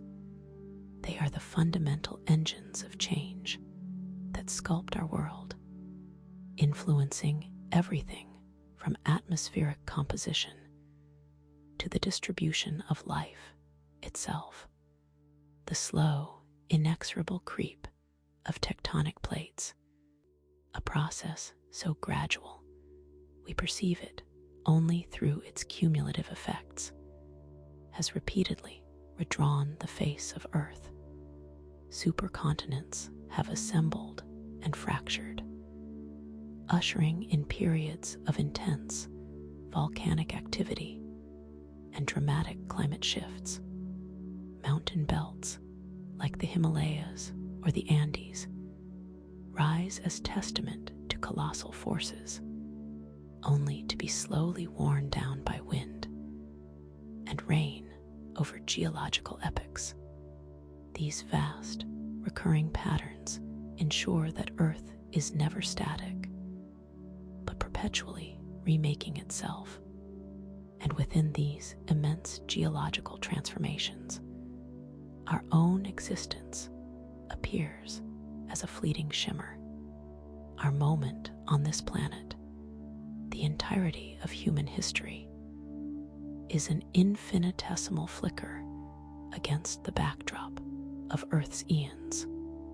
The grandest empires, the most profound human achievements, are but a momentary breath in the geological narrative. We walk upon land shaped by forces that operated long before us and will continue long after we are gone. The mountains we admire, the oceans we traverse, are participants in cycles that dwarf our ephemeral concerns. This perspective, the humbling realization of our fleeting presence, is crucial to understanding our role as temporary custodians of an ancient and magnificent world. We are the inheritors of a planet with a memory stretching back billions of years, a memory inscribed in stone and fossil. To truly appreciate the significance of our present, we must first acknowledge the vastness of the past that surrounds us. The human story, with all its triumphs and tragedies, unfolds within a frame so immense it renders our individual lives and collective endeavors almost imperceptible. Yet this very ephemerality lends a profound urgency to our stewardship. But understanding our fleeting moment also compels us to examine the very foundation of our planet's existence, to ask what unimaginable forces shaped it in the first place, and to consider if that foundation might one day be intentionally altered. The concept of a world fundamentally remade, not by natural cycles, but by deliberate design, ushers us into the realm of terraforming. It is a concept that echoes the profound transformations Earth itself has undergone, yet places that power within the hands of a species still grappling with its own cosmic significance. To envision such a future, we must first look back to the earliest, most chaotic periods of our planet's formation, to a time when the very elements of our world were being forged in the crucible of the solar system. The story of our planet's birth is a violent, elemental epic, one that laid the groundwork for all that followed. It is a story that begins not with oceans and continents, but with dust and fire. And to understand the raw materials from which our world was sculpted, we must venture beyond Earth and delve into the fiery heart of stellar nurseries and the dispersed remnants of cosmic cataclysms, exploring the primeval soup of elements that ultimately gave rise to our planet in the chapter, The Cosmic Forge. The universe unfurls before us as an infinite tapestry, woven with threads of the known and the profoundly mysterious, even as our instruments probe deeper, revealing the intricate dance of quarks and the sweeping grandeur of galactic superclusters. The fundamental questions persist, we peer into the void, seeking the origins of dark matter and dark energy, those unseen architects of cosmic architecture.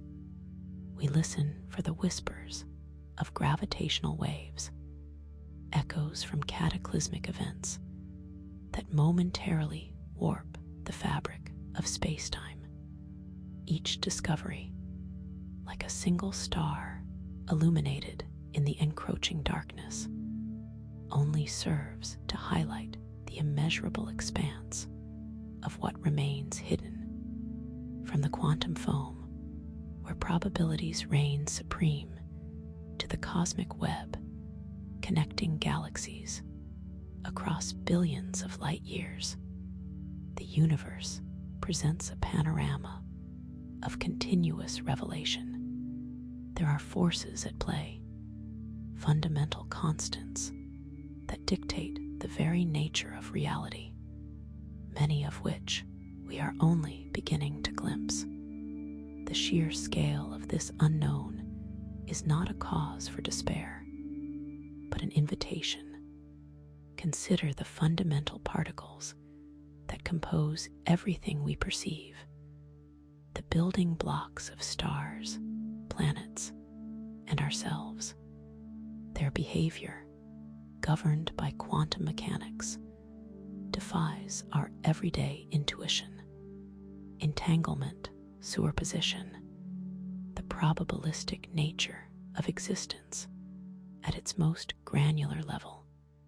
These are not abstract philosophical concepts, but the observable realities of the universe's smallest constituents.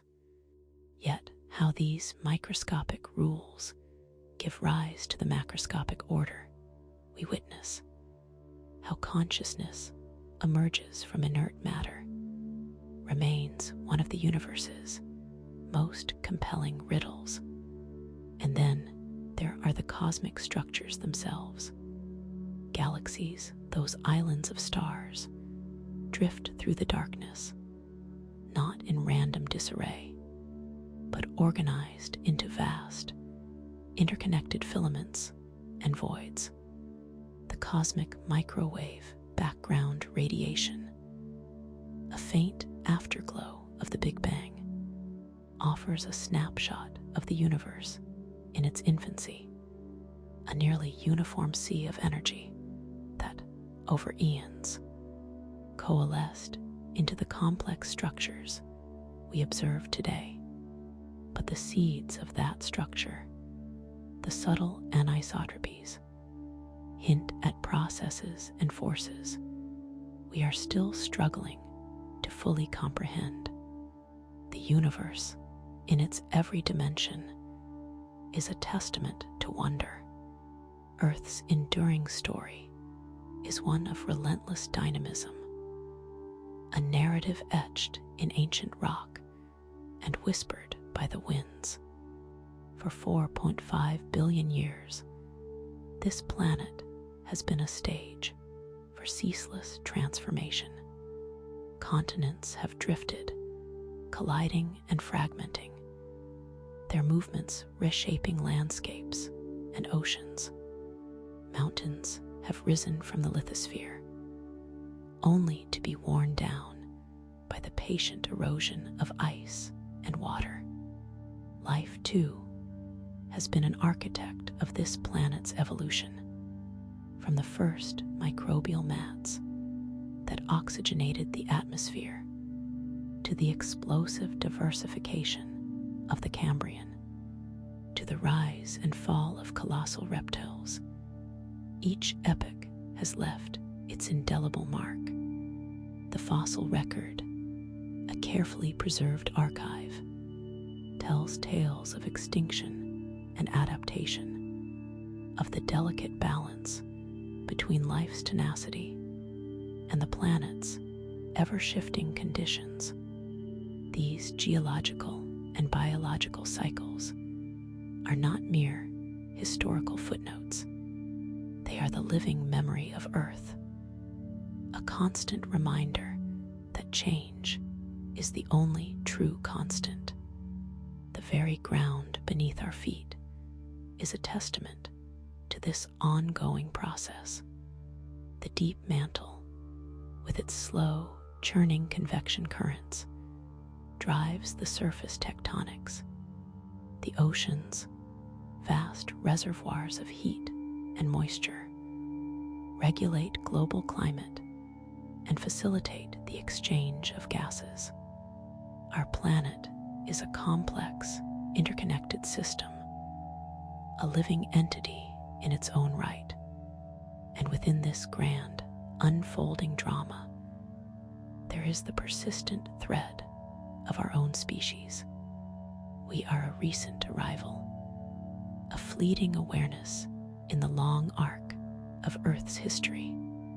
Yet our capacity to observe, to question, to seek understanding sets us apart. We are the planet's self-aware memory, its emergent consciousness reflecting on its own past and contemplating its future. The story of Earth is not just a story of rocks and life, but also a story of the mind's journey to comprehend it all. This insatiable curiosity, this inherent drive to explore the unknown, is perhaps the most remarkable characteristic of our species. It is the force that compels us to build telescopes that scan the farthest reaches of space and microscopes that reveal the hidden architecture of matter. It is the engine behind paleontology's patient excavation of forgotten eras and cosmology's audacious quest to understand the universe's birth. This drive is not merely about accumulating facts. It's a deeper yearning, a primal impulse to connect with the vastness that surrounds us, to find our place within its grand design. It's the quiet thrill of a new hypothesis, the collaborative spirit of scientific endeavor, the dedication of countless minds unraveling complex problems, each paradox resolved, each fundamental law elucidated, feeds this hunger for truth. We have navigated the intricacies of DNA, harnessed the power of the atom, and sent probes to distant worlds. Yet, for every answer found, a dozen new questions bloom. The more we learn, the more we realize how much we do not know. This realization, far from being discouraging, is the true fuel of exploration. It is the acknowledgement that the universe is not a finished book, but an ongoing revelation. This human quest for knowledge is reflected in the very symbols of our scientific pursuit: the slow, inexorable drift of continents, the layered strata of the Earth's crust, whispering secrets of millennia past, the tidal rhythms of oceans, echoing cosmic influences. These are not just scientific phenomena. They are metaphors for our own journey, a constant movement through time and space, seeking patterns and meaning. The pursuit of understanding is, in itself, a profound act of engagement with existence. We are indeed drifting in possibility, the sheer scale of existence, the unfathomable immensity of the cosmos, the deep time of our planet's history, all converge to foster a profound sense of wonder. This is not a passive awe, but an active embrace of the unknown, an acceptance of the unanswered questions that punctuate our understanding. The universe is not a static puzzle to be solved. dynamic, evolving realm that invites our contemplation. The mysteries of consciousness, the possibility of extraterrestrial life, the ultimate fate of the cosmos itself. These are not mere academic curiosities, but fundamental inquiries that resonate with our deepest sense of being. To acknowledge these unknowns is not to admit defeat, but to recognize the boundless potential of what lies beyond our current comprehension.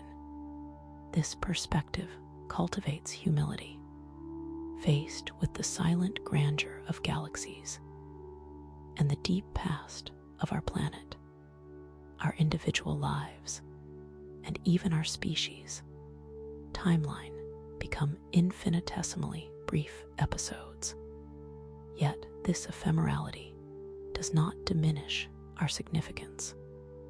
Rather, it amplifies the preciousness of our present moment and our capacity for awareness.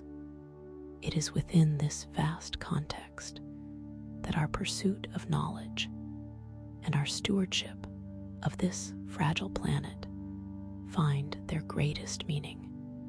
Our journey through the layers of time, from the fiery birth of elements to the complex tapestry of life, has revealed a universe pregnant with possibility and profound mystery.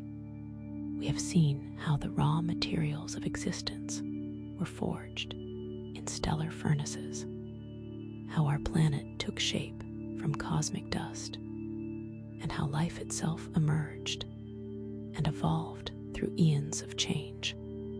We have delved into the deep time of Earth's geological past, tracing the slow, inexorable forces that have shaped continents and oceans, and witnessed the remarkable resilience of life in the face of extinction. Yet the greatest mysteries often lie at the edges of our current understanding, beckoning us toward new frontiers. And to truly grasp the scope of our place within this grand cosmic unfolding, we must now turn our gaze outward to the very fabric of space-time and the ultimate questions of our universe's existence and destiny in the chapter, The Cosmic Horizon. Make sure to subscribe for more videos and hit that notification bell so you never miss a new video. We'll see you in the next one.